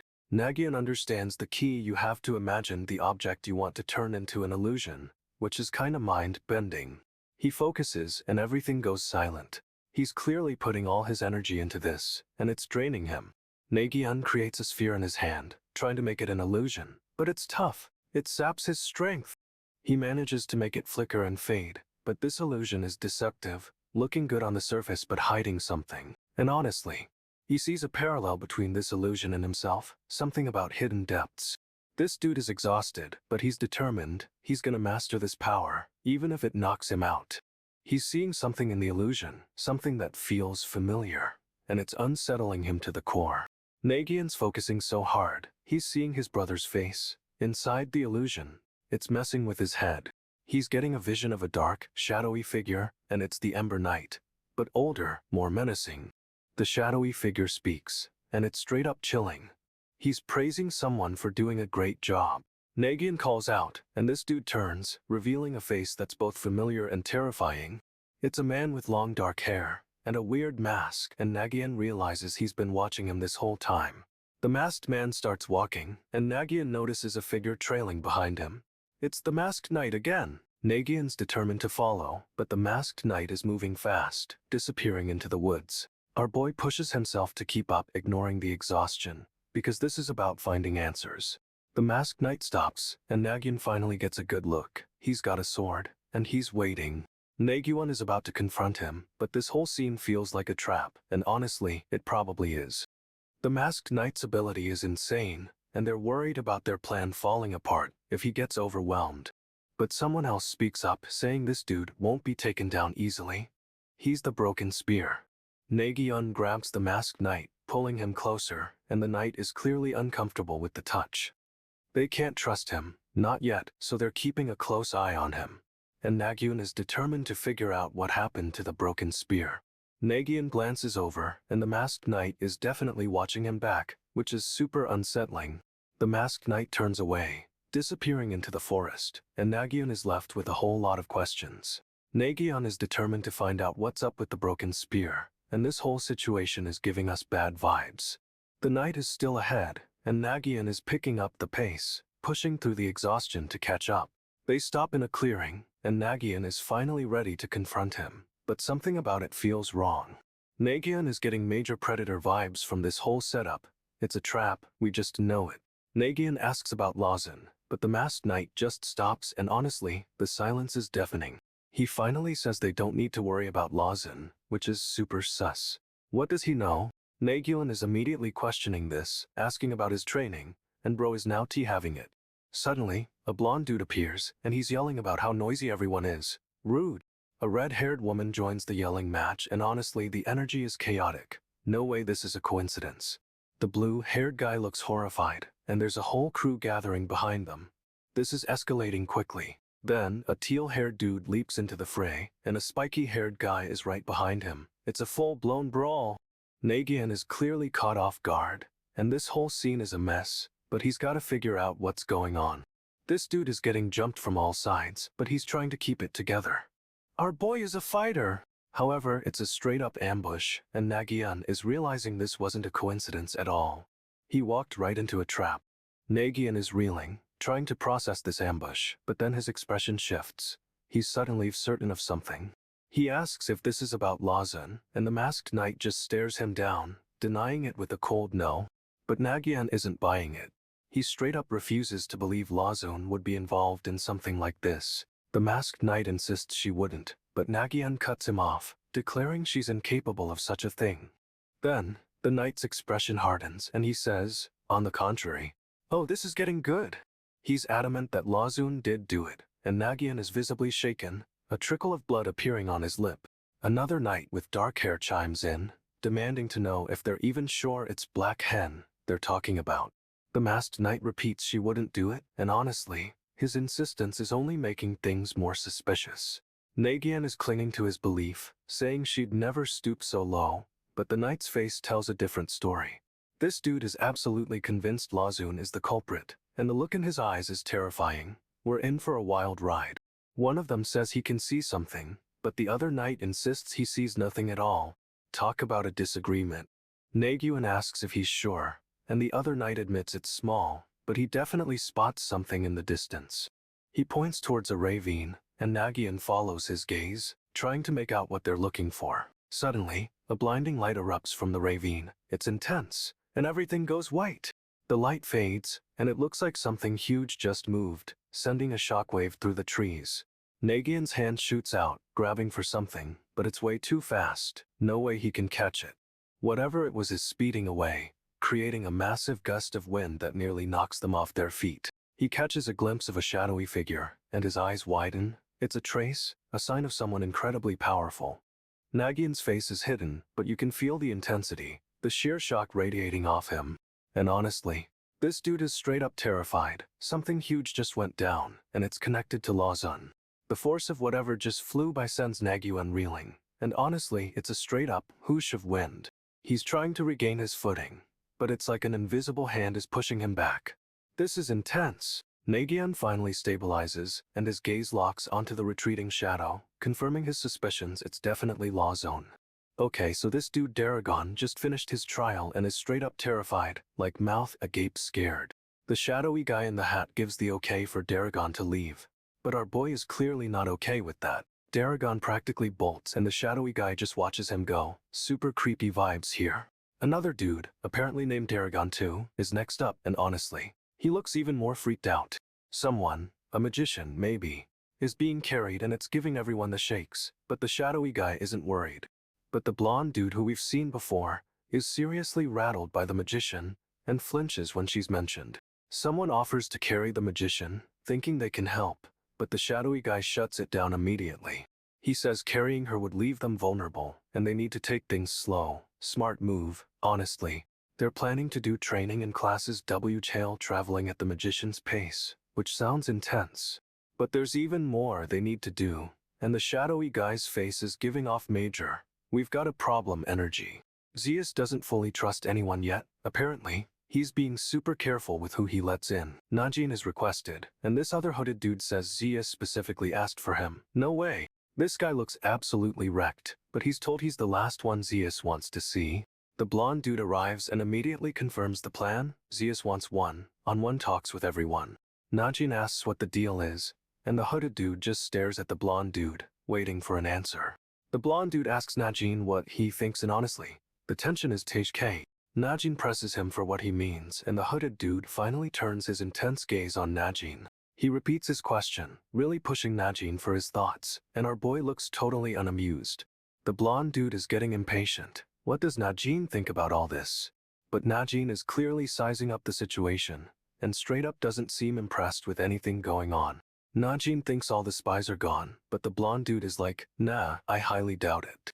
The hooded dude asks why, and this is where things get interesting. He's got theories. Apparently, someone named Lyman returned after hearing about the chaos, and the hooded dude thinks she abandoned a mission. Najin jumps in, suggesting if there are more spies she'd have ditched them. But the hooded dude isn't so sure. He wonders if they abandoned the mission on their own accord, and the hooded dude is clearly skeptical. The blonde dude offers another possibility. Maybe they thought the other spies would never be caught. This dude is laying out all the possibilities, and honestly, the hooded guy looks like he's about to explode. The hooded dude is sitting all casual, but Najin is straight up staring him down, and it's intense. The blonde dude is getting seriously annoyed, and Najin's expression is just unreadable. But then, the hooded dude says something that makes Najin react, and our boy looks shocked. The hooded dude is laying it all out. Liamin was working with someone, and they betrayed her. Najin is completely losing it, grabbing the hooded dude and demanding to know what he means by Nagyunn. He's screaming about Nagyunn, and honestly, it's kinda terrifying. Our boy is cracking. Najin insists he's not hiding anything, but his eyes are flashing red, and he looks like he's about to explode. He's clutching a knife, and it's seriously unsettling. Like, this dude is about to snap. Najin declares he will be Najin, and the hooded dude is just watching him unravel. The hooded dude is getting seriously messed up. He's clutching his head and looks like he's seeing things. But then Najin's hand is on the hooded dude's face, and he's saying he'll let him live. What is happening? We get a glimpse of the hooded dude's face, and he's got yellow eyes? No way, that's a twist! And then the panels just show thump, thump. Something big is happening, and it's connected to the hooded dude. The blonde dude is straight up suspicious, saying he doesn't suspect anyone. Talk about a red flag. But the hooded dude calls him out, realizing he's being constantly questioned, and that the blonde is suspicious of him too. The blonde lets the hooded dude go, but he's clearly watching him walk away. This is tense. Step, the blonde follows, and the hooded dude is totally aware, bracing for something. However, the hooded dude suddenly thinks the blonde is the most trustworthy person here. What a twist! He realizes the blonde is seriously smart, and it's going to make manipulating him incredibly difficult. The blonde is thinking about how hard it will be to use the hooded dude. This dude is ruthless. We cut back to the blonde, and he's whispering Najin's name. Something's definitely up with that. And honestly, the hooded dude's face says it all. He's not buying any of it. Okay, so Najin is losing it, yelling at this hooded dude to come. He's clearly about to lose control. But then the hooded dude actually blocks Najin's attack with his weapon. Talk about a power move! Najin is panting, exhausted, and two other characters are watching the fight unfold, totally confused. They're asking why he's saying come, and honestly, no one has a clue what's going on. The hooded dude is smirking. He's clearly playing some kind of game, and it's unsettling. And we find out the hooded dude is actually the one who's been watching Najin this whole time. But Najin is still on edge, and the hooded dude just keeps staring. This is intense, bro. However, the hooded dude suddenly realizes Najin is the strongest person here, and it's a total mind blow. The hooded dude is thinking about how to use Najin, and it's super creepy. This guy is calculating. The hooded dude is kneeling, looking up at Najin. Our boy is in for a wild ride. The hooded dude is straight up grilling Nagyunn, asking if he really believes what he's saying. He keeps pressing, demanding to know if Nagyunn has actually acted on his beliefs, and it's intense. But Nagyunn doubles down, insisting he truly believes it's the right thing to do, no doubt about it. The hooded dude's eye is glowing, and he's like, or do you just think that is? Major mind games. Nagyunn is visibly shaken, and the hooded dude is just radiating smugness. This dude is a menace. However, the hooded dude changes gears, admitting the second special class is skilled, but lacking something. He says they're too quick to risk their lives, and that's a problem. This is getting strategic. Now it's Najinn's turn, and the hooded dude calls his name. Something's about to go down. We see Najin walking forward step by step, and it's super ominous. The tension is unreal. The panel zooms out, and we see Najin, a red-haired character, and the green-haired dude all staring at something off-screen. This dude is asking what the most precious thing in the world is, and he wants to know what someone would not yield. Everyone is confused, questioning what he's even talking about, and honestly, same. Someone suggests honor, another says justice, and then a third throws out faith. They're grasping at straws. A blonde guy chimes in with self, but he looks super unsure, like he's questioning his own existence. The hooded dude ignores them all, looking at a dark-haired character who is clearly deep in thought.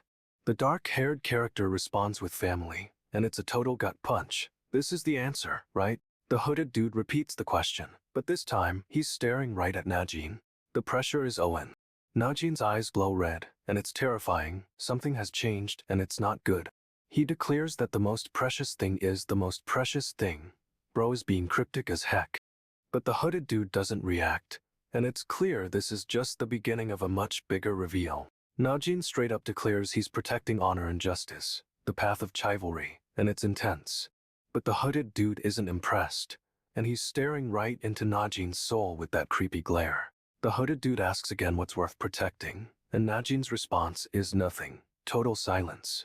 However, the scene cuts to a bright, sunny sky, and it feels like a major mood shift. Something's coming. And just the cliffhanger is real, and we're left hanging with absolutely no clue what's next.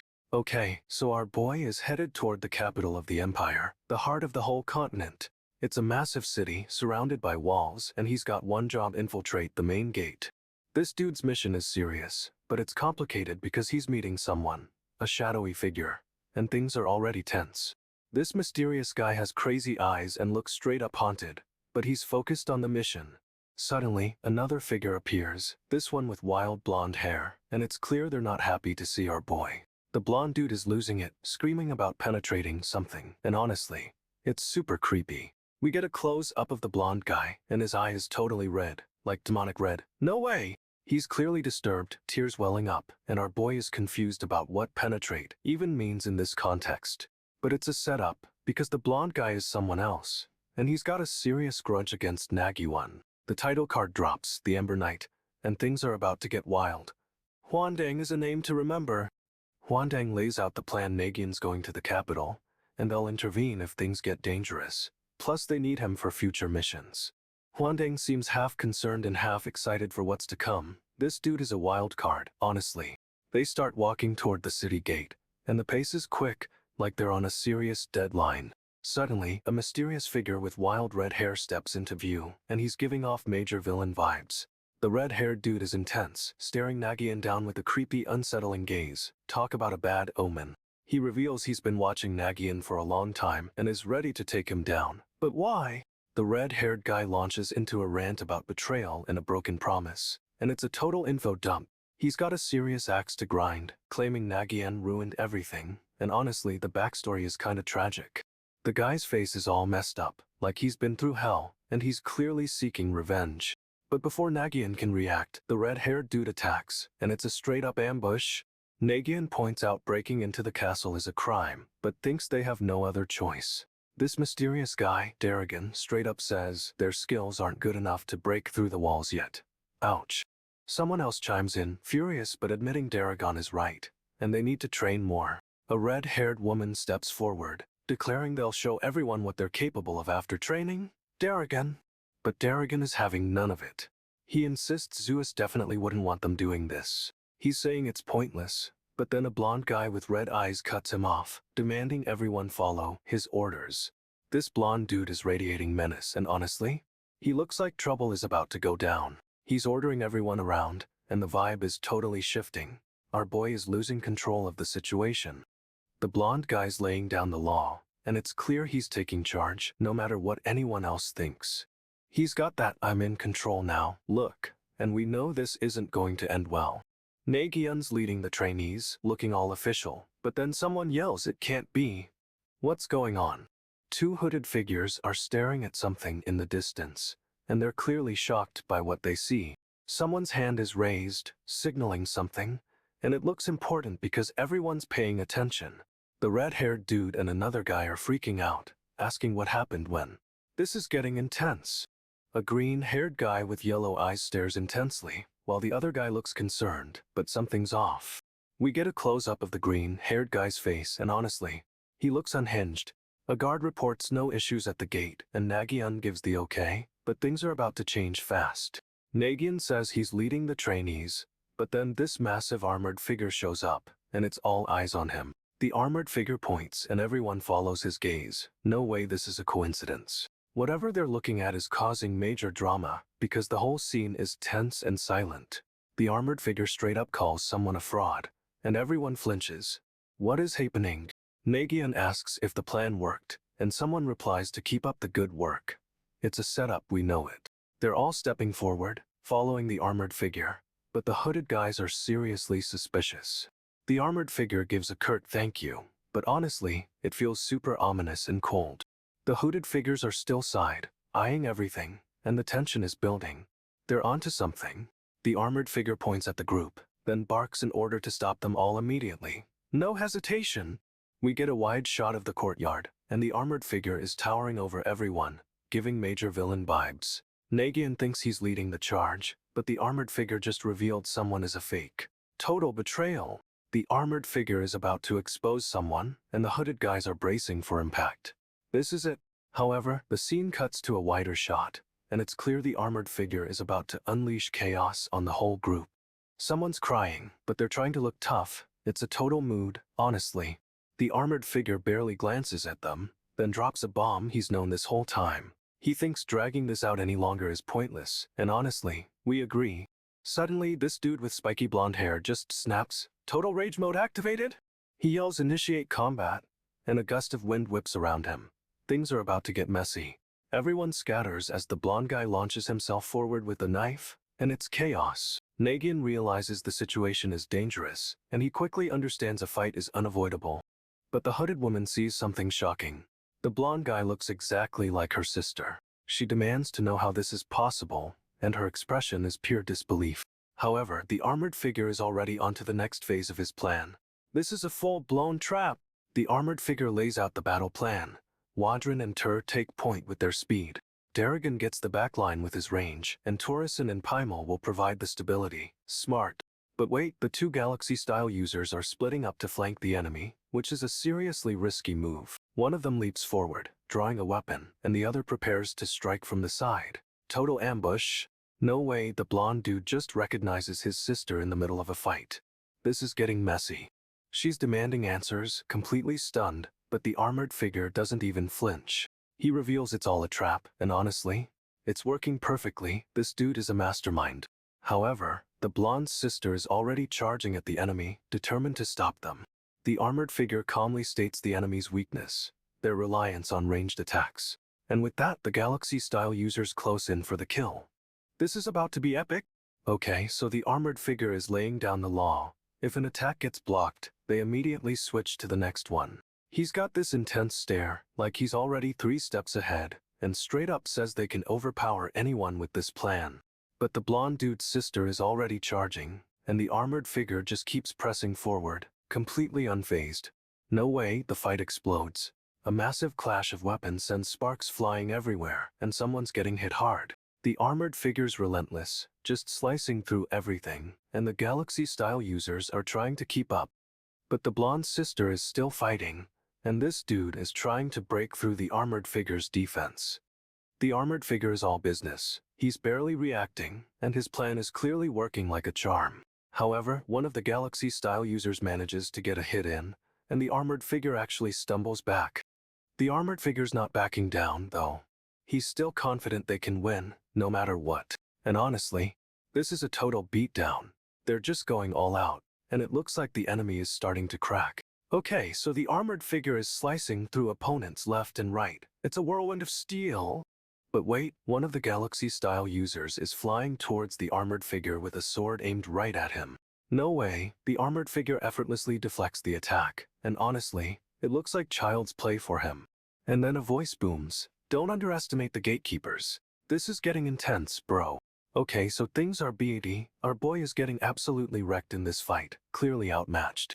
He's getting held up, trying to protect himself, but these guards are seriously strong, like next level strong.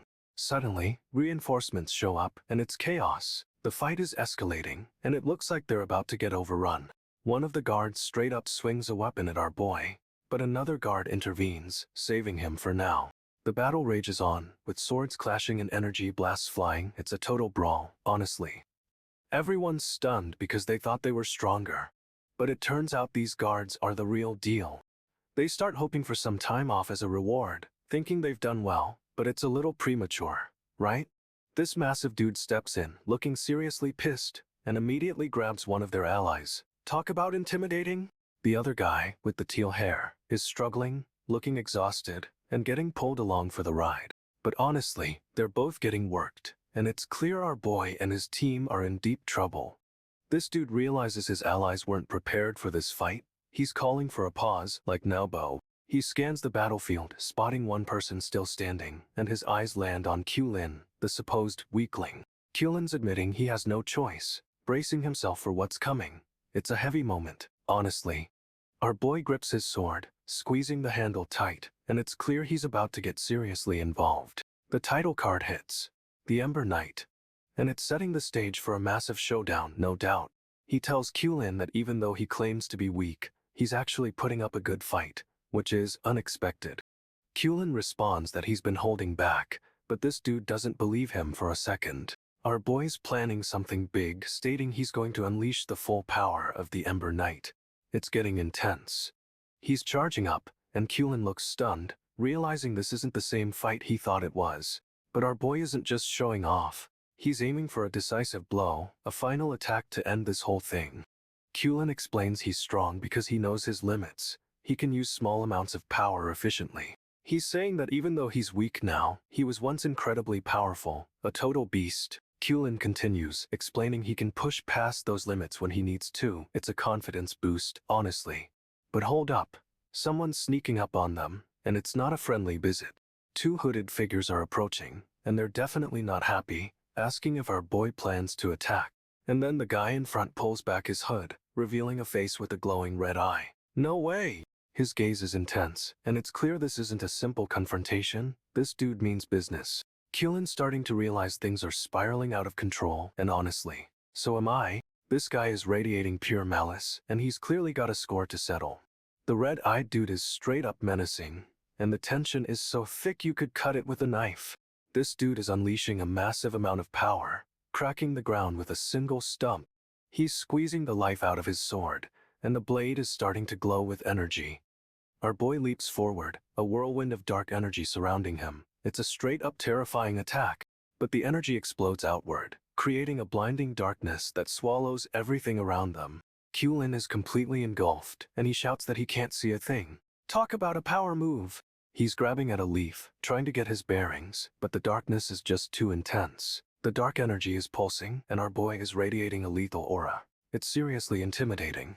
He's unleashing another blast of power, and it's even more overwhelming than before. Q-Lin is still blinded, and it's clear this isn't just a fight anymore. It's a total power demonstration. However, this whole thing feels like a trap, and I have a bad feeling about what's coming next. Q-Lin feels something, a lethal aura, and he's totally freaked out, straight up sensing danger. He's huffing and puffing, trying to figure out where it's coming from, but the darkness is messing with him. Our boy suddenly appears, and Q-Lin is shocked. He thought he'd felt the aura just now. Nagyunn explains that the stronger you are, the more sensitive you are to these auras, especially when you can't see. He reveals his body reacted first, and it's clear this dude is seriously powerful. No way. Q-Lin is completely stunned, realizing Nagyunn is unbelievably strong, and honestly, he's right to be. But Q-Lin starts questioning why Nagyunn did what he did, and it's a legit question. What's the endgame? Nagyunn's just standing there, radiating power, and it's obvious he predicted this whole thing would happen. He drops the bombshell. Kulin reacted because Nagyunn is strong, and this dude is on another level. And honestly, this is a total power move. Kulin is left speechless, realizing he's outmatched. Nagyunn finishes his thought. He's showing Kulin how the weak fight. It's a brutal lesson. Kulin is reeling, still trying to process everything, and Nagyunn's eyes are seriously intense.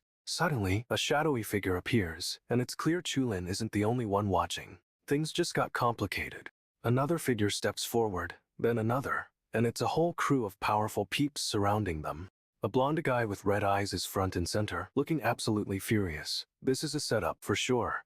The blonde dude is yelling, clearly enraged, and Kulin is totally caught off guard by this ambush. The blonde guy attacks, but Nagyunn casually swats him away. No effort at all, it's kinda scary. Nagyunn claims it's a coincidence, but we all know he orchestrated this whole thing. He's playing chess. He turns to face the city, and honestly, this dude is about to unleash some serious chaos. Nagyunn's eyes glow red, and it's clear he's about to show everyone exactly what he's capable of. So, the Emperor is stepping outside for the first time in ages, and Nagyunn points out she really shouldn't be there. Turns out she's been patrolling the paths the Emperor will take, and this dude asks who she is. Everyone's whispering about the strongest knight ever. Pure white elephant, or Condentia. And she's definitely living up to the hype.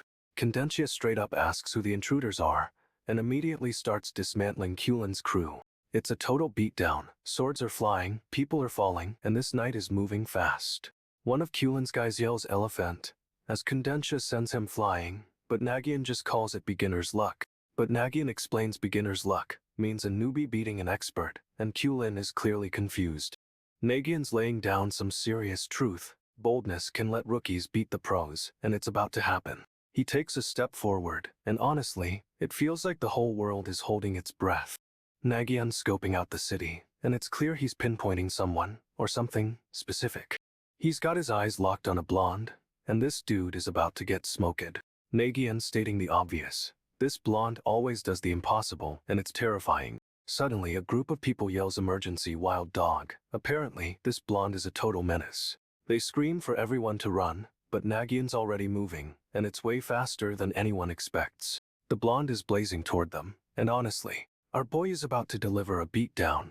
He's a whirlwind of motion, and this dude is straight up terrifying. The speed is insane. Nagyunn's closing in, and the blonde is about to face a power he can't even comprehend. Someone warns Nagyunn he can't handle this blonde, claiming she's even more dangerous than the skeleton. No way. Nagyunn is totally taking that as a challenge. You can see the fire in his eyes, bro. He's not backing down. He wonders if she's a knight, but then realizes when it comes to luck, she's far beyond that. Turns out, she could be a proctor for the exam, just like the monster from before. This is getting intense. Okay, so we're at the main gate, and these two gatekeepers are seriously intimidating. They're the final test. Turns out a bunch of apprentices just failed the exam, which means they won't be getting any further training right now. Kulin wants our boy and the others to grow stronger by fighting these gatekeepers, a solid plan for improvement. But hold up, there's a way more powerful knight, Condentia, watching the sparring matches, and she's legendary. She's known as the pure white elephant, and everyone agrees she's the strongest knight EVR, no cap. Condentia straight up overpowered several knights, proving her strength, which is honestly terrifying. However, this is where things get tricky. Her power is the problem, because it's a little too much. We see the aftermath of her fights. Knights are down for the count. It's a total massacre, honestly. And she just stands there, surveying the scene, radiating power, like yeah, I did that, which is wild. So, Condentia is a beast, but her strength is causing issues, and I have a feeling this is going to be a huge problem. Condentia was so destructive that multiple knights rushed in to stop her, which is kinda insane. But there's only one person who can hold her back, Navy Blue Turtle Daljan, a seasoned knight. Apparently, Daljan always begs Condentia, who they call Elephant, to stop destroying everything. He's pleading with her to think before she acts, but honestly, she looks like she's about to unleash chaos. She says she knows what she's supposed to think, but then admits she knows that now. A total mood shift. We get a close-up of Condentia, and this dude is radiating pure power, seriously intimidating. Someone asks if this is a revolt, and it's a fair question considering the sheer destruction. But there's no guarantee the outcome will be any different. because Kandensha already made up her mind. She's not thinking things through, and that's a problem, a big one. This is escalating quickly, and I have a bad feeling about what's about to happen. No cap. Okay, so Kandensha's aura is insane. People are straight up trembling and falling over. But someone notices that Nagyunn isn't even flinching, which is wild considering what's happening. The knights are panicking, saying this aura is colossal and terrifying, like nothing they've ever felt. Nagyunn's expression is unreadable, but he's clearly not backing down from Kandensha's power. Kandensha's aura intensifies, and it looks like a massive, glowing figure is forming behind her. Everyone feels this overwhelming pressure, and it's almost too much to bear. Nagyunn seems to be remembering something huge, something that shaped him. He's definitely feeling the aura, shivering like crazy, but he's still standing his ground. We get a close-up of Nagyunn's eye, and it's glowing red. Something's changing inside him. The glowing figure behind Kandensha is fully revealed, and it's absolutely massive. This is getting intense. Nagyunn and the team are moving, but something feels off. The difficulty level of this mission is way too low. This dude Jin is still moving despite getting hit, and he's yelling about being able to fight. Kandensha is livid and demands to know if Nagyunn has a death wish, but he doesn't even respond. She attacks, and it's a whirlwind of blades, but Nagyunn is somehow dodging everything with insane speed. The others are realizing this is weird. Nagyunn's strategy is a mystery, but he's giving orders calmly. He tells them to move out, and they actually do, but something about the whole scene is super unsettling. They're escaping, but the aura is still chasing them, and honestly, it looks like it's getting closer. Nagyunn's expression is so intense. He's remembering something from his past, a really painful memory. But he pushes through the pain and tells them to keep running, straight up refusing to fall apart. He gives a simple outright, and you just know our boy is about to unleash something massive. Nagyunn's eyes widen and he realizes the leader is Jin. No way, this is a total curveball. Jin's unleashing a crazy aura, and the others are getting cut down, but Nagyunn isn't even flinching. He's staring Jin down and straight up says he thought Jin was the leader, which is bold. Jin's eyes are glowing red now, and he's clearly losing it. This is getting seriously intense. Nagyunn moves with insane speed, dodging Jin's attack, but it's clear this fight is escalating fast. The others are rushing to help, but they're completely outmatched. Jin's aura is just too strong. Suddenly, a mysterious figure arrives, seemingly out of nowhere, and intercepts Jin's attack. This new arrival is moving fast, and the impact sends a massive shockwave. What is even happening? The figure announces everyone's here and says something fun is about to happen, which is ominous. But the figure's face is revealed, and it's a familiar, terrifying mask. This is a whole new level of crazy. The masked figure starts walking toward the fallen, and it's unsettlingly casual, like a stroll. He lets out a laugh, and it sends chills down everyone's spine. This dude is straight up terrifying. Jin's freaking out, asking what happened, and the green-haired guy is equally lost, total chaos. The masked figure explains the sword, Narration, is a masterpiece, but it's more than just well-crafted. Apparently, Narration transcends natural laws, and honestly, that's a little much to process. And it did transcend natural laws, because the masked figure's movements are warping reality. He's moving so fast, it's like he's teleporting. No way this is normal, even for this manhwa. Nagyunn's dodging like a pro, but Jin's completely overwhelmed. This fight is one-sided. The masked figure delivers a final blow, and Jin's down, but it's not what we expected. It's clean. But the masked figure doesn't seem interested in killing, just demonstrating the sword's power. Nagyunn's analyzing the sword, figuring out how it defies physics with its rebounds. This dude is a genius. He realizes the sword only rebounds when swung, not thrown, which is a crucial detail. It's all about the motion. Nagyunn remembers he threw the sword normally before, so it didn't rebound. It's not about power, it's about the swing itself. He thinks if he can make the sword feel like it's being swung, even when it's not, he can trick it. Nagyunn focuses, trying to fabricate the will of a swing. He's getting serious now, channeling all his energy. He wants the sword to recognize the act of swinging, even without any actual force applied. It's a mind game. If he succeeds, he believes he can block the next attack, but it's a massive gamble. High risk, high reward. The masked figure attacks again, and Nagyunn attempts his plan. It's now or never, bro. Nagyunn tries to block, and for a moment, it looks like it might work. The tension is insane, but the sword still gets through, barely grazing him, and honestly, this is a cliffhanger. Nagyunn's reeling, bleeding from the graze, but he's straight up relieved he didn't die. That sword was that close. He realizes a mere apprentice stopping pure white is a massive deal, like historically huge. Cut to the forest, and some shadowy figures are moving, making their way through the trees. They think they're getting close to something, and they're about to split up to search. Classic Manhwa move. One of the figures seems to sense something is off, a bad feeling creeping in. Uh-oh. Meanwhile, Nagyun's still processing what just happened, and it's clear this sword is beyond anything he's faced before. He's determined to master it, to understand its power. Even if it kills him, our boy is ambitious. But he's exhausted, and he's got a lot of work ahead of him if he wants to get strong enough to avenge his brother. The figures continue their search, stepping carefully through the forest. The tension is building. They're closing in on something, and whatever it is, it's about to hit the fan. Get ready. Nagyun's suddenly leaping forward, moving faster than we've ever seen. No time to react. He's aiming for the shadowy figures, a whirlwind of motion, and honestly, it's a total surprise attack. Nagyunn unleashes dragon martial arts, destroying dragon. The name is intense, and the power is even more so. The attack lands, sending one of the figures flying, but the others are still standing. This is far from over. Okay, so our boy is facing off against these shadowy figures in the forest. Things are tense. He's getting surrounded, but he's not backing down. He's got a plan brewing, you can feel it. He's moving in, cloaked and ready, and honestly, this dude looks intimidating as heck. One of the shadowy figures thinks she's going to fight the skeleton, but our boy is like nah, no fight needed. But hold up, the biggest, scariest skeleton shows up and is straight up threatening to slaughter everyone. However, another one of the figures steps forward, claiming there's a misunderstanding. What is going on? This dude thinks he can just talk his way out of it, but it's clear things are about to get messy. And bam! Someone just slapped the living daylights out of the skeleton. No way! A full-on smackdown. Can you believe it? He's asking if the skeleton can still talk after that hit. The audacity! Okay, so the skeleton is demanding the head of someone blonde. What is happening? Our boy looks shocked, realizing Heave is blonde, and straight up remembers being that color. The skeleton figures it out and is losing it, yelling at everyone to bring him our boy's head immediately. But then our boy just casually nods, like he's totally okay with this. No way! The shadowy figures start moving, and honestly, it looks like they're actually going to follow the skeleton's orders.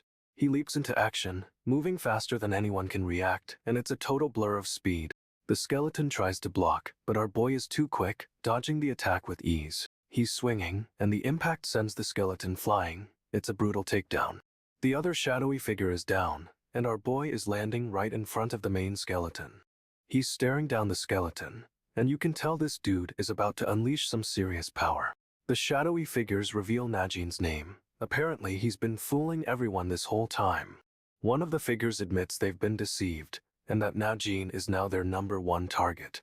But our boy isn't having it. He's declaring he's come to eliminate Najin himself. He's asking them to join him, and the skeleton looks confused. Is that an oath? Our boy straight up accepts the oath. He's aligning with these shadowy figures, no hesitation. He's announcing they're going to kill Najin right now, and the skeleton seems pleased. The skeleton's eyes glow red, and this dude is serious about getting rid of Najin. However, our boy says just as well, he's totally on board with this plan. He's giving a steely glare, and it's clear this is personal. This is getting intense, a full-on alliance to take down Najin. But what's the real story here? Our boy declares he'll use the broken spear to take down this obstacle, and honestly, it's a mood. He's leading the charge, and the shadowy figure with the spear steps forward to meet him. They clash, spear meets sword, and sparks fly, but the shadowy figure seems to be holding back. No way! The shadowy figure presses his attack, and it's clear he's not messing around anymore. The other shadowy figure is asking what's happening, but this dude is focused on the fight. He shouts that this isn't about some Narini. Getting rid of Najin is the priority right now. The green-haired figure cuts in, saying he needs to stop Elephant, and things are getting chaotic. He's demanding they handle this situation because stopping Elephant is more important than anything else. But our boy isn't listening. He's all about taking down Najin, and this is a full-on power struggle. This dude is straight up ignoring everything, locked in on eliminating Najin, and honestly, we're here for the drama. Najin wobbles, clutching his blade, and mutters it's Najin. What is happening? Someone recognizes the name, confused, but then the figure in front of him speaks. Kill him. Najin's eyes glow red as he anticipates another attack, wondering if he can even block it. He's tightening his grip, but then Nagyunn starts unleashing a flurry of attacks. It's relentless. The others yell Kandensha and try to intervene, but Najin is determined to finish this fight. Someone shouts stop as a figure goes down, but Najin is totally focused on Nagyunn. Nagyunn halts, clearly surprised, and someone questions why he's using that technique. They're all shocked Nagyunn is using that power, shouting he shouldn't be. It's serious. But Najin isn't backing down. He's ready for whatever Nagyunn throws at him, bro. Nagyunn is straight up unleashing everything he's got, and honestly, this is about to explode. Okay, so Najin is desperately trying to explain, begging them to let him talk to Turtle Daljin. It's a whole mess. Someone taps another figure on the shoulder, and they look totally confused, like, what's going on? This guy yells Nagyunn, you bastard, and straight up accuses him of being a knight. What a reveal! Another dude is losing it, demanding to know why Nagyunn is helping an intruder and using that power. Najin's still pleading, begging them to let him speak with Turtle, saying he's in a lot of trouble. Someone calls out, saying this was a little excessive, and honestly, it kinda was. But hold up, Najin is recognizing someone, it's intense. He's like, you're a knight? And the other dude looks totally shocked, no way. They're questioning why Nagyunn would help an intruder, accusing him of being part of the insurrection. The drama is real. And then they're all yelling about Nagyunn using that forbidden power. It's a super serious situation, bro. Nagyunn orders 2 people to get the trainees equipped and fed, then says they'll assess their fight after he returns. Total boss move. The blonde knight thanks everyone, but then straight up admits they squeezed way all her healing magic out. Those dreadful bastards. Najin follows Nagyunn, and Nagyunn calls him magician, like he knew all along. No way. Nagyunn tells Najin to come with him so he can give a detailed account of what happened, and Najin just agrees. They start walking, and someone shouts about the strongest knight. Apparently, she almost killed them. The blonde knight says she gained a lot from the experience, and then presses her hand against a wall to test something. She confirms her theory the ability can block even elephant's attack, and the impact was barely perceptible. This woman is a monster. Someone overhears and asks about Najin, and the blonde knight reveals he's the strongest knight to ever exist. The blonde knight admits she almost got killed, but it was a good learning experience. She's a bit unhinged, honestly. However, Najin is hearing all this, and he's starting to sweat. This dude is clearly out of his depth. Someone claims Najin blocked the attack, but another dude straight up calls it a lie. The tension is building. The blonde knight backs up Najin, saying he definitely blocked it, and everyone starts praising our boy. But the blonde knight is looking at Najin with a weird smile. Something is definitely off about this whole situation. A teal-haired girl and a towering man approach, and she's absolutely losing it over Najin. Total fangirl mode. The blonde knight keeps staring at Najin, and this dude is getting increasingly uncomfortable. He's sweating bullets. She casually mentions that Najin is the strongest knight ever, and it's clear she's testing him, or messing with everyone. The blonde knight's smile widens, and she leans in, while Najin is visibly panicking. This is getting intense. However, the blonde knight suddenly grabs Najin's hand, and he's completely frozen. What is she planning? She pulls him close, whispering something in his ear, and his eyes widen in shock. No way she just said that. We get a shot of the whole group. They're all heading toward a massive castle, and something feels seriously wrong. The towering man casually reveals Najin is a general-level knight from the east. Total power move. But wait, the blonde knight isn't done. She's still got that unsettling smile, and she's leaning in close. She whispers something else to Najin, and his face is a mix of shock and dawning realization. This is getting wild. Okay, so this girl, she's checking out the new trainees, and spots someone who straight up blocked a powerful attack. Apparently, this dude was a prodigy even during training, a total legend in the making. Everyone knew it. She's staring, trying to figure out who this mysterious knight is, and honestly, we're right there with her. This older guy is losing it, ranting about how he tried to incapacitate this knight but failed. Completely failed. He blocked the attack without even trying, which is insane, but our girl is already suspecting something's up. The older guy is speechless, just staring, and this other dude, he's got zero clue what's going on, which is hilarious. She's asking herself what this is all about, and honestly, we're all wondering the same thing right now. This green-haired dude is being super vague, saying he honestly doesn't know what's happening, which is sus. But seriously, this whole situation is a mess, and we're dying to know what this dude is hiding. They're talking about a weapon called a narration. Apparently, this dude took it off some random general. The older guy admits he doesn't know much about it, just that it can't be swung, which is weird. He's planning to take it to Celestial Sphere, but is worried about the unpredictable powers of a narration. Someone asks if the child can even use it, and the older guy is like, "That's the question?" A blonde dude practically demands to see it, and says he'll try to wield it himself. But someone else is all, "Are you sure it can even be swung?" and straight up calls him weak. This guy grabs the narration, and it's clear he's trying to prove a point. No way this is gonna end well. He says even Wild Dog couldn't use it, which is a strange name to drop right now. Everyone's like, "Wild Dog? Who's that?" And honestly, it's a total left turn. And now, they're all waiting to see if this blonde dude can actually wield the narration, and the tension is real. Okay, so this dude, narration's wielder, says go ahead, and our boy Nagyunn is like, alright, and straight up draws the narration.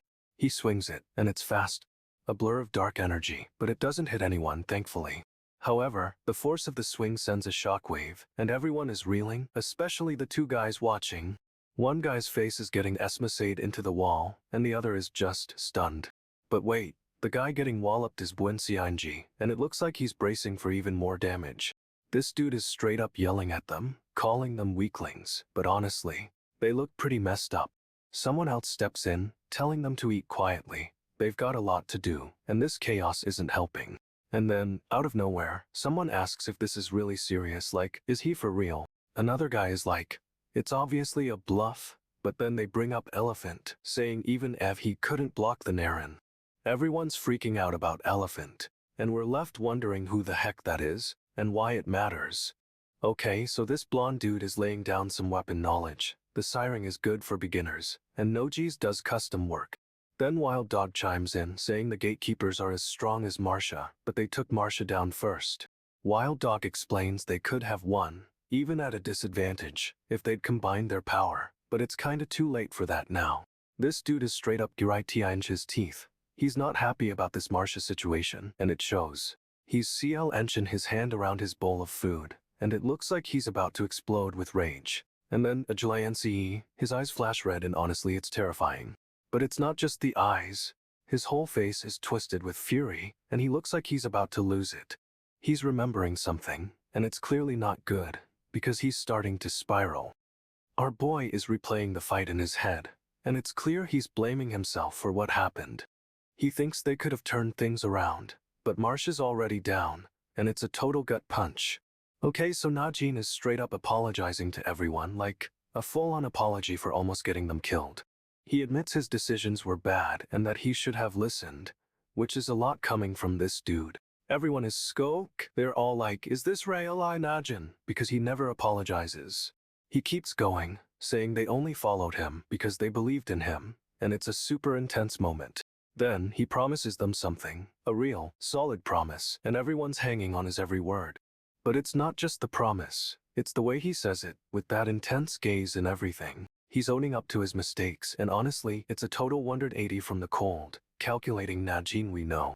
The others are still reeling, trying to process that this is the same guy who put them in danger. And then, the blonde dude steps forward, and he looks hopeful. It's a major shift in the atmosphere. This is wild. Najin is actually taking responsibility, and it feels like a turning point for the whole crew. Okay, so Najin's laying out his plan. He's taking charge from now on, and everyone seems to be buying it. But someone's watching, and their eyes are glowing red, which can't be good, honestly. This other dude is looking super suspicious, like he knows something we don't. Najin announces he'll handle the planning, but it feels like a trap is being set. Someone is lurking in the shadows, and they're definitely not happy about Najin's sudden change of heart. Then, no why, a sword comes spingy out of nowhere, and it looks like they're going for the blonde dude. But Najin jumps in front, claiming the whole thing is his fault and apologizing like crazy. He's saying it was an unexpected situation, but that's just an excuse, and it feels so forced.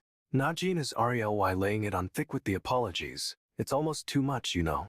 However, this whole thing feels like a setup, like he's playing everyone, and it's seriously stressing me out. Okay, so someone asks if it's about Raccoon, and this mysterious hooded dude is straight up like, with Black Hen. He's saying they'll resume the mission after a week of prep and reshuffle the squads. Super vague, but okay. But then we get a Silosi UP of this other guy's eye, and it's Gila Boingy yellow. Definitely not a good sign, bro. This dude with the spiky hair is walking, and he's got that intense stare. He can't boss something's up. He's walking with the hooded guy, and the spiky, haired dude is clearly putting the pieces together. Spiky hair declares take it. What is he taking? And honestly, this is getting intense. The guys are walking, and it's all step, step, step. Super dramatic sound effects. I'm here for it. Spiky hair says, so he knows, and now we're really starting to question everything. Our boy Najin is laying a trap, but it's so obvious, I don't know why no one is catching on. However, he's playing the long game, and the way he's manipulating everyone is kinda terrifying, honestly. Okay, so spiky hair just drops a weapon, a weird, dagger-like thing, right in front of Najin, and is like, you can use it. Najin grabs it, and it's clear he's registering it as an official weapon, but something is OFF with spiky hair's expression. Spiky hair lays down the law it's morally okay, but legally Najin can't have it, because apparently these narrans need registering. But Najin's already registered it under Ace name, Smooth Move, our boy, and he's immediately regretting giving it to spiky hair. He says spiky hair should have analyzed it first, but honestly, this whole situation is giving me major bad vibes.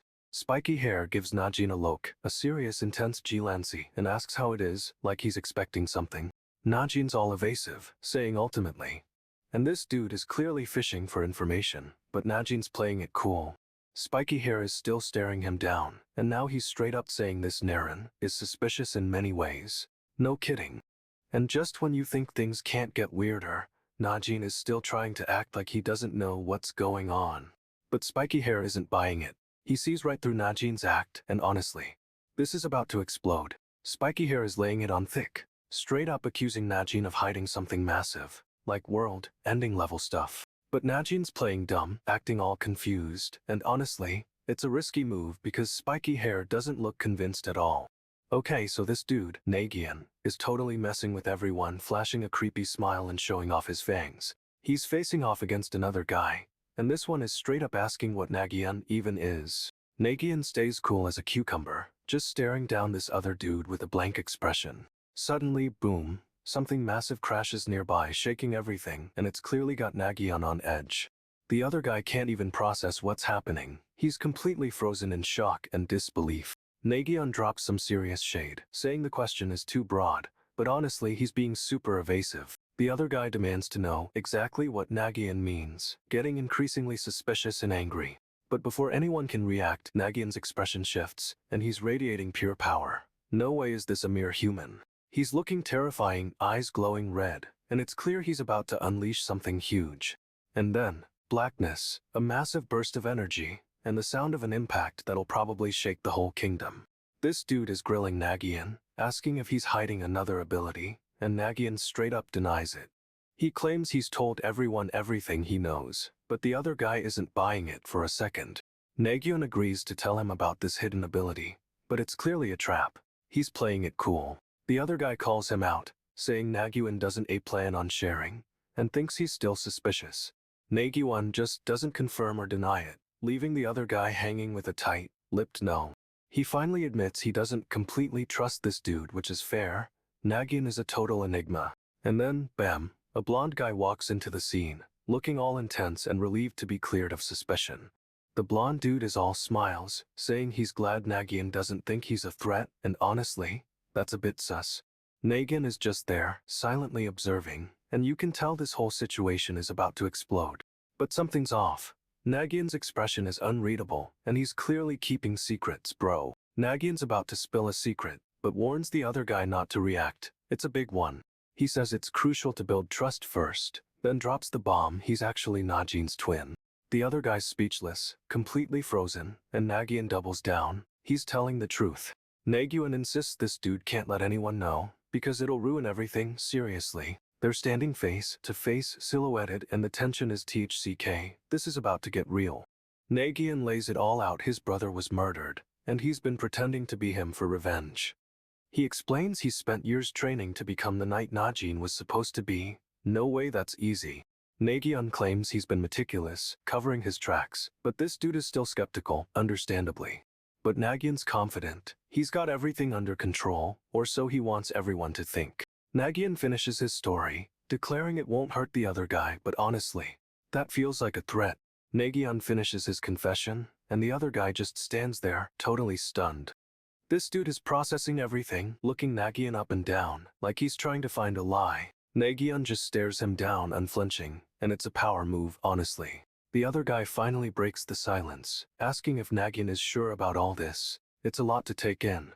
Nagyunn insists he's being truthful, but warns the other guy not to test him, which is kinda sus. Suddenly, the announcement for the second special class rings out, interrupting the intense moment. Nagyunn starts walking, cool as a cucumber, toward the ceremony, and the other guy follows, clearly bewildered. We get a wide shot of all the students lined up. It's a whole crowd, and Nagyunn just steps into the middle. Nagyunn confidently strides forward, boots clicking on the floor, and everyone's eyes are on him. Our boy is totally owning this moment, but you can feel the weight of his secrets pressing down on him. Nagyunn's laying out the mission to the team. It's a big one, and everyone needs to be on the same page. Security is the priority apparently, which is kinda vague, but okay, Nagyunn's got a plan. The team seems to agree, but one guy looks totally confused, like what did he miss? Nagyunn asks if everyone understands, and the confused guy spouts understand, straight up questioning everything. Another teammate confidently replies of course, but honestly, that feels a little too eager.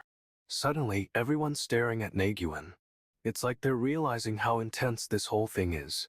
Nagyunn asks if everyone is fully aware of the mission, but it's a loaded question, because we know he's keeping secrets. This dude is straight up asking why everyone is looking at him, and it's a little dramatic. Nagyunn's team is getting ready, but the other guy is clearly suspicious. Something's definitely off.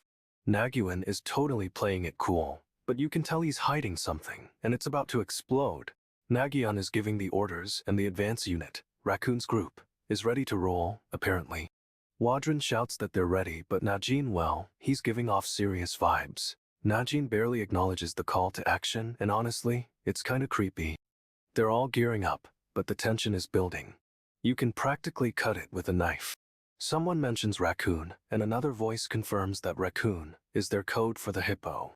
They're whispering about raccoon, and someone wonders if this is the same raccoon they're thinking of.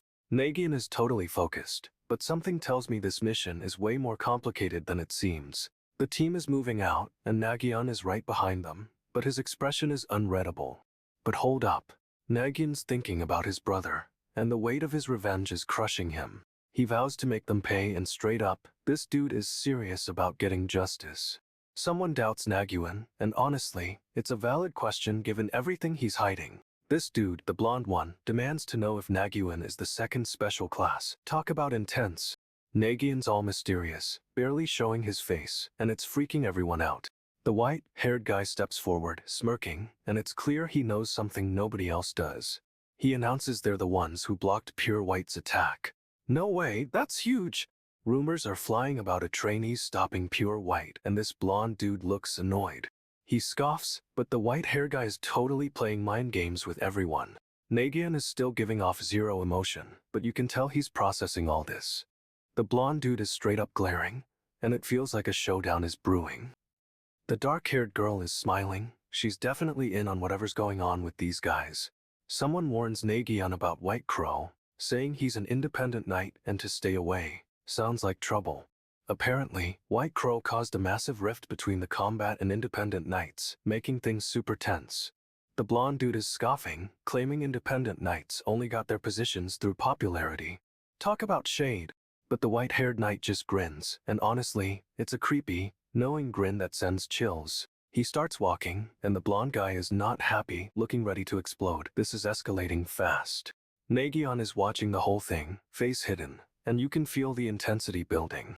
The white-haired knight is getting closer, and Nagyunn's expression finally shifts. He's definitely paying attention now. The white-haired dude's grin widens, and it's clear he's baiting Nagyunn, testing his reaction. Nagyunn's eyes narrow, and bro is definitely calculating his next move. This is getting good. The white-haired knight takes a step, and Nagyunn's response is intense, to say the least. Nagyunn takes a step forward, matching the white-haired knight's pace. It's a direct challenge. He's walking toward the city, each step deliberate, and the tension is seriously building with every stride. But the white-haired knight doesn't react, continuing to walk as if Nagyunn isn't even there. This dude is playing mind games. Okay, so our boy is straight up losing it. He sees the people Najin used to hang with and is so jealous. He's watching them from afar, and this dude is convinced they think he's weak, like seriously. Then he just starts cackling, yelling that they all think he's weak, which is a bold move, honestly. But he's not done yet. He's ranting about how they underestimate him, saying they're probably just strong themselves. Suddenly, a blonde guy with glowing red eyes appears, and it's clear he's not impressed with any of this. The blonde dude is all stoic, barely reacting, but you can tell he's judging hard, like, is this all you got? Our boy thinks he's getting away with his little rant, but the blonde dude is about to drop some truth bombs. He's saying his words might sound laughable, but he's about to prove everyone wrong. The tension is building, and then a tear rolls down the blonde dude's face, which is a total mood swing and makes everything even more intense. The blonde dude lets out a whoosh of power, and you just know things are about to get real. This is gonna be good. Okay, so the blonde dude's laying it all out. He says his power has always come from trusting his team. He's practically daring someone to fight him, and honestly, the confidence is kinda intimidating. But then he's suddenly falling, like a puppet with cut strings, and things get super chaotic. Our boy and his crew are shocked. They're all staring at the blonde dude as he plummets downwards. The blonde dude crashes, and everyone's yelling, demanding to know what's going on. This dude is straight up furious, calling the blonde dude a cocky bastard and threatening him. He's promising a beatdown next time they meet, and the blonde dude is just lying there. But wait, the blonde dude isn't down for long. He's already standing, looking even more intense. He's taking a step forward, and another, and honestly, it's giving major you messed up vibes. And then nothing. The panel just fades to black, leaving us on a major cliffhanger. Okay, so this shadowy figure is revealing his weapon, a massive spear, and it's seriously intimidating. He explains the spear was a gift from the king himself, making it super valuable, and bro is kinda flexing. But wait, it's not just any spear. Apparently, it's a special narration made of two combined together. The spear glows with power, and they're showing a weird eye-like symbol. This is getting wild. He drops the bomb. This astronomic narration is no ordinary weapon. It's a super rare combination. Someone's shocked that the king would just let something so precious get stolen. No way! This other dude is questioning if combining two narratives is even possible, and honestly, same. And then the blonde dude starts speaking, and it's clear he's not happy about any of this. He's laying down the law, saying his team is all that matters, and honestly, we love to see it. But then, total twist, he falls, and it looks like someone or something just took him down. Okay, so this dude is spiraling. He's convinced he's strong even without his skills. He's ranting about how no one understands his power, and honestly, it's a little unhinged. He's saying the king didn't even need to research him because he's naturally gifted. Big talk, bro.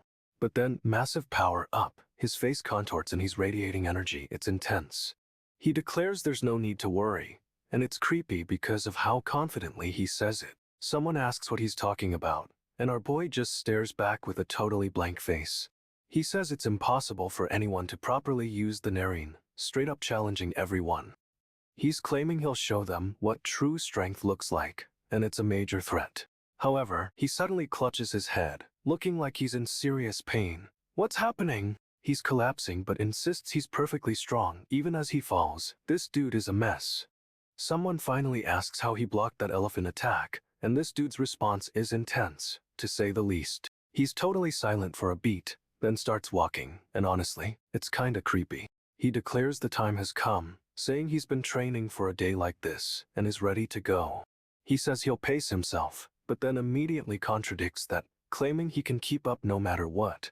And then, total mood shift. He's sprinting, shouting dash, and leaving everyone in the dust. He's running like his life depends on it, and honestly, it probably does. He's pushing himself so hard, straight up barfing while trying to keep running. No way. He's practically crawling now, huffing and puffing, but refuses to stop, insisting he's fine. Someone finally asks how he blocked that attack, and he just doesn't answer, keeping his pace. He's silent for a beat, then starts giving orders, telling two others to prepare whatever they need. He keeps repeating step, like he's counting down, and it's super unsettling, honestly. He's declaring the time has come, saying he's been training for this day and is ready to go. He says he'll pace himself, but then immediately contradicts that, claiming he can keep up no matter what. And then, total mood shift, He's sprinting, shouting dash, and leaving everyone in the dust. He's running like his life depends on it, and honestly, it probably does. He's totally exhausted, but still pushing forward, and someone's just staring at him. What's going on? This dude is straight up begging the other guy to teach him. It's a total 180 from a minute ago. Someone's thinking this is a good idea, saying the knights don't get what it's like to be them. She's laying down the law, telling him to just go all out like bam. No hesitation.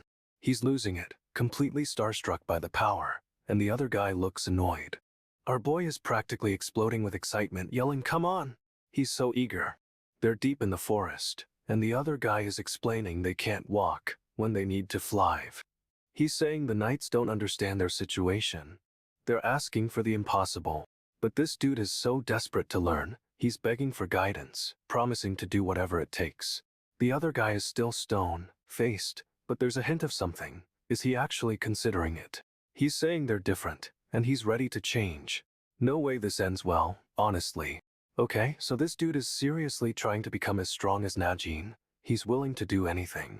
He starts taking a beating, straight up letting the other guy smack him around, and it's intense. He's getting pummeled, but keeps repeating that he needs to become stronger, and honestly, it's a little scary.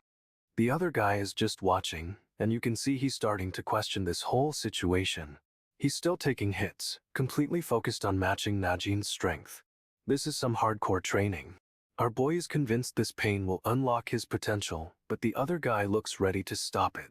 But then, the other guy starts walking through the forest, testing if this dude can keep up. He's trying to follow, step after step, but he's clearly struggling. This is way harder than it looks.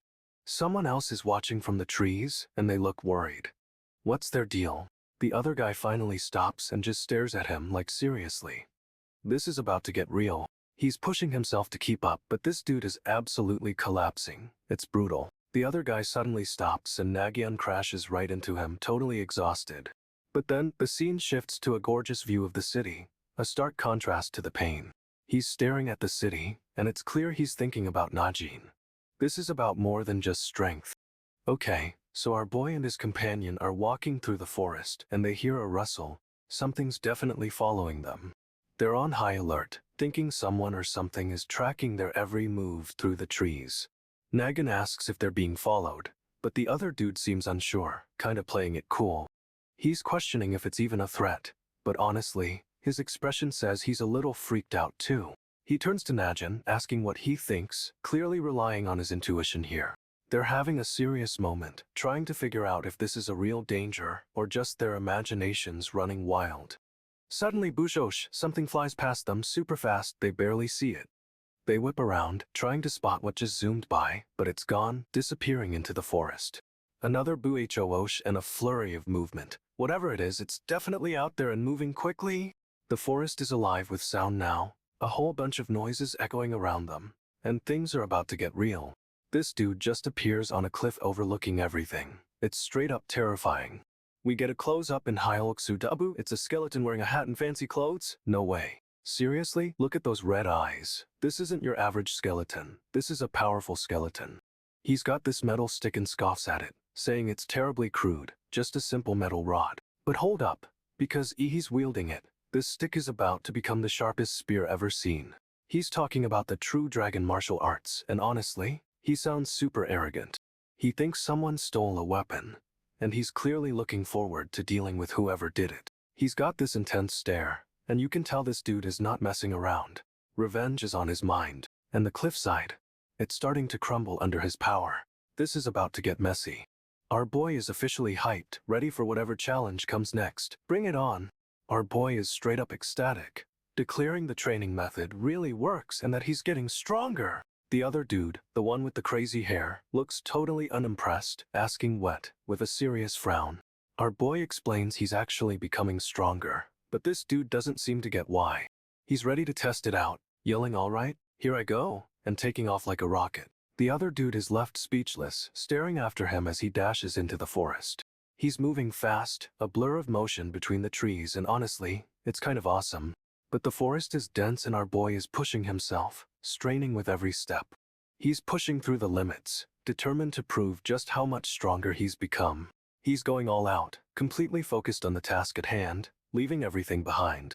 This dude is serious. He's not holding back, and we're about to see just how far he's come. Our boy wonders if she's nearby and another voice responds. Same goes for him. No way. Silence hangs heavy, but then, thud.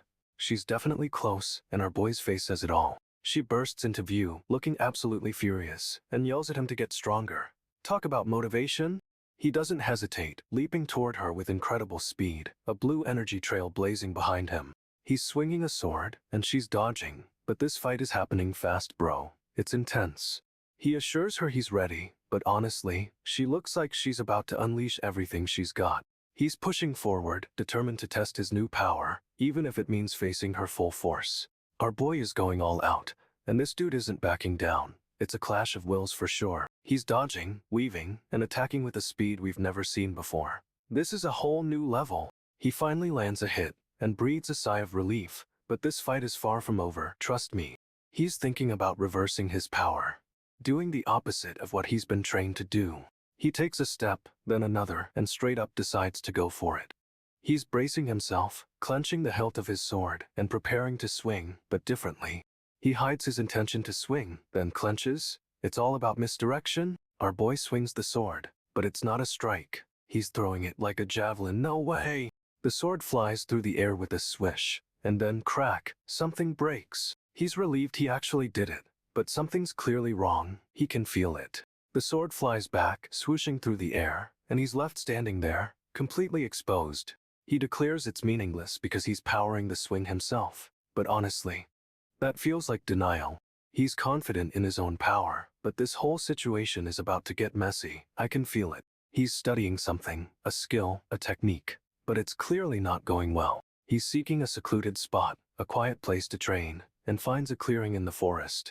He starts meditating, trying to center himself, but he's instantly ambushed by 3 opponents. Talk about rude. This dude is fast, dodging attacks and fighting back, but he's clearly exhausted and struggling.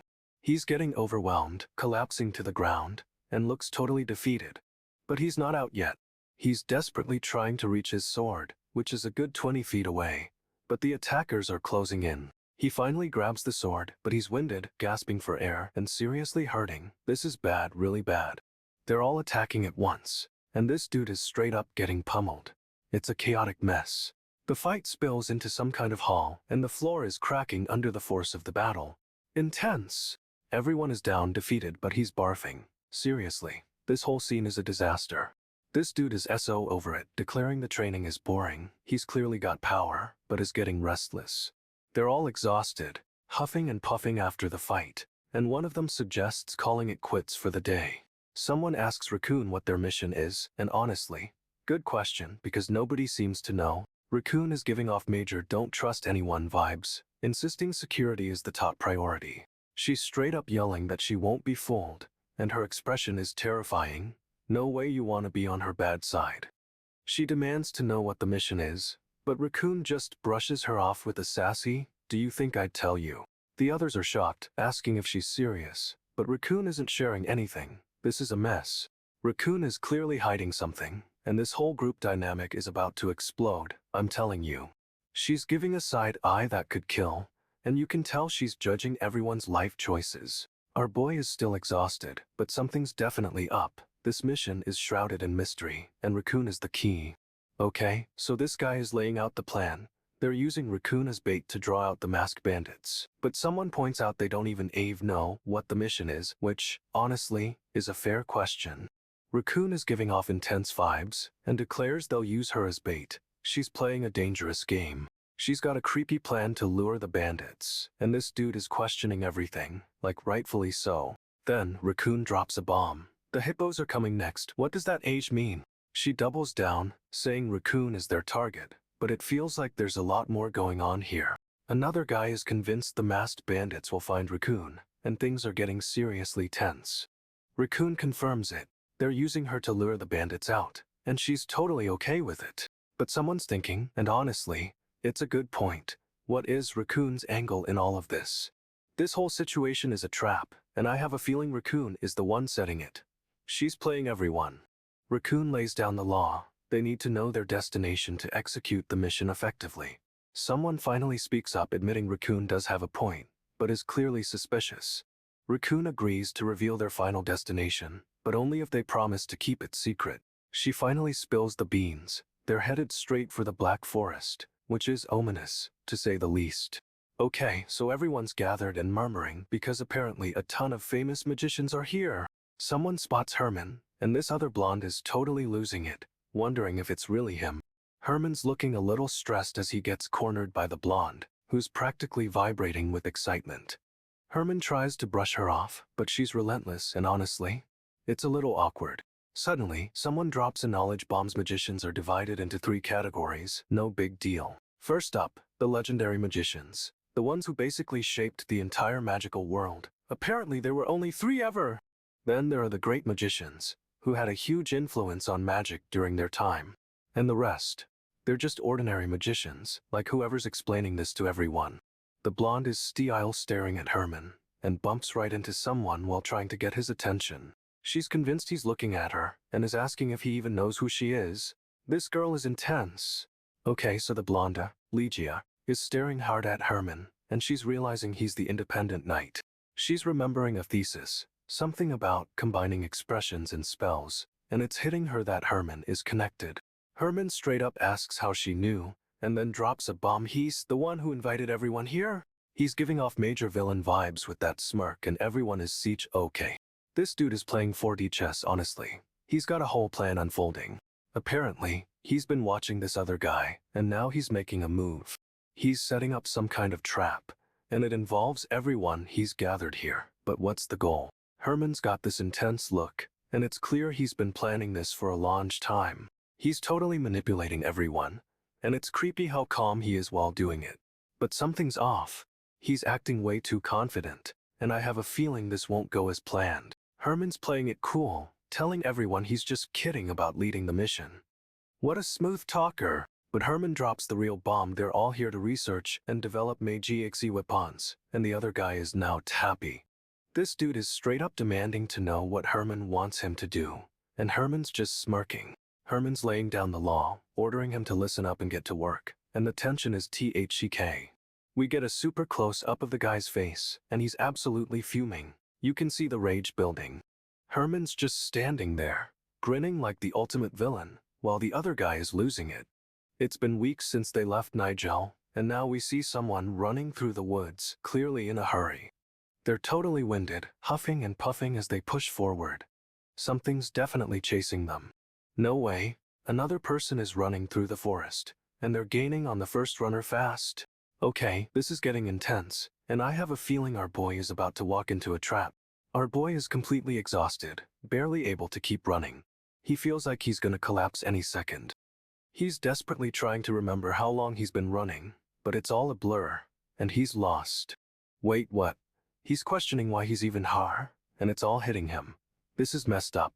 He's remembering Najin, screaming that this is all for avenge, but it's clearly taking a toll on him. He's spiraling, wondering if this is the right way to avenge Najin.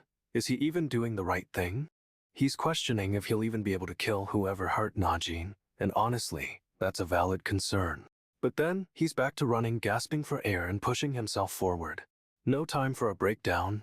He's losing it, straight up, and black tendrils are starting to erupt from his body. What is happening? The tendrils are getting wilder, and his face is completely distorted. This dude is transforming. They're running through the woods, but now they're silhouettes, and it's clear something's about to go down.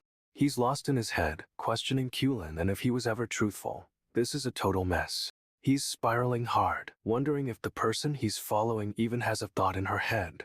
No way, she's asleep. Our boy is staring at her, completely bewildered, and she's no right. He's losing it, straight up, questioning if she even cares about what's happening. But then, his companion asks if it's alright to follow her. Like they're just going for a stroll. She's shocked, realizing they've gotten super close, and honestly, I jumped too. He's back to questioning everything, staring at her with a look that says, "What is going on?" Our boy is completely lost in thought, and his companion is clearly concerned about what's next. He's still consumed by doubt, wondering what Kulin is up to, but things are about to shift. They're both following her, but something feels off. This whole situation is seriously suspicious. Everyone's bracing for a fight, and our boy is clearly on edge. Something big is about to happen. He's seeing red, staring at someone with a look that says, "What the heck is going on?" They're moving through the forest, but the trees are all distorted, and the air feels heavy.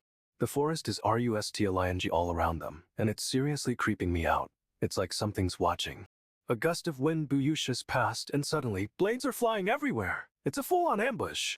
Someone gets slashed, and it's chaotic. Straight up a fight for their lives, but who's attacking? The sky is a crazy pink, and everything's silent for a beat, like the world is holding its breath. One of their companions is down, exhausted, and the other is demanding to know how long he'll rest. This dude is clearly pushing himself to the limit, and honestly, it's a little concerning. He's barely standing, but he's determined to keep going. Our boy is a machine. He's demanding to know where Kulin is, but the armored figure just lands with a "The. Something is seriously wrong." This dude in armor is clearly struggling, and he's muttering about trying his best, but it's not enough. He's gripping his helmet, fighting to hold it together, and admitting he just can't stand it anymore. No way. He's literally ripping his helmet apart, clenching his fists until his knuckles turn white. He's confessing he can't take it anymore, and honestly, we're right there with him, feeling the pressure. But just when you think it's about to end, he's desperately trying to hold himself together, but failing miserably. He's crumbling, straight up falling apart, and it's heartbreaking. This dude is at his breaking point. He's lost it, completely overwhelmed, and the other guy is just standing there, shocked by the scene. He's begging for it to stop, and our boy is finally realizing the true weight of everything that's happened. However, the armored figure manages to stand, but something is different. He's changed, and the tension is unreal. He's threatening to eliminate someone, but it's clear he's barely holding on to his sanity. This is intense. He's spiraling, questioning if he's becoming a security risk, a black hen, whatever that is. But the armored figure just stands there, completely silent, and honestly, it's making things worse. He's lost it, admitting he can't stop himself, and this dude is about to make a huge mistake. He's declaring he's going to do it, but the armored figure finally speaks. And it's not what anyone expects. The armored figure is begging him not to go, but Nagyunn's fully committed, determined to see it through. He's staring off into the distance, seemingly resigned, and it's like all the fight has drained out of him. But then, he's back to being cold and calculating, a chilling contrast to his earlier breakdown. He's looking right at the armored figure, and the intensity is palpable. This is about to get real. However, the armored figure finally reveals his face, and our boy is straight up shocked. What a twist! He's offering to do whatever it takes, straight up saying gladly. But things are about to get messy. Our boy launches into action, sword swinging with a do sound effect, and it's brutal, no hesitation. Another do as he attacks again, relentlessly pressing forward. This dude is a whirlwind of steel and fury. Hen is facing off against Warren, and things are about to get intense real quick. Warren launches a spear at Hen, but our boy isn't backing down from this fight. They clash, straight up weapon to weapon, and Hen's spear gets sent flying through the air. The impact sends debris raining down, and everyone nearby is shocked at the power. People are questioning if Hen is losing, but honestly, he's got a plan. Warren's smirking because he realizes Hen used his power to launch that spear. This dude Warren's spear Ranu is special. It can change direction mid-flight. And Hen isn't just letting Ranu fly anywhere. He's changing his perspective to control it. We get a bird's eye view as Ranu soars over the city, headed straight for something. But Hen isn't just sending the spear. He's changing his vantage point to control its trajectory. Hen leaps forward, dodging Warren's attack, and lands right on top of him. No way. He's got Warren pinned and is gripping his helmet with a fierce intensity. Warren struggles, but Hen just tightens his grip, clenching his fist hard. But Warren isn't going down without a fight. He tries to buck Hen off, but fails. Hen's using all his strength to hold Warren down, and honestly, it's a brutal struggle. He's squeezing Warren's helmet, crushing it under his grip, and Warren's starting to panic. Warren tries to get free, but Hen is relentless, continuing to apply pressure. This dude Warren is really getting wrecked. Hen's not holding back at all. Suddenly, a massive force slams into Hen, sending them both flying through the air. Everything explodes in a burst of energy, and it's total chaos right now. Straight up, Hen and Warren are trading blows. It's a flurry of attacks and explosions. Warren is unleashing some serious power, but Hen is holding his own, deflecting each hit. The impact is cracking the ground beneath them, and honestly, it looks painful. Suddenly, the number 30 appears. What is that even, man? Hen gets blasted backwards, and it looks like he's taking some serious damage. Two people are screaming, completely terrified by what's happening, and we can't even see what they're looking at. The structure around them is falling apart, crumbling under the force of the battle. Someone coughs, and then asks how they're supposed to know what's going on. Mood. But Hen isn't giving up. He's telling someone to take it easy while his armor is getting wrecked. Despite everything, our boy Hen is still trying to protect others. What a legend. Hen is determined. He won't let Black Hen get a moment's rest, no way. This dude is covered in bandages, but still manages to leap into action, aiming for Black Hen. He clashes with Black Hen, and a massive shockwave sends debris flying everywhere. Hen goes down, crashing onto the shattered floor. It looks brutal, honestly. A piece of Black Hen's weapon goes flying through the air, and thud, it hits the ground. Our boy is sprawled out, completely vulnerable, and Black Hen is closing in fast. Hen tries to scramble away, leaping to his feet, but the situation is looking grim. Black Hen's blade comes crashing down, and Hen barely manages to block, ping, but it's a direct hit. The force of the blow sends a shockwave, and Hen's eyes widen in shock. It's intense. Another is ping as the blade connects, and Hen looks seriously hurt. This is bad, bro.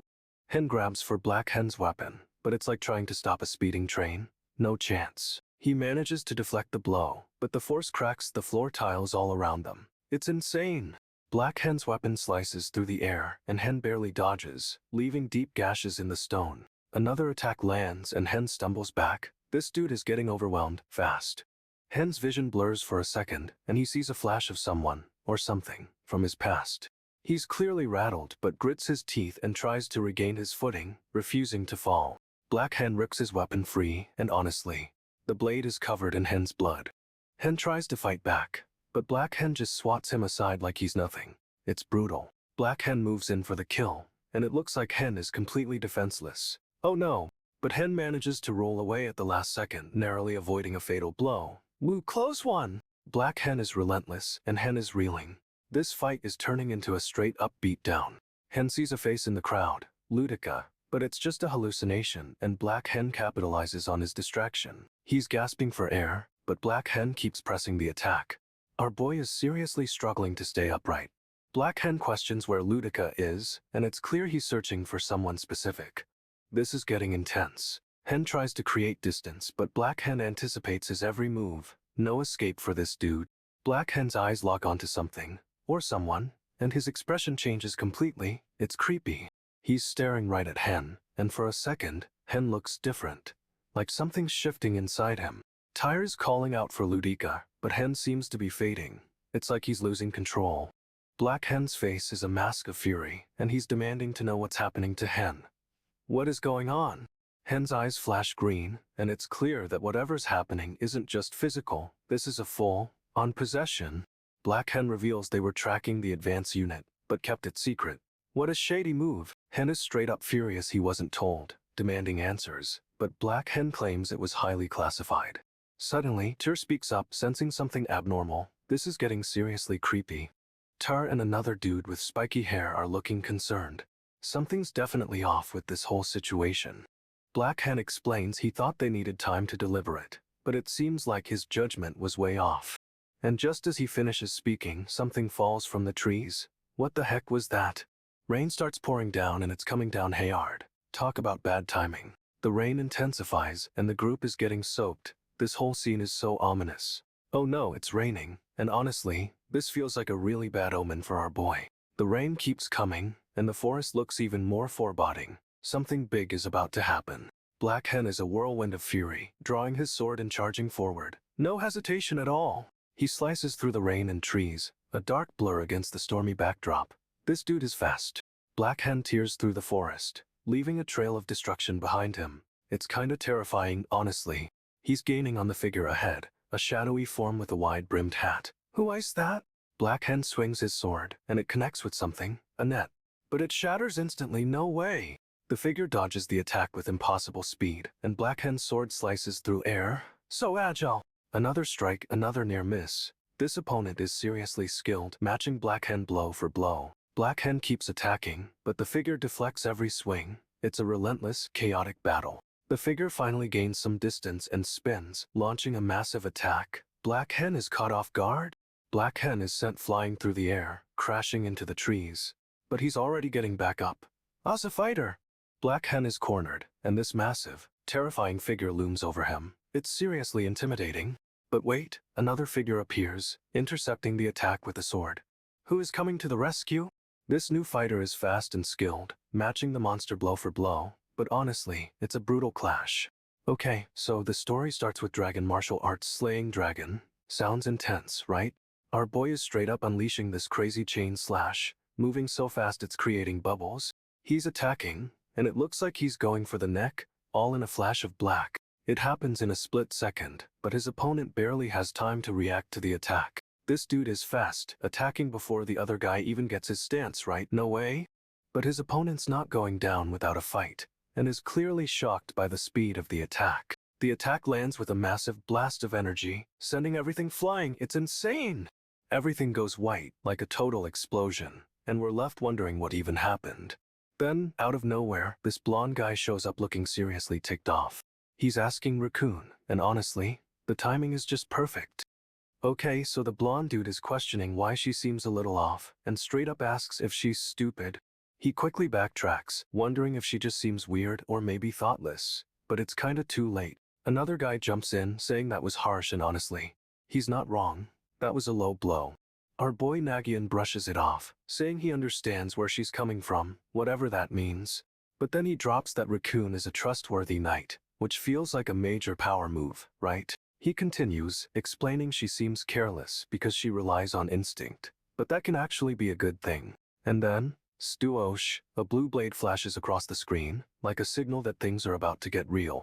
Now we see the whole crew standing in the rain, and this dude is leading the charge, looking intense. The rain is pure MG and there are like a million shadowy figures surrounding them. It's a total siege. One of the guys is yelling, and Nagyunn nods grimly, clearly ready for whatever's coming their way. Okay, so the skull-faced dude remembers she blocked his attack last time, but he's convinced things are different now. He's unleashing some serious dragon energy, clenching his fist, and declaring he'll show her TRE martial arts. Two guys are telling Nagyunn they're going up against knights and want to support him. Just in case. Nagyunn's all like just in case. And honestly, his expression is a little unsettling. Then this armored dude just bows, "What is happening?" And immediately after, he's grinning, which is definitely not a good sign. Nagyunn's just standing there staring and the grin gets wider. This is getting creepy. We cut to a wide shot of the battlefield. It's a straight-up fortress of shadowy figures. The rain is coming down in sheets, making the whole scene even more intense. But something's off. Nagyunn looks ready to fight, but that grin, it's like he's expecting a trap.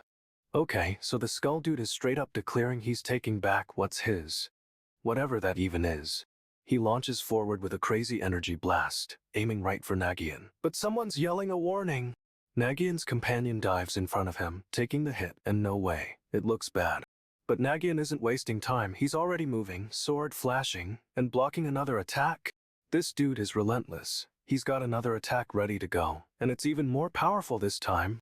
Nagyunn parries, but the force sends him flying back, and honestly, it looks like he's in serious trouble. He lands hard, but immediately starts channeling some intense dragon energy. It's a risky move. Nagyunn's unleashing a technique called dragon martial arts slaying dragon. This is gonna be epic. He slams the technique into the skull dude, sending a shockwave through the rain, and it actually stops him. The skull dude is stunned, and Nagyunn's companion is like, "What just happened? Our boy just turned the tables?" Nagyunn's companion, Ludica, screams his name and leaps toward the skull dude. He's trying to intervene, but the skull dude doesn't even flinch. He just effortlessly swats Ludica aside with his massive blade. Nagyunn's enraged, shouting Ludica, and launching himself forward, energy crackling around him. He swings his weapon, aiming for a direct hit, but the skull dude parries with insane speed. Nagyunn yells, "Here I go," and unleashes another powerful attack, swinging his blade with everything he's got. The skull dude barely blocks, the force of the blow sending sparks flying. This is a brutal clash. The skull dude glances at Nagyunn and honestly, it's a super creepy menacing stare. However, that glance is quickly interrupted by a piercing screech as Nagyunn's blade connects. Nagyunn follows through with a massive swing, cleaving through the air with pure energy. He lands a hit and the skull dude is sent reeling. But it's clear this fight is far from over. Nagyun's blade cuts deep, and the skull dude is sent flying straight into a forest. The impact is massive, leveling trees and sending debris everywhere, but the skull dude is already getting up. Nagyunn doesn't give him a chance to recover, unleashing another attack with insane speed. This dude is relentless, but the skull dude manages to block. Though the force of it is still terrifying, the skull dude's eyes glow red with rage, and he retaliates, swinging his blade with brutal power. Nagyunn barely dodges but gets a nasty cut across his arm. Ouch! He grits his teeth, ignoring the pain, and prepares to strike again, energy surging around him. But a group of armored figures appear, observing the battle. They seem pretty pleased with the destruction. One of them casually remarks that the fight is going well, and honestly, it's a little unsettling. Nagyunn keeps fighting, but these guys are clearly orchestrating something, and it's not good. The skull dude stops and asks Nagyunn what his aim is. Talk about nerve. Nagyunn questions what or aim even means, and this dude straight up bares his fangs. He reveals that Nagyunn is the masked bandits. No way, that's a huge twist. The skull dude's surprised they're a smaller group than he thought, and yells cerulean Qlen.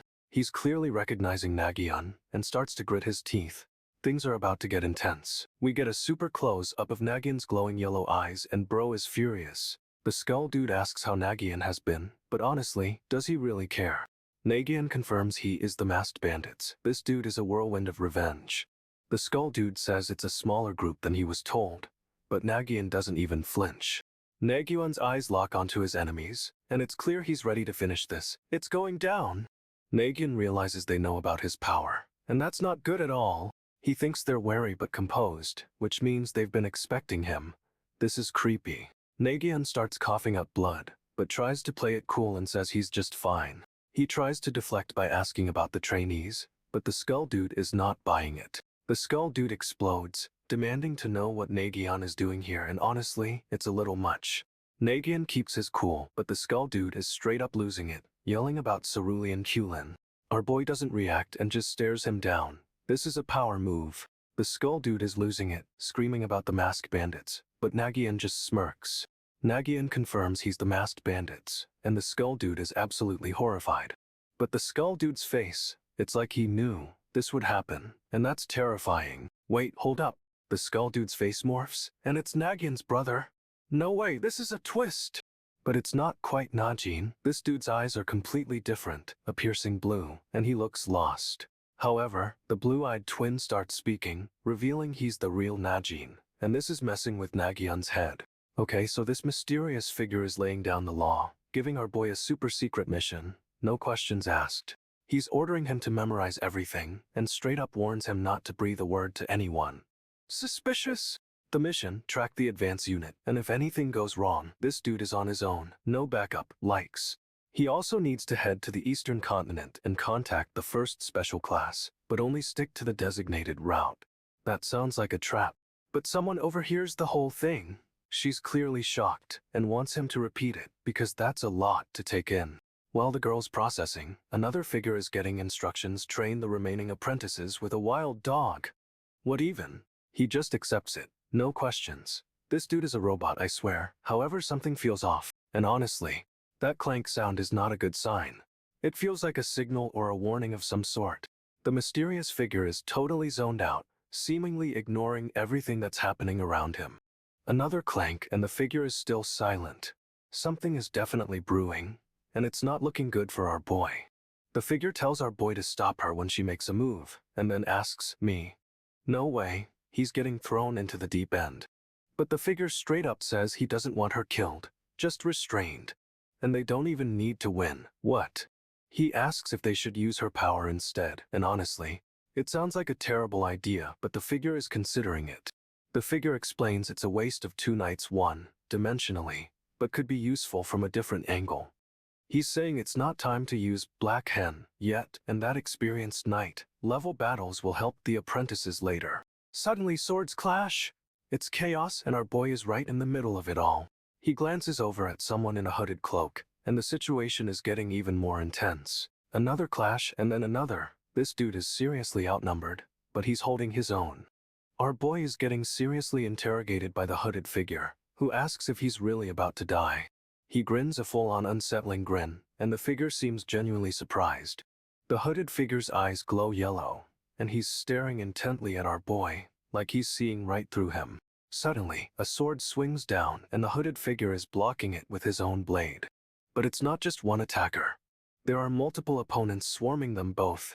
Our boy is fighting like a maniac, deflecting attacks left and right, but he's clearly outnumbered. He's trading blows with a particularly aggressive opponent, and things are getting messy. The hooded figure yells that of course he won't die, and launches a counterattack. It's brutal. A sword slashes through the air with a SLSH sound effect, and it looks like someone is about to get cut. The hooded figure's blade connects, and a spray of something flies everywhere. This is intense. He leaps forward, launching a surprise attack on the hooded figure, but the figure barely flinches. The hooded figure deflects the blow with ease, sending a shockwave that cracks the stone floor around them. Swords clash again and again, each impact sending sparks flying and shattering the ground. It's a whirlwind of steel. Our boy is pushed back, but he's not giving an inch, countering with a ferocious spin attack. The hooded figure's blade meets his, creating another deafening phalange and a huge burst of energy. But the hooded figure anticipates the move, sidestepping and delivering a swift counter-strike. He's thrown off balance, and the hooded figure presses his advantage, landing another hit. However, our boy recovers quickly, spinning to deflect the attack and create some breathing room. The hooded figure's sword cracks from the force of the blow, but he's still smiling. This is creepy. Another clash, another shower of sparks, and honestly, this fight is getting out of control. The hooded figure's sword comes down, and it actually cleaves through the other guy's shield. No way! This dude is straight up yelling about a promise from Kyu-lin, but gets cut mid-sentence. He claims Kyu-lin promised to use his power for him, but honestly sounds entitled. He wonders if Kyu-lin forgot, but the hooded figure just asks him to ask, burn. He demands to be let go, but the hooded figure doesn't even flinch, blade still raised. But the hooded figure pauses, and for a second it looks like he might actually listen. However, the guy's face contorts and he screams, no, whoa, what is even happening? The hooded figure moves in for the kill, sword aimed right at his throat. It's brutal. He's clearly terrified, eyes wide with a mix of fear and desperation. This is intense. Our boy is cornered, and the hooded figure is about to finish him. Talk about a cliffhanger.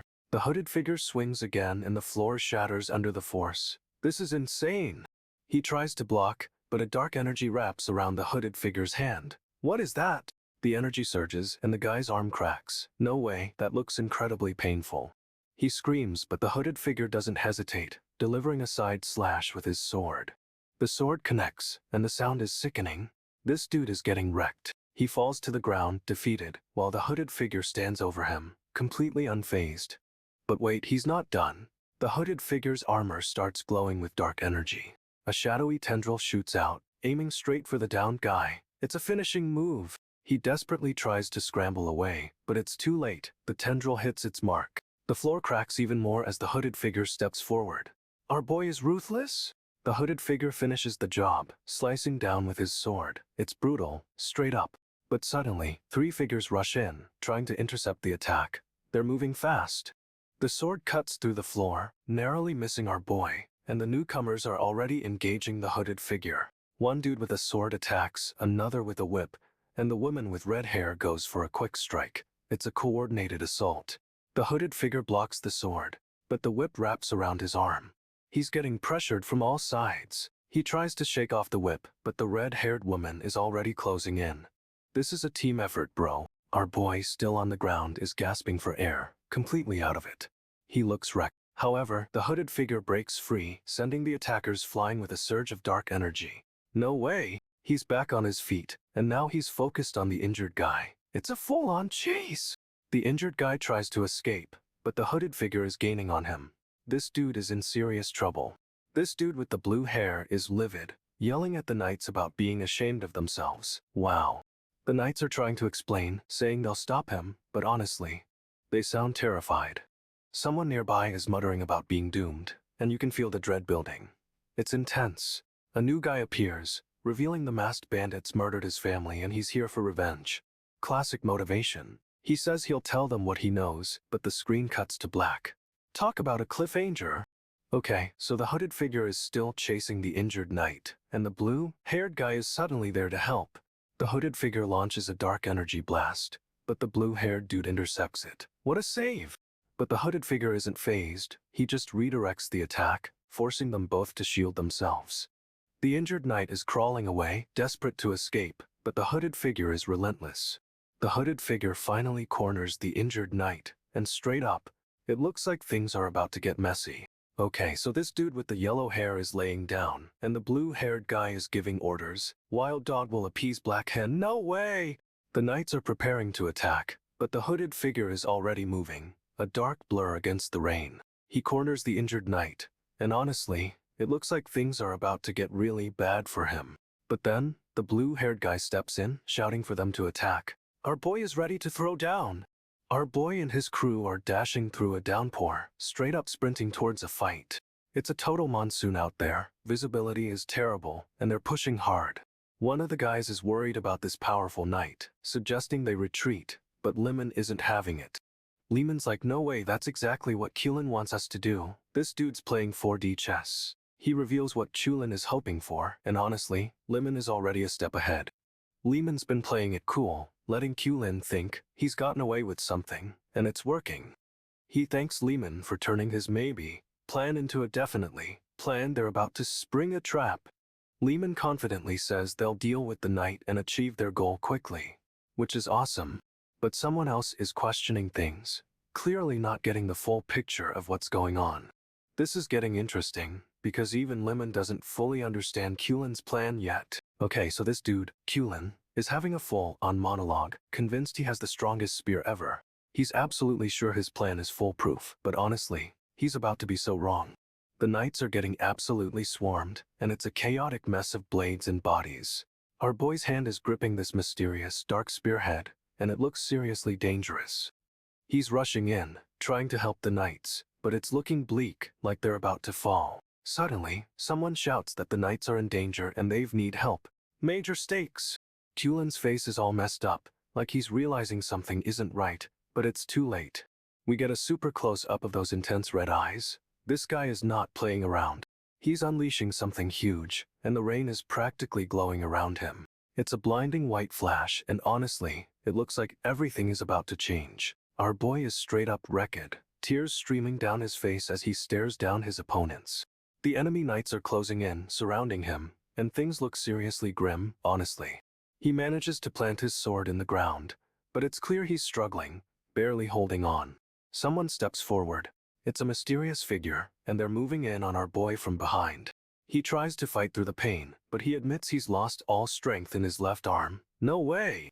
Another knight screams, and it's clear this whole situation is spiraling out of control.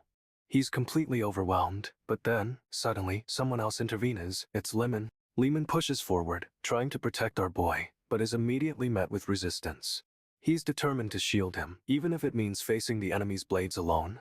What a bro. We get another intense close-up of our boy's eyes, still burning red with fury and resolve. He shouts for them to leave her alone, but this dude's eyes are glowing red, seriously intense. The mysterious figure in black launches forward, a blur of motion against the stormy backdrop. He swings his blade, aiming for Lemon, but our boy intercepts, taking the hit instead. This dude's getting launched backwards, flying through the air, and honestly, it looks brutal. He crashes into something, disappearing from view, while the figure in black lands gracefully.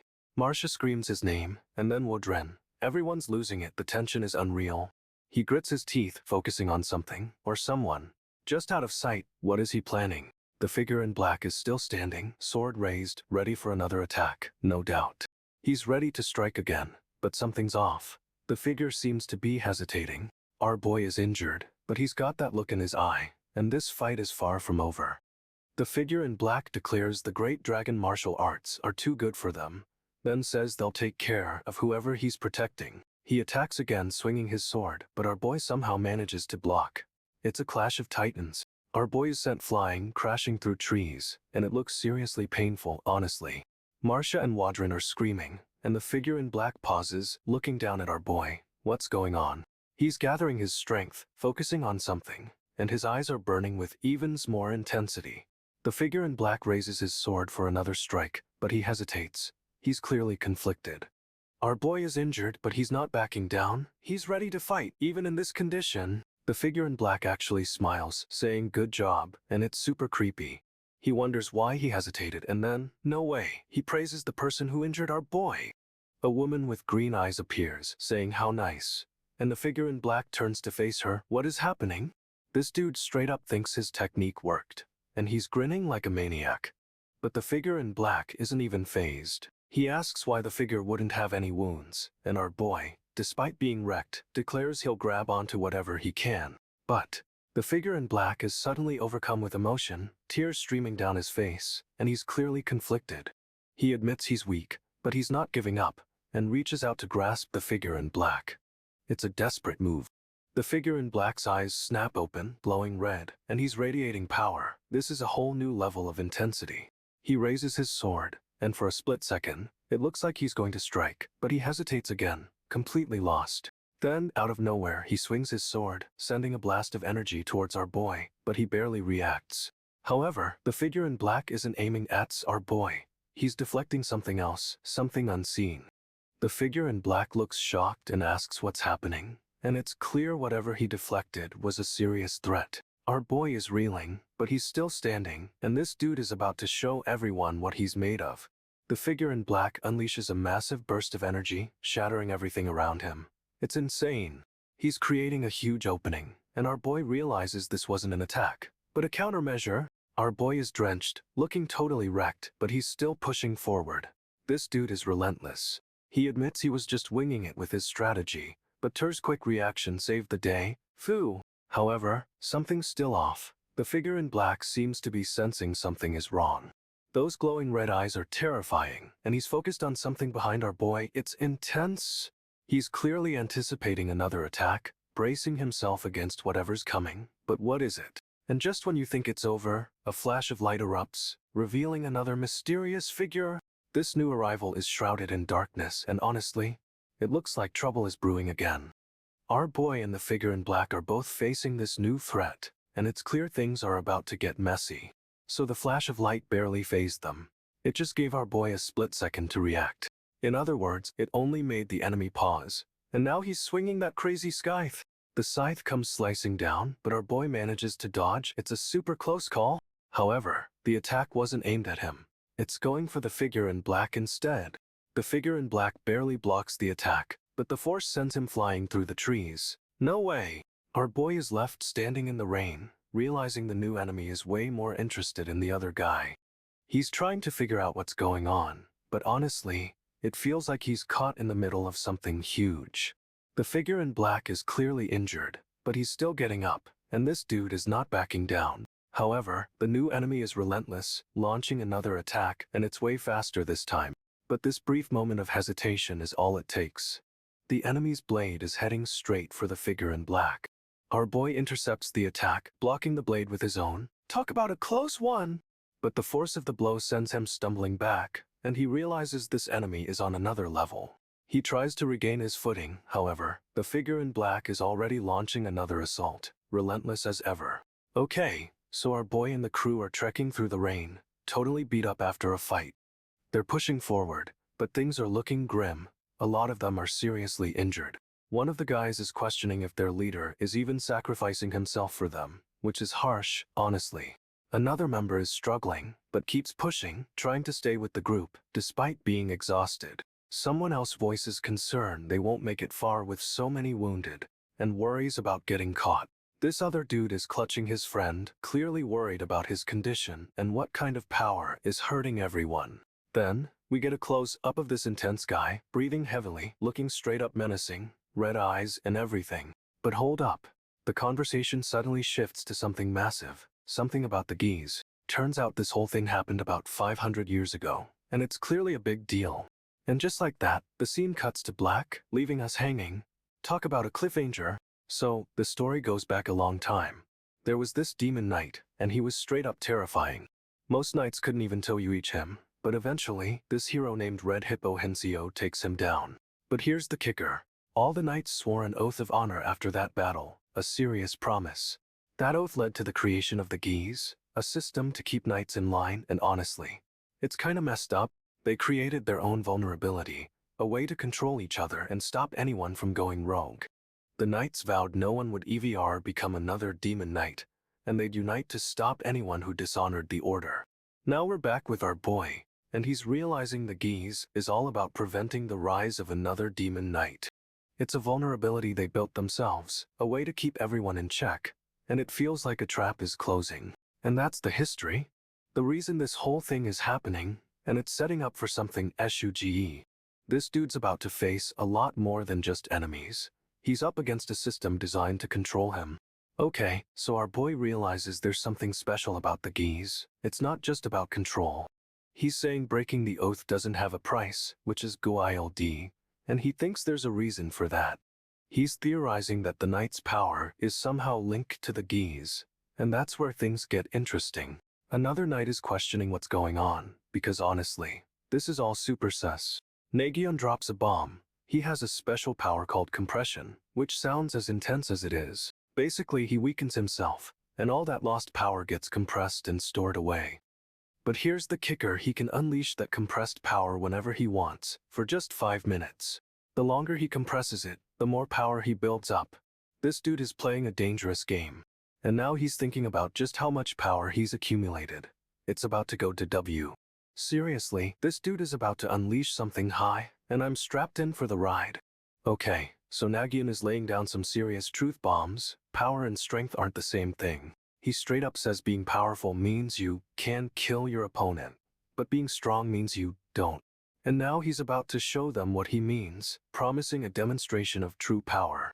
He's talking about the other knights, how they were left for dead with terrible injuries, and it's chilling.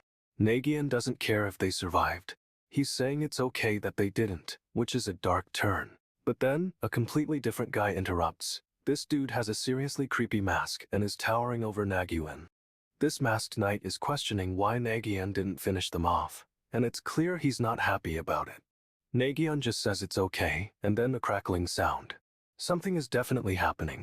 He declares that this is power, and honestly, the energy radiating off him is insane. No way. The compression is reaching its limit, and he's about to unleash everything he's been holding back. Nagyunn announces he's about to move everyone, and the energy around him is seriously building. It's electric.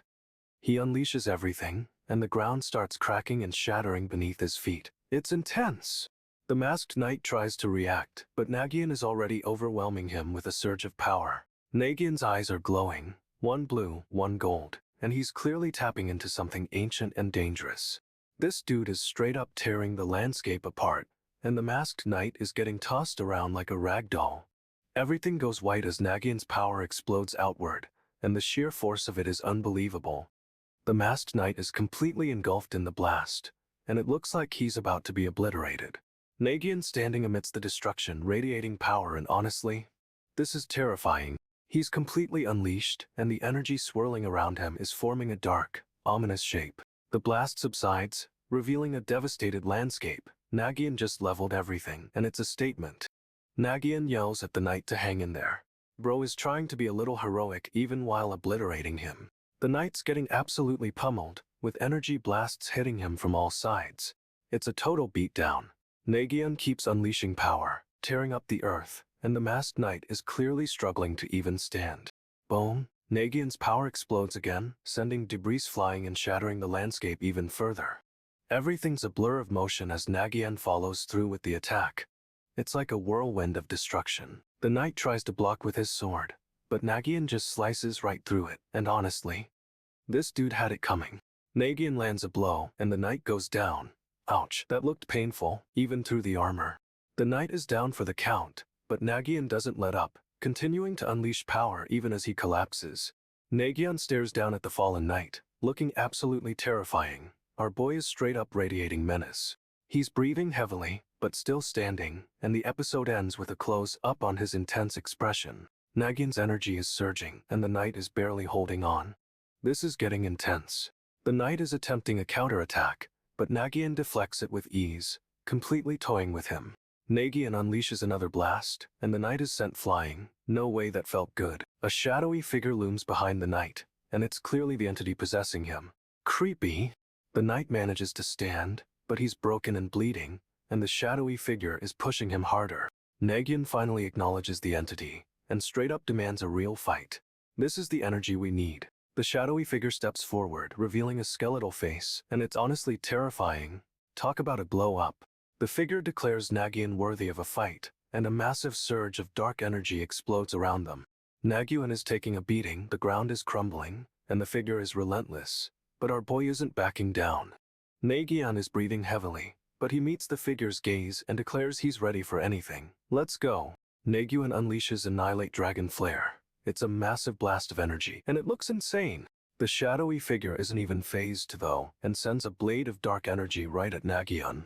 Nagyunn barely dodges, but the attack slices through his shoulder. Ouch, that's gotta hurt. He's getting pummeled with more attacks, but Nagyunn's determined, refusing to fall. Nagyunn launches a counterattack, a streak of energy cutting through the darkness. He's fighting back. The energy blast rockets upwards, tearing through the sky. It's a straight-up explosion of power. Everything is silent for a beat, and then boom, a massive shockwave rips through the landscape. Nagyunn is standing amidst the devastation, but he's looking up, expecting more. This isn't over. The figure descends from the sky and honestly, this dude is terrifying, a true nightmare. Nagyunn's ready to fight, and the figure seems pleased. It's a showdown for the ages, bro. The figure reveals he's been waiting for Nagyunn to reach this level. Talk about a creepy power move. Nagyunn unleashes a flurry of attacks, but the figure casually blocks them all with a single hand. It's embarrassing. He's going for another blast, but the figure just absorbs it. No way, that's a ridiculous amount of power. The figure sends a shockwave right back at Nagyunn, and our boy is sent flying. This is bad, really bad. Okay, so this dude is straight up obsessed with figuring out how long 4 years feels, which is weird. He's got this insane power, but he's decided not to use it, claiming it's better as a threat. The more this power builds up, the more he can do without actually using it. It's a whole strategy. But not using it means there's no room for negotiation, which feels risky, honestly. He's saying this power only works as a deterrent when it's untouched, which is a bold claim. The other guy is questioning how this ability evens developed from geese in the first place. Our boy says you just know when you get the ability, and the same goes for how to control it. He explains you'll feel it become part of you, like sensing when your balance is off. He's laying out this whole theory about how the power works, but it's still kind of vague. However, he's super confident in his assessment. And honestly, that's all that matters right now. Okay, so things escalate fast. He's suddenly launching himself at the enemy with his spear. The enemy is blocking, and it's a straight-up clash of weapons, sending sparks flying everywhere. Our boy is dodging and weaving, making quick work of the enemy's attacks, but it's intense. He's using the terrain to his advantage, leaping over obstacles and keeping the pressure on. But the enemy isn't going down easily. They're swinging wildly, and he barely avoids a hit. This dude manages to disarm his opponent, sending a weapon flying, but it's a risky move. He's relentless, pressing his attack and forcing the enemy back, basically, no mercy. Then, boom, a powerful thrust and the enemy is sent crashing to the ground hard. However, the enemy isn't completely out of the fight, and they're already getting back up. He lands another blow, and this time the enemy is down for good. It's brutal, but effective. Okay, so he realizes his power is inconsistent. He's getting stronger, but can't control it. No way. He's trying to focus, but 5 minutes isn't enough to find the perfect power level. Seriously? But he then needs to hurt this enemy, so he pushes through the instability, risking it all. Then, out of nowhere, someone shouts it's geese. What does that even mean? Our boy is caught off guard, and another figure appears, launching an attack right at him. He barely dodges, but the enemy is relentless, unleashing a flurry of blows. This dude is trying to counter, but his power keeps fluctuating, making it super difficult. He's getting overwhelmed, and the enemy is closing in fast. Things are looking rough. He's trying to regain control, tapping into his power, but it's like it's fighting back. However, he manages to stabilize just enough, and prepares for another clash. This is gonna be intense. He's trying to grab the enemy, but this dude straight up swats his hand away. The enemy grabs him instead, and honestly, it looks painful. He's confused, asking what's happening, but the enemy just tightens his grip. This is bad. He gets launched into the air with a sword aimed right at him. He's dodging, but the enemy is relentless, swinging that blade again and again. Our boy tries to counter, but his power is still all over the place, making it nearly impossible. He's getting pummeled, and the enemy is about to land a final blow. It's looking grim. He manages to block, but the force sends them both crashing into the ground. Then, boom, a massive explosion rocks the area, sending debris flying everywhere. And just like that, the landscape is totally wrecked, and our boy is buried in the rubble. He's labeled slave, and straight up starts radiating power, lightning crackling all around him. We get a close-up of his face, dripping with something dark, and his one visible eye is yellow and yellow. A timer appears, ticking down from Hodosai 4288, and it's clear this is a race against time now. The enemy asks why he's sharing a secret, but our boy can't even figure out what the enemy wants. This other dude with the wild blonde hair looks super suspicious and is questioning everything. The enemy suddenly shifts, looking right at us, and it's totally unsettling. He's back to being all mysterious and brooding, rocking a beanie and that same dark cloak. Our boy's trying to regain control of his power, but it's fighting back and things are tense. However, he manages to stabilize just enough and prepares for another clash. This is going to be intense. He's trying to grab the enemy, but this dude straight up swats his hand away. This enemy is laying it on thick, saying he holds Nagyunn in high regard and needs a commander. Like, seriously. But wait, the enemy claims he knows Nagyunn is hiding something, and it's not about deception. It's about trust. Someone else thinks Nagyunn is trustworthy and suggests sharing info, but it's a risky move. Nagyunn decides to share, but only on his terms, refusing to reveal his true identity. No way! He drops a bombshell. Masked bandits murdered his family, and revenge is his sole purpose. And just like that, the story unfolds. Nagyunn's motivation is crystal clear, and it's brutal. Nagyunn's still wrestling with his power. It's like he's barely keeping it contained. This is intense. He tries to close in on the enemy, but this dude swats his hand away like it's nothing, straight up disrespectful. Nagyunn is so determined to share information without revealing who he is. It's a tricky game.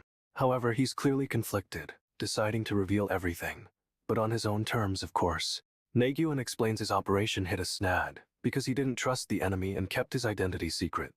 Big mistake. He reveals he used his power here before, which complicates things, and honestly, this dude is stressing. The group trudges through the rain, and Nagyunn wonders if the person they left behind will be okay alone. Suddenly, the enemy is motionless, just sitting there, and everyone's starting to think she's given up. But hold up. She's not giving up. She's just gathering her strength, and it's a terrifying sight. She unleashes a massive, dark energy attack. A swirling vortex of pure power is heading right for them. A single, deadly spear launches forward with incredible speed, cutting through the stormy sky. No time to react. The spear streaks toward its target, and it's clear this attack is aimed directly at our boy, no doubt about it. However, the spear isn't aimed at Nagyunn. It's flying past him, targeting something else entirely. The spear cuts through the air with a swoosh, and we're left wondering what she's protecting, or who. Nagyunn realizes he's way off on his calculations. He has no idea where he's going. He admits he's just winging it, trying to figure out the general direction, which is kinda terrifying. Suddenly, a crack of lightning illuminates the landscape, and Nagyunn's face is full of confusion. No way, a massive, armored figure emerges from the wreckage, looking absolutely furious. The figure's helmet is shattered, and you can see the rage boiling inside, straight up menacing. This dude is clearly not happy, and he's got a serious score to settle with whoever sent that spear. But the armored figure isn't focused on Nagyunn. He's looking at something beyond the broken terrain. The ground is littered with jagged crystals, and it looks like a brutal battle just happened here. Nagyunn is completely lost, but the armored figure is clearly on a mission, and it's intense. Our boy is left reeling, wondering what just happened and who this mysterious enemy is protecting.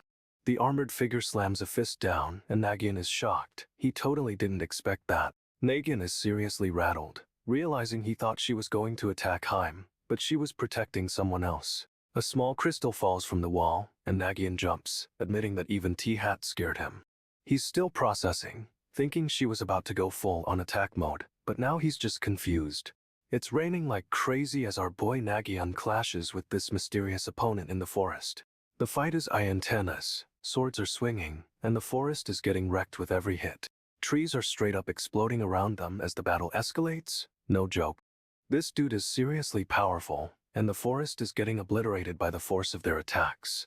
We finally get a good look at Nagyunn. He's glowing with energy, but looks totally focused on the fight. But wait, the timer appears, and it's ticking down. Only 38 minutes left on the event horizon. Nagyunn is clearly worried about Raccoon and Fox, but he's got to finish this fight first. He's bracing himself, determined to end this, but things are about to get real. Nagyunn's eyes are blazing with power. He's unleashing everything he's got. The timer keeps ticking, and our boy is ready to face whatever comes next, no matter the cost. Someone yells out, claiming they were told to attack, but this hooded figure straight up tells them to go all out. Like attack to the death. But here's the twist. He says they can't actually die, because of something called geese, though he doesn't fully understand it. This dude is playing 4D chess, because he casually tells one of the attackers to just pretend to attack from the side. And no sooner does he say that than the attacker rushes forward, swinging his axe. But Nagyunn is already dodging. Nagyunn is a whirlwind of motion, deflecting attacks and moving with insane speed, leaving only afterimages in his wake. He's slicing and dicing, taking down the attackers one by one, but the hooded figure doesn't even flinch, just watches calmly. However, Nagyunn's attacks aren't landing with the impact they should, like something's deflecting the force. Weird! Nagyunn realizes this geese is more than just preventing death. It's actively protecting them from serious harm. No way! But the hooded figure reveals he's been manipulating everything, setting up this fake fight to test Nagyunn's abilities. Nagyunn is furious, realizing he's been played, and he's about to unleash a serious attack, but the hooded figure seems totally unconcerned. Nagyunn unleashes a massive burst of energy, lightning crackles around him, and it's intense. The hooded figure suddenly appears right in front of Nagyunn, moving at impossible speed. What a surprise attack! Nagyunn gets knocked back, crashing to the ground, but he's clearly still fighting through the pain. He scrambles to his feet, dodging another attack, and honestly, this dude's reflexes are insane. Nagyunn is up close and personal now, but the hooded figure calmly assesses him, saying he's improved a lot. But then the hooded figure suggests Nagyunn might have been hiding his true power all along. Mind games. The hooded figure moves in close, grabbing Nagyunn, and it's a surprisingly firm grip. Nagyunn straight up decides he doesn't need to feel bad about anything, and we're left hanging. What does that mean? And then, bam! Something massive crashes down, and it looks like they're both about to get wrecked. However, it's unclear if this attack is aimed at Nagyunn, the hooded figure, or both. Total cliffhanger. Nagyunn is reeling, struggling to stay upright, but the hooded figure drops a bomb. He let the kids go last time. The hooded figure is questioning Nagyunn's mercy, and our boy looks genuinely shocked by the accusation. Nagyunn insists it's a one-time deal, but the hooded figure doesn't seem to buy it. He's clearly testing him. Suddenly, electric energy surges from Nagyunn, crackling around him and the hooded figure like crazy. The hooded figure launches forward with incredible speed, leaving a trail of energy in his wake. Nagyunn slides back, narrowly avoiding the attack, but he's definitely on the defensive now. He's getting tossed around, but Nagyunn manages to stagger to his feet, still refusing to go down. The hooded figure continues his relentless assault, but Nagyunn is actually starting to anticipate the attacks. But then the hooded figure pauses, a single tear rolling down his masked face. What is going on? No way. The hooded figure is launched backwards, propelled by a massive force, and everything goes white. Nagyunn unleashes a massive explosion of power, engulfing everything in blinding light. It's intense. The hooded figure is sent flying backwards, taking a serious beating, and honestly, this dude had it coming. He's crashing through the terrain, and everyone is questioning if Nagyunn actually can kill him with his geese. Nagyunn declares it's just this once, then launches himself forward with incredible speed. What a move. He attacks again and again, a flurry of strikes, but the hooded figure somehow anticipates each blow. It's a stalemate. But then, the hooded figure stops, looking genuinely confused, and Nagyunn's attack connects. It's brutal. The hooded figure screams in pain, staggering backwards. Nagyunn isn't holding back at all right now! Everyone's shocked. Is he really going to finish him off?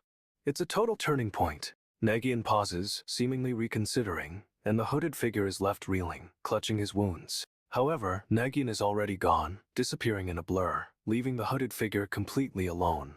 Nagyunn's energy is still surging, and he realizes the event horizon, whatever that is, isn't over yet.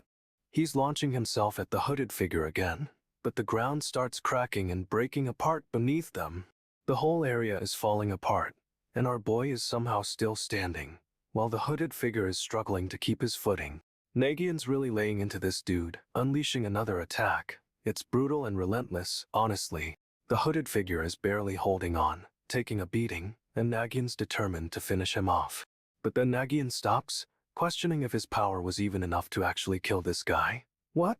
He declares it wasn't enough, and the ground beneath them shatters even more. This is getting insane. The hooded figure is screaming, and everything is collapsing around them, But Nagyunn is still pushing forward. Nagyunn unleashes another massive attack, and the hooded figure is completely overwhelmed. It's a total beatdown. This dude is absolutely wrecked, and Nagyunn just stands there, declaring it wasn't enough. No way! Nagyunn's getting exhausted, admitting he's running out of time, but he still feels like he's accomplished his goal. He's satisfied just damaging the monster. But then he realizes something is off, glancing around suspiciously. The hooded figure asks what's up, and Nagyunn straight up says, "Diamond mask, is it?" What a burn! Nagyunn's energy flares up, and he's launching another attack, but the hooded figure is ready to meet it. Swords clash and it's a whirlwind of motion, but Nagyunn is losing ground. This isn't looking good. He's desperately trying to push forward, but the hooded figure is blocking every move. It's a stalemate. Nagyunn declares what's important is finding the root of all this, and pushes even harder. He's not giving up. Another clash and Nagyunn is getting overwhelmed. He's taking a serious beating, honestly. But then Nagyunn powers through, breaking the hooded figure's defense. And this dude is finally down. Nagyunn's exhausted, but he's standing over his enemy, determined to find the source of everything. Nagyunn's still pressing the attack, but the hooded figure is blocking. It's a brutal clash of swords. He's swinging wildly, but the hooded figure deflects every hit. Nagyunn is getting desperate, honestly. Nagyunn declares he'll end it here, but the hooded figure just smirks. What a power move! The hooded figure lands a blow and Nagyunn flinches. He's actually hurt. No way! Nagyunn's pushed back, stumbling through the cave, and the hooded figure is right on his tail. He demands to know what's going on, but the hooded figure just keeps coming. This dude is relentless. Suddenly, the other knights jump in to help, but they're already injured. It's a chaotic mess. 3 are injured and 2 knights are down. The situation is looking super dangerous, for real. Nagyunn's losing it, realizing they were played. He should have figured it out sooner, honestly. But then he spots something in the distance, a glimmer of hope, maybe. Let's see what happens. Nagyunn stomps his foot, sending cracks spreading through the ground. Straight up intimidating. He's absolutely furious, demanding to know who this hooded figure is, and what they're doing, honestly. Suddenly, another knight shouts that Nagyunn did great, and asks if he's okay. Good to see someone cares. But Nagyunn just stares at the hooded figure, his eyes glowing. This dude is about to unleash something big. Straight up, the ground just explodes as someone gets hit with a massive attack. Our boy Lemon is down, and it looks bad. He's clearly taking a beating in this rain. This dude Najin is losing it, screaming for Lemon and rushing towards the fight. Najin spots another ally, Lean, and demands to know if Lemon is alright, but it's not looking good. Najin draws his sword, ready to fight, and yells at Lean, demanding to know what's going on. Najin assesses his injuries, a broken arm and a fractured leg, but says the worst damage is yet to be revealed. However, Najin's sword starts siracking, like it can't even handle the strain of whatever's happening. And no way, Najin's sword shatters, and everything just falls apart. The sword clatters to the ground, and we see Lemon is completely out of it. This is a disaster. Lemon is down for the count, and Najin is facing a serious crisis. Najin is furious, demanding whoever did this come forward to fight, but it's too late. The enemy has already escaped. This dude is absolutely losing it, muttering threats under his breath and promising vengeance. Lean tries to calm Najin down, saying the enemy is exhausted, but Najin isn't buying it.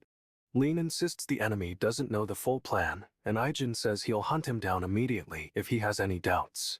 Najin is still stewing, but Lean reassures him Kulin's power is drained, so he shouldn't worry. Najin is slumped over, looking defeated, while Lean keeps trying to offer reassurance. Lean is really trying to get through to Najin, but our boy is clearly beyond reasoning with right now. Najin is still absolutely seething, promising retribution. Lean continues to try and reason with Najin, but he just isn't having it. Najin remains completely consumed by rage, and honestly, it's kinda terrifying. Najin's questioning why the fight felt so underwhelming, straight up admitting it wasn't what he expected. Lean explains they figured out Kulin's geese, and they got lucky he was too weak to really fight back.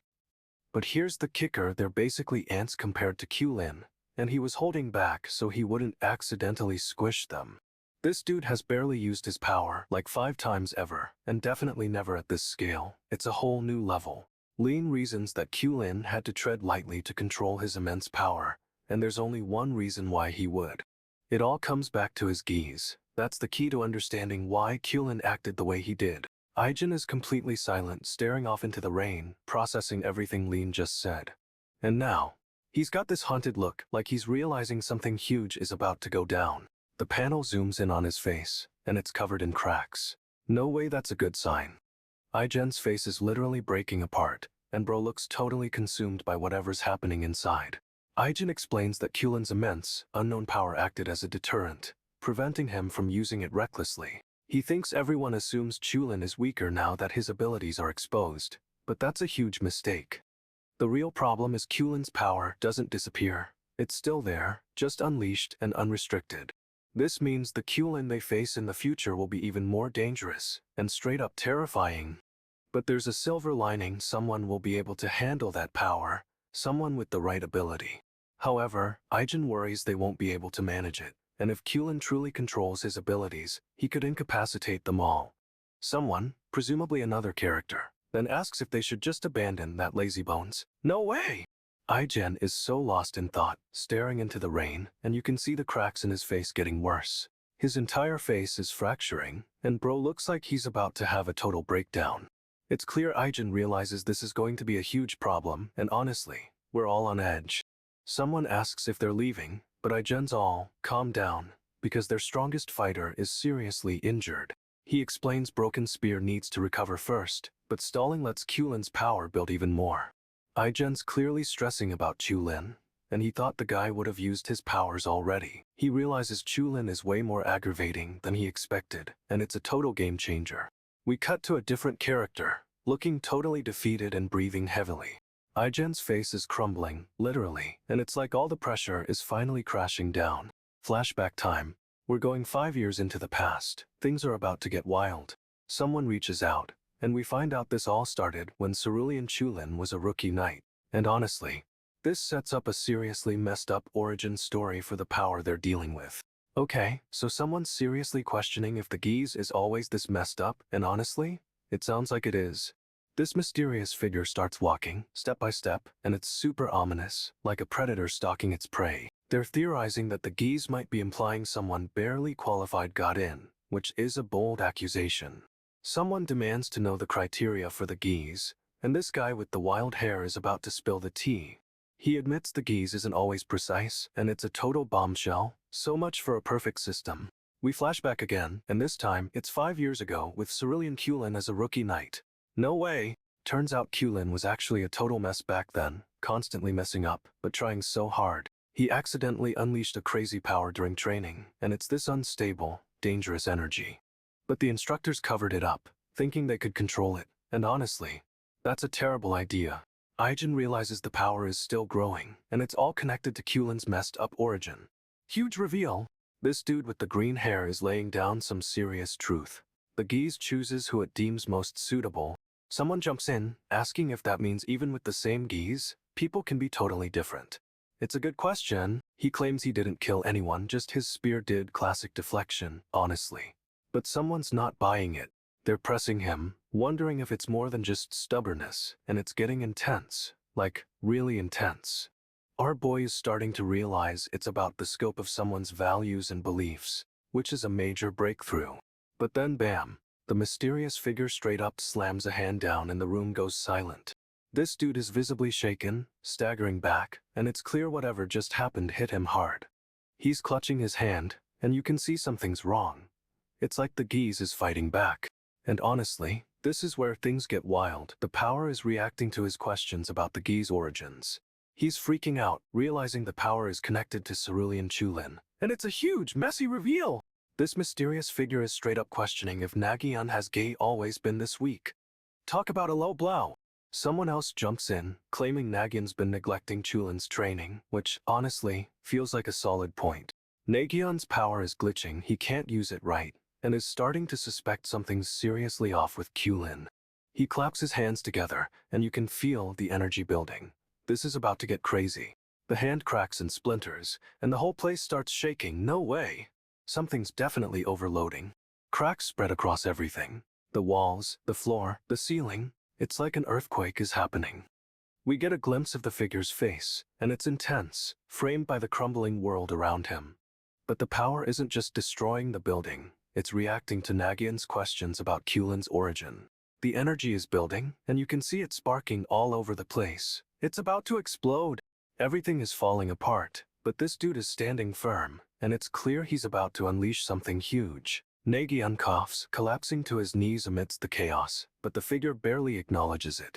The figure is reeling, muttering something under his breath. It's like he's realizing something huge. He stares at Nagyunn with wide eyes, and it's clear this dude isn't expecting what's happening at all.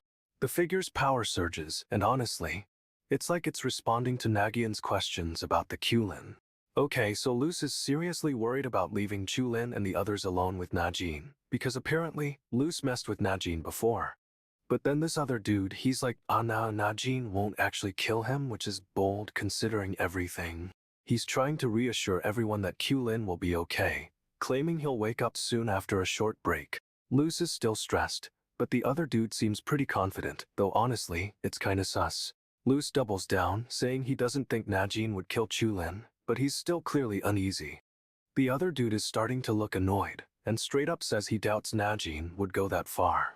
Then, someone asks if that's right, and the other dude confirms, insisting Najin wouldn't kill him.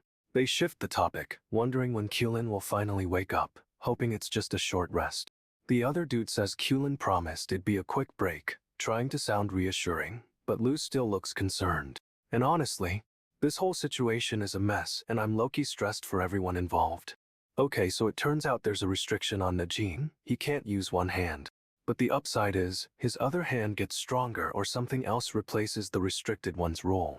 They explain it's a phenomenon similar to Gi's ability, and they're researching it, which is ominous. Someone straight up asks if they can trust these researchers, and it's a valid question, honestly.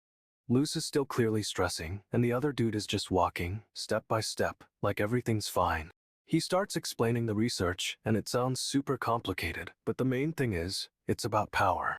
He says there's a way to maximize abilities, and they're trying to figure out how it connects to Gi's, but it's all kind of vague. Someone asks if they can trust these researchers, and honestly, that's the real question right now. Luz is still side, eyeing everything, and for good reason.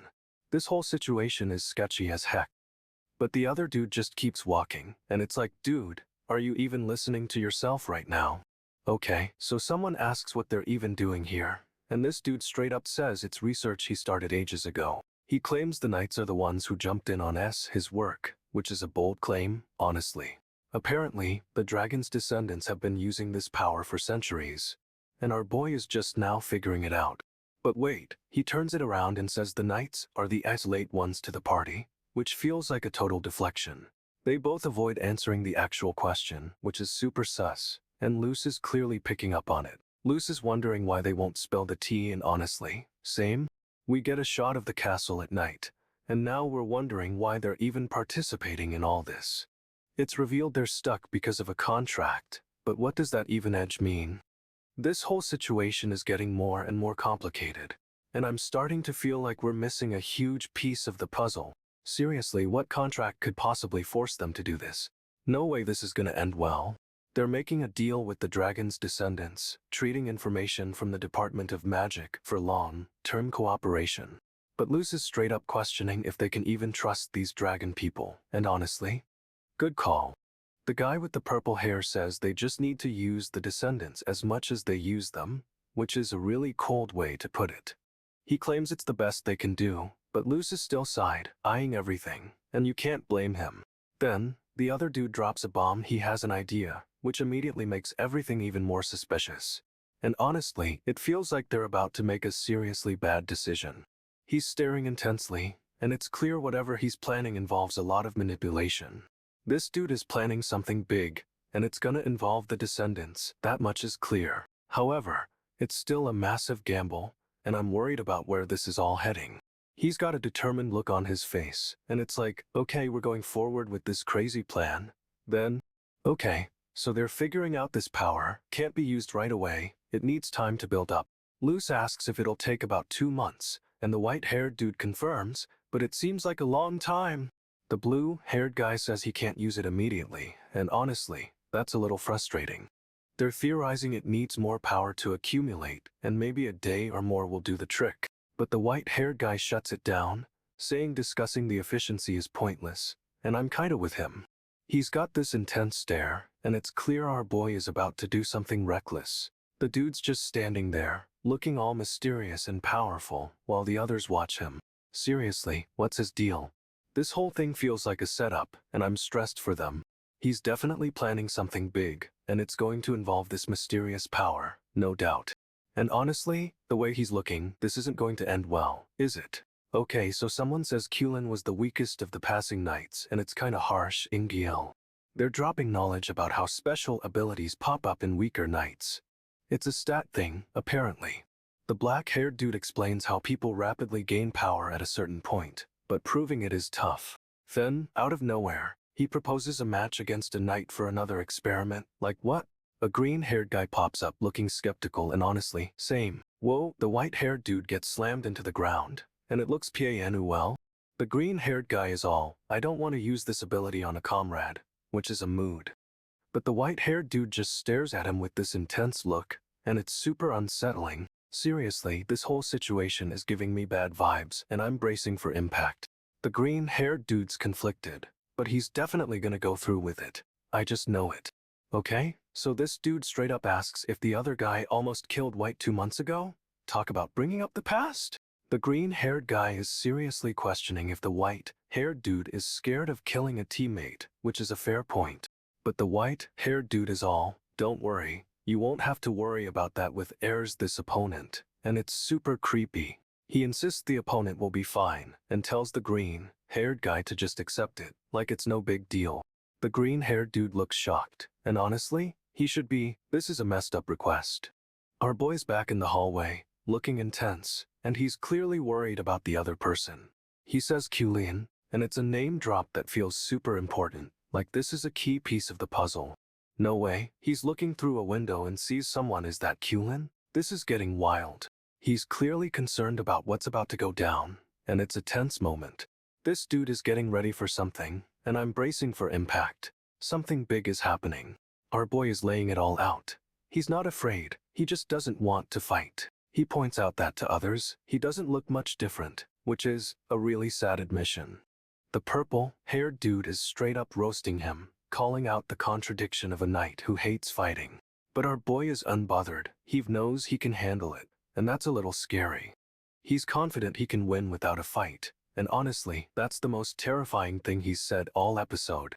The purple-haired guy is giving him the side eye, and you can see he's not buying it for a second. Our boy just says I can do it, and the sheer confidence is unsettling, to say the least. He's got a plan, and it's clear he's already 3 steps ahead of everyone else. Seriously, he's got this intense look in his eyes. This dude is about to do something crazy. He's ready to put his plan into action, and I'm on the edge of my seat. He's channeling whatever power he got, and it's clearly intense. This is about to get real. Time skip, 1 month later, and things have clearly changed, but we don't know how yet. We jump right into the second experiment, and our boy looks preoccupied, to say the least. He's thinking hard, planning something, and honestly, I have no idea what it is. Okay, so this group is straight up revealing why they killed Nagyunn's brother, Najin, and it's a total bombshell. They claim Najin betrayed them, and everyone is shocked. Especially because they've got him tied up right there. One of the guys zooms in on Najin's face, and it's loose. No way, that's the Knight Commander's son. He says Najin betrayed them, but the guy with the red eye isn't buying it, and is seriously giving Luce the side eye. Luce starts moving, and honestly, it looks like he's about to attack someone, but it's super fast. Everyone is losing it, realizing it's actually Luce doing all this. But what's going on? Since when is Ahi the villain? One of the guys is glaring, clearly not understanding what's happening, and demanding answers. We get a close-up of Luce, and it's clear something is seriously wrong with him. His eyes are wild. The scene cuts to show Luce standing between the 2 guys, and things are about to go down, for sure. Everyone's a mess, and the tension is so thick you could cut it with a knife. This is getting intense. Okay, so the guy with the red eyes is losing it, yelling that everyone is being fooled, but no one gets what he means.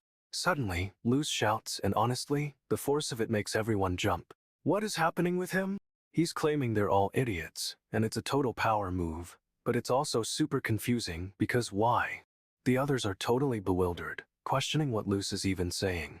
This is getting wilder by the second. One dude is clearly annoyed, and is like, geez. He's so over this drama, but it's about to explode. Luce is looking at the others, and reveals they're treating him like he's ridiculous, but he's planning something. He says if other people were here it'd be uncomfortable, but then drops that the knights left Najin with them. Suspicious. The guy with the red eyes is like, alright. Clearly trying to piece together what Luce is getting at. The scene cuts to a close-up of Luce, and his eyes are glowing red. It's a straight-up villain reveal. Then, he asks if they did this all by themselves, and honestly, the tension is insane. This dude is about to unleash. Luce is laying it all out. Najin betrayed the masked group, and honestly, everyone is stunned. The guy with the red eyes is questioning what this means, thinking Luce is talking about Woodian, but Luce clarifies it's the masked group. He straight up says Najin was part of the masked group, and the blonde dude is losing it, demanding to know what's going on. Red Eyes is suspicious, asking if Luce is just trying to get a reaction, but Luce is all like, I'm making a decision here. The blonde dude explodes, yelling bullshit. He clearly doesn't buy any of it, and things are about to get messy. Luce is trying to play it cool, suggesting they let Najin sort things out, and asks the others to respect his decision. But the red-eyed guy isn't having it, questioning if Luce is lying, and honestly, we're right there with him. Luce is sounding them out, trying to gauge their reaction, but it's a total power play. The red-eyed dude is absolutely seething, demanding to know what Luce is talking about. Luce is claiming Najin betrayed them, but it's all a setup. This is getting seriously complicated. Nagyunn is thinking Luce was testing him, trying to figure out who he really is, and he's betting Luce will react positively now that the truth is out. But if that's not it, Nagyunn is ready to throw down, and he's straight up calling himself Najin, grinning like a maniac. He's laying a trap, saying you don't know a thing about Najin, and waiting for a reaction. This is getting intense. The blonde dude is losing it, demanding answers, and it's clear this reveal is hitting him hard. He's clenching his fist, and this dude is not happy, but Nagyunn is playing it cool, acting like everything is fine. However, Nagyunn is spiraling, wondering what he should do now, because something is definitely off. The red-eyed guy finally snaps, demanding to know what Nagyunn has to say for himself. It's about to go down. Nagyunn is thinking Luce is trying to bait him, and he's trying to figure out Luce's angle. This is a mind game. Nagyunn claims Najin betrayed them, but it's a total lie, and the red-eyed guy is catching on fast. Our boy is trying to act innocent, suggesting they let Najin explain, but honestly, this is a disaster waiting to happen. Nagyunn tries to turn the tables, asking about Wild Dog, but Luce is having none of it. He claims he flew here, even admitting to motion sickness, but it's all a play to distract from the real issue. Nagyunn insists he only acted because he discovered Luce's power, trying to make it seem like he's on Luce's side. But Luce isn't buying it, demanding to know where Wild Dog is, and Nagyunn is losing his cool fast. Nagyunn tries to shut Luce down, insisting he's the one talking, but this dude is seriously cracking under pressure. Luce is furious, snapping that Nagyunn doesn't get to act all pathetic after getting wrecked. Nagyunn is visibly shaken, grinding his teeth as he tries to process what's happening, and it's honestly painful to watch. Luce orders him to be quiet, and this is a total power move. He's completely in control now. Luce declares this is between him and Pitch Black Hen, making it clear he's taking matters into his own hands. He pulls out a blade, and no way, this is about to get messy fast. Nagyunn is in serious trouble. Nagyunn drops a bombshell. He says he only played along with Pitch Black Hen because of a promise. But then he straight up asks if Luce dares to break his promise, and things get intense. He threatens to kill Luce right then and there, demanding to know if Luce has any objections. Luce doesn't even flinch and just grabs Nagyunn's chin with a vice grip, no hesitation. Nagyunn is pulled in close, and Luce delivers the final blow. If you want to kill me, go ahead. We get a quick flashback of the other guys, and they look seriously worried about what's happening. Luce just stares, eyes blazing, and it's clear he means business. This dude is not messing around. Nagyunn is totally broken, and honestly, he looks like he's accepted his fate. Luce is still gripping his chin, and the tension is so thick you could cut it with a knife. But the scene cuts, leaving us hanging and wondering what Luce is going to do next. Nagyunn mutters that if things keep going this way, maybe they would have been better off without Warren. Wow, harsh! But there's a reason, and Luce slides a blade out, a chilling reveal that sends shivers down our spines.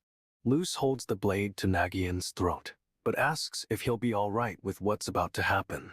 However, Nagyunn seems to accept his fate, and Luce's grin is absolutely terrifying. This is getting real. Okay, so this dude Luce is about to get a serious talking to, or worse. because someone is threatening him with a wicked-looking spear. They drag Luz into this creepy cave, and honestly, the vibe is immediately bad news. You can just feel it. Luz spots Nagyunn, but he's looking off, covered in dirt and looking totally haunted, which is unsettling. Nagyunn gets right up in Luz's face with that spear, and Luz is straight up terrified. You can see the fear in his eyes. Nagyunn starts laying into Luz, questioning what he knows, but it's clearly a power play. This isn't a friendly chat. He admits it's been shocking for Luz to see him like this, but then his eyes turn right, and things get real intense, real fast. Luz flinches, and Nagyunn is like, "And what? You think I'll kill you? Talk about a threat." Luz tries to play it cool, asking if Nagyunn has even killed before, but it's a dumb move, honestly. Nagyunn is not amused, telling Luz he doesn't think he can just kill him with that attitude, which is a major warning. And the close up. Pure rage. Nagyunn's eyes are blazing red, and it's clear Luz has seriously messed with the wrong person. Nagyunn is losing it, yelling that he can do whatever he wants, and then straight up attacks Luz. Whoa, things escalate fast. Nagyunn's sword swings and Luz falls, yelling for help as he hits the ground.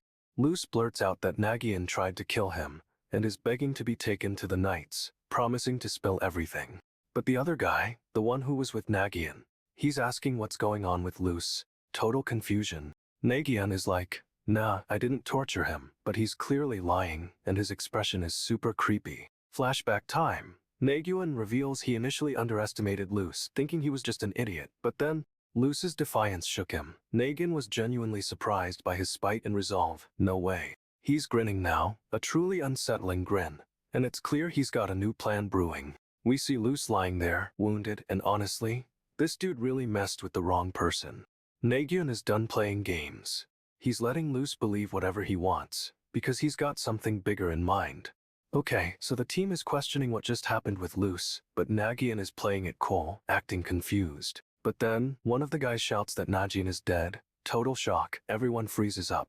Nagyunn snaps, yelling that Luz is pretending to be Najin, calling him weak and desperate. He's ranting about how Luz humiliated him before, and vows to expose him right in front of everyone. Nagyunn claims the Woodian guys were brainwashed, but doubts anyone will believe Luz anyway. Smooth talker. Little does anyone know, Luz is actually planning something. He's got a secret up his sleeve. And bam, Luz launches himself at Nagyunn, a furious attack that's totally unexpected. Nagyunn barely dodges, and this dude is fest. The fight is on, no holding back. He's got this intense look in his eyes, and honestly, this is about to get brutal. Nagyunn's going all out, and Luz is clearly outmatched. This isn't looking good for him at all. Okay, so everyone's staring at Nagyunn and Luz, and honestly, the tension is THK. Someone asks what's going on with Luz, but Nagyunn just throws out a bunch of accusations. This dude is relentless. Nagyunn claims Luz is acting strange, and for some reason, suggests he's been possessed or something. Wild. Another guy speaks up, questioning Nagyunn's story, and Nagyunn is like, "Trust me, I know what I'm talking about." Nagyunn starts rambling about how he'll expose Luz, but he's clearly trying to distract everyone from something. He's thinking to himself that letting Luz talk more would be weird, but he needs to see what Luz is planning. Nagyunn decides he'll question Luz himself. Our boy is taking control of the situation. But then, a shadowy figure appears, and it's clear someone else is watching the whole thing unfold. We get a glimpse of another character with spiky blonde hair, looking straight up menacing. No way this is good. This dude is giving off major villain vibes with that single red eye, and honestly, we're in for a ride. Nagyunn's totally losing it, screaming at someone named Najin. It's intense, honestly. Luz tries to explain things, saying everyone is misunderstanding, but Nagyunn isn't listening for a second.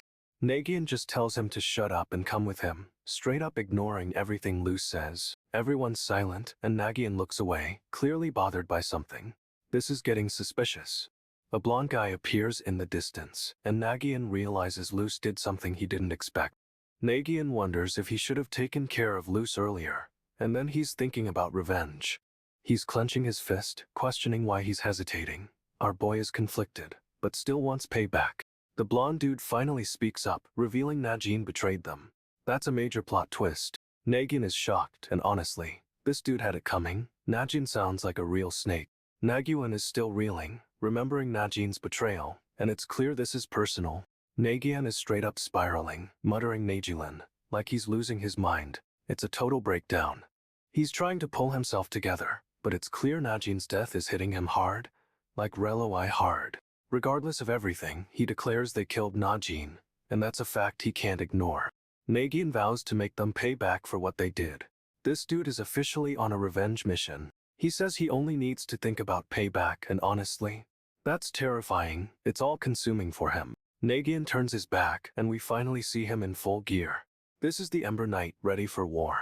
He's got this intense stare, and the panel zooms out to reveal a massive, glowing moon. It's ominous, bro. The moon is Shuji, and it's like a spotlight on Nagyunn. This is where the real fight begins, no doubt. He's preparing for war, and it's clear he's stepping into the darkness to get his revenge. And just like that, our boy is gone, swallowed by the shadows, but he's not going alone. Nagyunn is obsessing over Chulin, convinced he sensed something was off earlier. Bro is spiraling. He wonders why Chulin intervened, and then it hits him. He's realized something huge about Nagyunn's disguise. Nagyunn thinks back to Najin, but this time it's different. He's starting to see his brother for who he really was. But wait, Nagyunn quickly realizes he's been overlooking a key detail about Najin's past, and it changes everything. Okay, so our boy is straight up admitting his left shoulder is messed up after the fight. He's trying to raise his arm, but it's clearly a struggle, and he's in pain. He reveals he barely can move his left arm, and then drops a bomb. He also wrecked Luce's right arm. This other dude, Najin, appears and starts yelling at Luce, and honestly, it's a little intense. Najin keeps going, questioning if Luce will beg for mercy because of his injured arm. Nagyunn is shocked. He's hearing Najin's voice, and it's throwing him for a loop. Najin says Nagyunn was weak physically, but not mentally, which is a serious flex. But Najin isn't done. He challenges Nagyunn, asking if he'll be spineless in the face of adversity. Nagyunn is clearly rattled, his eyes flashing red with fury and determination. And the intensity just keeps building. Nagyunn's eyes are burning. He's about to unleash something big. Nagyunn swings his sword, but this dude, Luce, deflects it with ease. No way! Luce moves fast, circling Nagyunn, and is straight up toying with him. It's kinda creepy. Nagyunn demands Luce fight seriously, but Luce just says it won't be fun, and he's already bored. Luce tells Nagyunn he still needs to watch closely, but is that a challenge or a threat? Nagyunn asks if Luce is telling him something or asking him, and Luce winces. Ouch! Luce calls Nagyunn cocky, and honestly, he's starting to get on my nerves too. Luce doesn't move, and Nagyunn is getting seriously confused. What is this guy planning? Nagyunn wonders if Luce has a plan, then Luce speeds forward in a blur. Suppose. Nagyunn is panicking, questioning if he needs to be scared, and it's totally understandable. But before we can see what happens, the scene cuts. Cliffhanger! This is brutal. Nagyunn's twin brother, the real Najin, suddenly appears, grabbing Nagyunn and yelling at him to stop. Najin is furious, saying Nagyunn promised he wouldn't apologize and demanding to know why he did. He's convinced Nagyunn is trying to take the blame, and it's clear Najin doesn't want him protecting anyone. Najin insists he needs to be the one to protect them, his eyes glowing red with intensity. It's kinda scary. He declares he'll punish anyone who bullies them, but it's a possessive promise, not a heroic one. Najin looks genuinely distraught, tears welling up, and it's messing with our boy Nagyunn. This is heavy. But then Najin's expression shifts, becoming even more intense as he asserts they are family and he will protect them. Nagyunn is completely stunned, his face pale, and he's clearly realizing something huge is going on. Najin is losing it, tears streaming down his face, and it's straight up unsettling. What happened to this dude? He's yelling about how Nagyunn always makes things worse, and it's a total emotional explosion. No way, Najin attacks Nagyunn out of nowhere, a blade aimed right for him. Nagyunn is shocked, realizing he knew Najin would strike, but couldn't react fast enough. He tries to brush it off, saying it's no big deal, but honestly that's a terrible idea. The blade connects SPOURT and it's messy, leaving Najin covered in blood. But Najin doesn't seem to feel it. He's just staring at Nagyunn, declaring he will protect them. Nagyunn is totally thrown, asking how he can possibly protect anyone when he's like this. Najin's expression shifts. He's calm now, almost amused, and it's super creepy. He's assessing Nagyunn, looking him up and down, and Nagyunn's starting to sweat. Nagyunn demands to know what's with the face, and Najin just says it hurts, like, seriously hurts. He claims he thought his arm was going to be cut off, and the sheer intensity is sending chills. Nagyunn realizes he can't beat Najin head to head, so he's trying to mess with his head instead. A risky play. He asks if that's all Najin's got, but Najin straight up reveals he's already mentally broken. Mucho, a massive shockwave erupts, and the ground cracks beneath their feet. It's intense. No way. Najin is completely shaken and his arm is visibly broken, but he doesn't even flinch. Nagyunn is reeling, realizing Najin somehow predicted this entire situation and set it up.